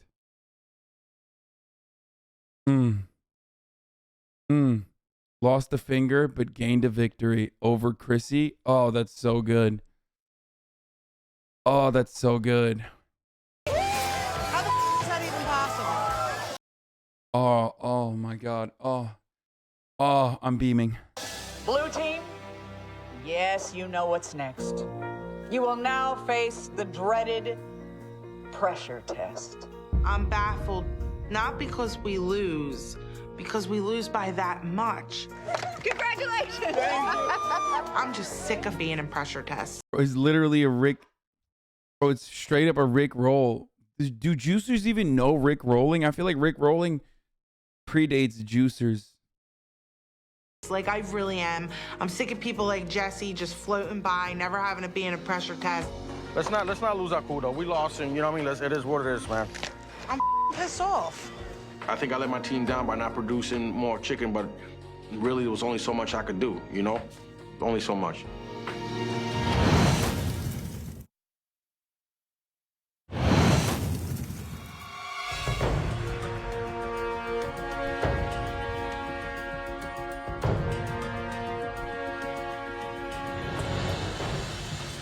This is gonna be interesting because when I saved myself, Chrissy went nuts and she thought I was a little bitch for doing that. Now it's Chrissy's turn to be on the hot seat. Let's see how she performs. Yesterday, you had that amazing chance to cook for the cast and crew of Glee. What is this? Girl, you wouldn't let me sit at the table with the other cast members because I didn't belong there. Fuck you, Leah. I don't know what this is. The account no longer exists. I don't know who Leah Michelle is. All I know is that Chrissy has lost every fucking challenge, okay? Every challenge that she's a part of, a team challenge, she loses. The blue team, you were not able to handle that glare of the spotlight. The red team. Why do Glee fans actually behave like weebs? Like, this is like a very weeb thing to do. Like, we've moved beyond Glee, and you're still trying to bring it back. Like, you're trying to bring the drama back. And I'm like, no, I want to watch the rest of this episode, okay? But you're like, nah, trust me. Like, this will be poggers. No different than Stan behavior. Okay, I don't care. I don't know who the fuck Leah Michelle is. I don't care. You don't get it. Glee lords and say, okay, but like, I don't care. Led by Jesse, took full advantage of their big Hollywood moment. Well done. Thank you. Chrissy, what went wrong? The chicken didn't cook. The thighs. Yeah, y'all love fucking done. musicals. Who was responsible for the I got chicken? it. Right here, chef. You actually beat the red team hands down. 56 portions of chicken and 30 preferred your chicken. Whoa, now I'm not feeling so responsible. I was a strong asset to my team. Who was responsible for the salmon? Between the red team and the blue team, you served 54 portions of salmon. 52 out of 54 preferred the red team's salmon. 2 votes. You won the chicken and you got destroyed with the salmon. Oh my God. Jordan, you had one job to make that salmon great, and you put out a pile of 7 of you competed as a team in your last... Hasan doesn't want to throw shade at a Fox show because getting paid dollars? Yeah, you fucking caught it, dude. You nailed the conspiracy, homie. You fucking did it. Yeah, I'm getting paid. I'm in the pocket of Big Glee. Challenge. But not all of you will be competing in this pressure test. Chrissy? Yes. That decision will be made entirely by you. The rules are simple. Save as many or as few of your team as you like. You must save at least one person, and at least 2 people must compete. Clear? Clear. This is my game at this point. I know exactly who I'm targeting. Johnny, step forward. Uh-oh. Chrissy, is Johnny safe or into the pressure test? Hey, Johnny, go take that stairway to heaven. Thank you. Bethy, step forward. Chrissy, upstairs or downstairs? I'd be honest with you, Bethy's a threat to me. I'm keeping her in the pit. James, step forward, please. Chrissy. I know by keeping him down here, he's going to knock out people that I want to go home. He's staying down here. Natasha, step forward, please. She's safe. Safe. Wow. Upstairs. I am shocked. Her and I did not like each other. I have no idea what's going on in her head. I want her to think that I'm on her side. I'm not. You know, that whole keep your enemies closer thing. I got you, Natasha. Beamy, step forward, please. Chrissy, now that you've got the stats and you understood how substantial that chicken was, what are you thinking? I think Beamy did a great job yesterday, but his luck's running out. Beamy stays. Wow, I got the majority of the votes for our team. Talk about a bitch move. Anything that happened yesterday, it doesn't matter to me. He could have a golden goose egg out. I want him gone. Jordan, step forward. Upstairs or downstairs? He's staying down here. I gotta get my competition out of here. Step back, please. Chrissy, are you ballsy enough to stay down, compete in the pressure test? No fucking shot. Or are you staying safe on the balcony? No shot. She fucking stays Think down about there. it. No shot. She's taking her ass The only upstairs, thing right? that comes into my mind is my kid. And my kid would say, you had a chance to save yourself for us, and you didn't take it, and you went home. So she's like a bad person too, other than like obviously the obvious reasons as to why she's a bad person. Got banned off Twitter for racism. Holy shit. Because like she's using her kid to justify like a dick move. You know what I mean? Yeah, blame it on your kid, dude. Totally. Like, does this work on anybody? No shot. On that, I'm not going to disappoint my kid. Jordan, any vindication here? I just find it funny how much Josh he had to give me when I did it. They already don't like me, so I really don't care what they think. My kid would want me to go up them stairs, and that's what I'm doing. Chrissy, you hypocritical bitch. Wow.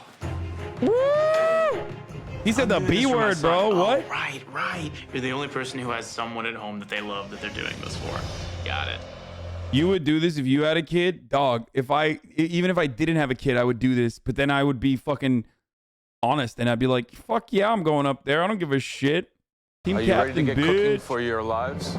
Yes, chef. The dish that will determine your MasterChef future.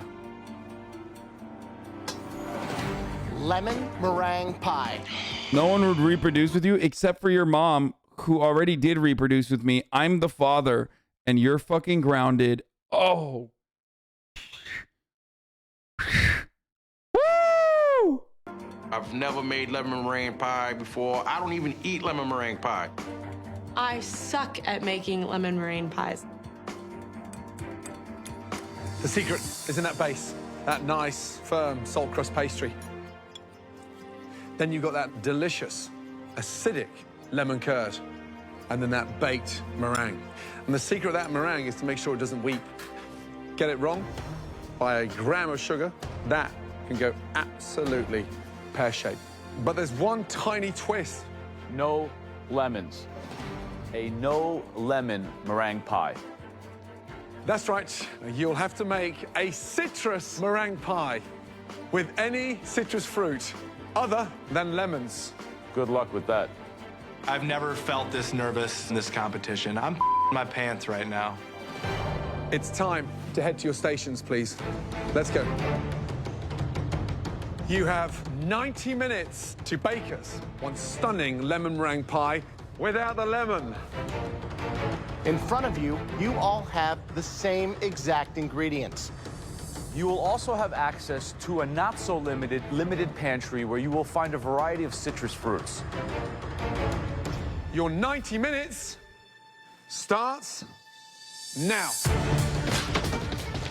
Food processor. Okay, you have 90 minutes to create the pie, crust, curd, and meringue. How do you divide up your time? So the first 15 minutes would be making the crust, getting that set. After that, I would put on my citrus fruit to reduce down to start making the curd.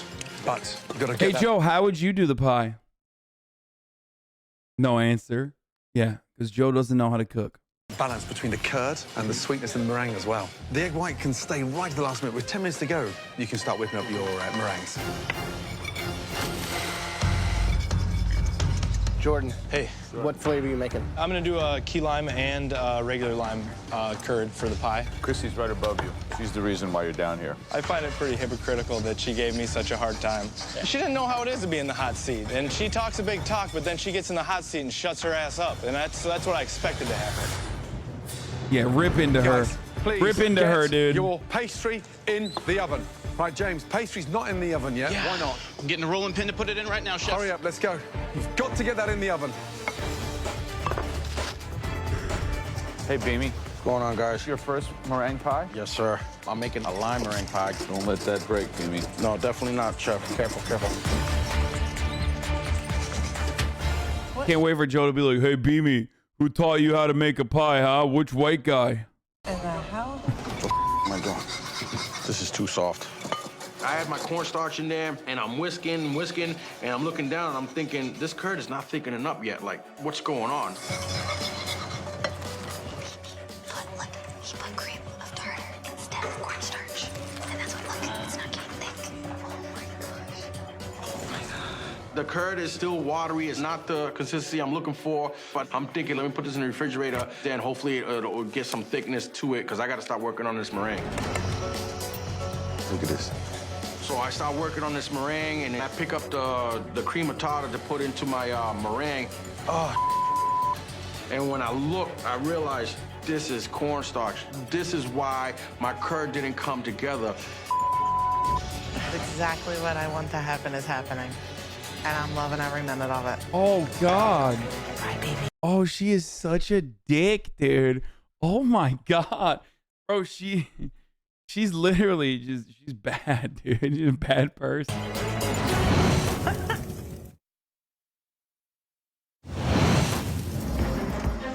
$15 minutes to go, guys. Look at this.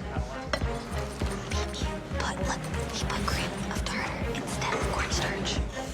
Oh, I pick up the cream of tartar to put into my meringue, and when I look, I realize this is cornstarch. This is why my curd didn't come together.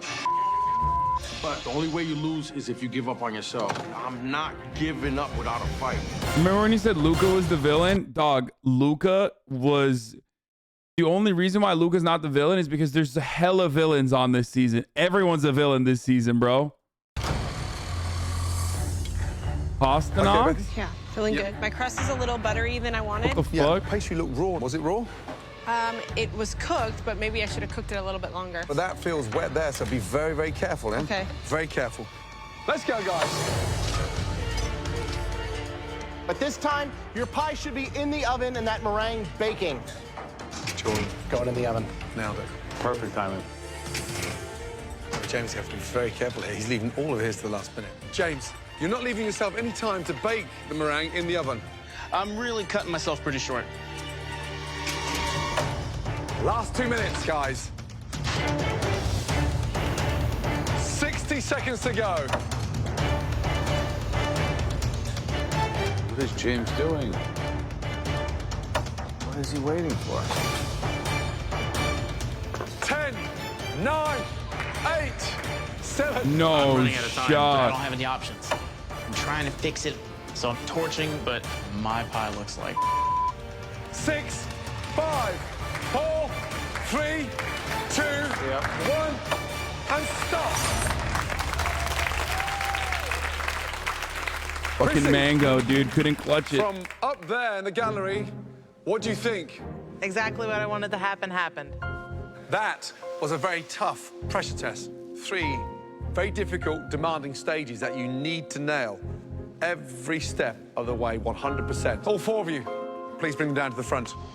On top, the pie looks okay, but I know on the inside that dough is not cooked, the egg whites are not perfect, and there's definitely not enough curd in there. I might be going home today.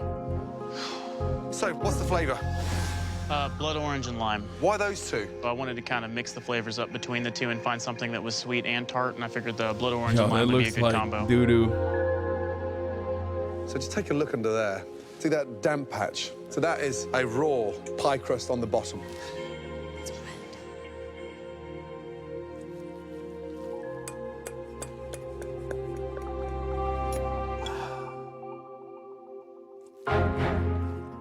Way insufficient curd.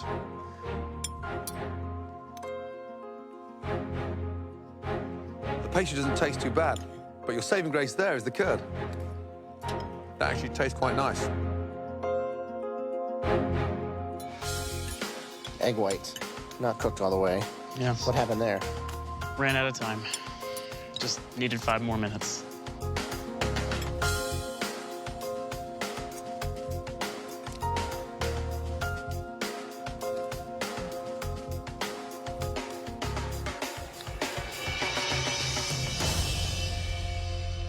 This is not impressive at all. Very disappointing.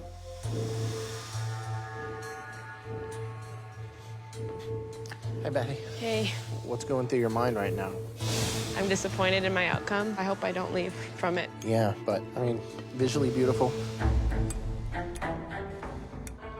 It should be making a nice crunch as it goes through. I've never successfully made anything like this before, so. I mean, obviously you still haven't. Oh, no.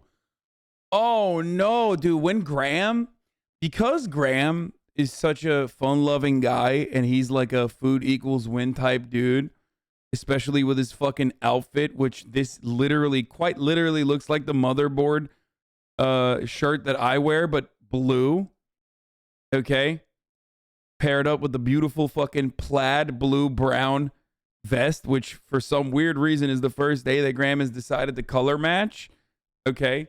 And then the solid colored red bow tie to finish a incredible outfit. Just blasting, dude. Okay? That red bow tie on that fit looks like the meringue cherry that you put on top of a delicious sundae. Okay? That's what that looks like. He absolutely knocked us out of the park. And normally, you expect Graham to hit him with the yummy. And because of that, whenever he doesn't actually give you like a positive thing, or at least like a lightly negative thing, uh-oh.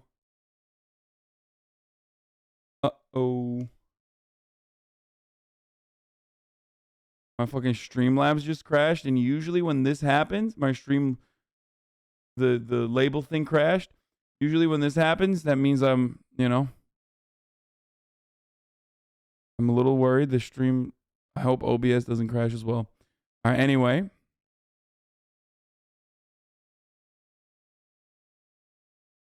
All right, let's keep going. But when he's aggro, it hurts extra hard.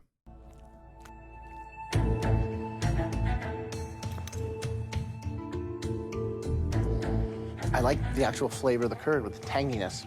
But now, if this is your foundation, it falls like a deck of cards, or in this case, a lime meringue pie. At least it saves Mango, though, who I like. And I hope he's saved. I gotta pee. Badly thought out. The pastry's raw there. I knew you were the minute you put that curd on top of a raw pastry. What a mess. That is the grossest pie I've ever seen in my life. I'm probably going home tonight. All right, Jordan, what is it? I did regular lime and some key limes to balance out the acidity of the regular lime. Looks the prettiest. Crust a little thin and raw, but it's still kind of held together pretty good.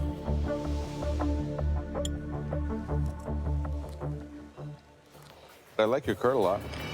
It's got the right texture, good lime flavor.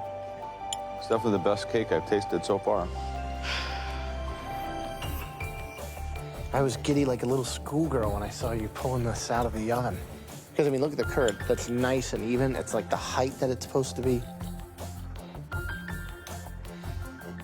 The curd's got a great texture. A little sweet, but good job.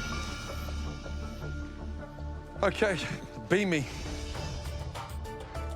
I'm completely fearing elimination right now. Bottom line, it comes down to whether Beamy royally screwed up or not. Oh, Beamy. Wow.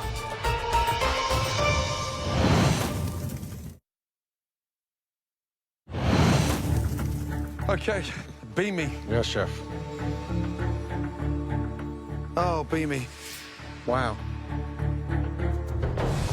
What's the flavoring? The flavoring is lime. Lime? Yeah. Pop off, pop off, pop off, King. Pop off, King. Doesn't matter. Doesn't matter. Pop off, King. What have you done here? Huh? Wait. You missed some quality gram? What the fuck? What is that emote, bro?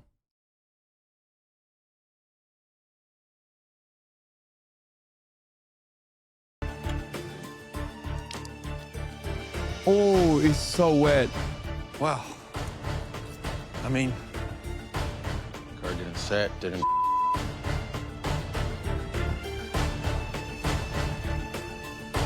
you've been to a cocktail bar, right?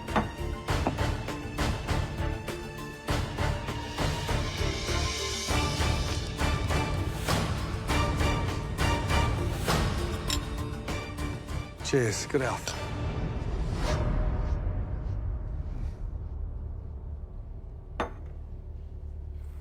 Me. What is that in there? What's the grainy bits? Cream tartar. What? I messed up. I grabbed the wrong thing and I just started throwing it in there. What are you trying to do, kill us? In the recipe, it's like a teaspoon. How many tablespoons? Like, almost like 10. 10. Because I'm like, time is running out then. Time's running out, yeah. Something's running through my now.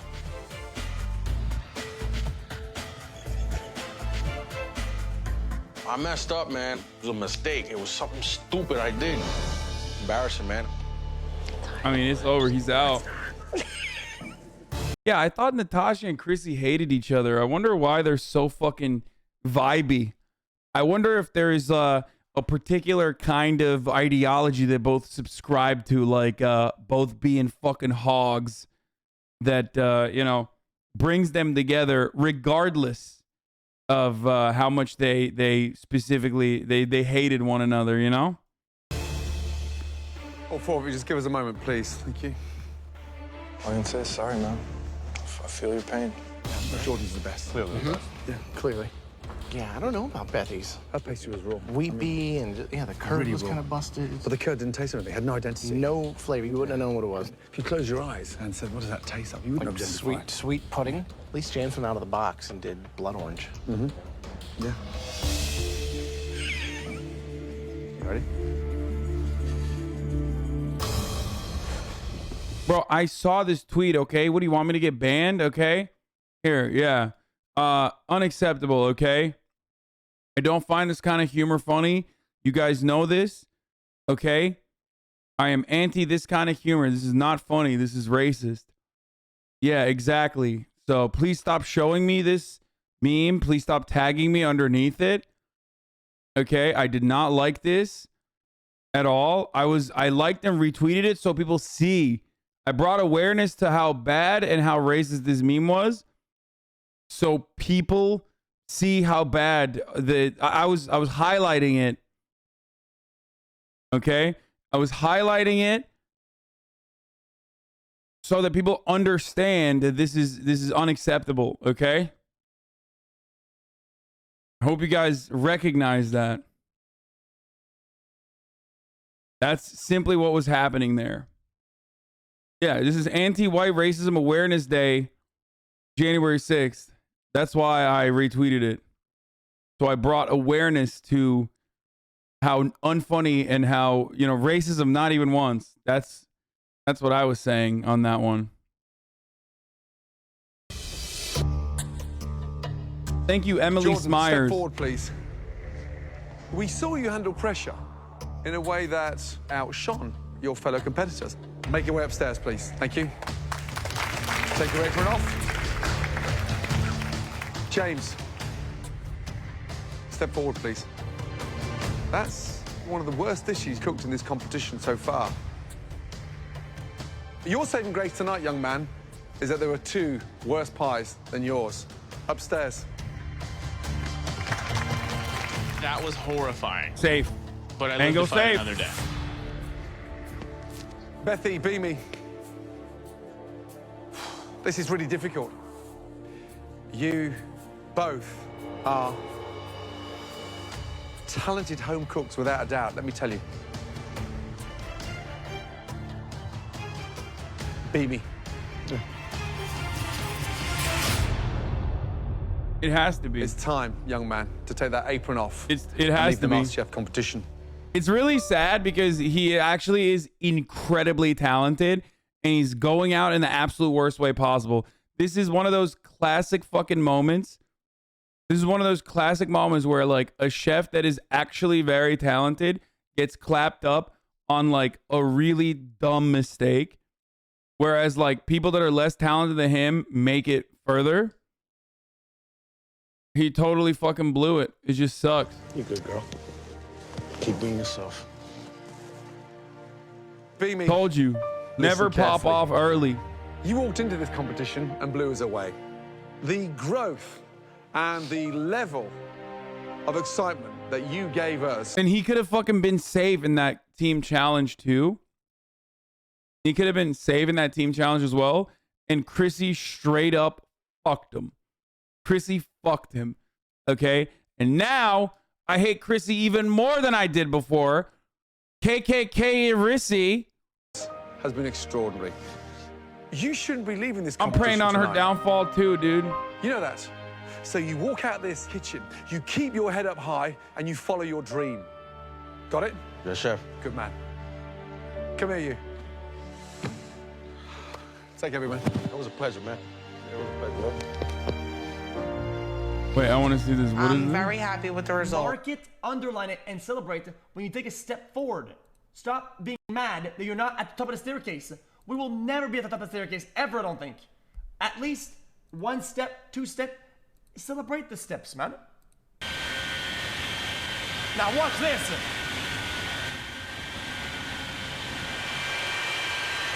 Yeah!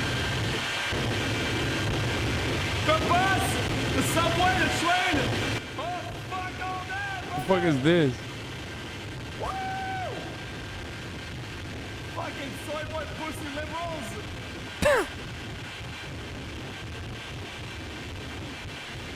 Hey, yo! I did hear the fucking libtards. Fastest fucking rocket boost. He's been molding at Utopia Andes, aka Socialist, recently.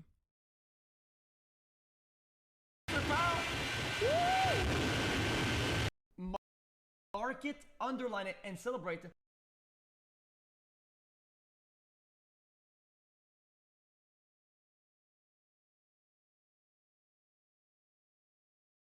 Dude, this should I just watch this? Because like this dumbass went and uploaded a whole ass YouTube video, put the title as Joe Bastianich, the real reason why he left MasterChef. And I know it's I know it's either a poop sock or a Rick roll, but like he put so much effort. He put so much effort into it. Like I feel bad. You know what I mean? 0 likes, 0 views, 0 comments, published literally a second ago. Published tomorrow, apparently.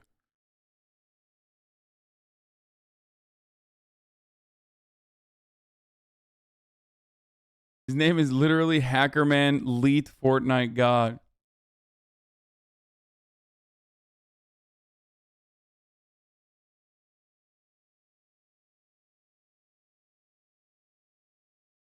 This is after he watched a video of Jubilee on views on climate change and its part in society.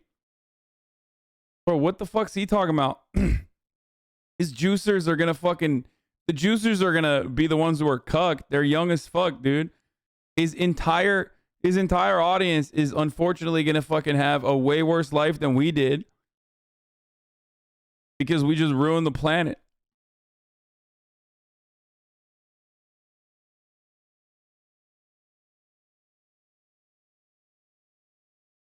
Anyway.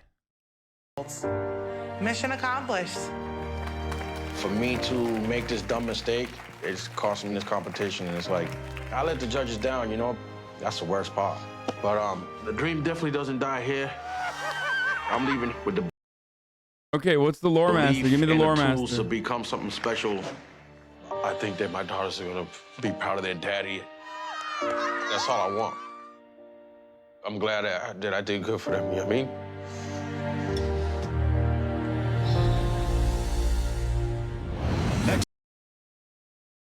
Okay, Lore Masters. B-May Cruz was a boxing coach from Taunton, Massachusetts. He was eliminated in MasterChef Season 4, Episode 10 after his runny lemon meringue pie landed him in the bottom 3. After MasterChef, B-May worked at Stoneforge Tavern before moving to the Foundry, an American table and bar. As of March 2018, he's the head chef at Cibo Mato Cafe. Nice. I love when people actually, pursue their passion and, continue on with their careers. I think it's cool. Good ending. Good ending for B-May. When is going to be the next answering the viewers' romantic issues? You mean Chad Vice? Answering the viewers' romantic issues. Should we watch one more? Chad, should we watch one more?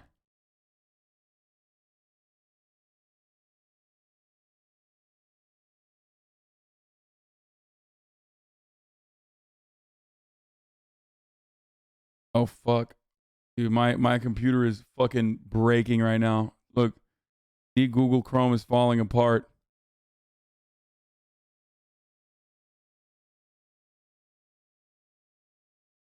Anyway, I think it's fine. One more. All right, I'll watch one more. Previously on MasterChef, a Okay, no star-studded reason team. for that. No reason for that. Look at that. Expert skills in clicking, dude. I'm the number one at clicking away from the spoilers.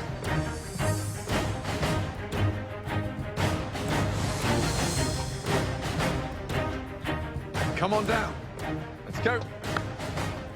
There's 13 people left in this competition. I'm still here. Welcome back, everyone. 13 will be an unlucky number for one of you, because tonight, at least one person will be eliminated from MasterChef. It's time for your next mystery box challenge. The winner of this mystery box challenge will get a huge advantage in the upcoming elimination. On the count of 3, lift your boxes. I'm just praying. Please be vegetables. Please be vegetables. 1.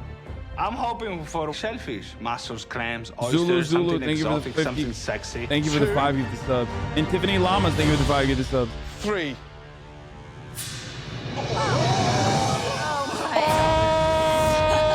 Oh, that's a pig's head. That's a whole ass pig's head, bro.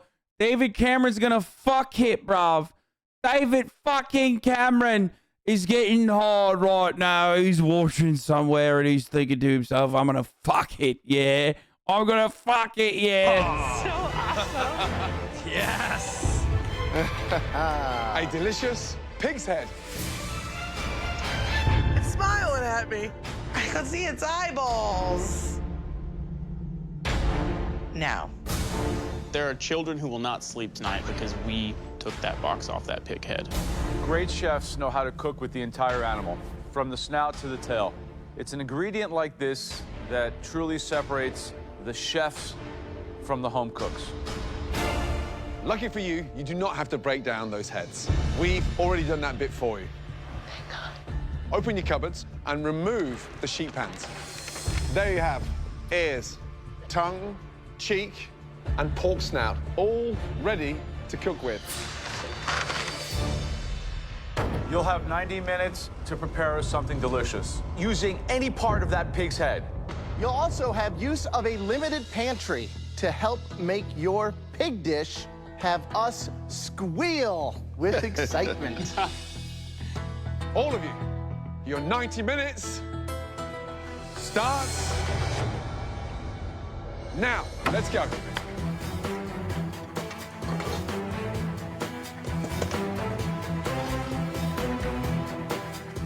For the first time in this competition, we are requiring them to cook like a restaurant chef.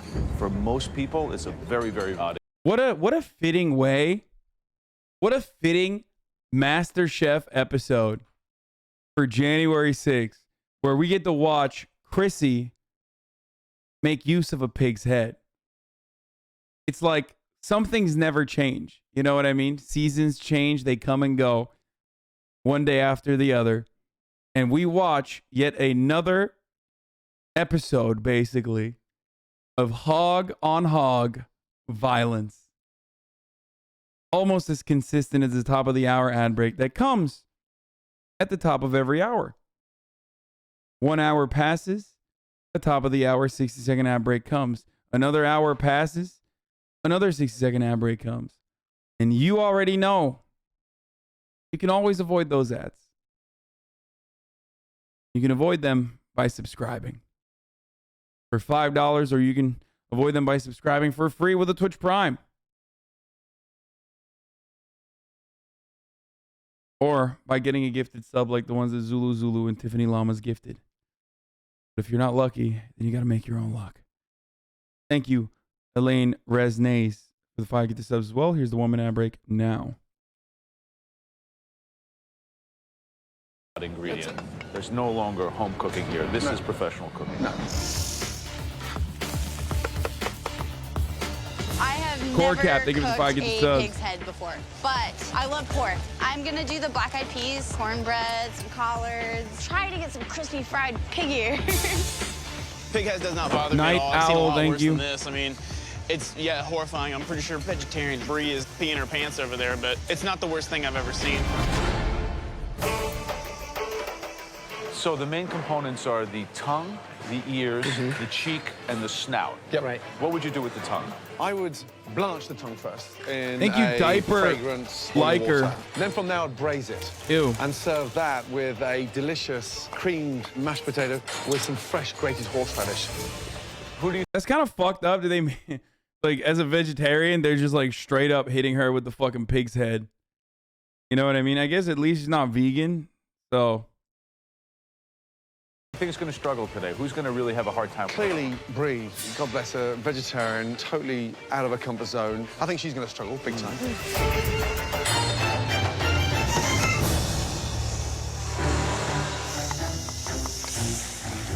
Brie, how you doing? I'm great, Chef. How are you? How is he? I don't want to look at him You while don't I'm wanna look at cooking. him? While I'm cooking him, you don't want to look at someone's face So- while you're cooking them.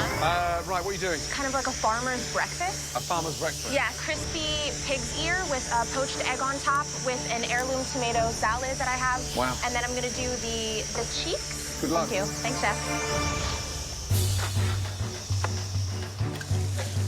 Lynn. Yes, sir. What are you making? I'm trying something a little different. I did a braised pork cheek, and I'm going to deep fry them. With what? What are you serving it with? The tongue is going to be a little like Asian, so I'm going to do like a French Asian type of thing. Wow. Finally. What does finally mean? What have we been telling you since you started that's lacking? Seasoning. Yeah, Seasoning. so You got seasoning I think there. you're getting it there. Perfect. Very impressive. Thank Yeah. you. Thank you. All Thank right. you.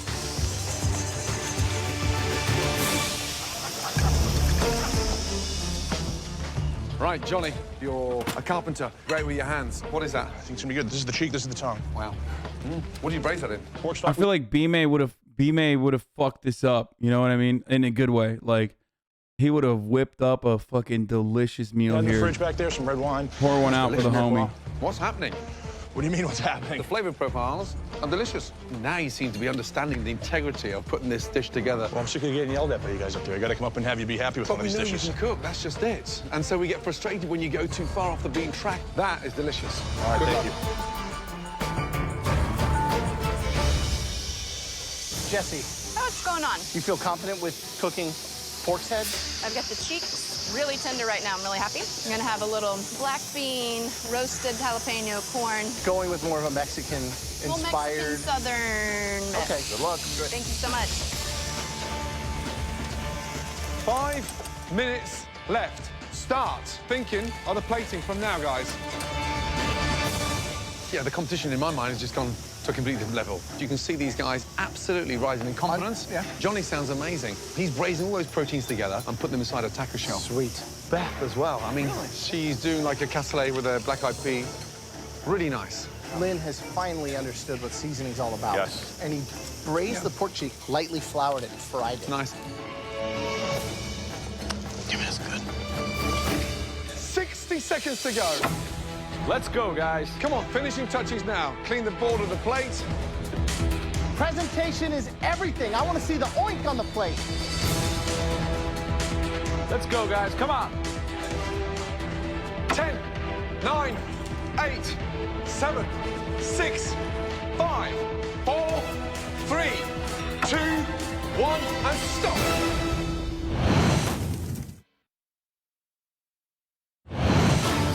Finishing touches now. Let's go, guys. Come on. 5, 4, 3, 2, 1, and stop, guys. Hands in the air. Hands in the air. Good job. Well done. Having carefully sampled everything throughout the challenge, look at the diversity. The judges now take one final look to identify 3 standout dishes. The mystery box winner will receive a huge advantage in the upcoming elimination test. The first dish that we're dying to taste. This was complex. It was highly sophisticated, and it was nice, finally, to see this individual shine. The first dish we want to taste. Lynn, let's go. Great job. I don't think that Lynn has a refined palate. I think people see him as a top dog because of his beautiful presentation. Looks incredible. Now, what is it? Traditional red wine braised pork cheek on top of Asian. He does pop off on presentation, but before, when I mistakenly thought that he was fucking clapping, they said that it was like unseasoned. You know what I mean? Asian braised pork tongue, a parsnip puree, a ginger scallion oil, and some fried tomatoes. Wow. Also, it's kind of funny to hear a vegetarian complain about, someone else's palate when, you have purposely decided to limit yours. I'm just saying. How did you make the puree so fine? I worked that chinois to death until it got into the pan. You've got attitude on there. The whole thing is just, melt in your mouth. You had the balance right between the acidity, the seasoning, and the dish has got class. Thank you, chef. Well done. Wow. Delicious.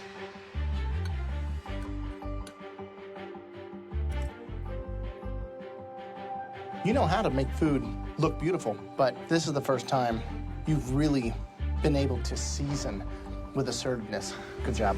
Thank you.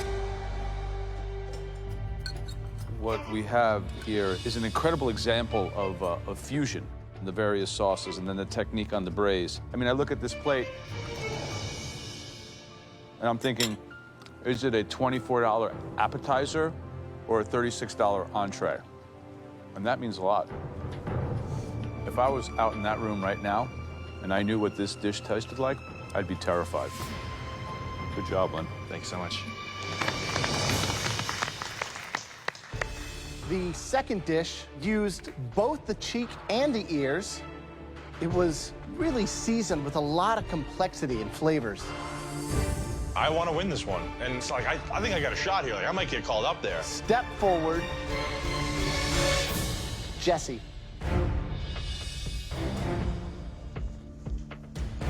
She's so good. Tell me what we have. At cooking. An ear braised in pork stock and chicken stock with black-eyed peas and roasted corn.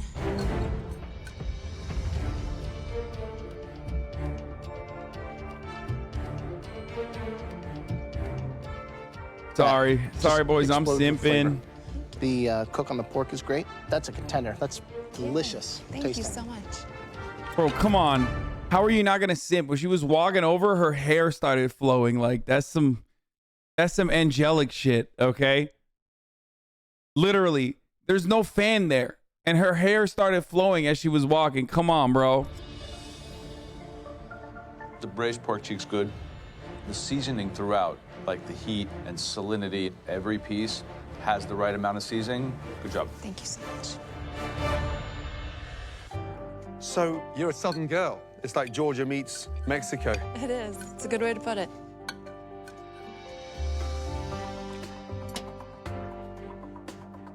I mean, it's seasoned beautifully. You want for nothing on that plate except more. Well done. Thank you so much. Thank you.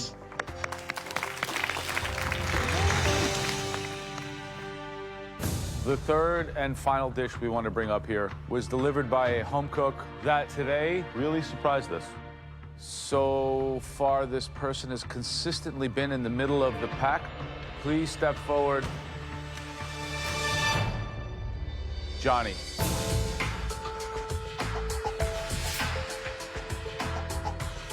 So, what is it? It's a braised pork tongue-in-cheek taco with sweet and spicy tomato jam, toasted cashew, guacamole, and then roasted corn and bread.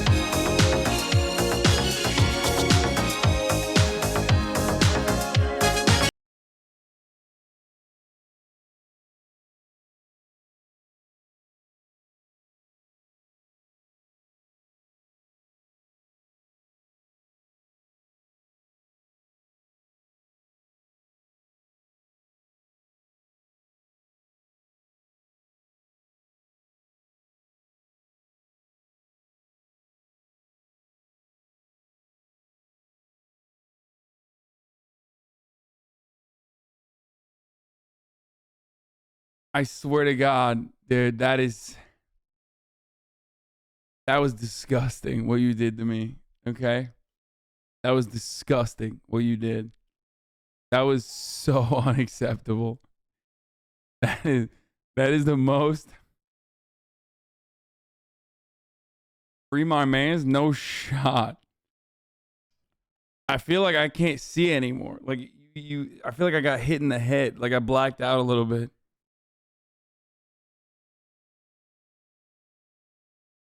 God, I took that bait so hard. Oh my God.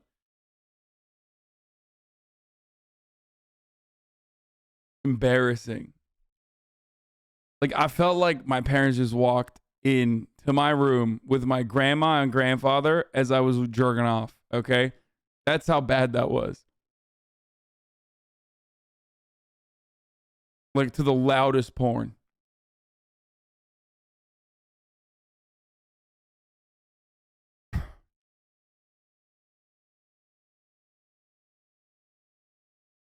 I think I might have CTE after that. Straight up. Just fucked me up, dude.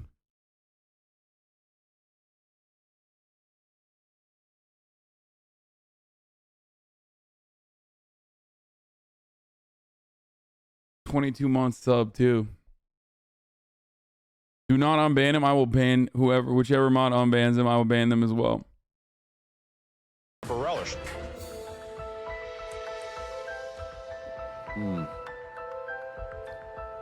This dish is just really good.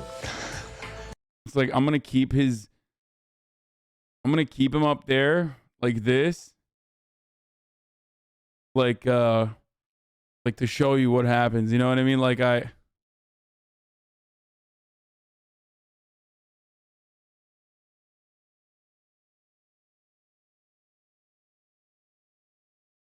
keep his head on a pike. With these tacos, you're on top of your game. You think you got more of this in you? I absolutely do. I was praying that you weren't going to do some kind of like maple glazed pig face cotton candy.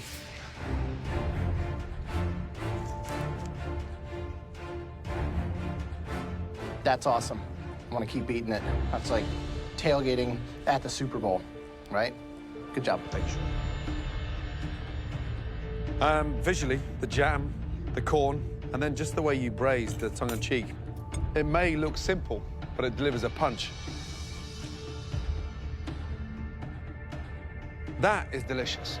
You showed restraint, and you've reined it in. And when you start doing that, that creates the wow factor, and you've delivered that in a freaking taco. I think your best dish so far. All right, Don't test me, C-Mac.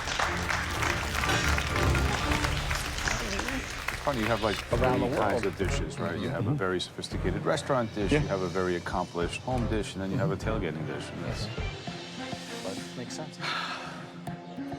3 very contrasting dishes.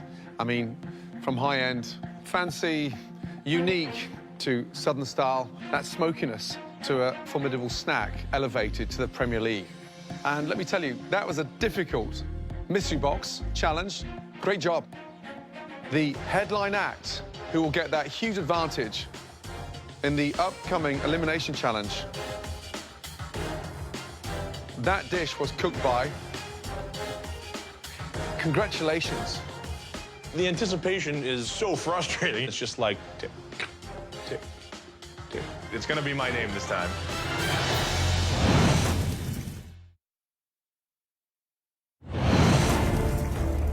Lynn, Jesse, Johnny, 3 very contrasting dishes. But only one can be the winner. The headline act, who will get that huge advantage in the upcoming elimination challenge. That dish was cooked by. Congratulations. Lynn. Let's go! Jesse and Johnny, great job. Lynn, are you ready to see this unique advantage? I'm so ready for this. Let's go. Really good job indeed. Phenomenal.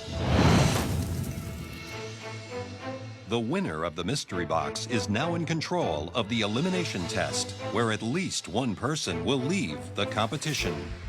Are you ready to find out the theme of tonight's elimination challenge? Bring it on, yeah. Well, we're not going to tell you what the theme is. Instead, we have invited a special guest that will do that for us. Wow, okay. This person has actually stood exactly where you're standing now. Somebody that went through the fire and came out stronger and on top. Wow. Welcome, last year's MasterChef winner, Christine Haw. Seriously? Welcome back. Oh, Christine. shit! There she is. Oh my gosh. Nice to see you, my darling. Mwah. Hi, Christine. Hi. My name is Lynn. Nice to meet you. Nice to meet you. You're very tall. I'm very tall. Now, as the winner of MasterChef, Christine recently released her very own best-selling cookbook titled Recipes from My Home Kitchen, Asian and American Comfort Food.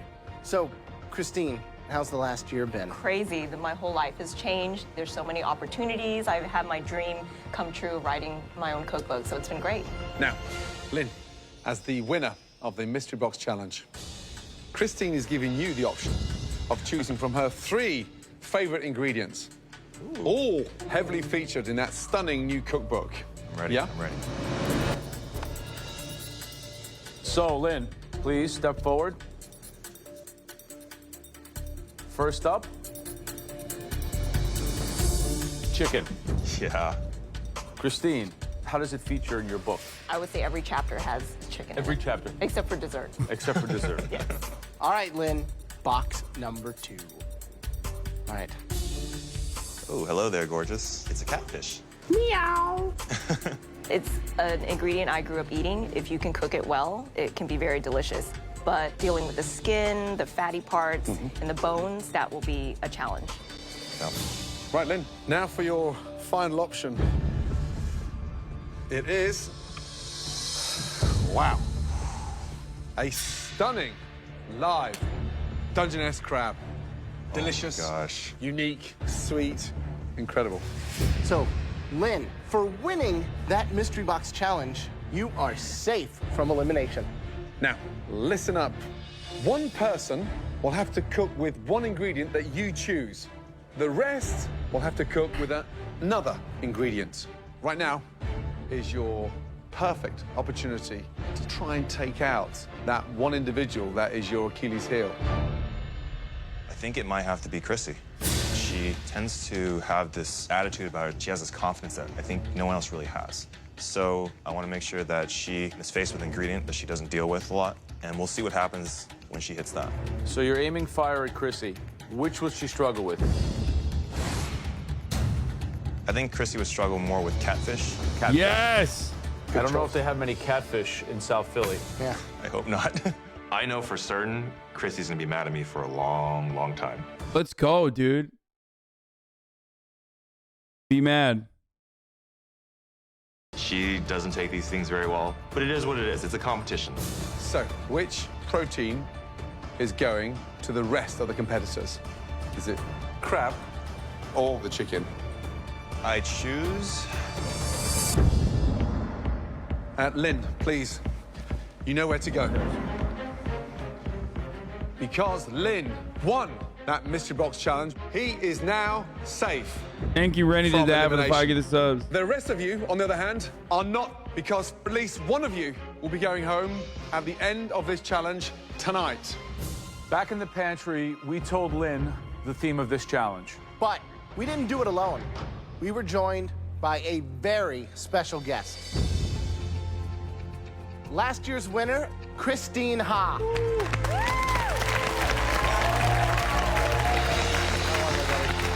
Good to see you, please. Welcome back. I was so happy to see Christine walk through the door. She's been exactly where we've been, and she won with some intense adversity. It's incredibly inspiring. Okay, listen carefully. In the pantry, we gave Lynn the option of choosing from 3 proteins that feature heavily in Christine's new cookbook. Christine, what were they? There's chicken, catfish, Surprise, surprise. and crab. Wow. Lynn got to choose 1 of those 3 ingredients for 1 individual and another ingredient for everyone else. Lynn, please come back down and escort Christine upstairs to sit this challenge out with you. The rest of you will now have 5 minutes in the pantry to see what ingredient Lynn chose for you. Your time in the pantry starts now. Let's go. Let's go, let's go, let's go.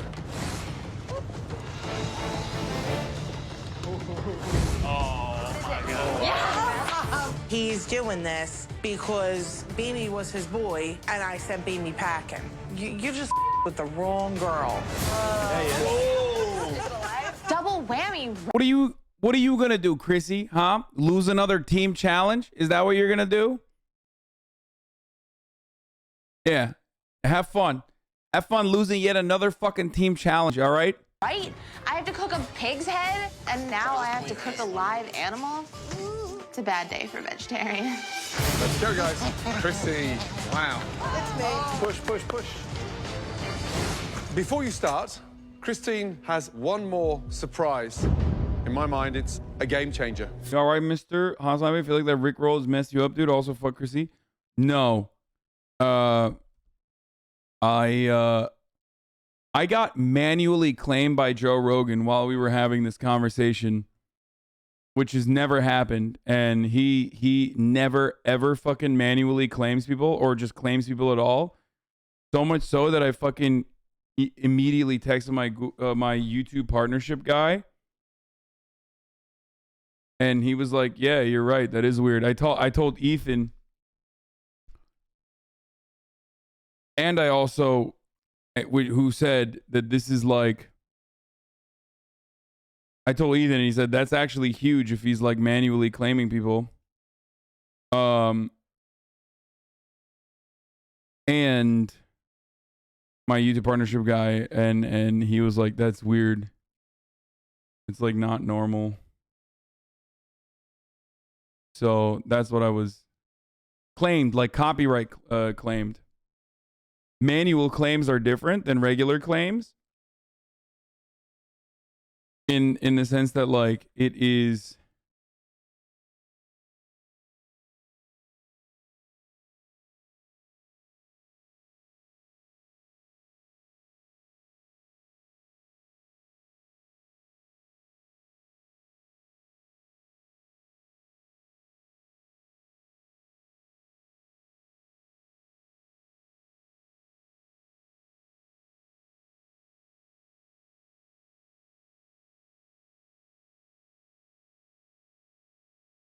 you don't react to any of his content, no shot that can stick.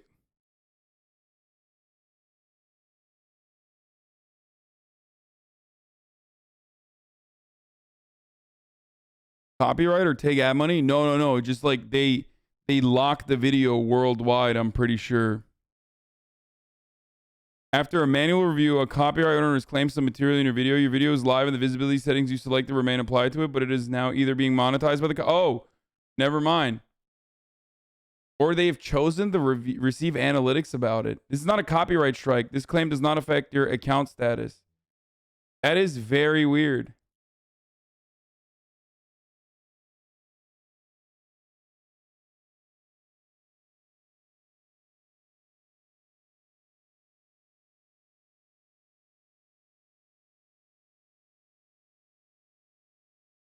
It's the video Joe Rogan is worse than Fox News, where he's talking to Dr. Peter McCullough.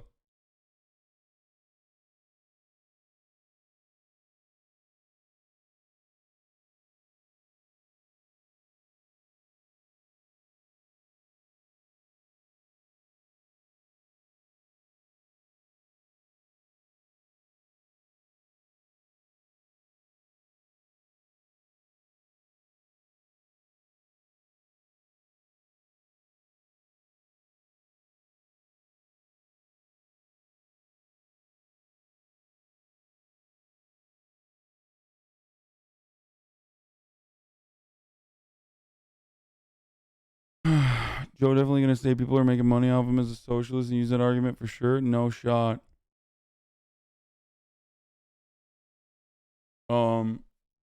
Yeah, it was claimed by Super Bam. Yes. It was.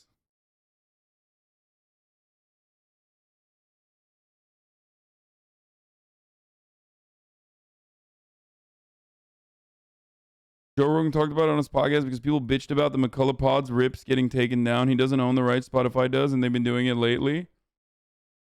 So Super Bam is really fucking annoying.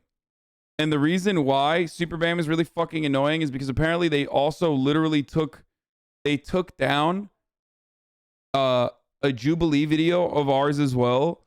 And Jubilee loves when other YouTubers react to their content. Like, they literally are open about letting people fucking react to their content, but Super Bam's like, nah, fuck that.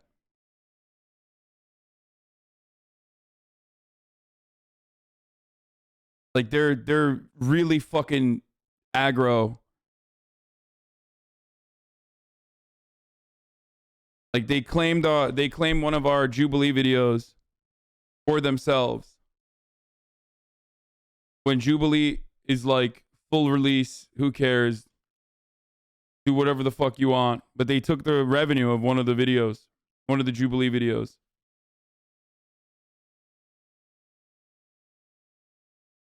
Another one of those parasitic fucking middle managers that literally fucking, claim shit on behalf of YouTubers.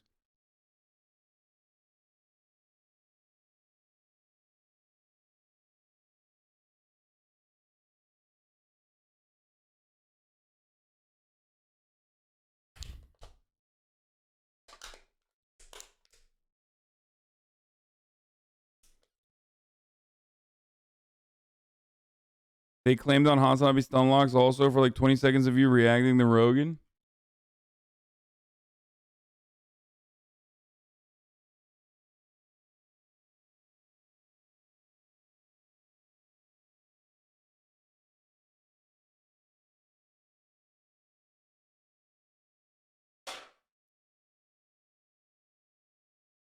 Isn't there commentary copyright? There certainly is. Wait, hold on. Is it just Rogan?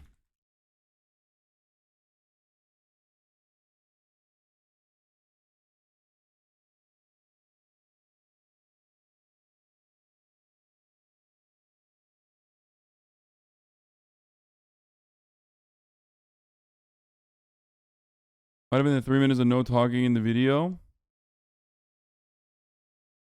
Dude, I'm not clicking on another fucking fake LA Times one. The LA Times one is so easy to notice.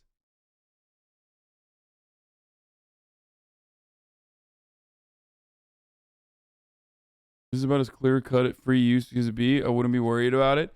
Yeah, no, it definitely is. It's just the weird one for sure. One time, whichever company works with Myth, here is how it works. One time, Myth has a copyright company too. And apparently Myth's copyright company that works with Myth, without Myth's knowledge, tried to fucking copy strike my gun range YouTube video. It's literally all my original content, and they try to clap that. So like that's how ridiculous these companies are. Someone in the chat said they tried to fucking claim PewDiePie's own video at the behest of PewDiePie before. So it might not have anything to do with, fucking Joe Rogan at all. It might just be their company doing it at the behest of Joe Rogan.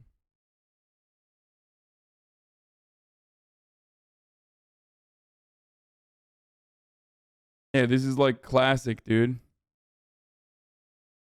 YouTubers are having their channels being held hostage by people who don't like their content or want to extort them out of money. There are two ways to happen: community guideline claims, which anyone can submit, copyright claims, which are made on the YouTube site. 3 strikes of either channel is terminated.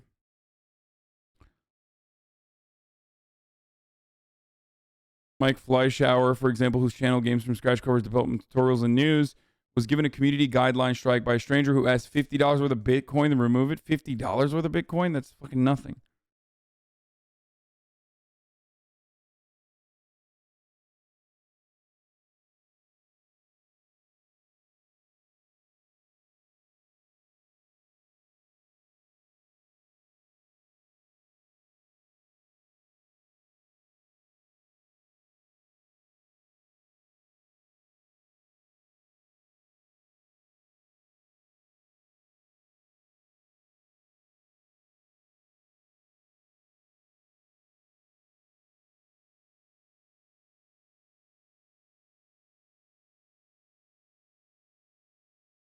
PewDiePie's own music video they took saying it was for PewDiePie.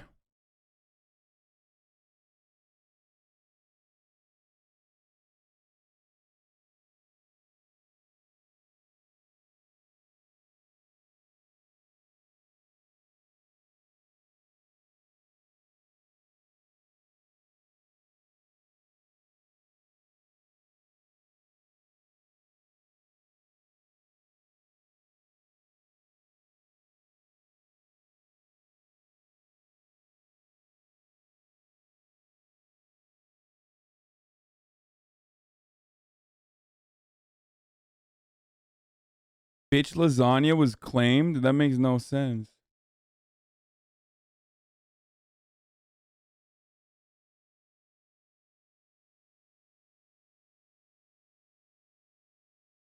Anyway, we'll see what happens. I'll figure out what the next steps are here.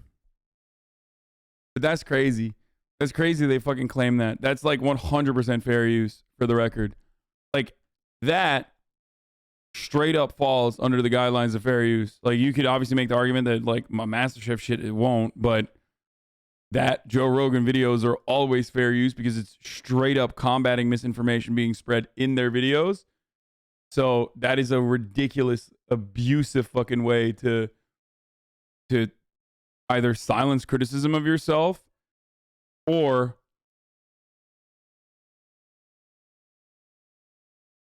nothing to do with Rogan. YouTube banned the Jerry video you reacted to? No, but that's a manual claim, so you're wrong. And no, I'm not going to fucking call Joe a bitch who can't handle criticism without getting additional information on who made the manual review.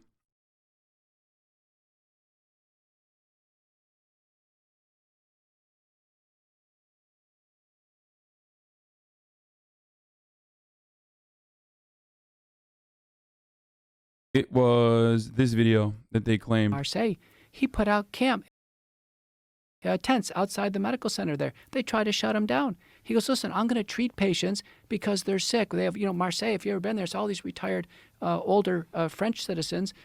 I don't know which part of it that they were like, look at this, always eating. I mean, dude, look at this. This is like, I remember reading an article a long ass time ago about how neti pots can fucking give you brain worms or something. Like, I'm not even kidding. FDA is warning that the improper use of neti pots can be dangerous and lead to infections, including the deadly Naegleria fowleri syndrome. Do you know my... What? Just because you're eating, it doesn't mean anything, dumbass. Eating while watching a video doesn't change the fucking transformative nature of it. It's like a 5-minute clip. Dude, I hate this country. It's a 5-minute clip that literally is a 23-minute commentary. 5-minute clip, 23-minute commentary. If you don't consider that to be fucking fair use, you're literally a psychopath.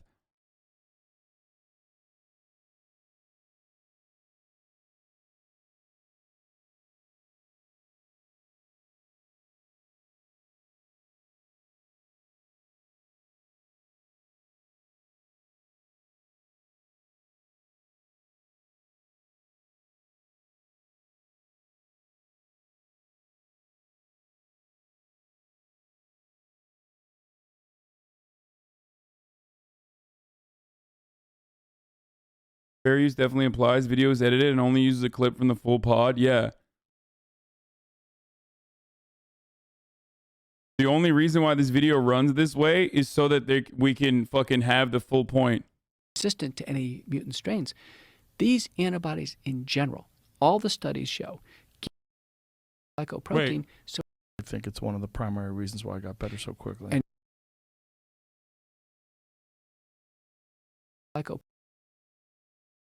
What's up? What? What?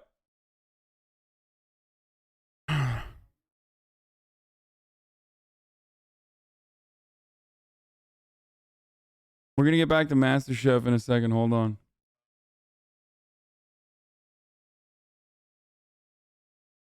Öyle mi? O zaman mı gidiyoruz? Okay, that's a good time to do it. Yeah, sure.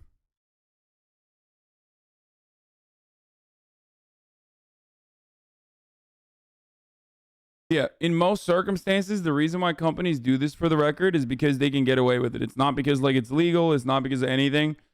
Some people obviously do abuse copyright and, like, you know, post a fucking full-blown clip or an unedited, unaltered version of whatever the fuck they were watching.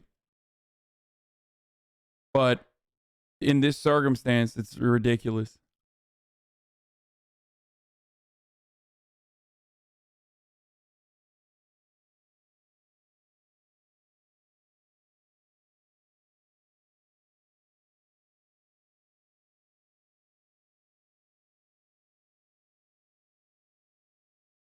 Anyway.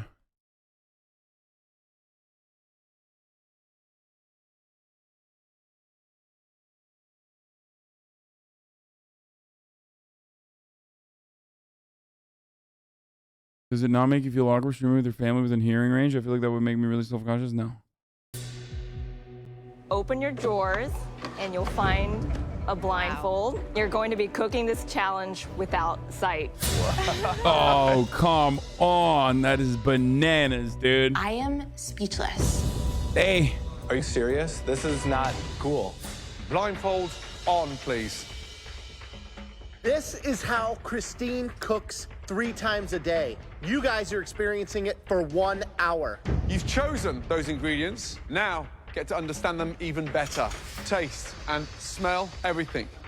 Your 60 minutes starts now.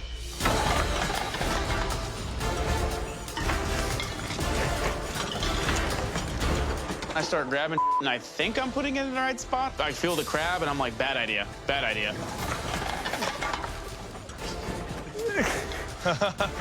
It sounds insane.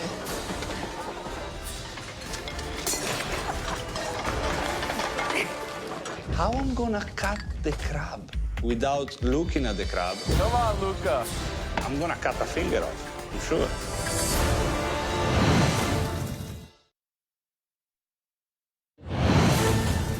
Blindfold on, please. Your 60 minutes starts now. Come on, guys. If I can do it, you can do it. It sounds insane. Come on, Luca. Be careful with the knives. Is this a joke, bro? Like, this is not the same at all. 1, Christine had an assistant. 2, Christine has been blind for a very long time. This is like actually dangerous as fuck, dude. They're joking, right? They're gonna be like, yeah, you can take it off. It's just a joke. Everybody stop.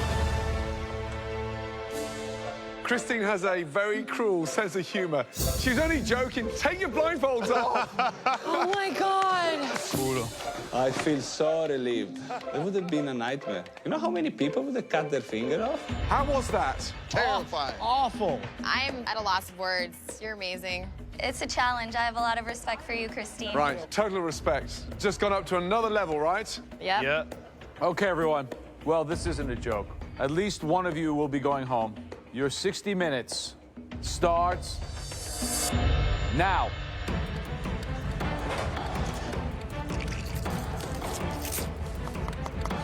Tough on this one. What do you think of Lynn's strategy? You know, he targeted Chrissy thinking that she hadn't actually cooked a lot of catfish. I think Lynn's a and I think he wasted his pick because not only actually pre-watched. Yeah, yeah, I did. Totally. I sit here, guys, I sit here and watch 3 hours of content in like the 2 hours that I have to hang out with my family after I'm done streaming, just so I can get ahead of the content and like figure it out. Not only am I going to flavor this fish, it's going to make it taste good with some mashed potatoes, and I'm not going home today, so dumbass.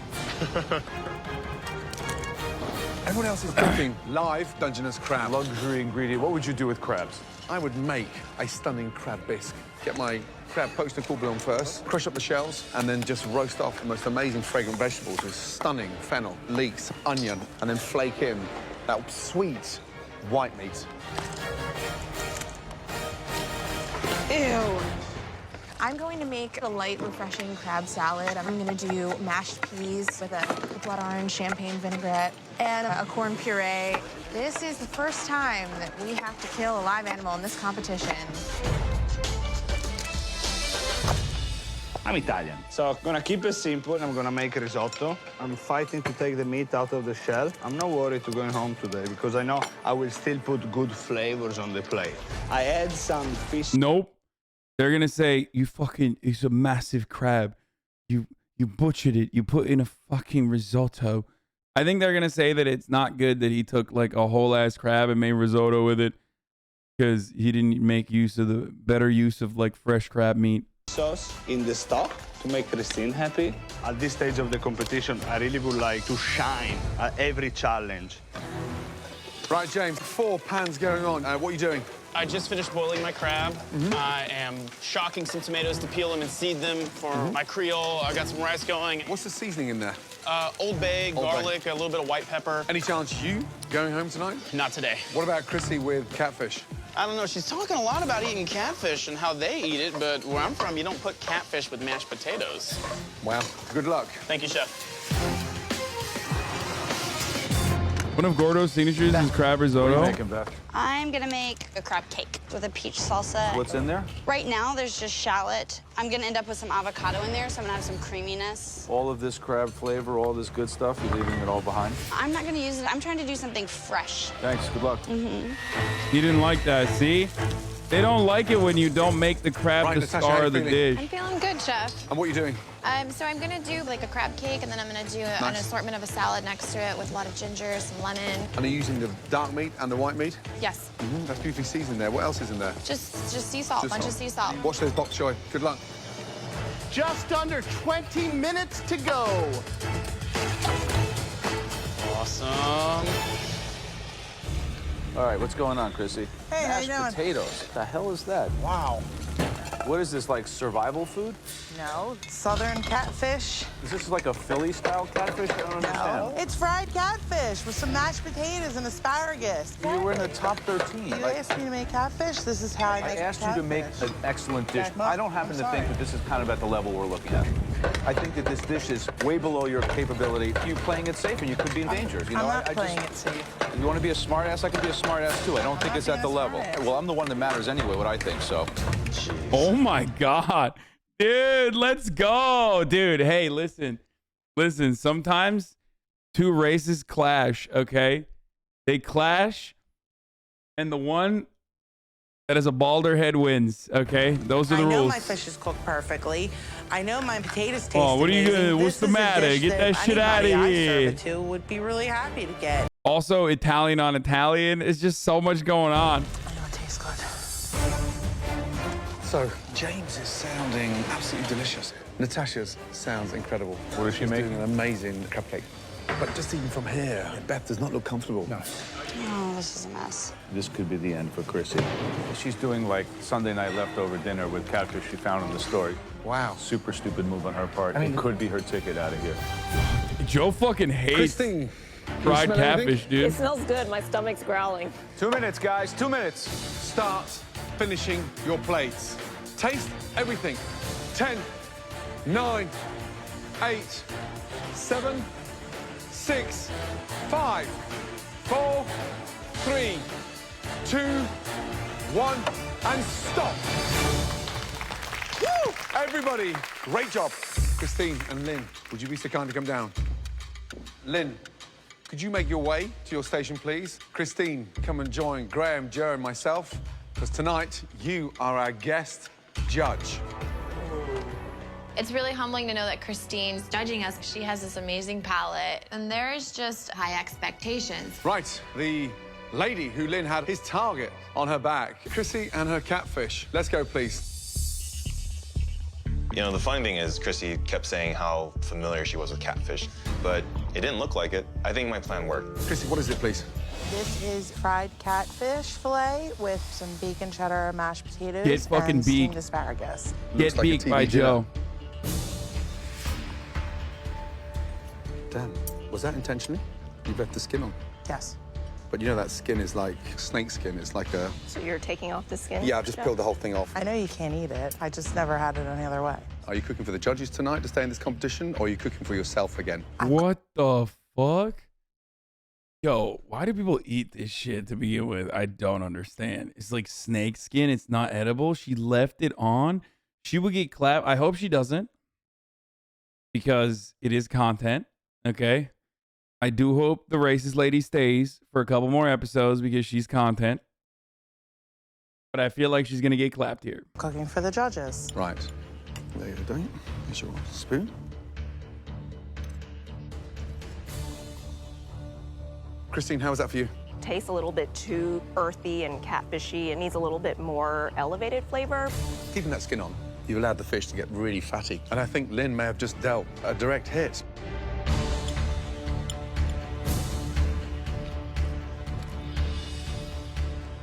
It's, you know, the $6.99. If you lose, my man Graham, when he's wearing his favorite, most normal looking shirt with no fucking vest on too, when he's about to go, yum, I love seafood, it's over for you. You know, see yourself out of the competition. 99 Blue Plate Special. This is an elimination challenge.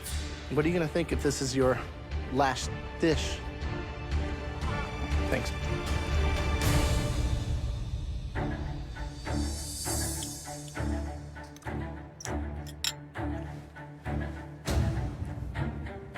Catfish eats mud and algae. So what does it taste like? Mud. Your catfish tastes like mud. And my issue with you and our interchange before is that you think you know it all, then go cook it all yourself at home. Because this defensive no, just listen to me a second. Oh my God, he's about to say, shut the fuck up. He stopped himself. He said, no, excuse me just listen to me for a second. At this point, you're wasting my time. And I don't like to have my time wasted. For me, you're done. Good job, Lynn. At least you let me know who's really here to play. Oh, shit. My fried catfish is delicious. It didn't matter what I put on the plate. Because I got in a fight with Joe, they were going to bash me no matter what. Okay, first of all, yes, you should never fight the judges on a fucking contest when you're being judged by them. That's just pretty basic. But also, you left the skin on. It's not even edible, you fucking weirdo. The thing that MasterChef judges, and I do consider myself to be an expert on what they do because I've watched enough episodes at this point. The thing that they hate more than anything else is not even like lip, but also people who literally do not take any matter of criticism. Okay? Like if you're gonna give them, if a judge is critiquing your food and you're clearly in the wrong, turning around and be like, nah, actually it's fucking delicious, like no shot. What? Told you. Tastes like licking out the inside of your fish tank. This is the most peaceful woman from New Jersey. Yeah, Southern Philly, which is like also, you know. Tastes great. It doesn't taste muddy. Hey, Christy, whispering to buddies around you is not going to help you. I said I knew it. If you want to talk behind my back, have the balls to say it up here in front of me. Whoa, what'd she say? Whispering to buddies around you is not going to help you. I said I knew it. If you want to talk behind my back, have the balls to say it up here in front of me.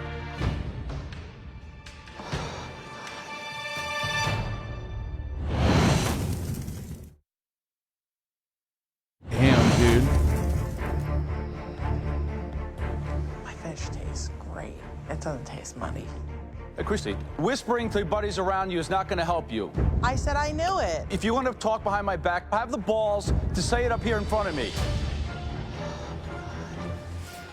Chrissy, I'm sorry, but you need to show a little bit more respect for the judges and for everybody who's around you. Oh, shut the fuck up, Luca.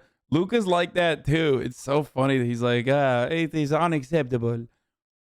There, you did a bad job. Be honorable. Take it. Go back to your station. End of the story. Okay, next, Natasha. Please, bring us something with It flavor. was like, I'm the master racist, not you, okay? Basically, what I did for you was a crab cake, and I did a medley of salad with beets, pickled radish, and a champagne vinaigrette. When we do crab challenges, we always expect a lot of crab cakes, and we judge them pretty fiercely.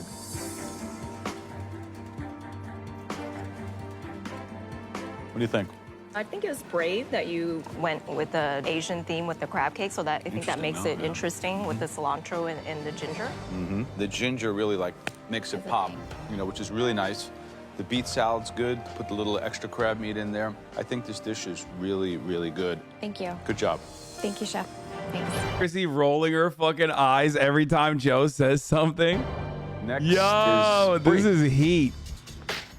What is the dish? A summer crab stack with pea and avocado mash and some corn puree on the sides. Peas and crab are a classic combo, right? Shellfish and corn go hand in hand. Right off the bat, this should be hard to mess up. But then again, you're vegetarian. It was like, yo, Chrissy, you think you're racist? My mom literally had a slave, okay? Oh, you think, like, we had an indentured servant in our house growing up, okay? And yes, she was Italian, who are POC. Like, you think, oh, you got, like, your cute fucking, you know, Southern Philadelphia racism, like, oh, Pat Sergino's, like, oh, you know what I mean? Like, oh, if you don't know how to speak English, if you can't order in English, like, get out. Yeah, but get the fuck out of here, dude. Hey. Should be hard to mess up. But then again, you're vegetarian. Oh no, did he just do a vegetarian dish? Let's go. It's almost spring moving into summer. You get the pea crab component, and then you get the corn and the claw and avocado. I like it a lot. This is delicious. It's true. Cool. Thank you. Good job. Thank you. Okay, James, let's go, please. Chrissy's like, my son would want me to be racist here. Here you go, guys. My son would want me to make a catfish with fucking skin on it. What is that? That is a spicy crab creole with rice and some seafood broth. Christine, what do you think? I really like the heat that comes on at the end. There's levels in flavor, I think, for that dish. So that's very interesting and very good. Thank you. I mean, that dish is phenomenal. It's got the right kind of heat. The blend, in terms of the Creole seasoning, is absolutely 100% perfect. You, Great Mom? job, seriously. Because My mom was listening from the hallway, I guess, and she thought I was lying about her having an indentured servant. No, we're talking about Joe Bastianich's famous mom, Maria Bastianich, who apparently we found out had an actual slave when she was growing up. Not you. Why would I say that? What? No, why would I just lie and say you had an indentured servant, Mom? She's like actually upset at me. She thought she got caught with the out of context Hasan Abi clip, dude. Because you know how I always use I whenever I'm doing the fucking, you know, dumb shit? that is delicious. Well done. Thank you, guys. Next is Beth. And what about this dish? Dungeness crab and mascarpone crab cake with Meyer lemon and herb creme fraiche and a grilled peach and avocado salsa.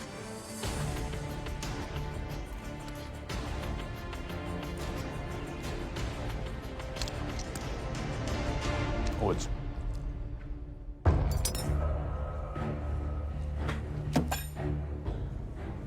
it's completely raw. All I taste is raw mealy flour. Uh-oh. Chrissy just got saved. I have to sort of agree with you on the texture. It's not my cup of mealy. tea. So sorry. Intolerable at this point. It's disgusting and it ruins my palate. And it's really, really, really bad. That is disgusting. Bro, he is literally fucking...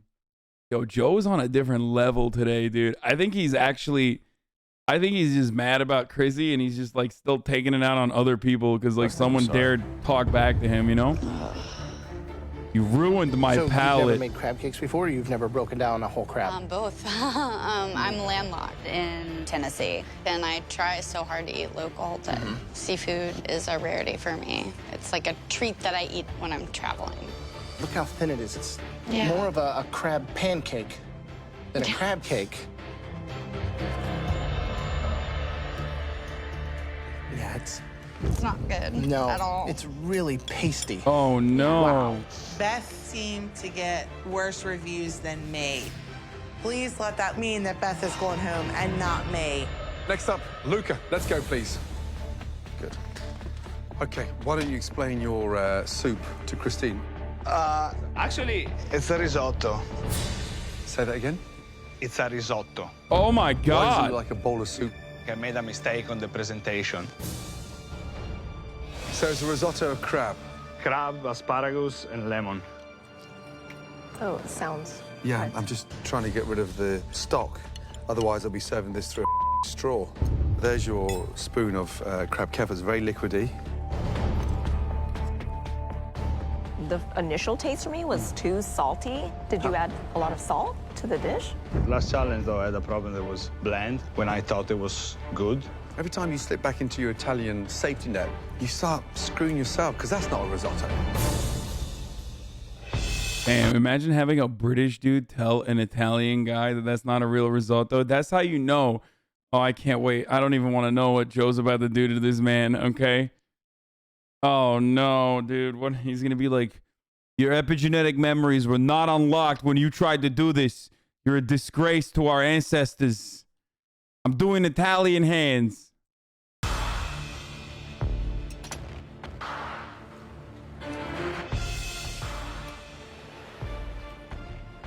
It's a disaster. It's kind of embarrassing. I know. What's that? A fish sauce on your station? I put just a touch. Go get it.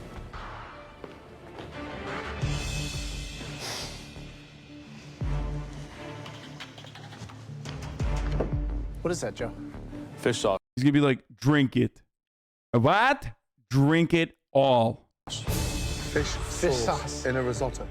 Why? Because it's Christine, one of most favorite things. That's one of your favorite ingredients? It is, but I don't think I would put it in a risotto. To put fish sauce in an Italian risotto. Mayo, thank you for the 5. Get this stuff. Risotto, I think all of Italy will weep a little bit. He did I say just it. hope you're not crying at home. Jeez. You've got your sauce.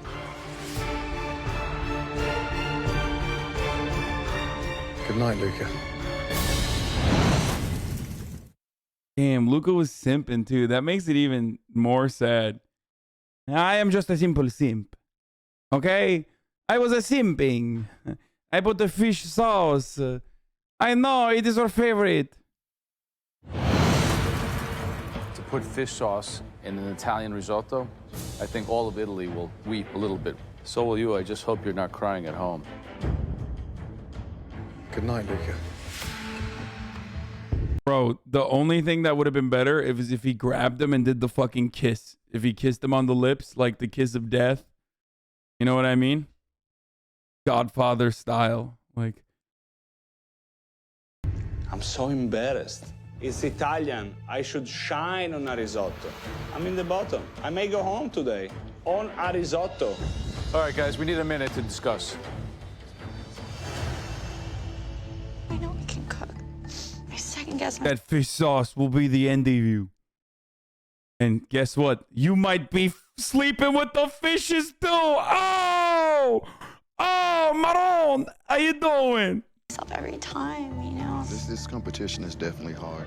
It wasn't fun. Beth's just like crying more on camera than she's not crying. You know what I mean? They love this. Producers love rolling the tape on Beth crying. The way Chrissy cooked the catfish, That I sucked. think. I think they're gonna make an example out of me. I'm serious. Fish sauce and risotto. Come on. Yeah, that was strange. You weren't at the bottom. You weren't at the bottom. I'm not sure.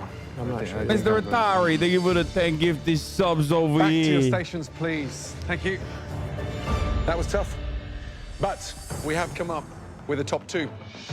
The first person who put together a winning dish with bold, exotic flavors.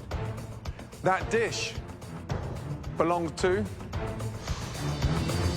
Natasha. Well done. The second dish used the crab to its full potential. We declared it the best dish this evening. Congratulations. Come on, please. Seriously, well done. Mango. James. Great job. I absolutely deserve this. I've been working my ass off to get above the pack, and finally I'm being recognized for it. There is no better feeling than this right now. Go, Mango. Both of you are safe from elimination, and you now are team captains in your next challenge. Now to the sad news.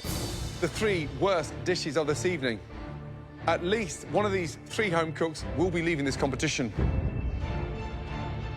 Please, step forward. Beth. In this second disastrous dish, the home cook absolutely wasted their crab. Please step forward, Luca. And the third terrible dish was put together by a home cook in a very lazy manner. Come on down, Chrissy. I'm pretty sure everyone's sick and tired of Chrissy. She needs to go home. You 3, for at least one of you, it's your last night in MasterChef. Luca, step forward. Young man, highs and lows, up and down. We're losing patience. Fish sauce in a crab risotto? How ridiculous. Fortunately for you, there are 2 worse dishes than what you produced. Back to your station. Beth, tonight, you just produced a plate of blandness. You let yourself down because you didn't believe in what you were doing. It wasn't the Beth we've been used to.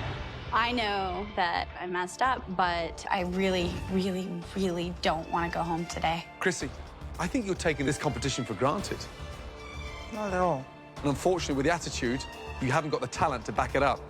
I have not had one bad dish in this competition, and Beth over there has had about 5. The person leaving MasterChef tonight.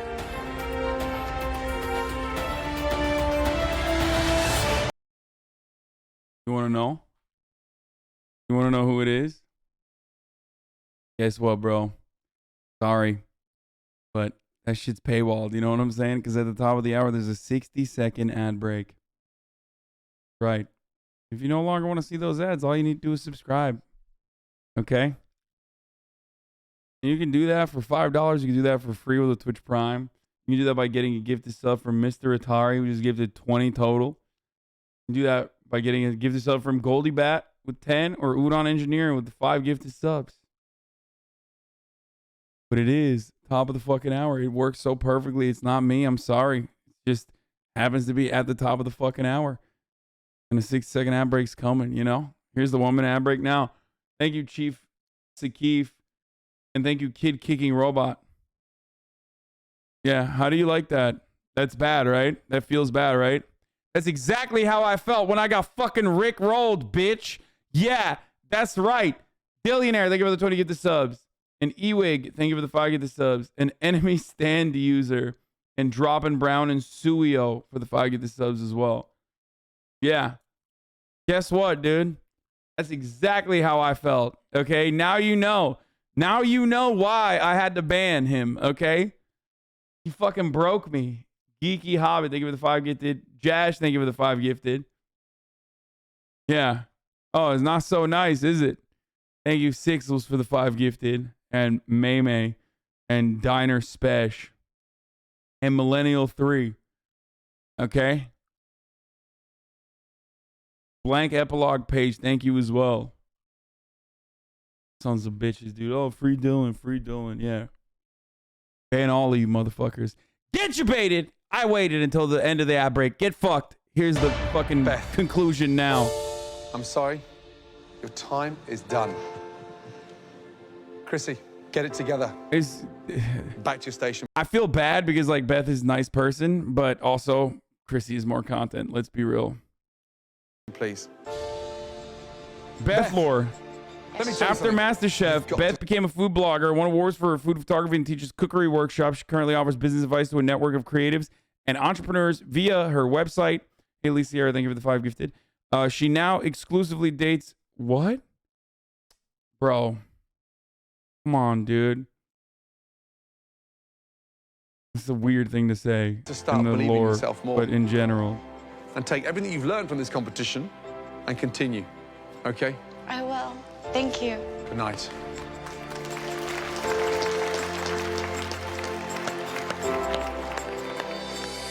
Being at MasterChef has... I don't care about the fucking end point here. What is this? Oh. Okay, so Wait, now the window, can it open? it has to stay open. It is open? Yeah. How can you tell? Have you guys heard of Cussy? You should ask Hasan about it. What is Cussy? Oh. They're like, no, don't do that. They're arguing with each other? Is that what they're doing? It's probably something inappropriate. All right, I'm gonna shrink it down so it's not like so in our faces because it's unit. Oh. Okay, so Wait, now the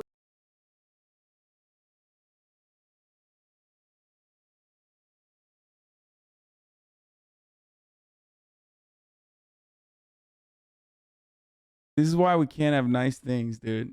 This is why. This is why we can't have nice things.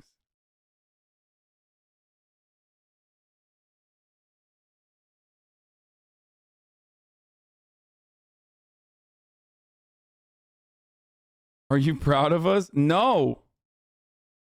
Don't say you made us this way, you fucking weirdos. And no, I'm not proud of you for that. Okay?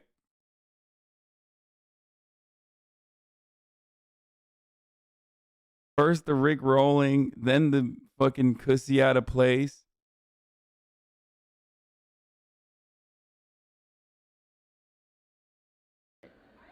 do you know who David Martinez is? They call him Martinez. Yes. I haven't talked to him in a long time though, in years. Man, you Twitch people are funny.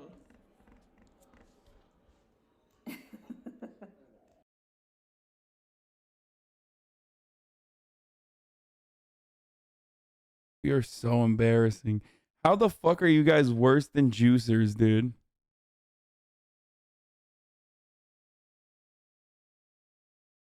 Like, even the juicers are like, XQC loves you.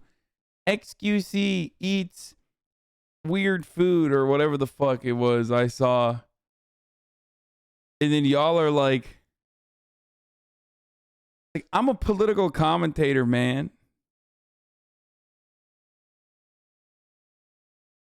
Juicers were calling Hasan viewers cringe for this clip. Oh, were they? Juicers were doing that? What is this then? Hold on. Where is this? I know I saw it earlier. Wasn't there when I clicked on LSF? Where was it? Isn't there like one about XQC's eating habits? That can't be fucking good. Let's see what this is. Let's see what the juicers fucking... Let's see what the juicers donated. People have been saying I should teach XQC how to cook so he stops eating toenails. Wait, what? People have been saying I should teach XQC how to cook. So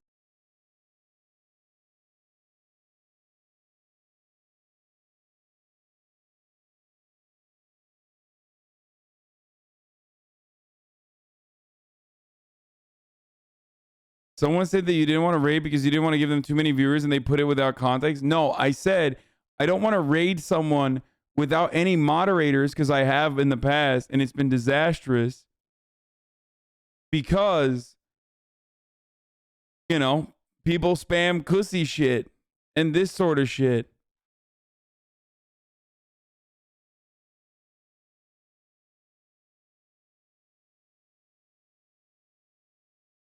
And I was right, by the way. It's true, by the way. Literally said on cam he eats toenails. Yeah, I know.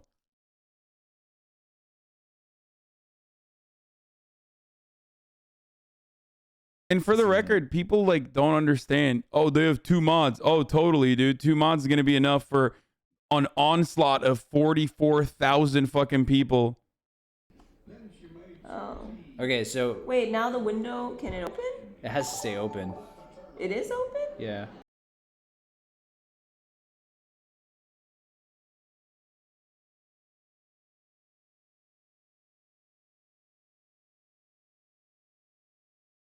She's down for a cooking stream with you. It's the same one. Solid. It's just the fucking cussy one, dude. Yeah.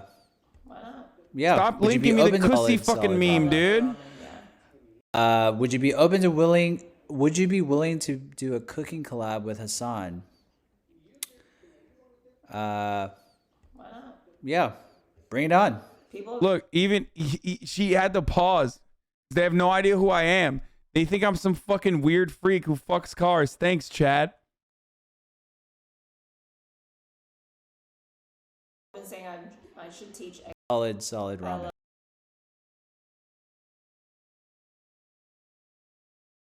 So embarrassing. Chad behaving poorly when he raids small streamers is proof anarchy can't work. Yeah, why do you think this community is so fucking, you know, kept airtight? For these guys, I'm confused. Is Christine was a winner of a prior season.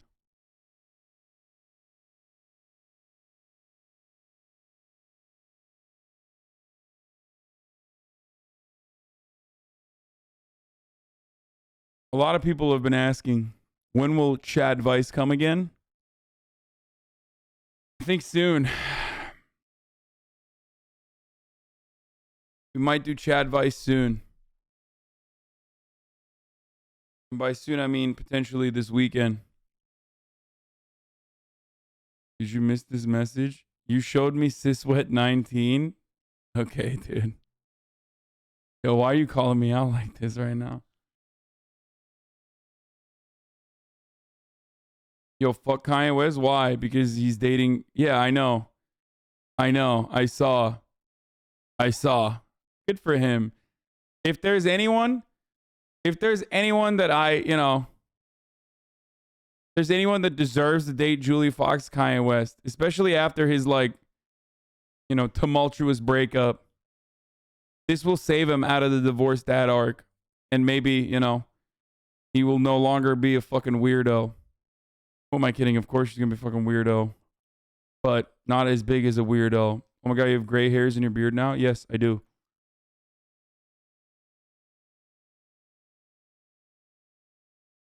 He's acting so divorced. Well, he is.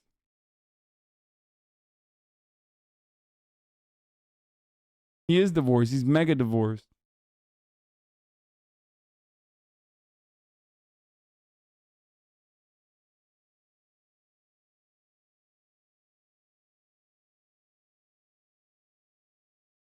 Jarvis Johnson said he'd like to be on Chad Vice. Okay. I want to try to get Ethan on it. I want to see if he would, if he'd be down. It's getting so serious. He even shows up on time for days with Julia Fox. It's a fake relationship. How dare you?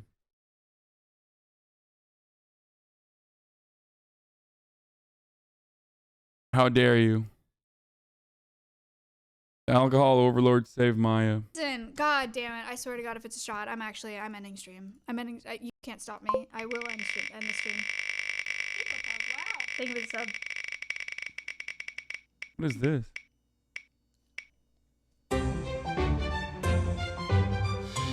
Listen, God damn. X reaches a breaking point at end stream. So what happened to X?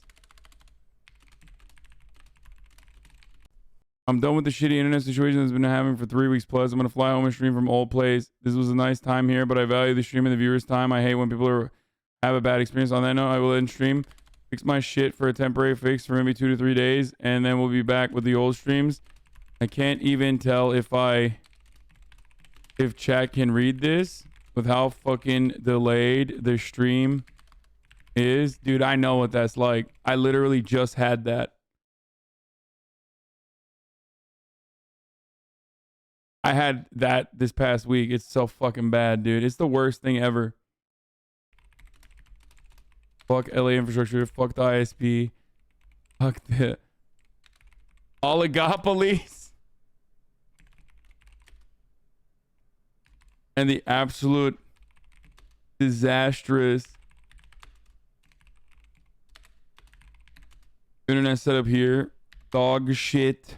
Miguel chat is just trolling. We can hear you XQCL. Suck my balls. Bro, this is like this is 100%. Dude, I wonder if XQC knows. I wonder if he even fucking knows that it's even worse because we've given ISPs billions of fucking dollars because they gave a promise to the taxpayers and the American government that they would actually upgrade their bandwidth and their infrastructure, which makes this whole situation even worse, bro. They got billions of fucking dollars and did not upgrade at all.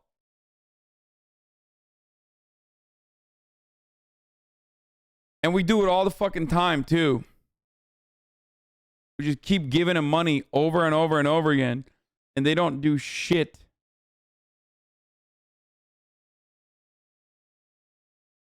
How'd you fix your connectivity problem? Literally reset the modem. That's it.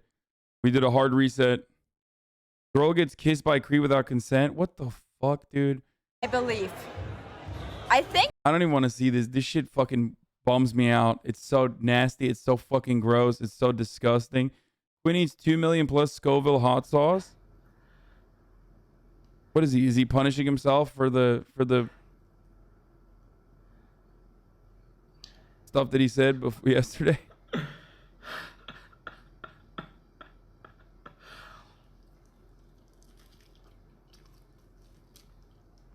Mm.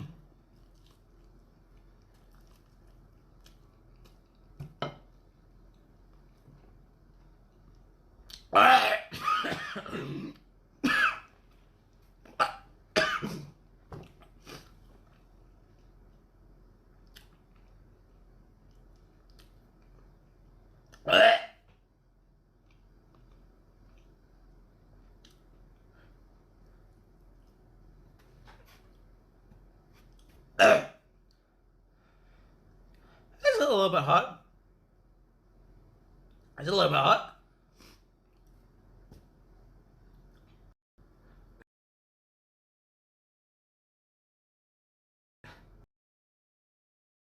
Wait, did he actually, is he doing this to punish himself for fucking not like for saying what he did about girls that dress in scantily clad clothing or something?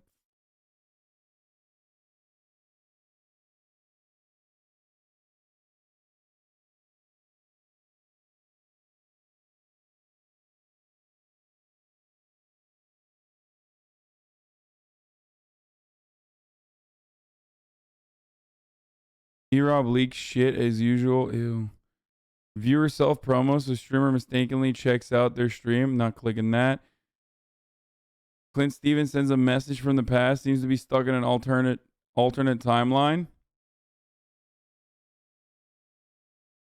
Happy New Year.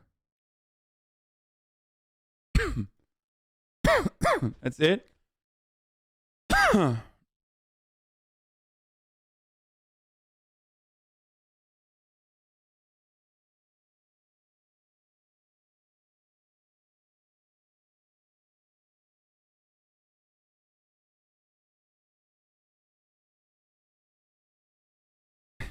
How fitting that LSF's favorite streamer is one who does not stream. Clint Stevens. My man tweets and LSF's like, bro, Pog, He said Happy New Year. Girl cries after creeps forcefully kiss her, show dicks. What the fuck, dude? What is happening? That's illegal. That's like jail. Jail, please. Please. What is happening on this? Oh god, I don't want to. This is fucking nasty. I don't even want to see this shit. Okay, I'm done. I'm done. I'm like done with the stream regardless. Click the Ray video. Nah, I don't want to anymore. No, we're done for the day. I'm so fucking. It's the same girl. She called the cops and they took the kid's ID. Okay. No. I'm done with the MasterChef for the day. I'm done with the stream for the day. I'm super fucking tired. My face is starting to get hot. You know? I don't know what the fuck's going on. Yes, I didn't game at all, dude. Okay, I'm sorry. I'm sorry. I'm gonna go hang out with my family. You got COVID? No, motherfucker, I don't have COVID. What the fuck do you mean? I will game tomorrow. How about that? I gamed 2 days ago. Y'all are fucking crazy. Who got eliminated? Beth. Lil Krish Prage free. 5 gifted subs. Thanks, Lil Krish Prage free. Where's the song that I play?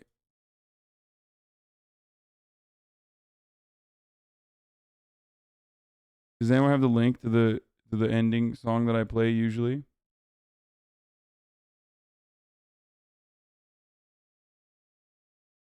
Wasn't the My Gaming thing today? I said I would play with them. They never reached out. I think it's because maybe she ended stream early or something.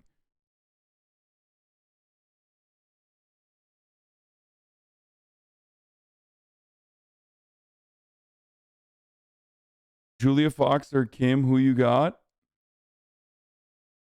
No, I'm not looking at the chillax one, man. I know what that clip is. I play it all the time. I was looking for the cover. This one. Anyway, guys. Love you all. I will see you tomorrow. Oh, wait. Before I go, actually. Big news. I think I'm getting I'm getting the Porsche specs tomorrow. That's right. Yep.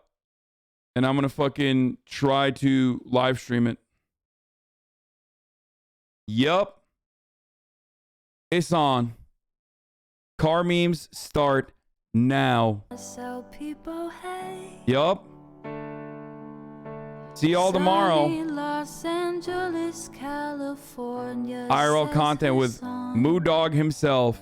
The stun lock to the stun lock to the topic just begun. There he is again. Hasan is streaming. Hasan is streaming. There he is again. Hasan is streaming. I gotta text a couple people.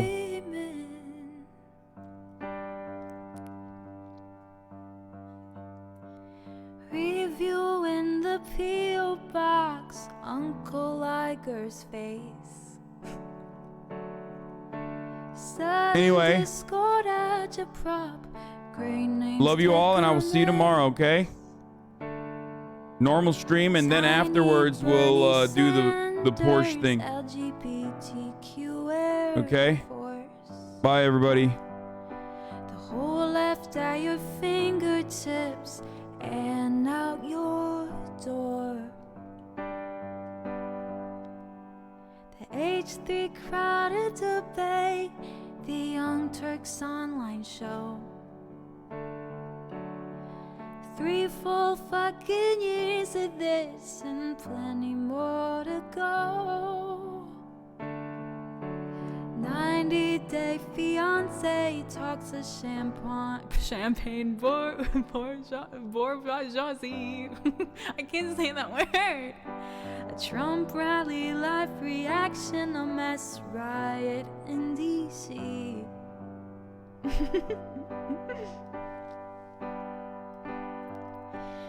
There he is again. The sun is streaming. Her sun is streaming. There he is again. Her sun is streaming. Her sun is streaming. Reading live stream failed comments. Austin show Chad Vice. And all the ways the right-wing pipeline can suck you in online. JCS, relock, Lord frame gets broken, cover blown.